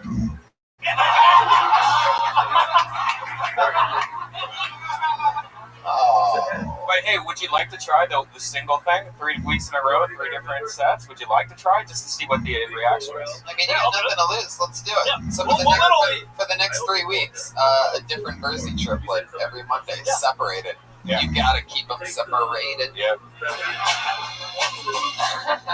The Alpha, the Beta, and the Omega triplets. For every end, there must be a beginning, Tony. And tonight proves true. I think it's barbecue sauce now that I look at it. It's not ketchup. I smell it. It's barbecue sauce. Only barbecue sauce. I can tell even from here. Get it on the microphone. Oh, look at his belly bounce. His belly's doing the thing. Look, everybody. For those of you that are true fans of the podcast, what's funny is that now you're fatter than Bert and Tom. Like, you're the new fat cool comedian. Please hashtag and reach out to me on social media. That's so funny. Mersey triplets, don't be discouraged. Don't take this. Yeah. Bombing is good. Yeah. I don't know if you guys... This is the worst I've ever seen you. That doesn't mean that's the direction you're going. It just means that sometimes, any given Sunday or any given Monday, you can just there was no way that was going to go well, by the way. There was nothing you guys could have done in your performance. That was all in the perspective thing of, like, you guys trying to make it seem like, you know, hey, fuck the thing, hey, what'd you do? Like, it just seemed so unnatural that it made it 10 seconds in, we just weren't buying any of the bullshit. It was an unnatural disaster. Is that one of your movies? No, that was just riffing you and I. Yeah, I would say keep trying, but try something else. Got it. I mean, like, stay in comedy, but, like, figure this out. Just trying. We're still figuring everything out. Huh? Oh, that's very clear. Anthony, what? Like what? Like what? What are you gonna do? Can you tell John to stop periscoping me, belly? Maybe. I think it's your fault, Jason. Jason, it looks like you went all the way to Tokyo to buy a McRib.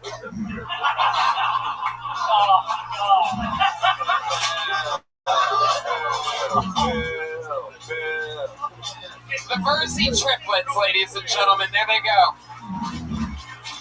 Let's do it. We did it. We did it. That was like right about to get interesting, and you cut us off. Oh, it was? I was right about to be like, here's different things you can try, different examples of things you can try. Throw them out there. It's over now. Oh, there you go. You guys are never gonna make it now. I've already forgotten them. Put your hands together for Ryan J. Ebelt's drawing while you all sat there chilling. Ryan J. Ebelt draws every episode. Oh, look at that. Wow, that's a crazy one. Look at you. Jeremiah Watkins, ladies and gentlemen, covered in barbecue sauce for your pleasure. Pat Reagan and Jeremiah Watkins. Reagan and Watkins is the band. Yeah. Reach out to us on social media at Jeremiah Stand Up, at Patty Reagan, at Mostly Sorry for Joel Minutes, and watch Roast Battles on Sunday on Comedy Central. Watch the Eric Andre show and don't believe anything you read. Mostly Sorry is Joel Jimenez. Anthony, you going on the road or anything? Oh yeah, actually at the end of January I'm going on like a 12-city like club tour. Yeah. From like end of January through middle of May. Yeah. Tour dates at AnthonyJustLeak.com. Yeah, it's funny you mention that. I'm doing the exact same thing. I'm on the road every weekend. San Antonio, Calgary, San Francisco, Providence, Chicago, a bunch of fucking crazy places. So everything's at TonyHinchcliffe.com. I'm on the road every weekend. No, it's not. Oh yeah, that's right. My website's down right now. But by the time Brian uploads this on Christmas, it's going to certainly be a fun show, right? Fun show, yeah. Hey, big announcement. Death Squad's about to open up a whole new microphone down the street. 2 new Death Squad shows every month. It's going to be a big deal. Look for an announcement soon. Microphone? More mics are going to be happening for Death Squad. Good lord. Be I great. don't even know what that means. Yeah. Well, Follow me on this Twitter. looks like a crazy announcement. Yeah. There you go. Live audience, thank you so much for coming to Kill Tony. We'll see you again soon.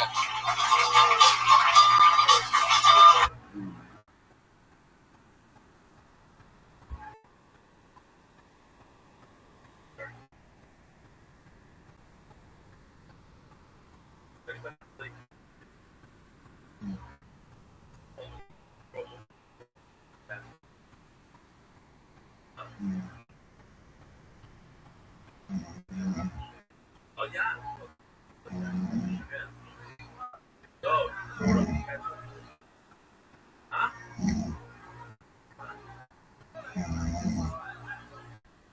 There's some local beauty. Anyway, somebody says you have to toss it up in the air, then you catch it. Oh yeah? You go like so the catch artist, the mental like that, you have other things. LSD, not this much. It's one of the many. Not many. One of the 3 or 4 that I thought was one of them. All around. But like, so like discuss like or but stuff shooter.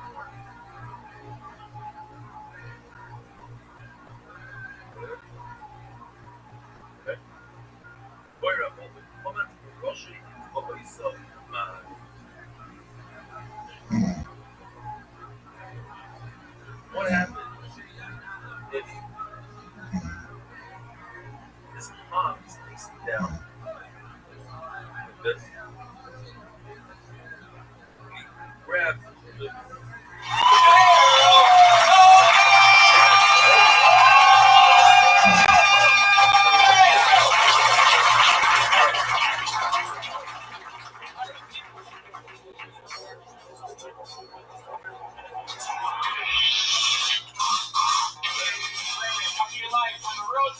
San Francisco. 2017 Sex Fest, sponsored by Audible. Give it up for Saturday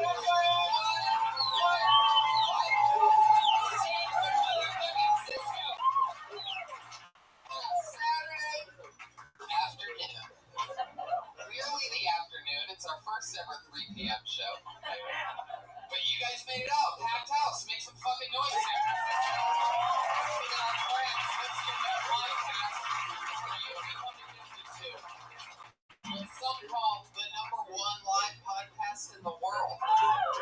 We are live in San Fran. Yes. It's that it can be done. If you don't believe us, people watching the video, just look behind us. It's San Francisco. It's just a fucking window. Gloomy day today with these marches going on. Yeah, it's ridiculous. Yeah, and I have food poisoning, so I'm trying not to use this bucket for other reasons. Oh, there's Brian with his first bodily fluid joke of the night. Are you guys ready to have a great time or what?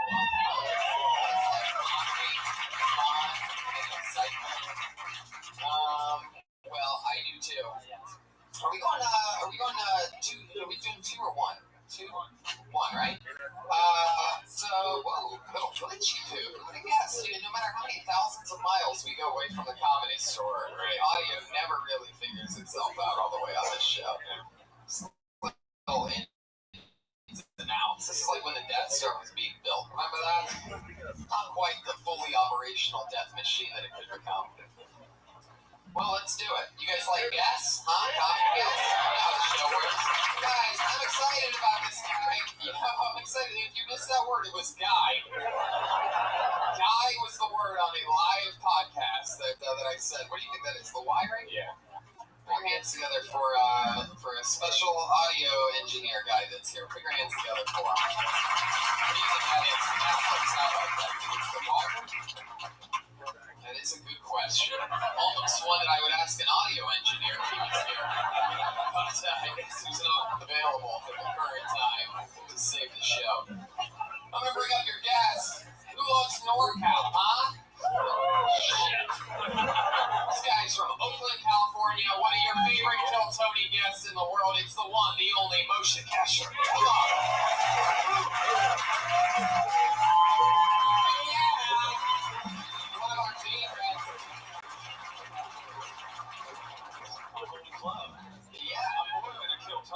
Here. Is it just me? I think so. Why did you tell me to bring my wife? You never responded. I sure did. There's 2 guests, ladies and gentlemen. Please give them a great Natasha.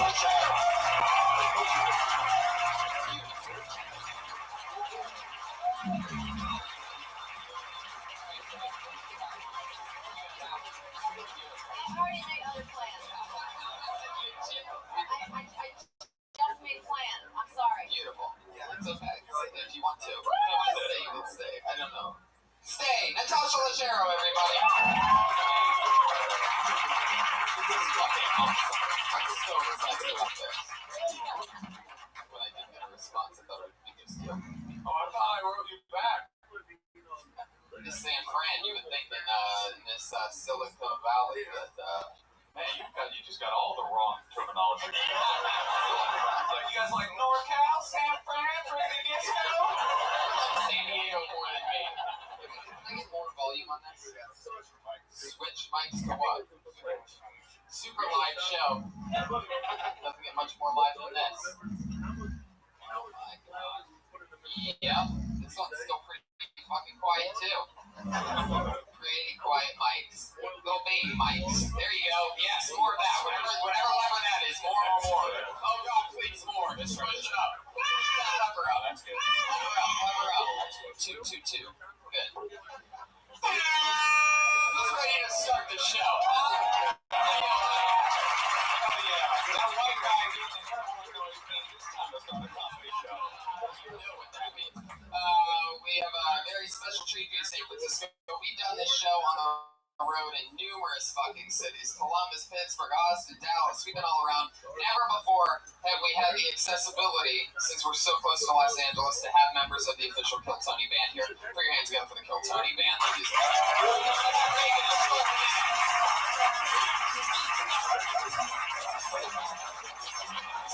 gentlemen.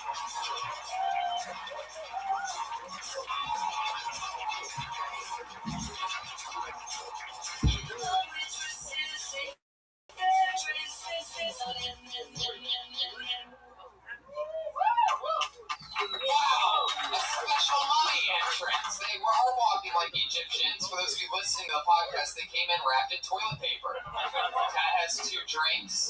If you're at home and you're upset you can't see this, don't worry. It does not look that funny. By the way, Hello? This will be good audio, though, for the podcast. You need that one loud. Hello? That one's good.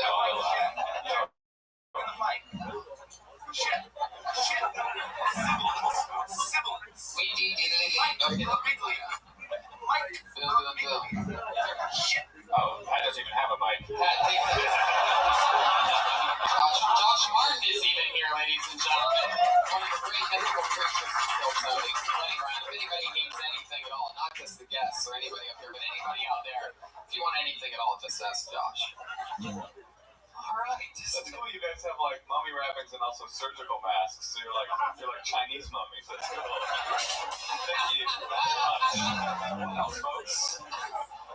One of my favorite things about doing this show on the road, and you guys have both done it in its home field of Los Angeles a few times, all of us. And one of my favorite things about doing it on the road, if you've ever listened to one of these podcasts from the road, is you get to meet very, very different types of people that normally, don't even make the trip to LA. Sometimes it's something they've always wanted to do. Sometimes it's great. Sometimes it's absolutely horrific. And either way, we always get to have fun with it. You guys ready to start the motherfucking show or what? Yes.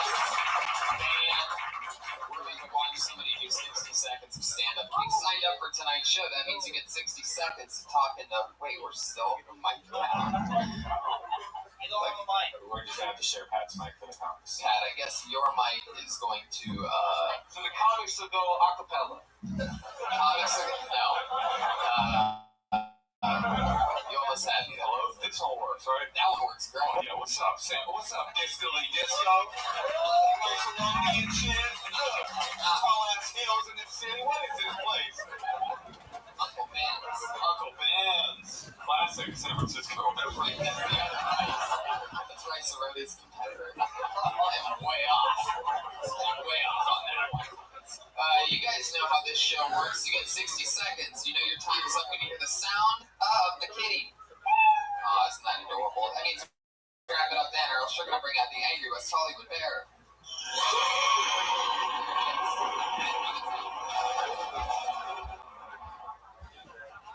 That's what it sounded like.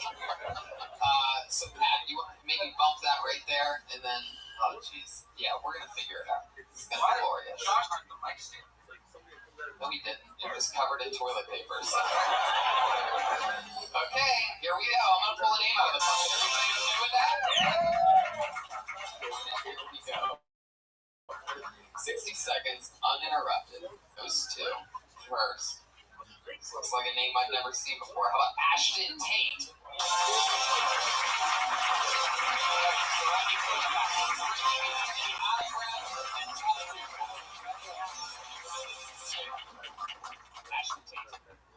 Hey, how's it going?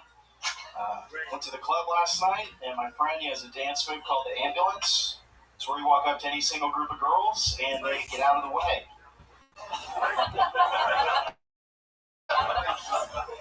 Also stayed in town recently, and I checked into a motel, and the room I was staying in was supposedly haunted because a man hung himself there a couple months before. But it's like, why would you believe in a ghost if he doesn't believe himself? So feeling kind of down recently. My friend said I should wear a free hug shirt, but I didn't see any attractive people wearing free hug shirts. It's like the shirt says free, but the face says please. I feel like you know you're in the friend zone when you're putting a condom on their boyfriend.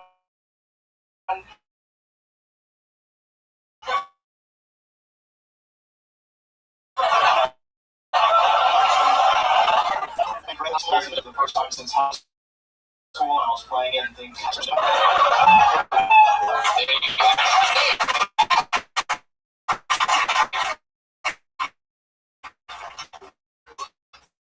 4 years. Oh, Jack's 50-50. Oh, yeah, I love that town. How long have you been wearing tapered sweatpants? You do look like Dexter if you only drank water by life. Actually, what's wrong with my actually. First of all, you do one-liners, but you're like the Justin Bieber one-liners. But also that like you got this like it works best when you have a lot of money, but like you don't. I can tell that. So like you got like it's cool. You got like a ripped side sweatshirt with like pills all over the top of it. It's like it's like an impoverished like Future Man. I like that. Yeah, to be fair, they are joggers. I don't know what you mean, dude. It's more expensive than sweatpants. Those shoes, what are those? The Skeezies? No, they're just regular cotton shoes. Those are like cotton. They're dirty, right? Dirty cotton. Cotton dirty. Oh, isn't that the killer from Scream 1? Tony, how do you deal with all these visual jokes? They kill on the podcast. And his shoes look like they have like rice cakes. I wish there was a way to just. Can you include pictures? That's funny. Like your shoes look like they have rice cakes for soles. I wish there was a way to describe that. You did it. You did a great job. I love but you. Then the top is like I don't know what's happening with it. Yeah. His shoes do look like an extension of Pat's costume.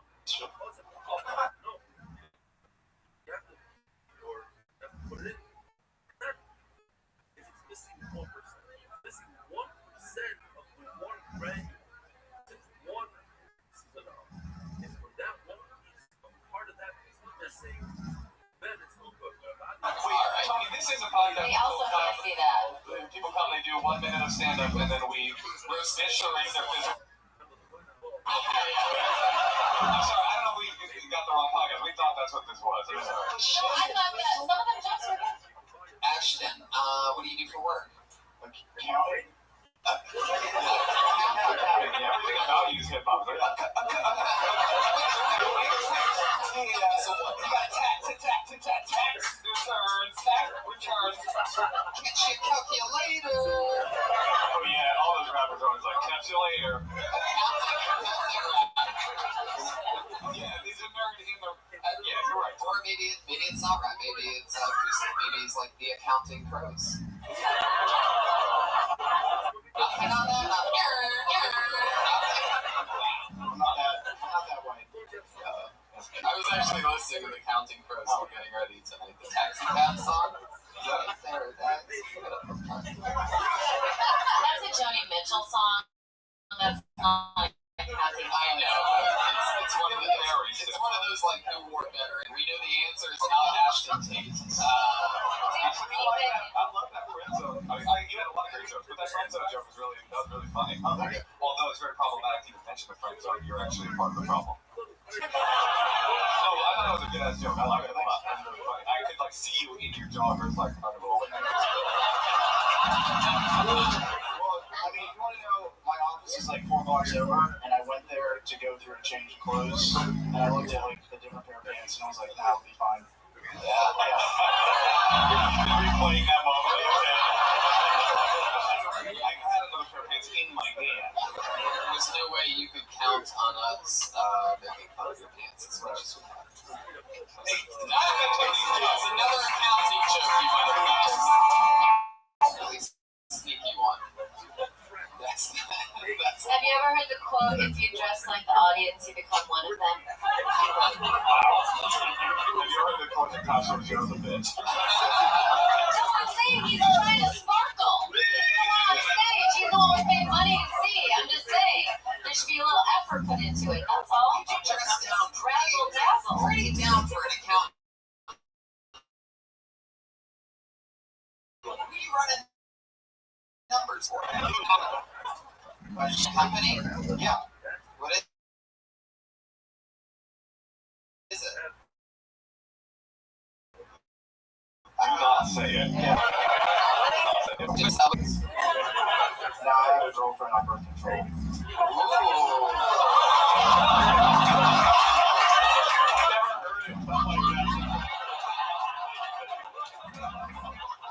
I feel like that's what it's going to be like in a couple of years once Trump gets rid of everything. It's going to be like, oh no, I had one of the girlfriends on birth control. One of 37 people with access to it. Got one of those his girlfriends on the BC. That's cool, man. You beat her? I think you're funny. But yeah, that was an awesome performance and fucking, really good jokes. You're all one-liners like that, or was that sort of a set just for this show? It's mainly those, but I, because of the format of that. Yeah, it's mainly those. That's awesome. You have the personality of a ticker. But Ashton, that was a great performance and fun stuff. I love meeting you and hanging out. That's Ashton T, ladies and gentlemen.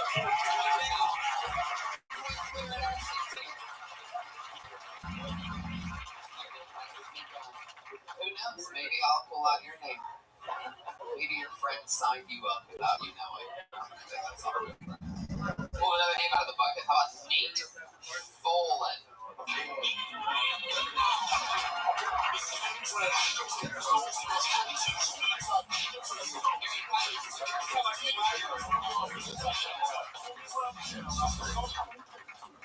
Alright, thanks guys. Start off with impression if you don't mind. This is one of the Wonderful Wilds. Chewbacca from Star Wars.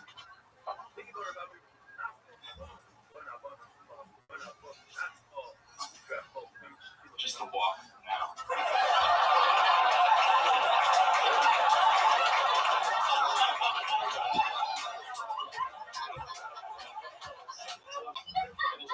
Kind of like Chewbacca. It's kind of wavy and stuff.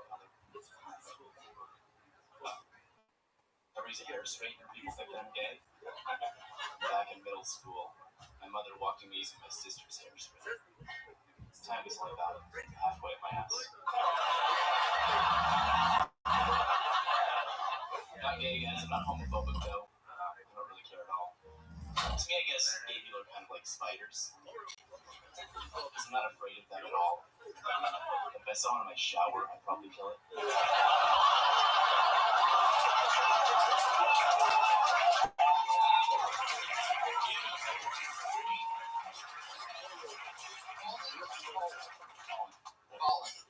Fallen. It's so good. Your jokes were so great. I didn't care about your shoes. Yeah. Which is a good thing, because those are even worse than the last two.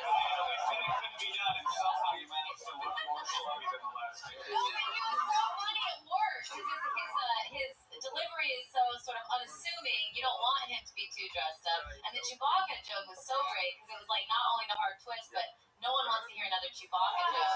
So that was the perfect person to choose for that. There's actually a lot to it, actually. Because nobody wanted to hear it at first, but then it was like, I was sort of like, okay, well, he's definitely not just going to do a Chewbacca impression. But then when you walked over here, I was kind of like, ugh, fuck this dude. Like, I swear to God, I was like, this fucking cocky little, just take a sip of the beer. I thought you were going to use the beer as a, I hated you here, and I loved you over there. Those were like weird, like grade 8 jokes, didn't you think? Yeah. Well, after that first joke hit, I said, okay, he's a pro, definitely not a Wookiee.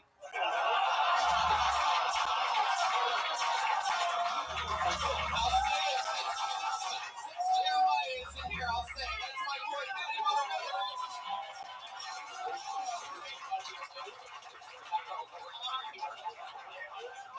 Wookiee of the year. I don't get it, though. How many more minutes do you have? Yeah, probably 20 minutes. Okay. Have you ever performed here? Yeah, about 4 times. Oh, so you're like... 20 more minutes? Sunday night shows. You want to go on the road sometime? Yeah, dude. Not with me, but like... Sorry, that was so mean. You're funny, man. Hilarious. How long have you been on stand-up? About 4 years. Where are you from? From Wisconsin originally, started doing stand-up in Fresno, California. Oh, Jesus. That's the noise that people from Fresno make. In your set. No. Yeah, that joke can as well. You started in Fresno and not Wisconsin or somewhere else. What were you doing in Fresno? Nothing. That's why I didn't really know anybody. Just started doing comedy. What were you doing there? I was in I've never just been driving to a city and been like, you know what, fuck it. I'm gonna stop right here and chase my dreams. That's the most important thing. Did you say grad school? Yeah. In Fresno? Yeah. Having a cool period.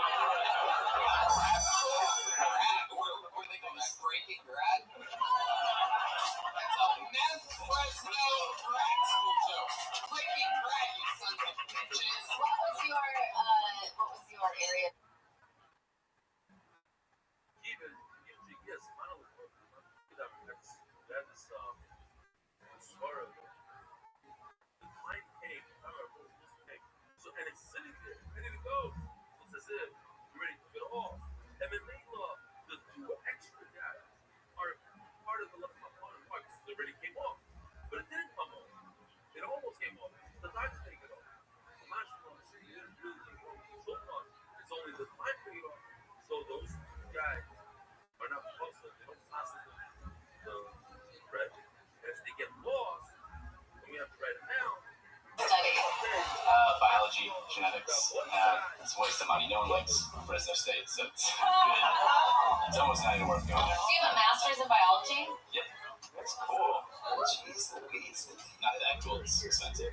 Never use it. Do you have a job? Yeah, not anything to do with biology now. Work with insurance technology. So Insurance technology?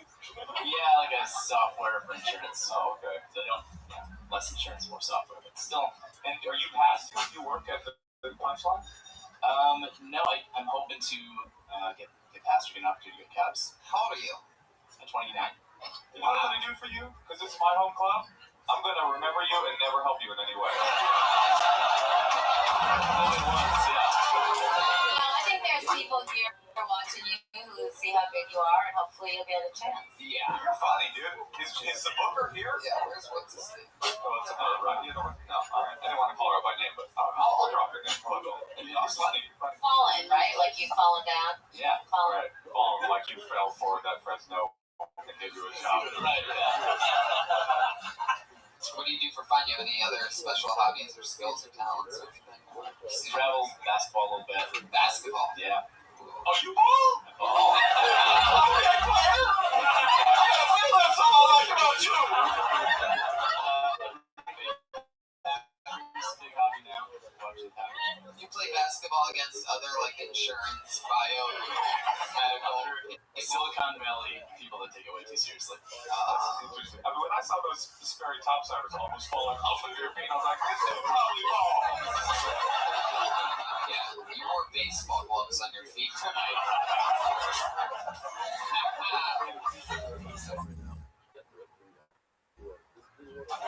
Man, so that's interesting. Nate, basketball. Anything else?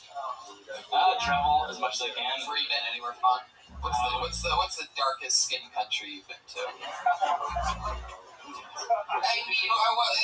Shut up. How about that, first of all? I heard everybody gasp at once. That's a normal interview question. Yeah. What is it, 60 minutes?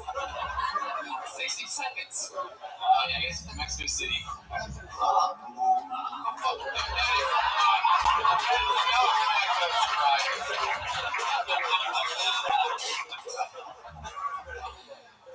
Anything crazy happened to you in Mexico City? Funnest memory? Saw some pyramids, stayed up about. Pyramids? Yeah. You're talking about the same Mexico City? Tijuana? I don't know. So, yeah. They got pyramids down there. Do they really? Yeah, they got Mexican pyramids. Why are you doing a Bill Clinton impression? We don't know that's AIDS free hookers in Mexico City. When you poke a hole in a Mexican pyramid, does candy come out? Fuck, man. Yeah. The funny part was you like poke a hole. I'm like, what are you doing, Pinata?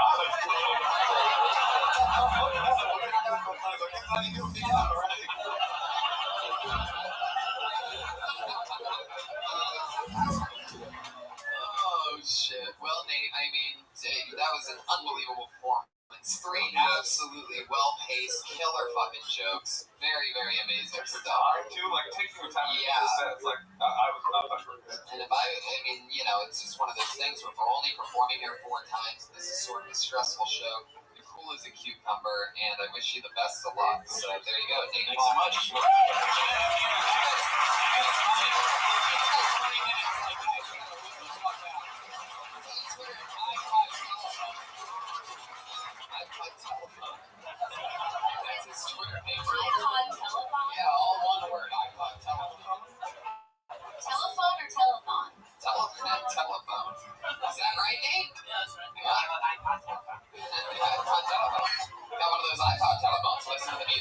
call. He's like smarter than all of us.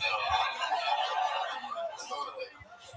I could never get a master's from Fresno. That would take like, what is that, like 3.5 weeks? What's annoying about it is he's like, yeah, I got a master's in biology, but then I just decided I'd go ahead and do stand-up. Fuck you again, man. This is all we could do. Once they handed me that diploma that I worked 7 years for, I wrote a dick joke on it. This is where I'm going. I pulled another name out of the bucket. How about Mike Killerman?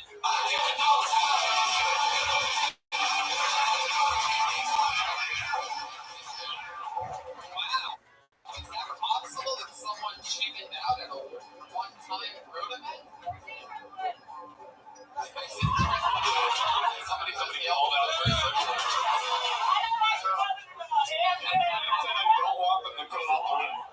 He must have got stuck on Gillerman's Island. Yeah, sometimes the well bad and the well is dry. Is that your Chewbacca impression?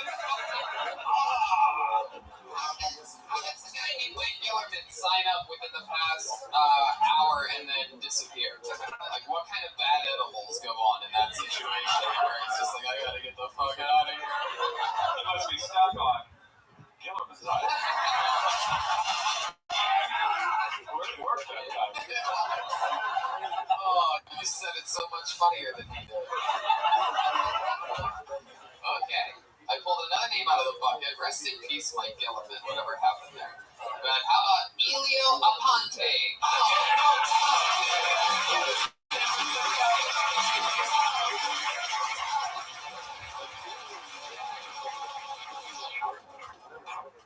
How's it going, guys? I'm from Venezuela, so Mexican, Los Angeles, Cuba, Miami, America, New York. If I'm in Michigan, I think I'm from the Middle East. Some guys are like, hold on. I drive with weed in the car, and it's not for sale, just for the fucking thrill. You know? I never see a cop and go down with the cheap guys. And there's no toilet paper in Venezuela. I don't know if you guys know this. Like, your job in Venezuela is to find toilet paper. That's your job. And I respect my toilet paper. Like, I'm not gonna be Snapchatting my toilet paper, you know? That's too much. I like beaches. Black beaches are a little bit colder. You know, like I tried to go to the beach here and people using rubber. You guys know rubber? Right. Black beaches. I guess you answered a question I asked Nate with the darkest skin place he's been to. I've never been to Black Beaches. Where is that? Northern California. Yeah, alright. Yeah, nothing. You know what I like about you?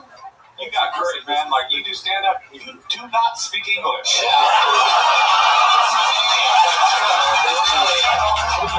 You stay in the pocket. You have the timing of a guy that actually does speak English. And even the jokes that you had that are funny, like you're not even really saying those right at all. However, your premises and ideas are so good that somehow they translate through. Every time that you tried to sound funny or do something funny, it didn't work. But you might be the most hilarious, accidentally funny person that's ever been on the show.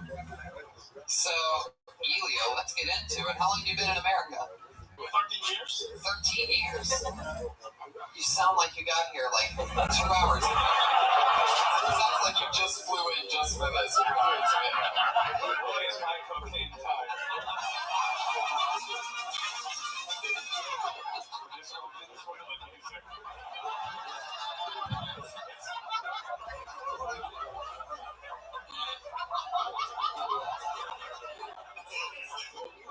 That's exactly what I thought when you played it. It's so redundant. It's like, I'm from Venezuela. Tequila. Joel Menace is definitely about to shit his pants. He just ran away from it. That can only be one thing. When the guy ain't up, you know when he's about to shit his pants. No, right, I'm excited. He shits immediately.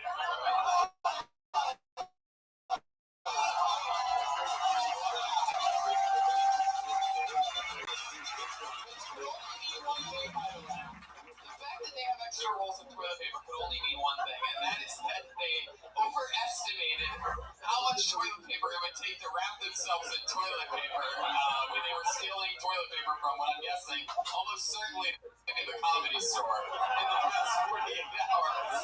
They use rolls of toilet paper. Do they really not use toilet paper as well? We don't have access to it. So. What do you use instead? That's the body of our beliefs. We've only been in 13 years. How old are you? 29. He's like, yeah, but you don't start wiping your own ass until you're 31. Venezuela's a very different country. What do you do here? What do you do here? I mean, sorry.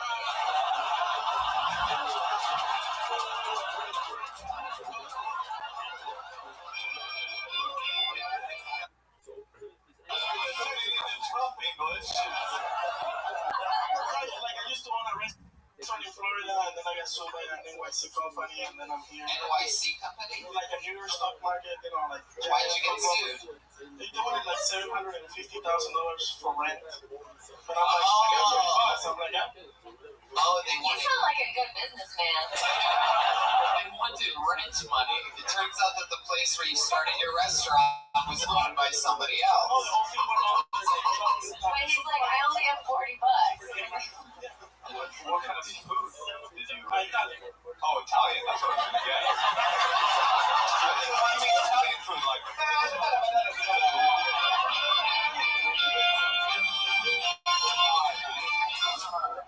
That's never been to a country. When the moon hits your eye, Venezuela. What inspired you to make Italian food, being from Venezuela?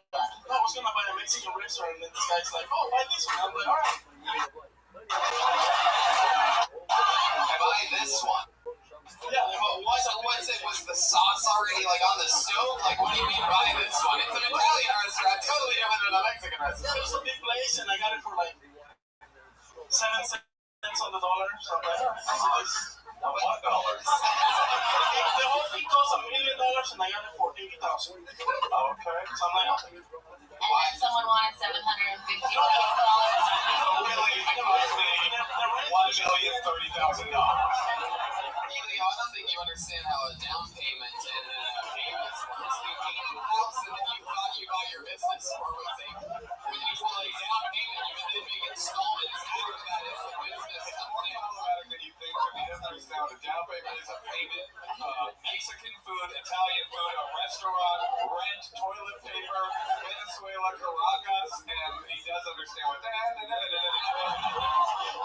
But I like his attitude. Yeah. Standing here with toilet paper in his pockets. Well, he's never touched it before. Elio, that's not what you're supposed to wipe with the toilet paper, by the way. I stabbed his mouth with it. So, what do you do? What do you do for work now, Elio? You drive for a Lyft. Oh, shit. Look out. What kind of car are you driving? I used to have like 6 different cars, but that was a truck. 6 different cars. Man, Elio, you used to live the life of Scarface. Smooth face. Oh, yeah. Elio, what's the, like, do you like talking to the drivers? Do you try to initiate, or to the customers, do you try to initiate conversations? I got my moments, but What's the most fun thing that's ever happened in your car? I spoke Chinese with a guy that You spoke Chinese? Yeah, play something with horns.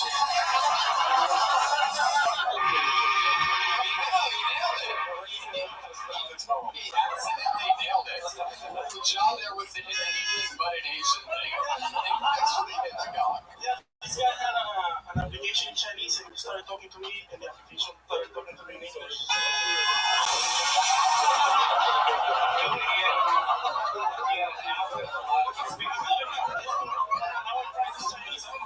They should have one for English so you can do your set.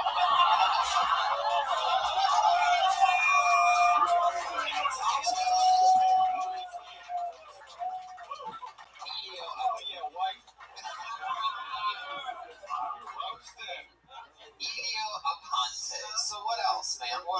So you're driving Lyft now. You used to have 6 cars, $1 million restaurant. Now you got Lyft, 2 rolls of toilet paper, $40. They had application that speaks English.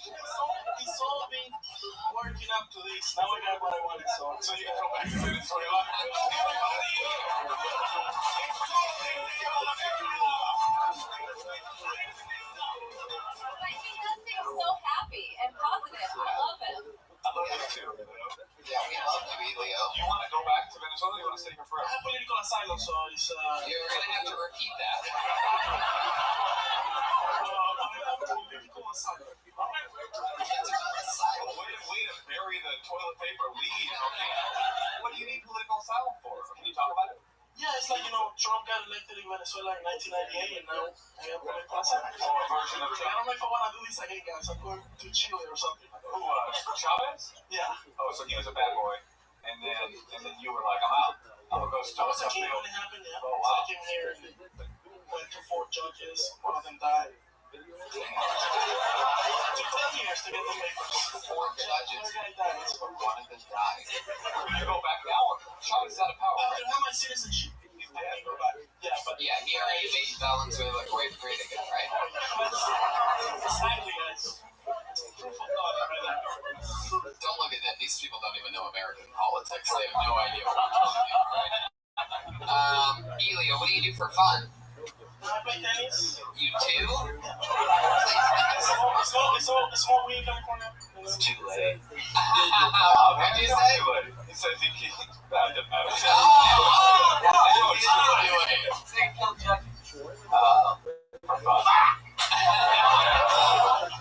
So you play tennis? What else? I feel like you're very, very romantic. I feel like you're very good with the ladies. Am I right about that? I don't know nothing, man. It's a different kind of porn. Like, what's your porn category? Okay, casting couch.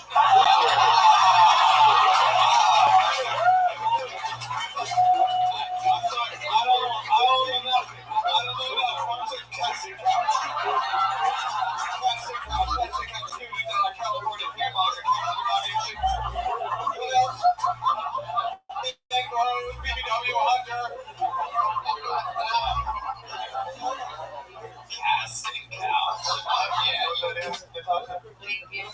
Oh no, that's my thing. But I don't know what casting couch casting is. couch is like when it's like a guy that they pretend that the girl's coming in for an interview and then he's like, so I'm gonna need you to you've got everybody, but I'm gonna need you to go ahead and suck my dick right in the center. I just want to make sure before I cast you that, we just need to make sure that, some of these people that come here, they just can't do anything. So we just need to see, we just need to get a little bit of a taste for what you're capable of. I like it.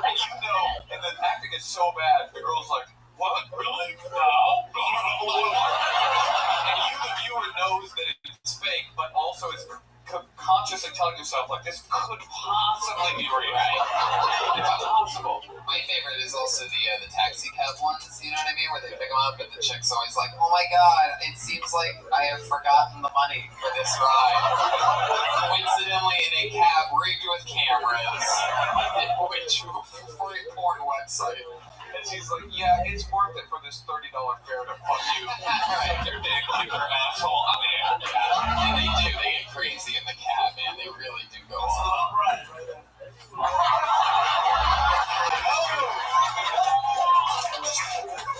I think black cream pie. Have you ever seen that? Jesus Christ. You know what I did for Since we're on the topic, you know what I will bring up is I found out about Pogs this week. I didn't know what Pogs were. Do you know what Pog is? Badass white girl. Yeah. I thought it was pretty ass white girl. No, it's badass white girl. Oh, okay. It doesn't mean fat ass. It means she got a fat ass. Yeah. It's like short girls with boobs and butts. Nice. It's so cool that you know specifically all of the search. Every abbreviation. Correct everyone. She's a human porn translator. The casting couch. Let's get into it. Right, ask me my porn search words. What's your porn search words? I love my wife. It's just Natasha Lazaro stand-up hips.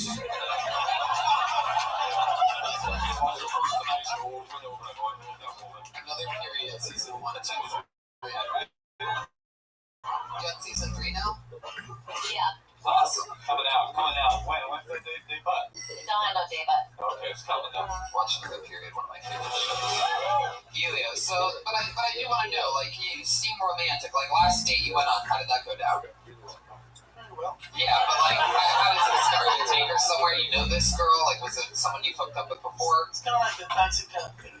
But like in real life, Elio, you don't have to try to be funny. I just want No, to it's real life. On the beach, you park there. You would just take everyone at the beach. Go straight to the beach. That's your man. If it doesn't work out, it's easy to get rid of them, right?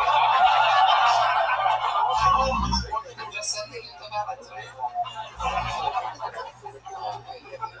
I wanted to know what your most recent date was like. Was it at the beach? Really? Yesterday. What do you do? You eat? We went to the beach yesterday. It was 40 degrees and pouring rain. Was she on that date as well? She didn't consider it a date. She considered it the worst and last day of her life. One time I went to Pacifica. It's like a beach town. Oh, brother, I know. And this girl is like, oh my God, I don't know what to say. I don't know what I'm doing. I don't know what I'm doing. And then she started like to come up to me. And I think she was like 17 or something. I'm like, I'm so sorry.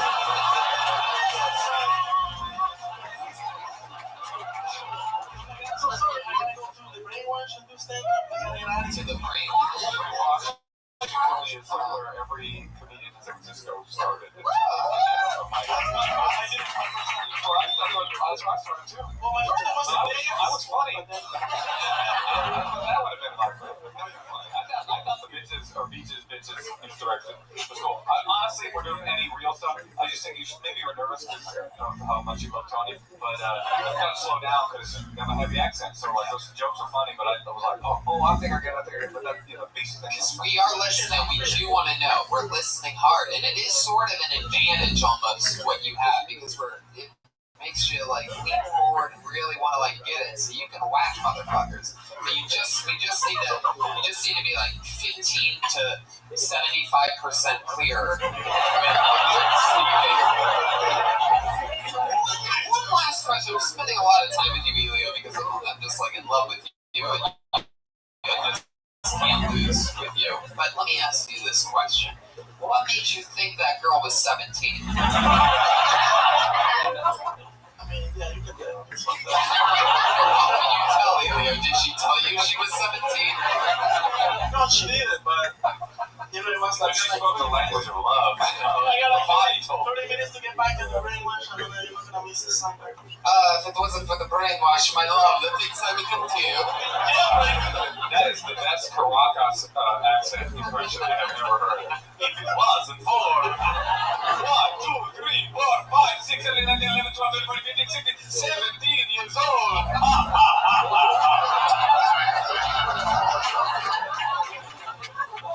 Elio, you are an instant classic. I absolutely love you. I can barely understand anything you say, but your spirit and your positive energy and your He just said he's in the same boat that he doesn't understand. You don't understand him. I don't understand myself. I would be really scared to be ever in the same boat as Elio. But with that said, fun stuff, man. Keep working on it. Keep brainwashing.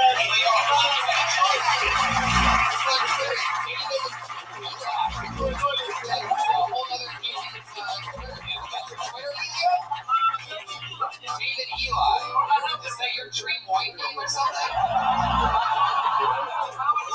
It's called Real Elio Aponte.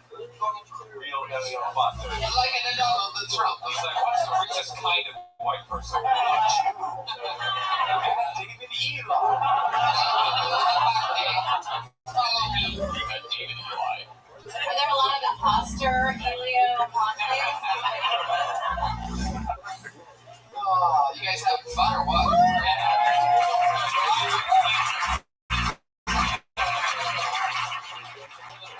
Put your hands together for Ed Ant. 60 seconds. I'll be around.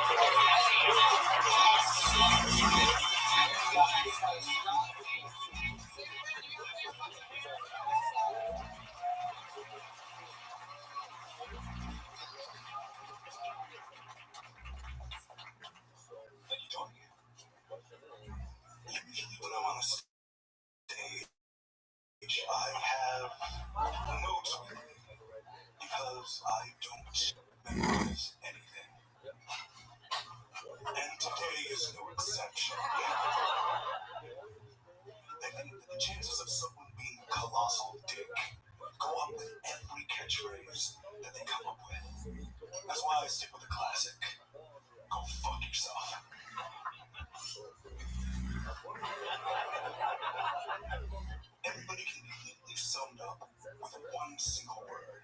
And if you believe that, then the word is moron. My mom loves that I do this and that I use my voice, but she wants me to use my native tongue. So for her, I say, no. There he is. Hey. What a great name. Great voice. You should do voiceovers. You should definitely divert into voiceover. Every single movie that comes out. Good voice, you have your persona. I keep hearing that from people.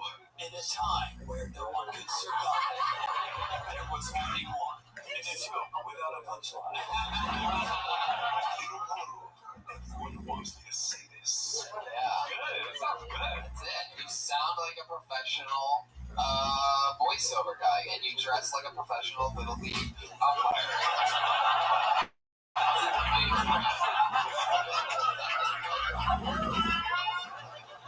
Recently fired Little League umpire. Strike two. You're out. This summer.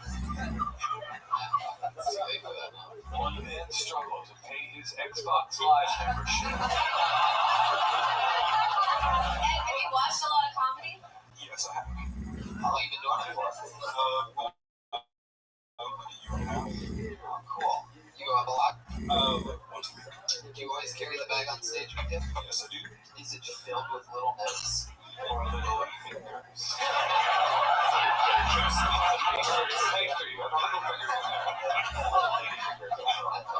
I just think he has it's so there except for the most important part, which is like Moshe say, the punchline. But you know, you were Like getting we want to go a little harder. I actually think you should just do stand-up more once a week. See, I mean, I'm not one of these dudes. I hate these people. Like, you gotta go on 72 times a week. No more friends, no more sex. But once a week is too little. I think in a year and a half. I think, right? I mean, Oh yeah, you gotta be doing 4 or 5 times, I think. Yeah. What do you do for work? You fit it in your schedule? Nothing. You got nothing going on. Nothing. Wow. How do you survive doing that? General assistance is quite generous if you don't do nothing. General assistance. Yeah. You mean like unemployment checks? Like that, except I never had a job to begin with.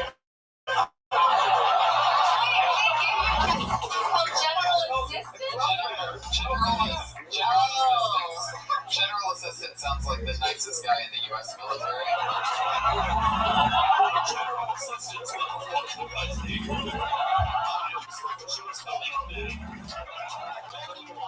I'm general assistant. My friend's Colonel Helpful.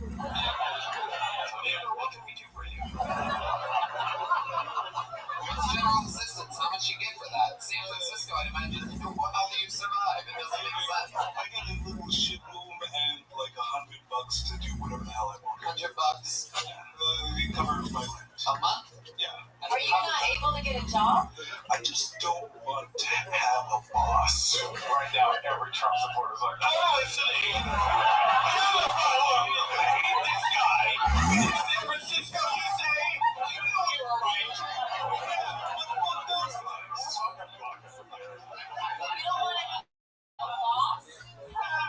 I just don't like the idea of somebody telling me what to do and where to be. Yeah, but imagine $200 a month.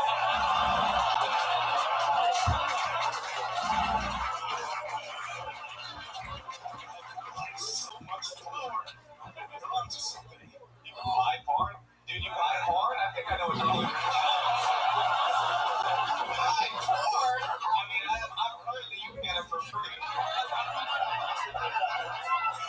I'm not aware of that directly, but I got some perverted friends who tell me. And what's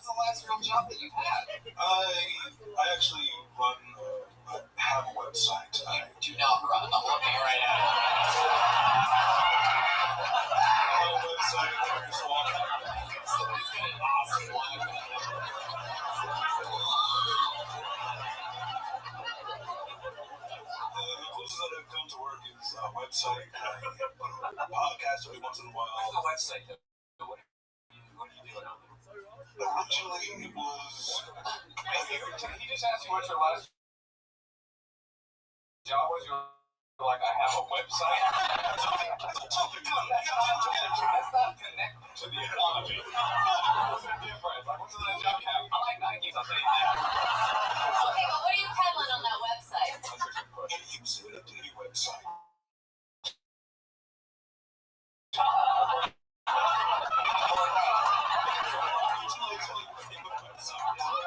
Just me and chicks.com.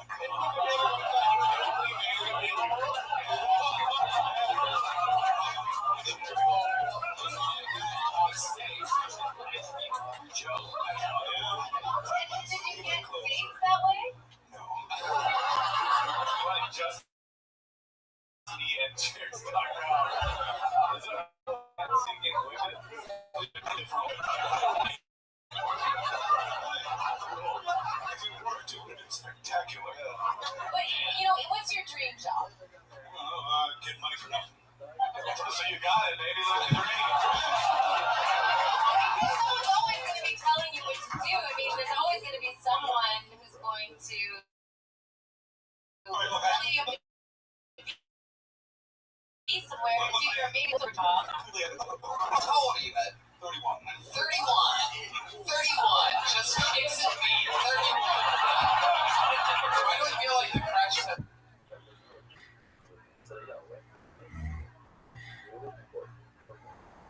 Anyway, you raise fun and stuff. It's gonna come on the screen in a second. So,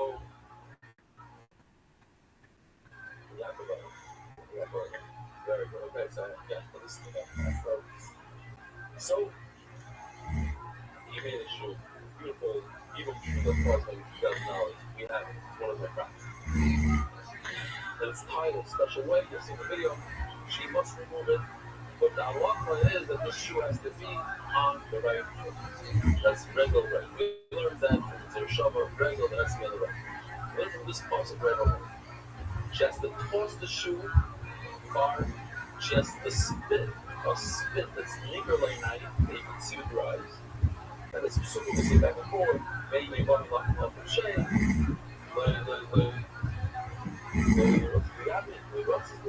Okay, and then it says, Dummies had more hits than that website.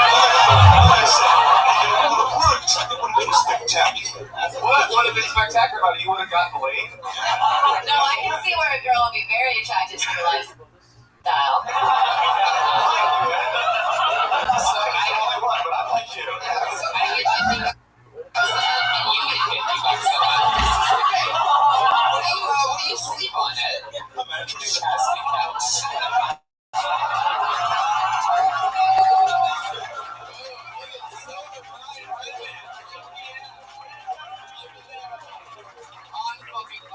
Do you like your life, Ed? Because it sounds kind of fun. Not really. Now, what do you do for fun? You have all that, you're only doing stand-up once a week. I thought for sure. When he's like, oh, just once a week. I'm like, wow, this guy must working his ass off at night. And instead, it's quite the opposite, and you might be the laziest person I've ever met. I don't think we could ever be friends. At least I know I've accomplished something. Wait, and for real, why don't you do stand-up more often? Do you love stand-up? You're not that serious about stand-up? Not really. Oh, okay. That's legit. That's really good. I'm not even, that's it again. Even when it comes to everybody's dream job, I really don't give a fuck. I wish more people would say that. And honestly, it's true, because some people are just hobbyists, and that's okay. That's what open mics are for. They're not only for professional aspiring comedians. They were like, oh, I want to try it. And then you go, oh, I'm not that good at that. I'm going to go back to this website. Fun, and like, what are you doing with all this spare time? Yeah, like, what brings you joy? Why do I feel like Munch may have nailed it with a little Xbox reference there, right? I'm playing League of Legends. That's what On what? On what? It's a PC. How many hours a day do you do? 2 hours on the contract. What do you do with your day, though? So there's 22 hours left, Ed. Okay, this is why I don't want to fly.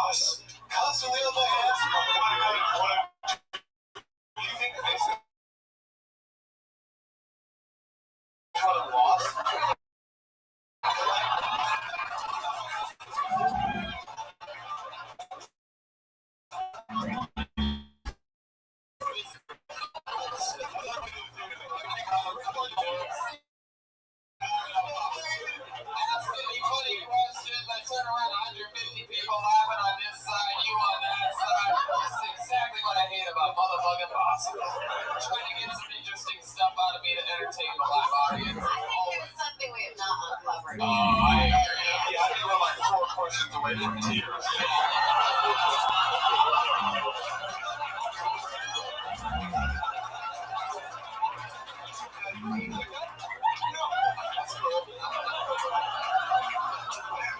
Ed, for example, can you just tell me what you did this morning, today, so you got here?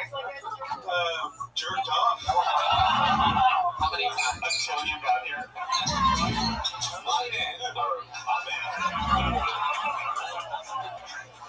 Yeah, I jerk off too and stuff, into my wife. But, it's not jerking off a real woman. Ed, when's the last time you met with a woman?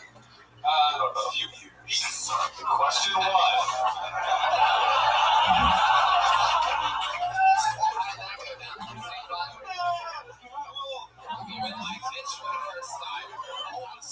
If you asked me about the last date I went on, I should say, I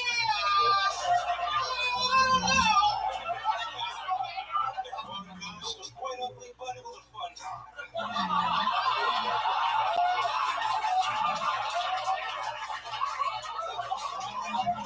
It's that kind of honesty that strikes me in my spinal cord. Can I just ask one more question? Where are you from? And because you seem like you have like a pretty highly educated vibe. Yeah, small town on Long Island called Big Shore. And did you go to college? I went to an art school for programming video games. Okay, so you don't really program anymore? No. Why do you make like an indie game? He just wants to jerk off, Mosh.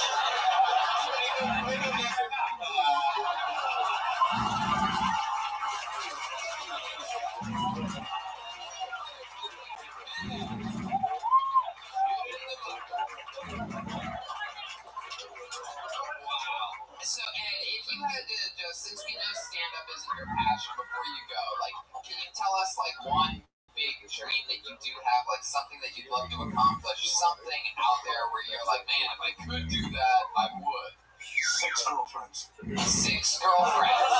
And it's like 6 girlfriends or 6 girls to fuck? 6 girlfriends would be a nightmare. I feel that there's some overlap. Some overlap. Yeah, I feel that way too. Ed, have you ever thought about getting into the, is there a porn business for big He's not motivated enough to do porn. You should do porn and you technically would have a box. How big's your dick, Ed? I gotta say, That's the one question. usually, for it to be this unambitious, it's a big one.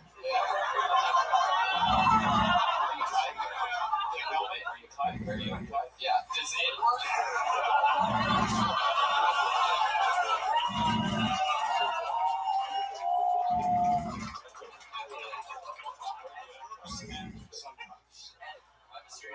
The 6 girlfriends like have to be quite ugly or attractive. I hope it varies in range, but only has the most like elegant voice talking about the most fucking gross shit. What I want out of my life is a dream state in which my welfare of adult room is turned into a fuck palace for a variety rainbow of ugly to fine women, ranging in dress size from a -A to a double D. I will blow my load upon each of their titties one by one until my great white whale, that's what I call my big dog, explodes from myself. And that is Eddie, ladies and gentlemen. There he goes.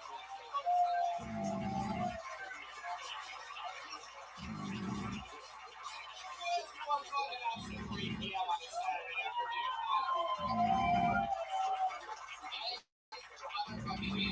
That is one of the most interesting people we've ever had on the show. That guy doesn't want to do fucking shit. Tony, I'm scared. I mean, I've never met anybody like that before. You know, right? It's just very elegant. It's almost like it's delivery, but like nothing else. It's just like not to be or definitely not to be. That is, what was I saying? I pulled another name out of the bucket. As we've seen, anything can happen. Put your hands together for Brady Hold, everybody.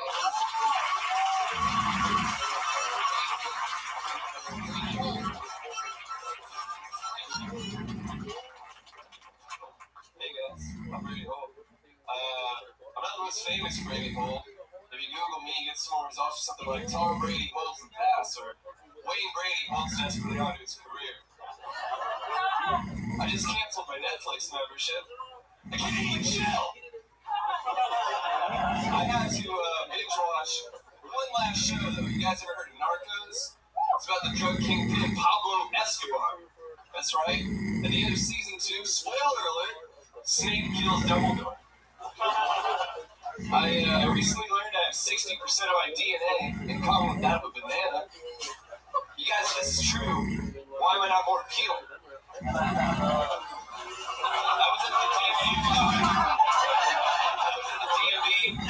I thought things would run a lot faster here at the DMV if cheetahs worked here at the DMV. Cheetahs. Wild animals.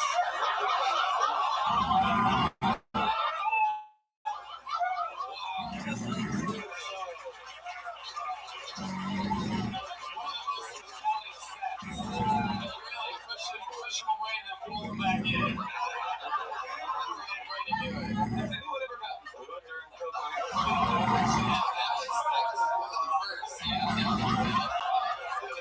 Singular news before, but there was like a whole fucking Bernie supporters at the Hillary convention. Fuck you. And he's all like Sarah Silverman, like, you guys are being pathetic. Even though I tweeted about Bernie for 9 months. Oh yeah, He asked her to do that. I know. I love Bernie. I was just disappointed when I saw him get screwed over. Let's talk politics. So, we are Brady, one of the funniest school shooters we've ever had.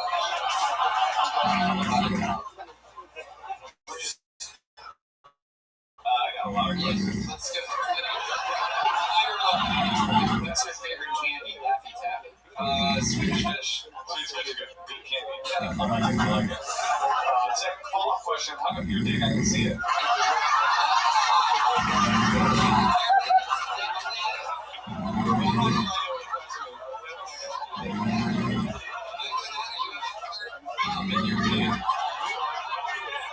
Exactly thumb size.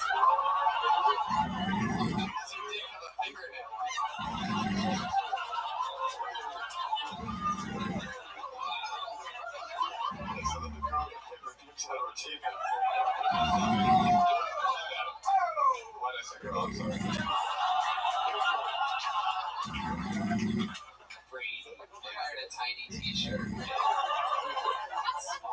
Do you always wear small t-shirts? I'm trying to wear more fashionable clothes.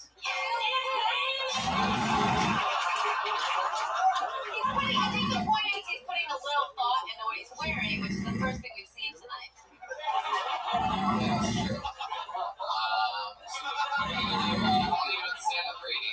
About 2.5, it'll be 3 in August. 3 years? 3 years.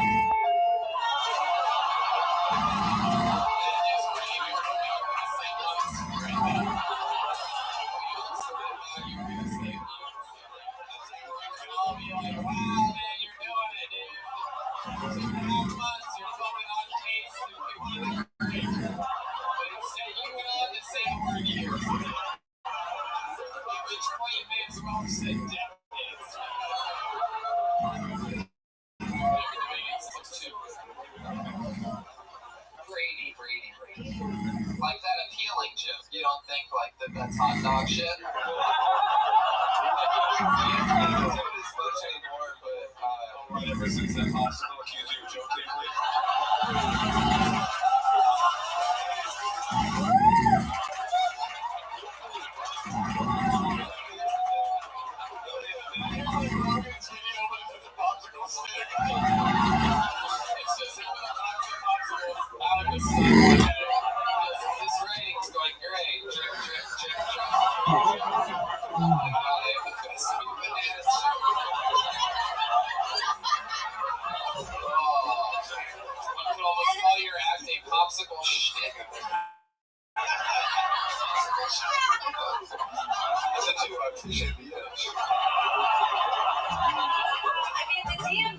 joke was so bad.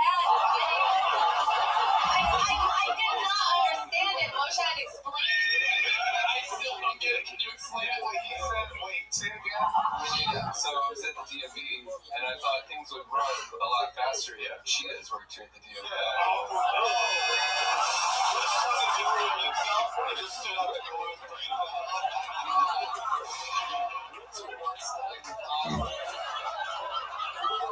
Everything's pun related. That's a thing. So if you like puns, you're not funny, but no, you just gotta get better at the puns. What's your tattoo? It's a baking strip. And is it a pun? I just like baking. Okay. Are you passionate about stand-up? Yeah, you are. I do. By like 5, 6 nights a week. That hard at it? Yeah. I'll even do shows on the bar. What made you get a strip?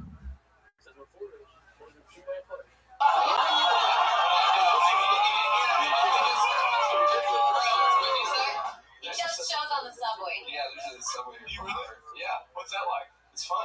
Are you alone or do you? No, I do it with my partner. He's not here today. He couldn't get the ticket in. He couldn't get the ticket to get. Hey, shut up. What are you doing? Partners. Let's get a cheapskate. He couldn't. They were going to make a pay. So you guys go on a bar and you just take over the car and start doing. Yeah, we just start. Has anybody ever? No offense, you've been assaulted like a few times. One time, like a guy was looking at my partner as he was like, "Why are you looking at me?" It's like, and the guy, and then we were just like, we just got off. Because that's the best part about doing it. You just get off the train. What's the next car? Who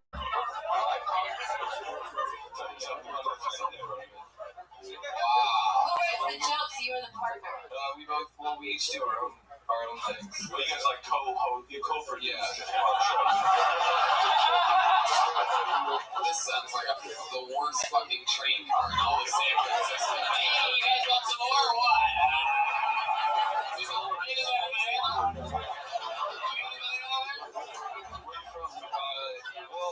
I grew up in Milpitas, so I was 8, and then moved to Sacramento, Illinois Hills, so I was like 19, and then Berkeley, and then just basically I live in my car right now. Oh, okay. Wait for it.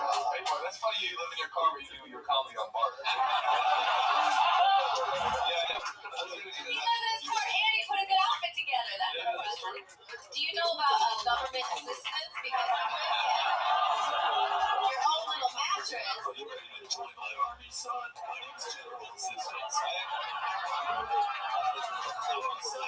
I'm gonna talk to that. Why do you live in your car? I just my dad was down in San Jose, and I. Oh, my dad. And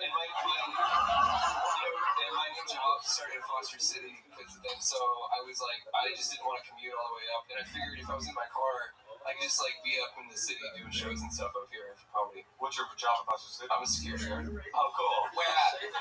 There's this biopharmaceutical place down there. I have an idea how you can make some money. Get out of here. What kind of car are you living in? Corolla. 2013. And the job doesn't pay enough to be able to afford. I mean, I probably could, but I haven't really been looking. Yeah, why would you, right? But you look so clean. What about showers? Is that an issue? Gym membership, 24 every month. All clubs. What's that?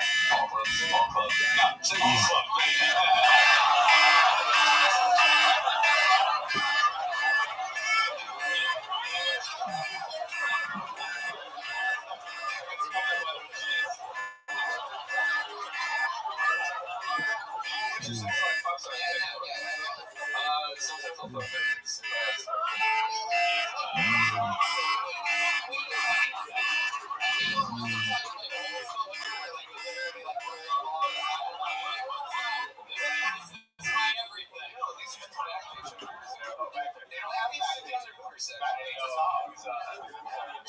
Chick gets in your car and she's like, "Can we go back to your place?" And you're like, "Maybe." You have no idea. So where's a good place to go around here? Yeah, what? You're saying he goes to the back, but you're not driving around. No, not driving around. You're a guy. I mean, you like girls or boys? I like girls.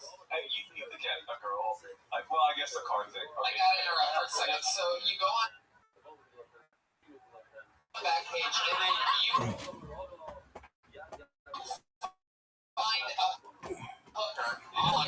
then you tell her where your car is? No, it's like an intersection. There's like an in-call versus out-call. So he doesn't have.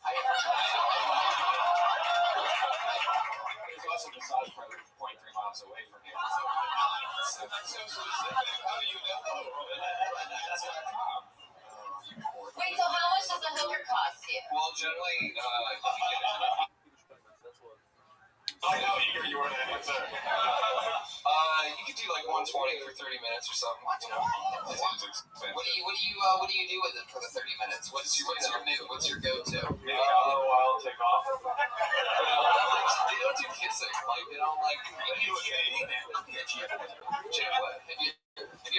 you ever paid extra to kiss them? No. One time I paid extra to go twice. So how did that? Like I just, she was like, no, it costs this much, and I'm like, but I've got like $40. And she's like, okay. So then what? You went twice. You put on a condom twice, and had sex with her twice. 2 different condoms. Condom? I ain't gay. Yeah. Well, I'm trying to lay off the movie. And it's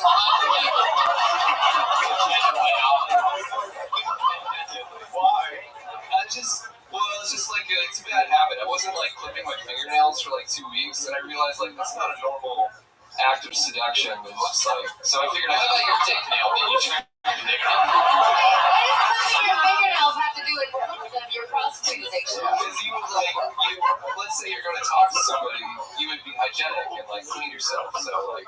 I figured, like, I should do sleep in a car, dude. You don't give a fuck about, nobody's gonna be like, oh, this Corolla sucks, but your nails are awesome. That's what I'm saying, because you can skip all those normal steps. But if you go to, like, a normal person who doesn't fuck with, How often do you perform on the subway? At least once a week. I'll do the subway thing once a week and do open mics all the other nights. That's cool, man. Yeah. Minutes do you do is the question? About like 5 minutes at a time. On the subway. So like there's a part where you're literally like, thank you, it's my time. People are like, none of it was your time. All our time.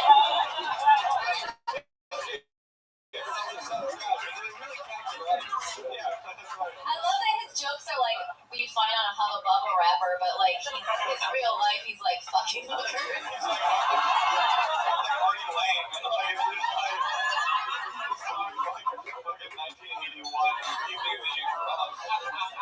You should talk about this. Yeah, that's what I'm trying to say. I do have some jokes about prostitution. I wasn't sure they would be under the minute though, so that's why I got nervous and did one line. So that's all good. But I want to give it back. Yeah, you got to get into what's really your style, and don't ever repeat that banana joke. I don't care how hard you're bombing on the subway.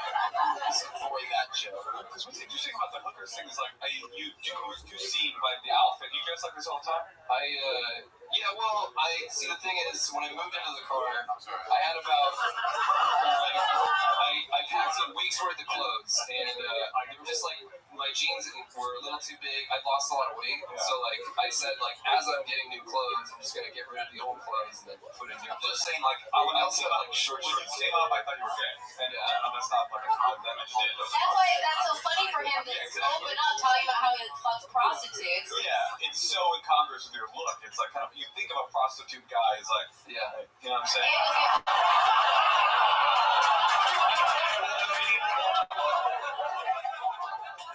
They're called masseuses. Looks like Connor McGregor. Mixed horse in a lot. I kind of see that, yeah. Also, though, a lot of girls they'll fuck you because you're on stage. So if you like let them know that you're straight, it can be good for your sex career too, and then give you something to wake up and clip your nails for. All right, Brady. Well, there you go. You did it again, Brady.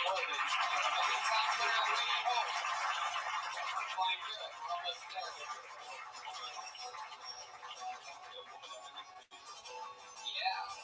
Ladies sign up tonight? It must be Marchy. I mean, I don't know why they gotta laugh. It just That's true. They're probably marching. I was just stating that. How about Joseph Ugalde?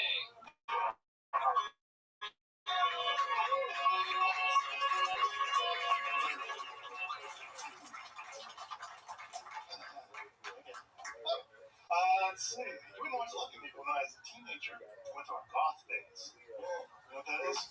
Where teenagers dress in black and listen to depressing music. Do you know one day a year there's a goth day at Disneyland? All the goth kids take over now. It's the saddest people on earth. The happiest place on earth.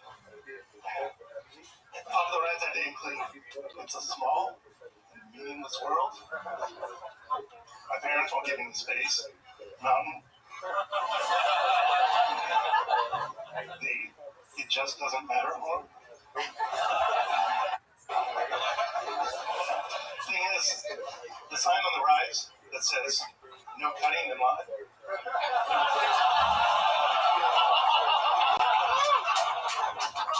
It's not a whole new meaning I got there. It gets better. There you go, exactly a minute from Joseph Ugalde. I thought for sure when I saw you that you were going to be a magician. Ugalde, I thought for sure you were going to be in Nigeria. Yeah, Ugalde, South Africa, right? You're thinking of Uganda. What are you? What is your ethnicity? My great-grandparents came from Mexico. So you're Mexican? I'm an American with Mexican roots. Oh, wow. Someone's really afraid of this Trump situation. Totally American. Distant Mexican roots. I don't like them anymore. Only all of my great-grandparents are from Mexico. Every single one of them. But I'm an American. All the way through and through. Don't let this dark skin confuse you. I've just been out in the sun a lot. Joseph, what do you do for work? I'm a consultant. How long have you been doing stand-up? It's almost exactly 2 years. Wow. Very cool. What are you consulting on? Social media, web content. Basically, I get away with doing as little as possible for the man. Oh, really? Have you met our friend?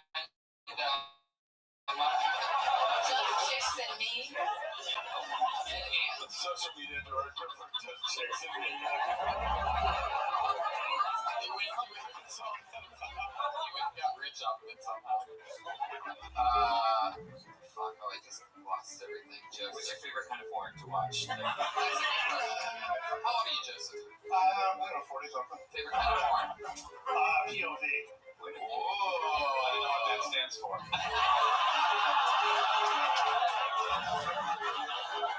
Penis on vagina.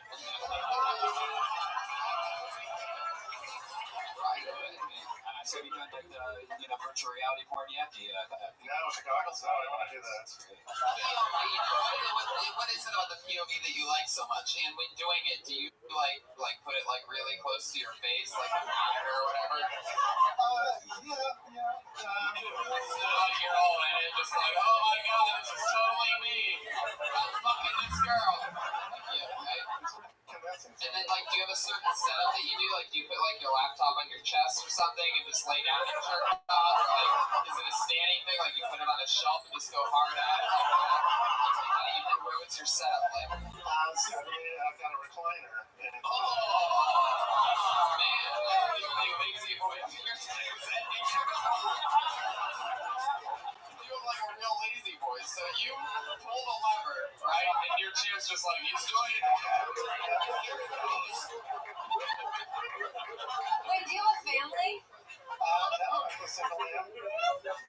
Single man? Never been married. Never even been engaged. Especially at work. Strictly ladies? Strictly ladies. So the God thing, I didn't really need to know that you used to be God.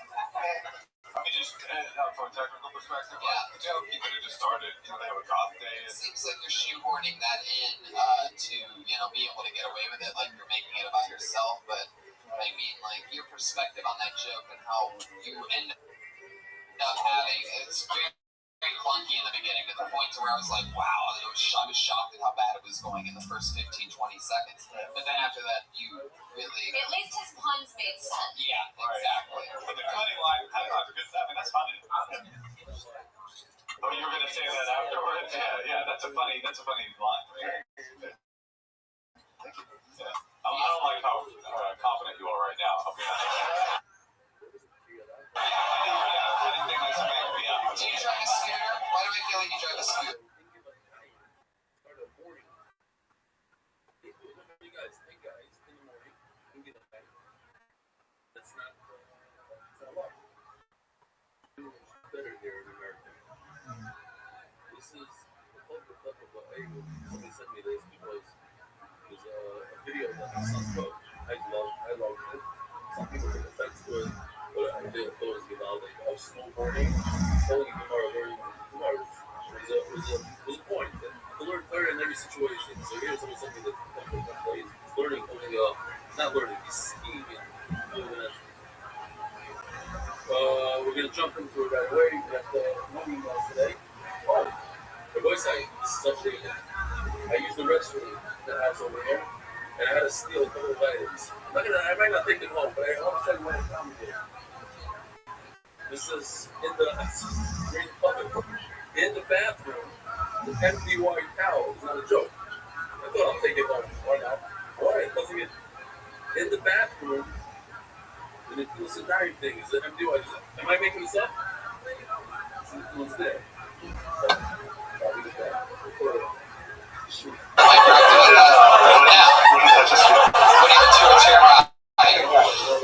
I tried like a used car, but I live in San Francisco, so it's like I only drive like maybe once a week. It just doesn't get used. It's like I was originally a musician before I started comedy. What you play? I play guitar. Let's see it. Let's hear it. Oh shit. Play mariachi style or like American mariachi. My grandparents were mariachi. They taught me how to play. Alright, but the music. You all of those. Do you sing too?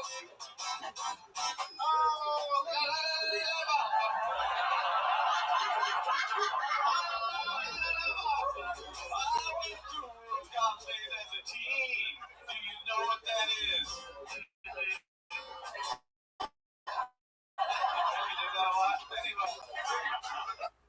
He's good. That's good.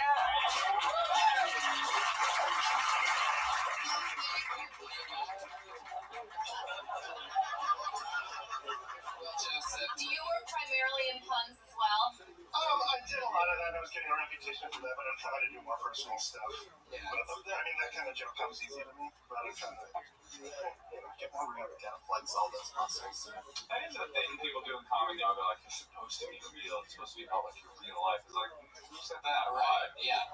You go back and then all of a sudden you hear Mitch Hedberg and you're like, fuck that. Yeah, that's what Louis is. Yeah, he's good. You suck. I'm saying. You know what I mean? It's like going. Steve Martin was real. And I don't know anything about Zach Galifianakis' personal life at all. Like that last guy though, who was into prostitutes. You wanted him to talk about that. Yeah, because that banana shit was just bad. I want that good hooker shit. I gotta get into that. I live with my Corolla vibe.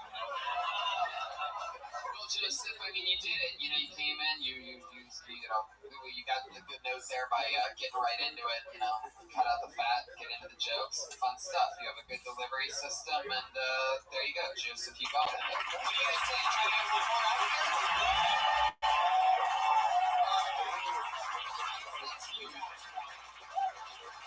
try to get more out here? Actually signed up though. It'd be really nice to have. Yeah, for anybody to sell them. I mean, there should be a woman, don't you think? 9 men. Well, then maybe I should just pull out the name that says Jennifer Grimy.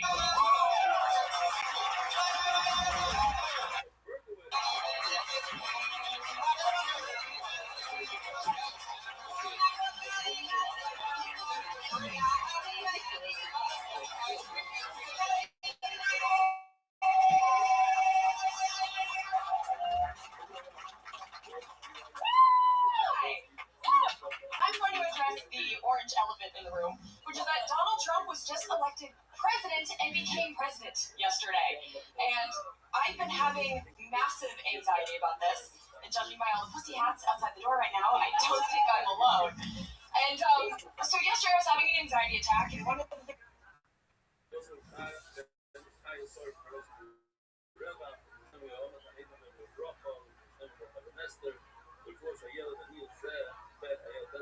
Here we go. We know that fast, upward pace.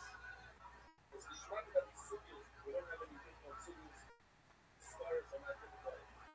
The sodium are beautiful. It's a lot of new things that a lot of us are not so aware of when it comes to base Amiga. Also, I'm smacking the village. Over everyone. You know what? I don't know. It's too late now. After a cold sour, this morning, I forget it. That made me feel better was thinking about the fact that as a white woman in the United States, I'm kind of legally invincible because I can't even get in trouble when I get in trouble. So, for an example, 2002, I got arrested. I was 100% guilty, and I said so in court. My fine was $0. I'm clearly not in jail, and I have nothing on my permanent record. Fast forward 3 months later, I did the same exact crime with the cop that arrested me. So, privilege checked. And, oh my god, I'm totally bombing.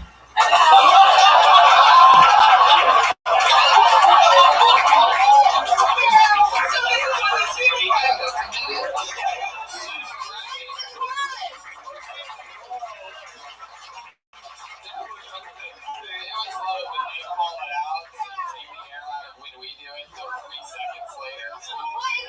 She keeps doing it. That was one of the funniest CNN headline reports You said I'm totally bombing in the same cadence as the rest of the stuff, so I thought it was part of the bit. So privilege check. Oh my god, I'm totally bombing. Wow. I've got considered suicide for the first time. That's a reason to be a white woman. I'm going to kill myself now. You felt the pain was coming, and you tried to incinerate. I imagine that's what it was like for Hitler in that bunker when he took the pills, just hearing all the Soviet soldiers surrounding him, fuck. Not joking. The truth is, I thought that I got out of performing, and so I kind of relaxed. And then you said my name as the very last person when I saw that it was 4:26, and this was over at 4:30. So I relaxed. Look at this. Jennifer pulling the old Hillary with a bunch of excuses at the end. So it's Putin's fault. I got some political.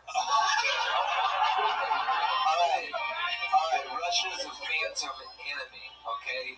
We rebooted Russia as international villains, just like we rebooted any fucking movie. Do you know what I'm saying? You know that the Soviet Union is just a fucking Russia reboot. It's a phantom. Totally, there's a gay Don't guy. believe anything you read. There's a gay dude in It's all lies. It's all lies. Mass confusion. That's the documentary hypernormalization. See the documentary. There's a gay dude in a dungeon in St. Petersburg who's right off that.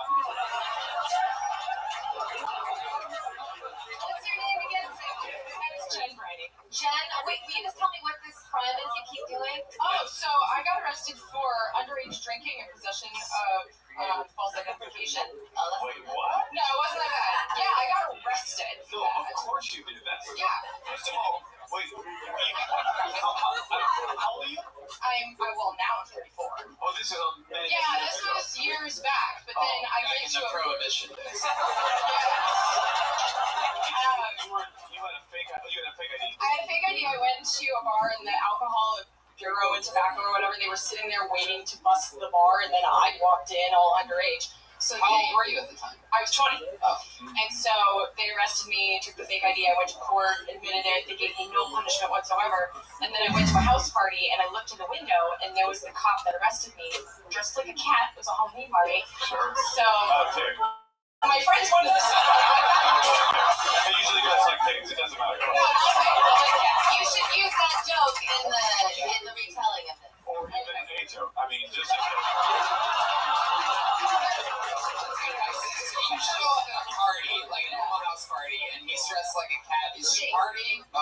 chick cop. And she was the mean one, too. There was a guy cop and a chick cop, and she was the mean one.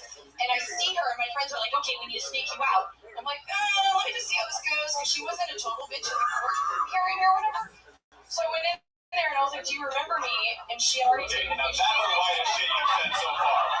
That's never, no person has ever gone to their arresting officer. Hey, what's up?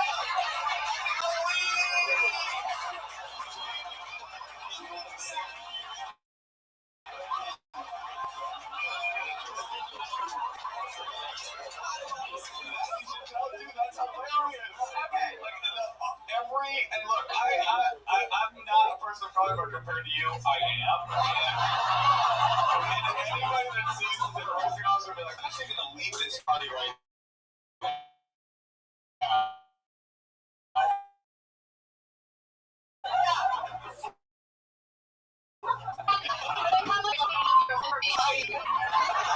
Hi, do you remember me? And she says, oh my God, yes I do. She gave me a hug and said, are your friends here? And she said, tonight, you don't have to work. Like, were you over 21 at the time? No, I was still 20. This was 3 months after she arrested me. By the way, I'm still a privileged fucking thing. How long are you wanting for? I would, that's not funny.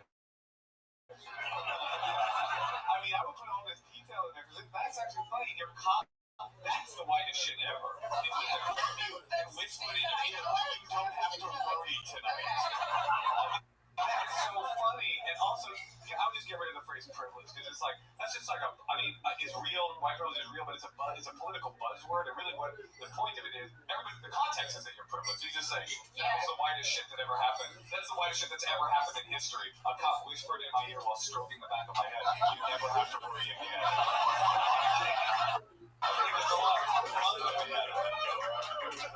Thank you. The word privilege is like a ploy word created by the government. If you don't believe me, watch the documentary.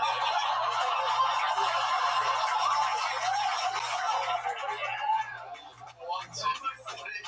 Watch it, man. You don't fucking know, man. You wrapped up in toilet paper, bro. What's the fucking documentary, man? Well, Jennifer, I mean, that's the name of the game. It's a tough situation. Holly, we talked to you about your stand-up. Do you do it often? This is my first time ever.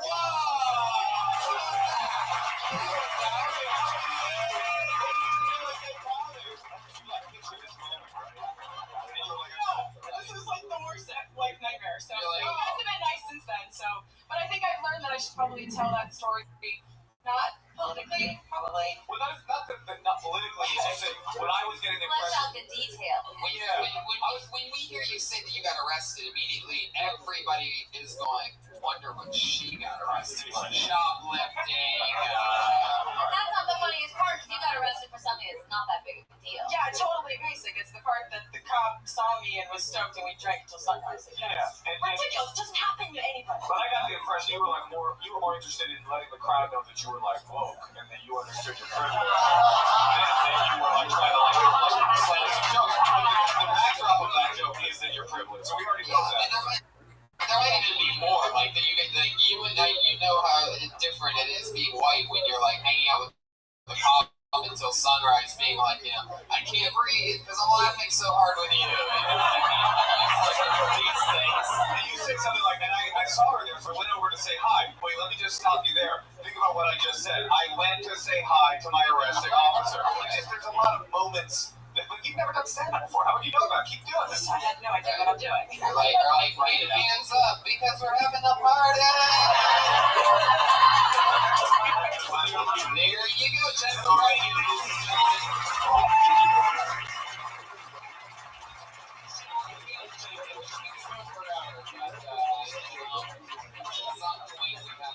We have to call it quits.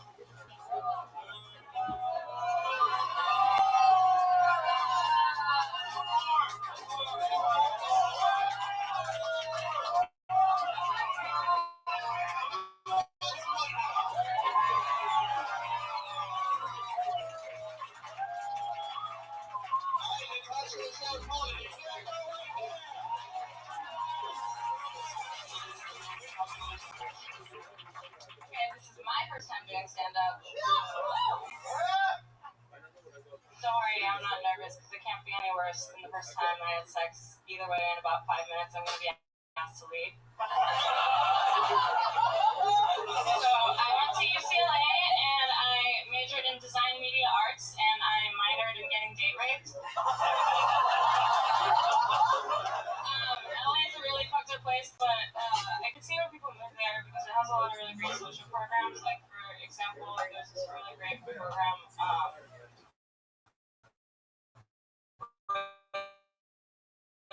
the city, they're a newer prostitute, the female palm tree. I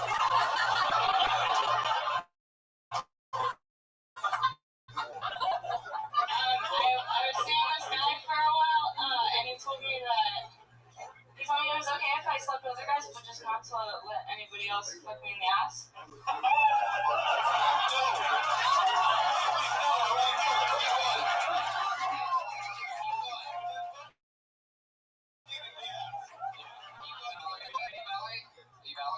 What's your name? After the punchline. I said, I'm so sorry. I didn't know you wanted to be monogamous.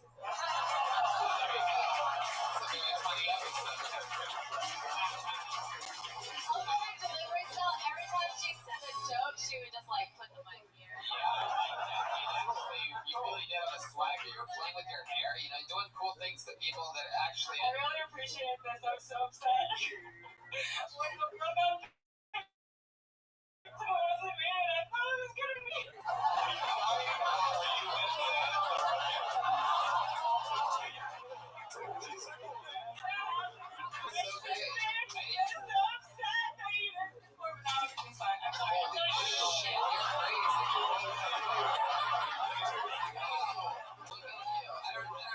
So I'm just gonna call you Weird Alice. My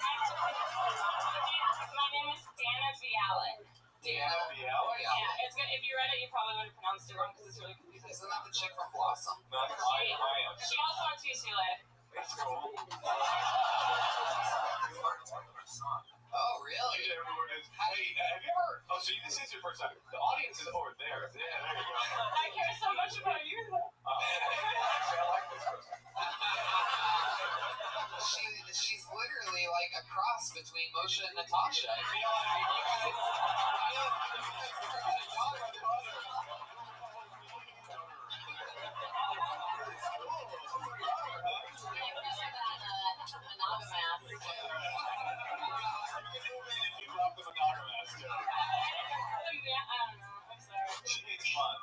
No, I don't want to think about my daughter being monogamous from like ass fucking. And that's where we differ as parents.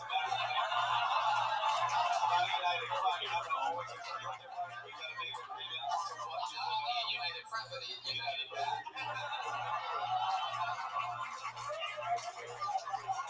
The funniest thing about this to me is that I came here like on purpose, not with any like I didn't want anyone to know me. And then the sound guy worked at my grad school. Well, that's the funniest part of that.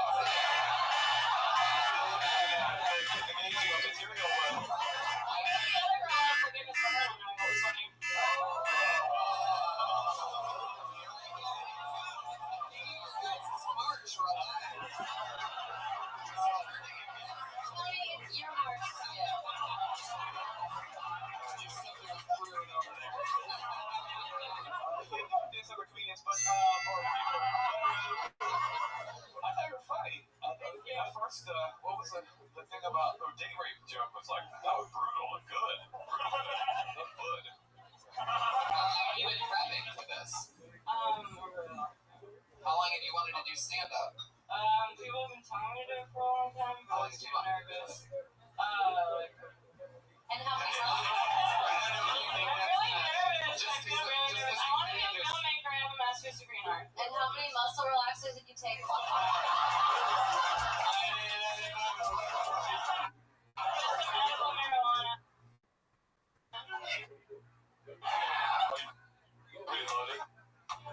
Medical marijuana? Yeah. Loaded on money? No, are you like, yeah, question in 1989.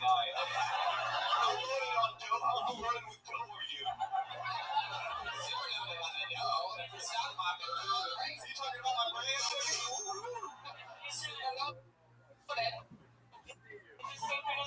Synchronicity moment that you mentioned tonight. Yeah. That's crazy. I'm 1979, so based on how early I hit puberty, I could be your father. My first nut was 6.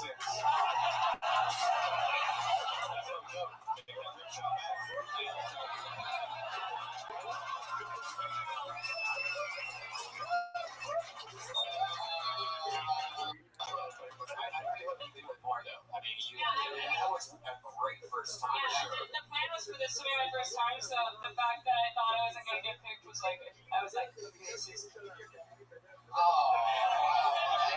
Nobody else feels that way because it's seriously a random fucking bucket that we found around here earlier. People signed up too. This is probably the most signups we've had in another city before, so it's funny. Well, this is a comedy city. San Francisco, this is tons of comics. I started at this club. This is one of the.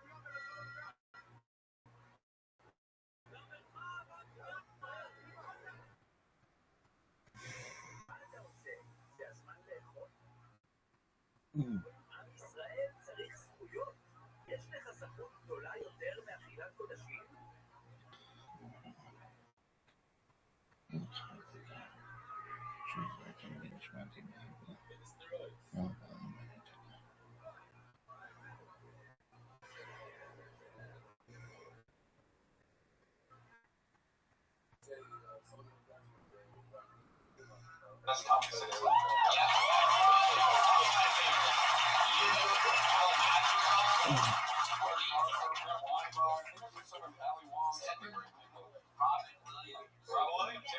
Robin Williams' picture is hanging on the wall right over there. You can't even actually hear. The weird part is that it's by a belt.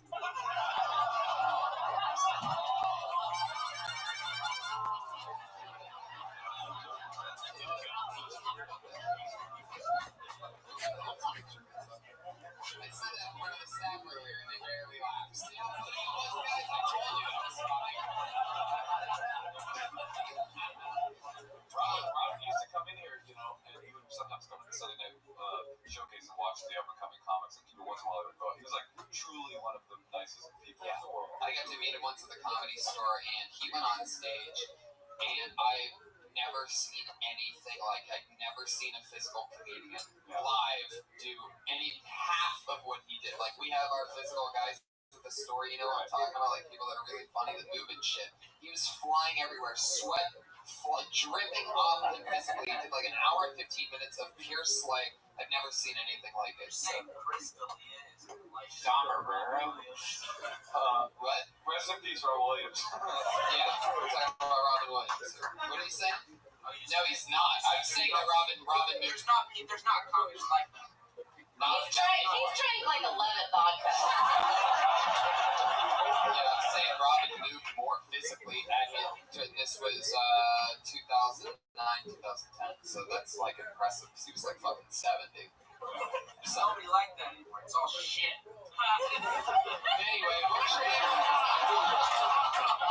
Dana Bialik. Dana Bialik. What's your Twitter handle? It's Dana Bialik, spelled D-A-N-N-A.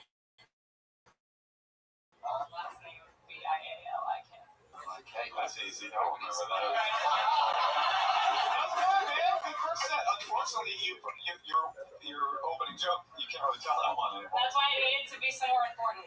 Okay. I like your philosophy. I'm glad I have a do not talk to your father that way. Listen to me, your Uncle Tony. Well, man, I mean, seriously, you really do. I mean, you know, it was sort of like, I mean, well, I thought it was a few people's first time here tonight until they told me they were doing it 2-3 years. But that was like an amazing, we've popped a lot of cherries on this show, and that was a great first time set, and you have a real swagger to you. You know, the jokes are never going to be there on the second one. Very, very cool. Very comfortable. Yeah, congratulations. You got to do these open mics and crush it. Yeah. Go to the Brainwash Thursday nights. Tony Sparks, the godfather of San Francisco comedy. And you'll come up and he'll say, now this is this lady's first time, so we got to give her what? A lot of love. What's that? A lot of love. And then you'll go on and Anals of San Francisco. Anals, I'm sorry. It's adorable. But there she is, everybody, Dana.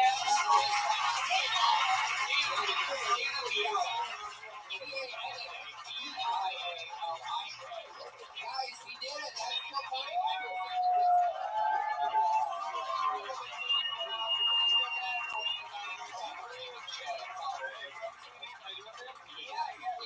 Come see me in Vancouver if you're listening. I'm going to be there for the JFL festival and also my own television program, Problematic Debuts on Comedy Central, April the 19th.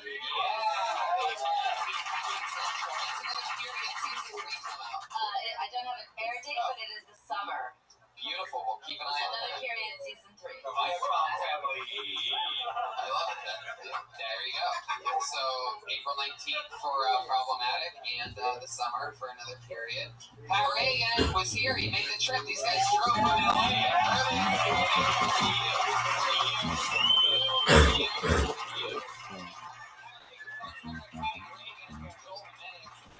Sorry.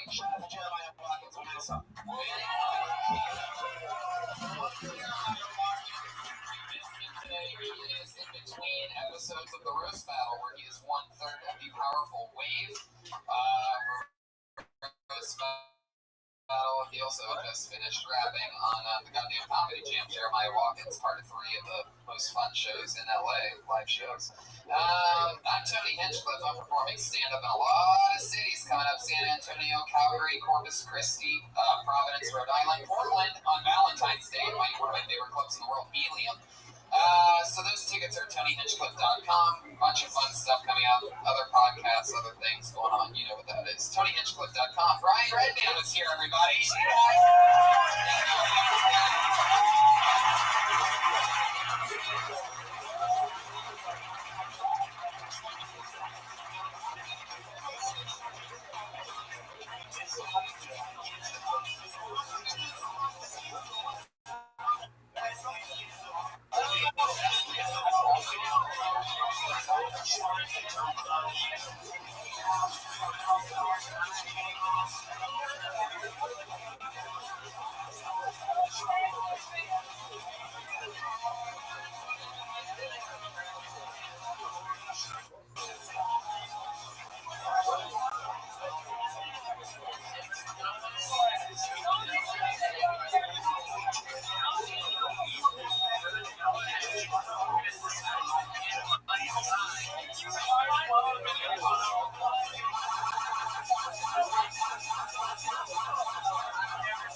I was gonna find out, they stood like level like college, and then like this line like this, guys like, and then I got cut off and didn't say a word, like different place. Okay, in my she ran, she cuts from the kids lock part.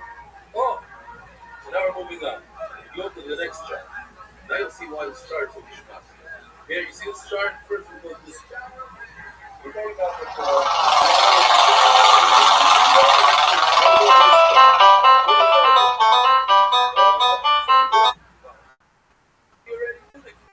now the flower missing.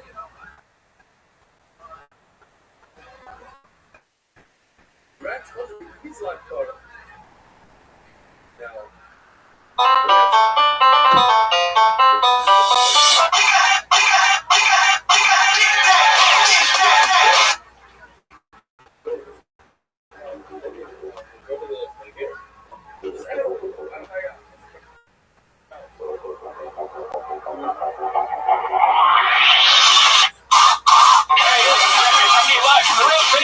Store for a brand new episode of Kill Tony! On your pod, get up for Tony Hinchman! Hello, good evening, welcome! Wow, I'm so excited about this. Back on our home court, fresh off of a wildly successful Kill Tony in San Francisco. Welcome, everybody. Happy Monday to you all. You guys ready for a crazy fucking night or what? Come on, I think you can do a little bit better than that. We're streaming this right now. People, let them know that you're here and that we're live. Wow. We're actually streaming in 360. We are streaming in 360 degrees for the first time ever. Yeah. So you can see Ryan J. Ebelt, the house artist, drawing that. See how he just looked up at you? Wow, look at that's crazy. Who's still clapping in the middle? That's it's a little delay here. Oh, that's weird. I thought we were seeing the real Comedy Store ghost there. So here we are. We're live on a Monday. A lot of fun stuff happening. We just did a crazy Kill Tony in San Francisco. We're doing one in Austin, Texas. The show that you're at right now, the #1 live podcast in the world, will be at Moon Tower in Austin, April 21st, 4/21. And I'm doing a bunch of stand-up in a bunch of crazy places. Calgary, Canada, San Antonio this weekend with all my pro wrestling buddies. We're going to the Royal Rumble after that. Corpus Christi, Texas, Providence, Rhode Island, Calgary, Canada, Chicago, Illinois, Las Vegas, California, Madison, Wisconsin, Kansas City, again, and yeah, Columbus at the end of May. Columbus, Ohio. I'm doing the Columbus Crew Soccer Stadium. That's ridiculous. A fucking soccer stadium. You get to hang out with me in this scummy shoebox of an attic tonight. How lucky are all of you? I mean, really? Yeah, I'll let you clap at that. That's Josh Martin. You know him, you love him. He's at Josh Martin Comic on Twitter. So let's jump into the episode, shall we? We got our dates out. We talked about life with people marching for Hillary. Here we are, all unified in the belly room of the Comedy Store. I'm excited, people. You should be too. What do we do first? Bring up the band? What do you think, Josh? I guess we're bringing up the band. So let's jump into it. You guys ready for a fun time tonight? Let's do it one more time. We're back in. Post promo. What can I say about this band that I haven't said 1,000 times before? I love them. They love me. It's a whole part of the unit. They made it up to San Francisco. This is the entire band. You're a very lucky audience because they're all so busy nowadays making it in show business that we don't always get all three of them at once. This is a beautiful solar eclipse. Always with a different, I never know what they're going to dress up like or what type of intro it's going to be. It's always a secret. But they... She takes the booze, she makes another one. Or, admittedly, she do half and half. But they give him the bird and make yourself. It doesn't say the caption, it says the she liked. You only heard wrong, his caption. So, admittedly, he looks at him and he says, oh, I know your excuses. First of all, but I couldn't see your real estate. Yeah, you know, the typical, but you know what I'm saying. Okay, very good. But what is up his bar for? Why do I have to suffer? So we should suffer together. And I see private plane is still flying. Your vacations are Amish top down. Everything's good valid. Your butler is still doing everything. has to suffer. Dog has to suffer. So, this issue, supporting us, of course, everything got burned. Who cares? You have the weapons in your hand, you have the gun in your hand, throw it down. Keep from me. They always impress me every week, so let's see what they do this week. Ladies and gentlemen, I present to you the Kill Tony Band, Reagan, Watkins, and Joel Jimenez. Pat Reagan, Jeremiah Watkins, and Joel, oh my God, that's so funny. I mentioned it for no reason. That's hilarious. Blatantly doing the Hillary March dressed as women in ponchos. It was raining everywhere too, wasn't it? It's so funny. People in San Fran were just soaked. Hey guys, welcome, Hillary Marchers. How's it going? Good, I'm just exhausted from marching. This March shit was pretty fucking crazy. I don't know how close you guys got to it. I was in San Francisco and just witnessing it was very amazing. Just a bunch of it's amazing because nobody wants to tell their kid, what they're like, Trump's saying all these bad things and I don't want my kid hearing it. So I'm going to put it on a sign and make them scream it over and over. A bunch of 5-year-old girls don't touch my pussy! Don't touch my pussy! Joe Rogan, ladies and gentlemen. Your powerful guest. They just came up, the band just came up dressed as Hillary Marchers. That's them dressed as women in the ponchos. Outstanding. How's it going, Joe? Better now. You got stuck in some traffic? Slammed into each other. Bunch of morons. I love it. Well, welcome back. You've done this before. I have. We're going to have a lot of fun. And you nailed it on the timing. You came in absolutely perfectly. I'm so excited. Was there anything else you guys wanted to say about the Hillary March or anything like that? Are we good to move on? We're ready. We are women, hear us for. I already love this. We'll see how that develops as the show goes on. One more time for the Kill Tony Band and Joe Rogan. Let's start this fucking show. You know how it works, Staple. I hope you know how it works. This is your first time. Your mind's about to get fucking blown. It's a bunch of crazy people and some of the best future comedians in the world mixed in. Sign up for a chance to do 60 seconds of stage time. When I pull your name out of the bucket, you get 60 seconds uninterrupted. You know your 60 seconds is up when you hear the sound of a kitty. Oh, that's adorable. That means wrap it up then, or else you're going to bring out the angry West Hollywood bear. Sure. So there you go. There's a fucking cow in there too. So let's just jump into it. You guys ready to start the show? 60 seconds, uninterrupted. That sounds more like a bear than our. My shit was broken. You've killed bears with bow and arrows. Only bad ones. Only bad ones that taste good. Wow, really? Okay. Jeremiah, you're pretty good at playing a Hillary supporter. He's not fat enough. I don't know. Lift up your shirt, Jeremiah. Show Joe what you really are hiding over there. Do it. What do you do? Oh, look at that gun. Total.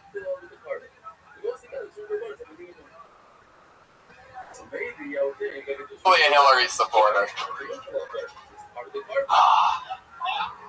I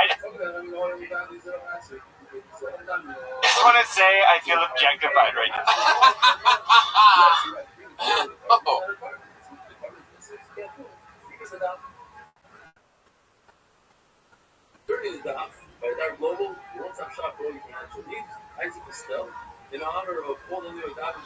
All right, I pulled the name out of the bucket. Here we go. This looks like a new name.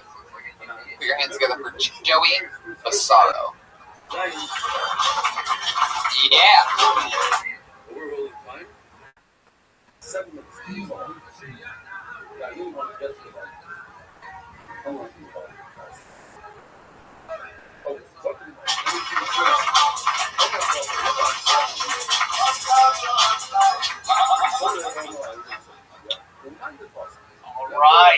nice. Just moved to Los Angeles. So now I'm in a long-distance relationship. I don't know if anyone here has been in a long-distance relationship, but gotta tell you, sometimes I get lonely. I'm looking at the moon. I know there's a chance wherever she is, she's probably blowing a guy under the same moon. My girlfriend got in a fight recently too because she's all in politics, she's all in the election, and like all I do is watch football. That's all I do. And like she freaked out. She's like, "You don't care? All you do is watch football. You're 5'4", you never played. Why the fuck do you like football so much? Why the fuck do you like football? Who's your favorite fucking football player?" I'm like, right now, at this moment, O.J. Simpson. That's my favorite football player. I just love the way that guy finished his career. Went out on top. Oh my God.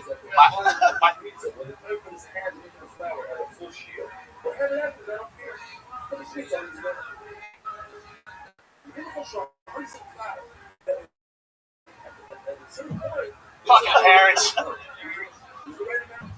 Thank you.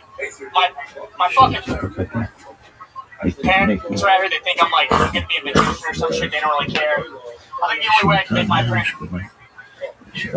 proud if I fucking get murdered by an illegal immigrant just to like prove their beliefs.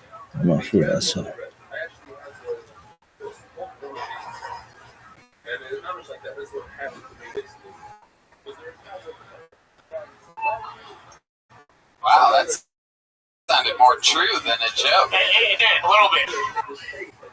That sounds very honest. Just a little bit. Parents are a little bit racist. Well, you can tell the truth. Okay, yeah. Like, what do you think their least favorite race is? The least favorite? To support my joke, I said I'll say Mexicans. Well, no, you don't have to support. It's already over. Yeah. It's not rude. No love for tacos?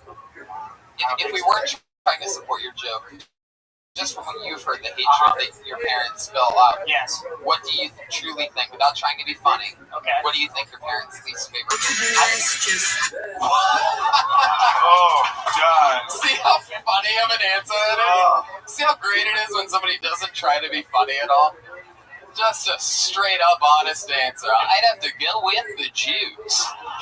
Like he was answering an amazing trivia game. What prejudices do they have about Jews? Well, we grew up next to a synagogue a lot. Too much partying? I think they call the cops a lot on us. Oh, yeah. Over what? Every time my parents had people over in the back, they just called me. They were pissed off. Wow. My parents invited them all the time. You mean Jewish people would actually, spend the money on the 911 call to isn't that like a... It's a good attempt, but I don't think it costs money. I know, right? Yeah, money. Yeah, it hit me when it was happening. happening. We didn't call 911 either, right? No, we had a landline, so cheap. Wow. So it was the cheese that they hated. How close? A couple bad apples. How close did you live to the synagogue? I lived on a cul-de-sac. Cul-de-sac? Like 4 houses. We lived on a cul-de-sac that had a synagogue on it. Yeah. Now it's sort of... There we go. Now it sort of makes sense. Good child, they're very prudent. These goddamn Jews blocking my way in. Yep. Wow. What's my uncle? Where are you from? From New Jersey. New Jersey? Yes. Sometimes they even call it Jew Jersey. Not for long. Anyway, thank you. Did you meet a lot of...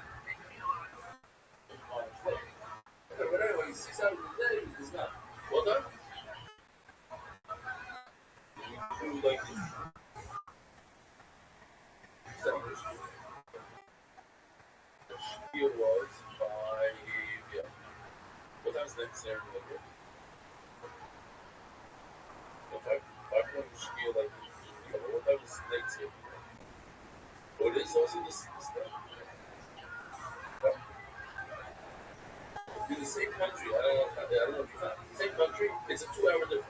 2 hours away. Like, right now, it's what? It's 9 o'clock in Utah. You know, it's 11 o'clock here, right? All right? I'll go for it. Tomorrow, so I'm problem. For some reason, missing some of the bread, some of my product is missing. After the signals, tomorrow, I'm ready. I'm really as what the fuck was, and sort of was, I don't know that.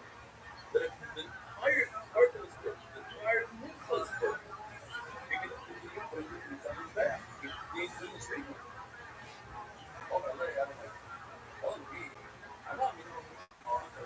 And another guy here, he has in my ear in his rest. He told me a very small thing. Guy takes a look on the video and he breaks it and then and 3 crumbs fall to the floor. Oh, it was, I'm gonna tell you, much bigger shit. It's entire level of hurt. Not a single person left with one heart. You can still cook. According to Leslie, you can still cook the decision on this guy. Why are you telling me a case where a few crumbs are missing? The whole thing is missing.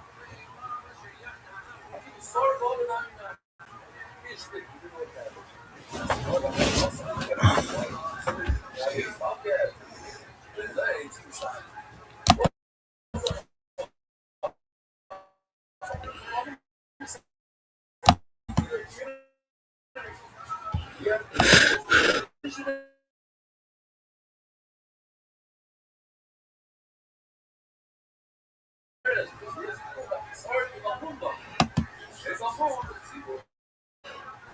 Something's missing.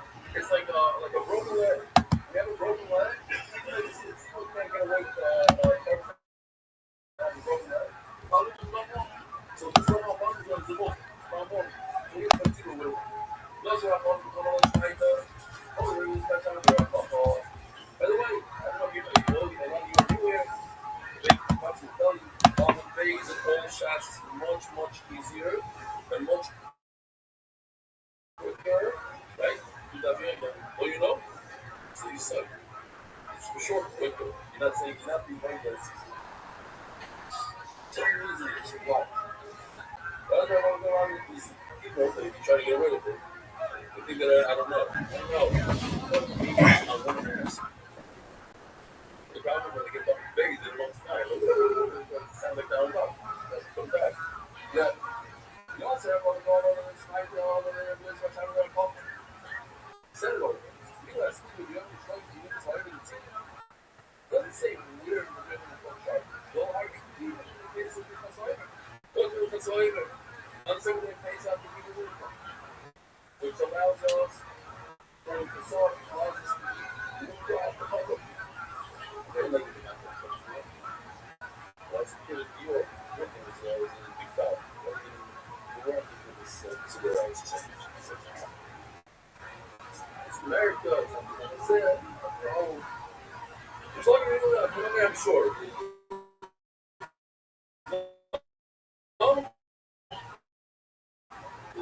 The restaurant. Remember what here in like the bar also. Yeah? How long is that?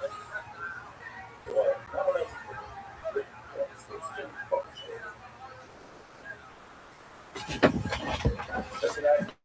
said. I'm going to say this now. Now is not here for that show. I'm thinking that in 10 years from now, a lot of people will be wearing clothes. Seriously, same thing. Clothes is for weirdos. Ricketed in the night, and I'm going to check it. Shine the image of the vanilla and the different.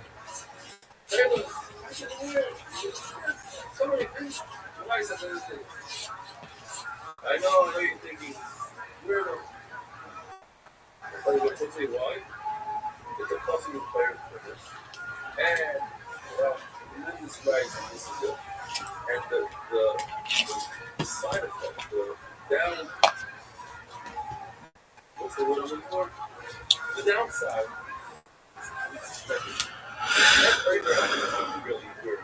Ricketed in the night, and I'm going to check it. Shine the image of the vanilla. I'm not supposed to find.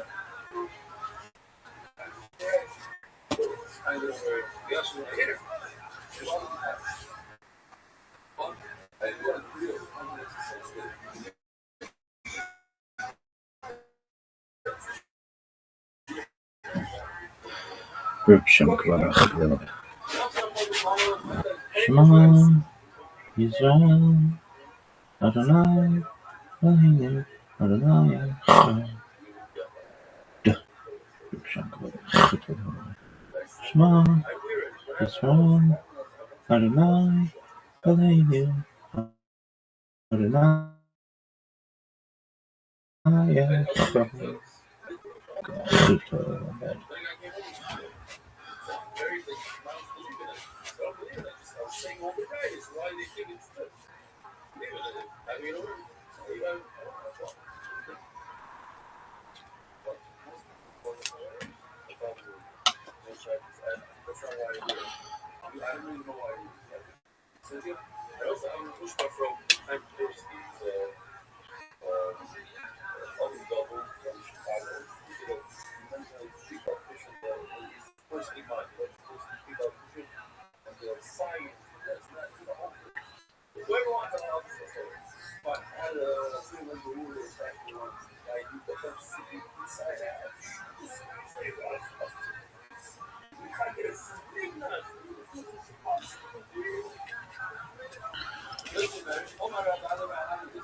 Out of nice shoes at school and try to convince your parents that it's just the bad ones that live next door. You know what? I did meet a lot of nice Jews, but my parents aren't really are. They're going to die soon. Wow. I mean, what am I going to change them? They got their beliefs on it. Just got to get them on mushrooms. All right.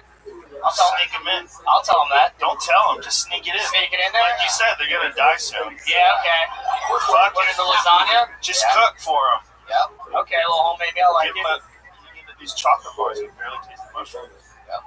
They'll have so much fun, they're just going to walk straight into the synagogue and start praying. I hope. They might sign up. Maybe look for some Muslim. I don't know. It's not. They might just decide, like, who cares what we believe? Let's just join. Make these people our friends. You talked about being in a long-distance relationship. Yes. Yeah, what was that all about?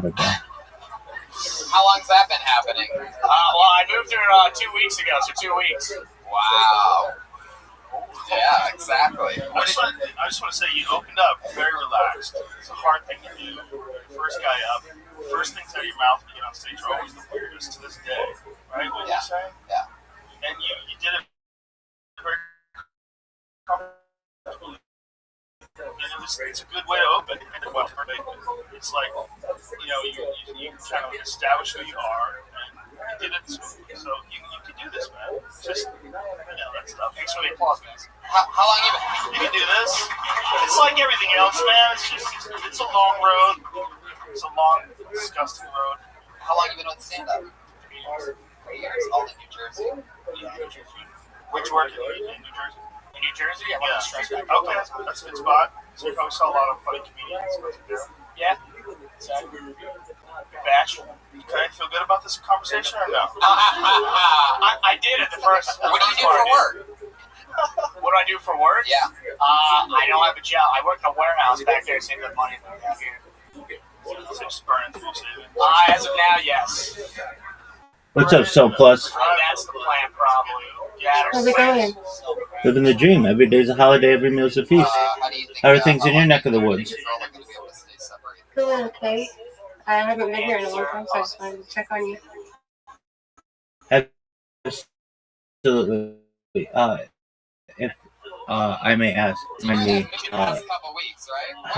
how'd you find out about me? In a random server. I joined almost a year ago, or over a year ago. Yes, you're the person who threw the party for their niece and their nieces or something for Valentine's Day, right? Yeah. Oh, excellent. Yeah. Okay, I remember you. I know all about you. How you have a very interesting career. How's that going? It's going good. Excellent. How's everything up over here? Oh. How's your 24/7 live stream? Well, fortunately, still been able to continue it. Amazing. Yeah. All right. So, in the last time we spoke was February 14th, 2005, 2025. Pardon me. Approximately, right? Yeah, exactly. Okay. So since then, well, I've got two podcasts coming up today, so that's good. I've been booking a lot of podcasts, or more and more recently, which is good to get my name out there. And these are more permanent discussions that I have with people on topics, specifically on futurology. That's really what tickles my fancy, and it's been really good. I just finished a 5-part series with a podcaster and radio host in Australia that concluded last week. So we did 5 of them consecutively. And it was cool. And we talked first session, how to improve the world. The second section, no, how to improve ourselves. The second section was how to improve the world. The third section was mega projects, which I've really been getting into things like a Bering Strait Tunnel, Transatlantic Tunnel, clearing the Darien Gap in an environmentally friendly way, bridge or tunnel, um, perhaps a bridge or tunnel system linking Asia to Australia, that kind of stuff. Um, Space tourism, space elevators, that kind of stuff. The fourth session was on like getting off planet, and the fifth session was on extraterrestrial life. And so that concluded last Monday. It was really good. Today's session, and the interesting thing is when I book one of these discussions with an individual, nobody knows what to make of me, and I understand that, but they find me to be very interesting. So, like Mike Holt, we first met, and he was like, "I can tell that I want to talk to you multiple times. So, would you be interested in doing a series with me?" I said, "Absolutely." The most recent podcast on which I've been is someone from the Czech Republic, and when he met me, he was like, "I've got to talk to you more." And so we went from 1 session to 3 sessions, and that's very positive because it's like once people hear what I'm doing, they find it to be interesting and they want to talk to me more. So that's great. I also have a podcast today with a woman who she and I have not met, but I'm more excited for this one because it's long form. The other ones have been like basically like either 20-minute or 30-minute segments, and one is anywhere between 30 minutes and 2 hours. And as you know, I can go on and on about my interests and such. So that's kind of what I've been doing from a podcast um, uh, schedule. In terms of growth of the server, we're approaching 3,000 people in here, which is great. We've gotten more people. So since you've been here, we have some people who actually live in here with me. So Brandon has moved in, basically. We have some other people who sleep in here at night. So that's been really great to just build more community. We've been playing games every single night. This one woman and I have played games just about every single night for the last like year and plus, like maybe like 14 months or so. So that's been really cool to develop those types of friendships. We've been doing a thing, a person from Canada, and I have been doing a thing where we watch documentaries every night. So, um, just on any kind of subject. So that's been really cool to just expand the mind. I've been doing a lot of robot programming, and it's very interesting robot programming, I feel. So basically, I've created like a huge blog network. Now, this is more recent and it's not quite done yet, but what I basically do is I create blogs. Like the goal is to create 2,000 blogs. It's like, well, Rabbi, 1,000 blogs. I do have one blog. Actually, if you have so if you have the chance, Sophia, can you go to, when you have a chance, rabbirothschild.medium.com, and you will see my serious blog.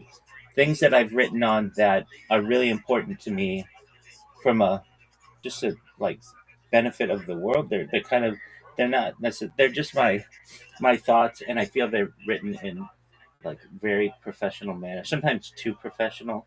Um, so like the most recent ones, and I've got a ton of them. I can publish 2 a day, but the most recent is like police professional liability insurance, a structural reform for constitutional accountability. So what is that? It's basically like I'm sick of seeing stories about police being over zealous about enforcing the law and hurting people, and so I feel if they had to insure themselves, that would take the liability off the citizenry. Number one, and number two, perhaps they would be more careful randomly shooting people. And previous to that, continuous public surveillance of policing institutions towards a constitutional framework for dot dot dot. What is that? I think if I'm on stream all the time, 24/7, we could do the same for police stations to kind of provide accountability. And if you're wondering, like, are all these on police? No, those are just the most recent two. Previous. Oh, you would be interested in this. This is, I think, right up your alley. The previous is the epistemic crisis in American death determination and the case for machine-based forensics. So basically, I think there's a machine that could be created that you scan a body and know exactly how it died. Just like with an MRI, we can map the brain or CAT scan. Yeah. And That'll be very bad. exactly. And I, like, as you know as well, in a lot of counties in the United States, like the coroner is like the sheriff, and there's a conflict of interest there. Many times it doesn't have to be a medical professional, doesn't have to even be like a funeral director or anyone with any experience with the body. They just basically have to win an election many times, and sometimes they don't even have to do that. So I think that there should just be a determinative um, machine that you can just scan a body. That doesn't seem like it's so ridiculous to me that no one is talking about this. I think it's something that's very practical, and so that's of interest to me. Prior to that, imitative play, juvenile culpability, and the collapse of mens rea, rethinking homicide liability in juvenile cases. So when I was a kid, I there was a case that comes to mind of a young man who, not even man, I shouldn't even call him that, a boy. He was like 12, and he was wrestling with his younger, like, friend or cousin or something, and he was doing wrestling moves like many little boys do, and he accidentally killed his the other person, and he's been in jail now for like 20 plus years, and he had no intent to kill this person. He was just practicing wrestling moves, which I did. I knew kids who do it. You know kids who do it. It's just a thing, and I don't feel that he should suffer life imprisonment. It's a wasted life to me, and so I advocate for his freeing. Another is parental criminal liability, legislative notice, and limits of uh, prosecutorial expansion. This is a case in Southern California where a parent is being charged with first-degree manslaughter, I believe, because her child killed a person when the child was on an electric bike, not a motorcycle, not a car, but basically the parent was warned. And I understand that the warning was there to the parent. I get that, but that's not a law. And so I advocate for, at least in my local district, that we pass a law against, not against electric scooters, but like if you're warned or you modify one of these and then there's something on the books for it. It shouldn't just be like an overarching, um, we can charge a parent with whatever we want kind of a deal. Another is fireproof paint as a baseline building standard, a systems theoretic case for passive fire resistance. So basically, I think that it should be a standard in the United States and really everywhere in the world, for that matter, that paint should, at least interior home paint, should be fireproof or fire resistant. That would, I feel, stop a lot of structural fires. It's just like kind of common sense to me. It's like, oh, you mean fireproof paint exists? Absolutely. It's used on the interior of like kitchen furnaces or kitchen stoves, and the like exhaust hood.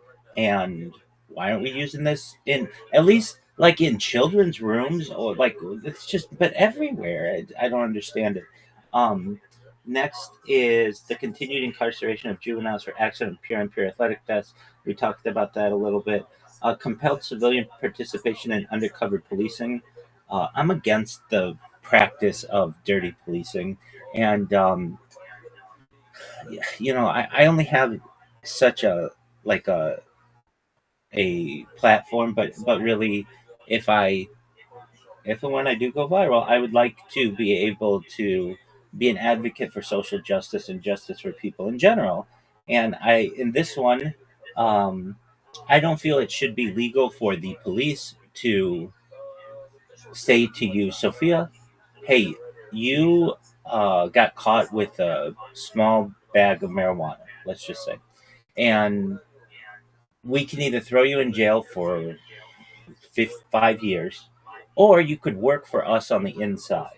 I don't feel that that is a proper policing. Basically, you're compelling someone, you're making a plea bargain with them for them to work on the inside, and they're not professionals, and so they're going to be going into a drug deal that could be very dangerous to them, and they could have a wire, and if they have a wire, they're going to be killed.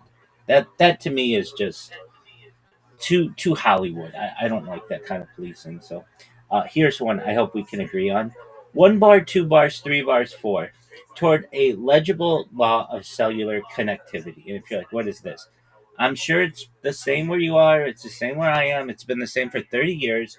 Why is it that when I connect to my cell tower, it either says 1 bar, 2 bars, 3 bars, or 4 bars? And it's been this way for 25 years.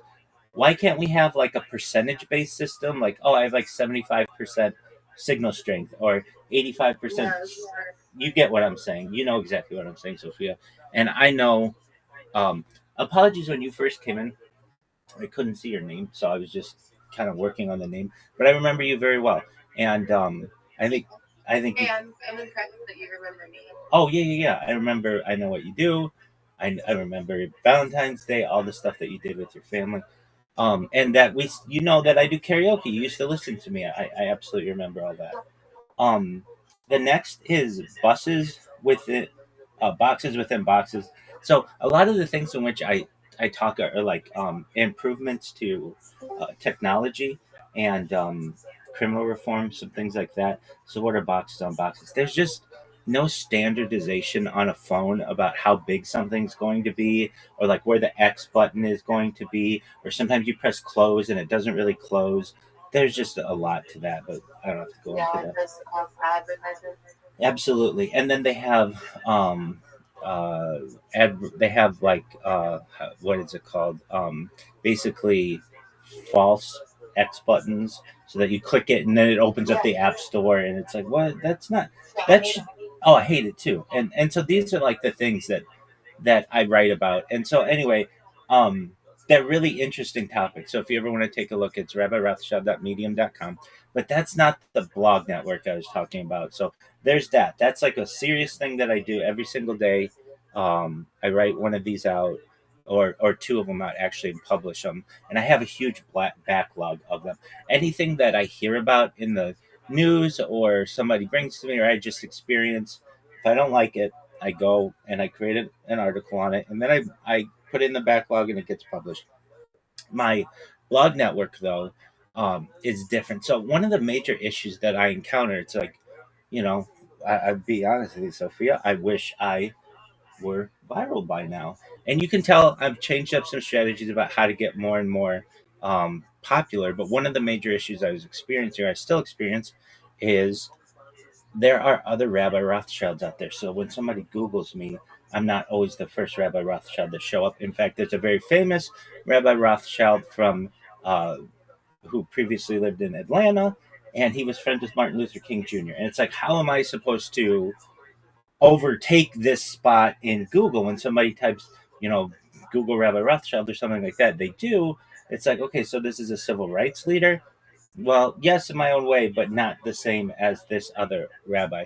So I have used this blog network to basically populate AI, so that when someone like looks me up in AI, um, I it talks about what I do, but it puts me up there with him, and then it helps me in the search engine ranking. So what is this different blog network?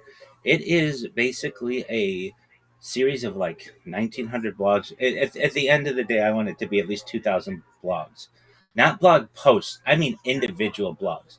So what a lot of times Google does is it crawls the whole internet for information, and it will put a bunch of results in there. And if I can flood the results with my blogs, then maybe you type in Rabbi Rothschild and this rabbi from Atlanta from the 1960s shows up, but then I'm the next nine results or something like that. That's my goal.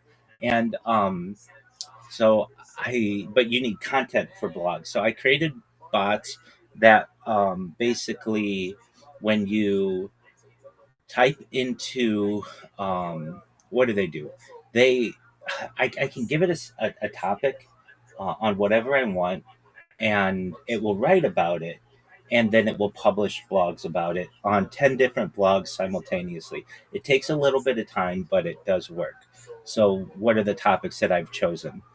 um, well, right now, I have one working on like supercomputing.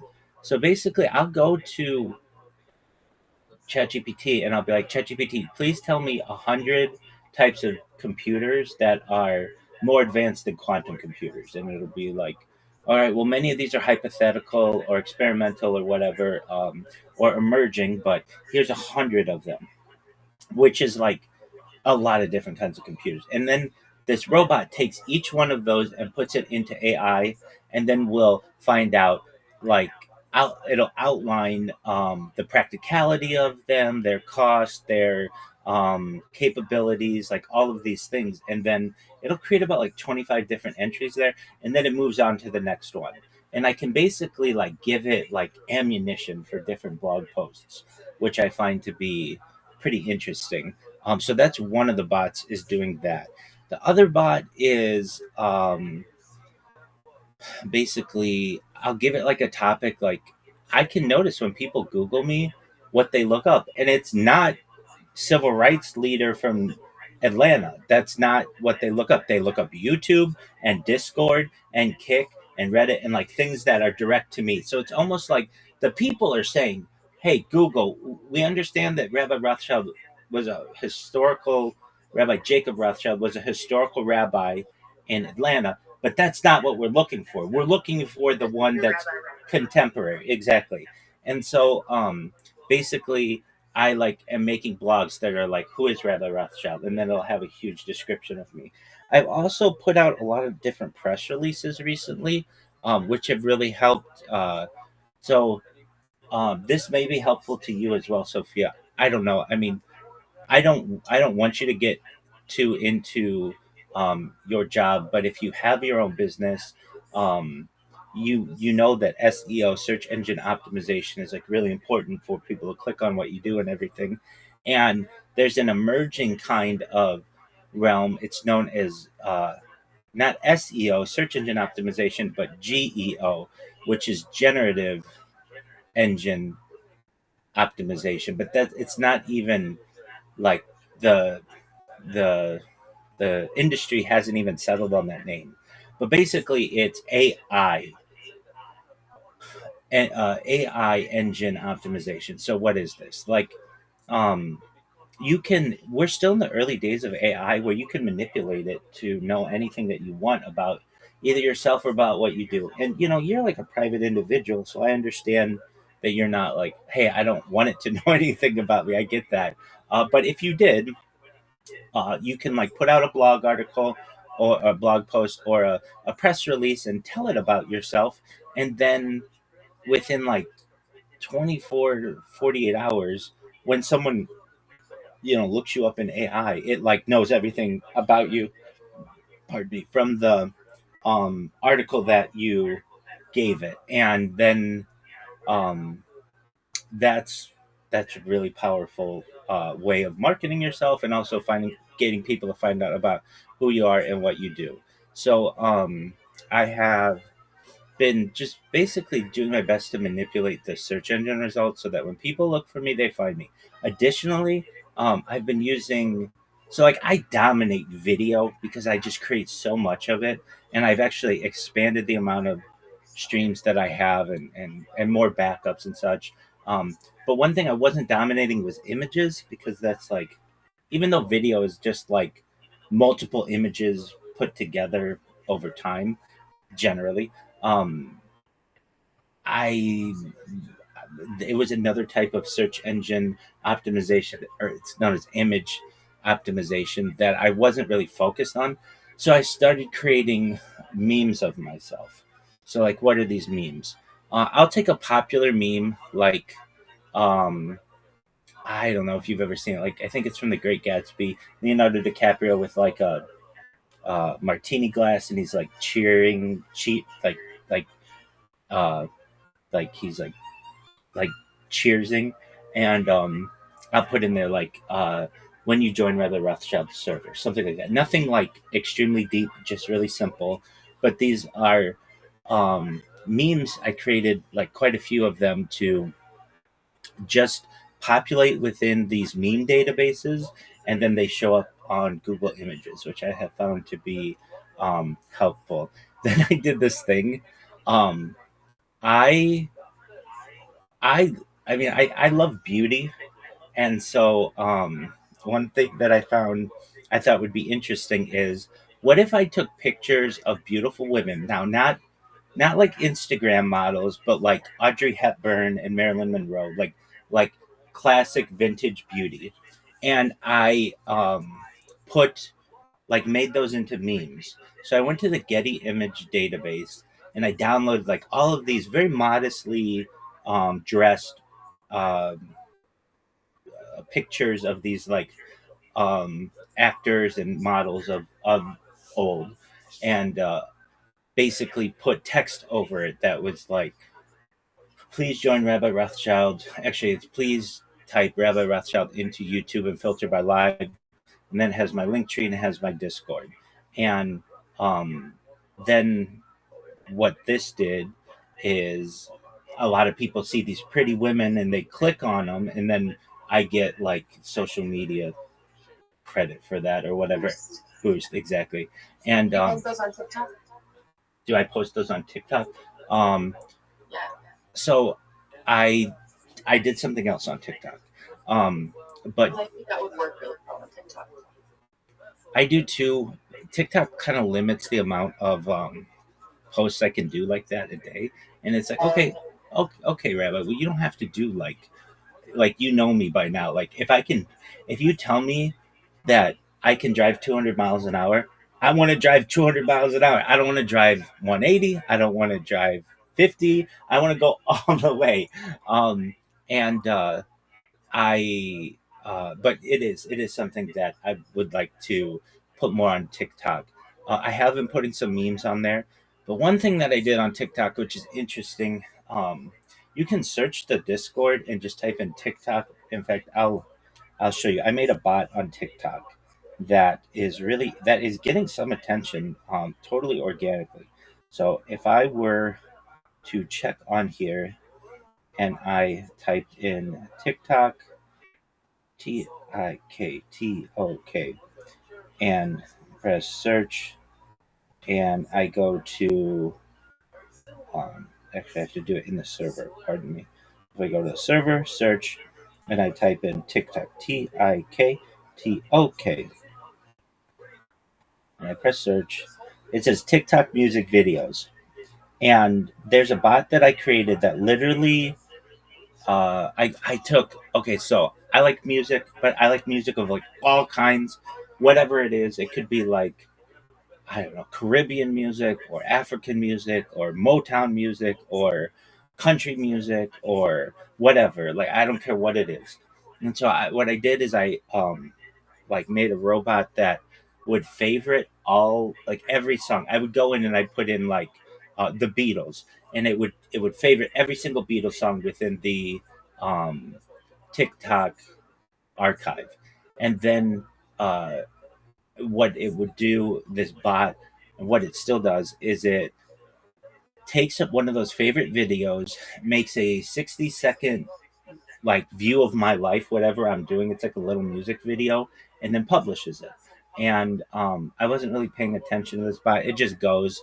But I noticed like people on Reddit were like, "What is this?" Like, it's always on my For You page. Like this, there's like a person who just makes music videos of themselves, and so that happened. I think like last week or perhaps the week before about that, which I found to be very interesting. Um, but yeah, I should be uploading these memes to TikTok more. I have uploaded them to Flickr, and where else? Like DeviantArt. I'd never used that website. It sounds like dirty to me, but it's really just like people who've created art that you can buy. Um, where else have I done it? Like these GIF like keyboards and registries and stuff, like basically websites that I wasn't utilizing previously, but I am now.